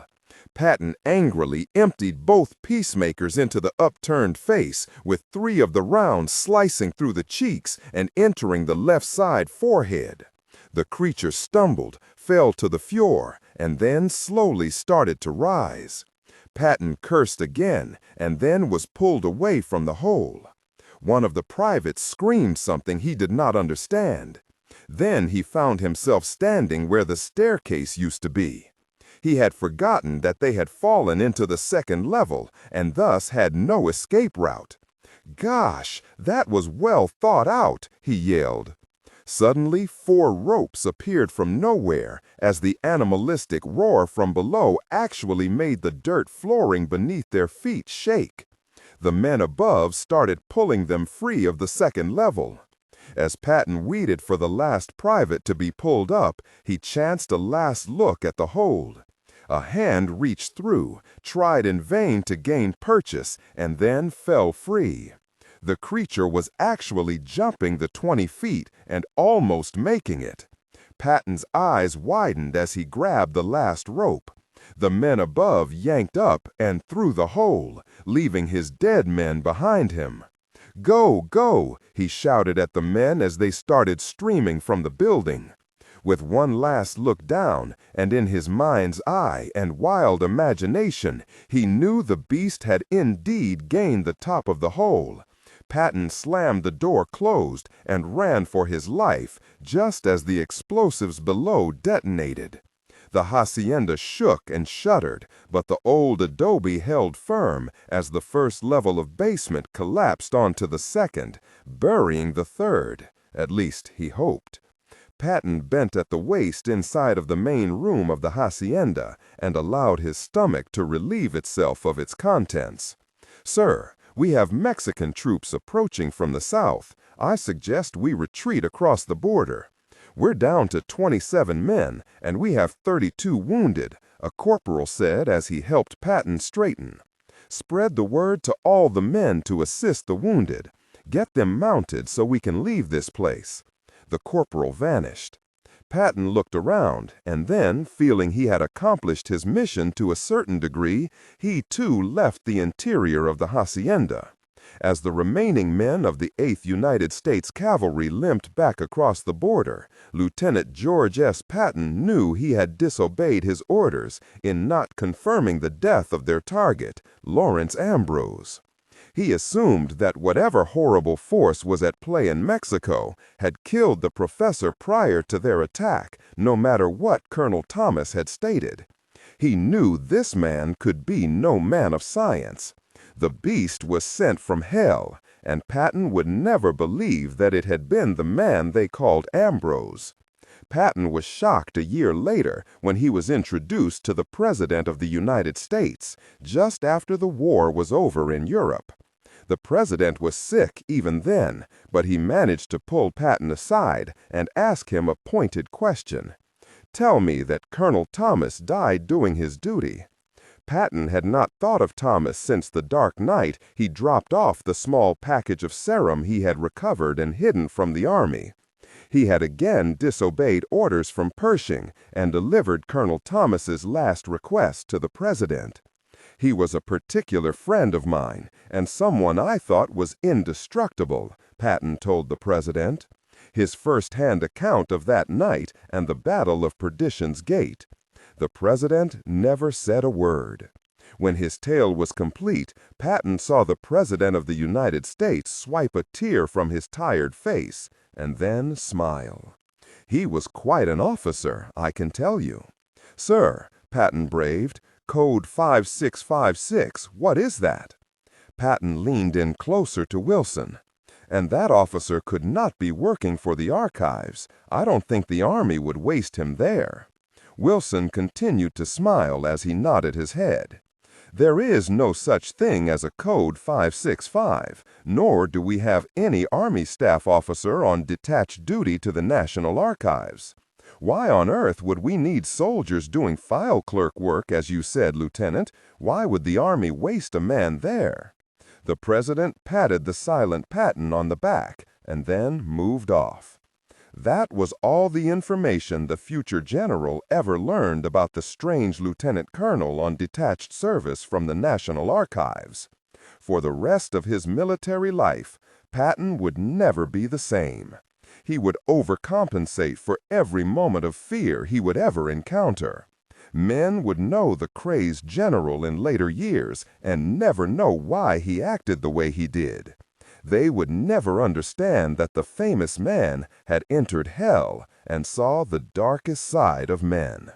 In that time long ago, Patton assumed that the professor and his miracle drug had succumbed to his attack. But he would never know that perdition's fire would only ferment and become stronger until it would be released among his countrymen one last time. Hell on earth was buried and forgotten along with Dr. Jekyll, Mr. Hyde, and the infamous Jack the Ripper.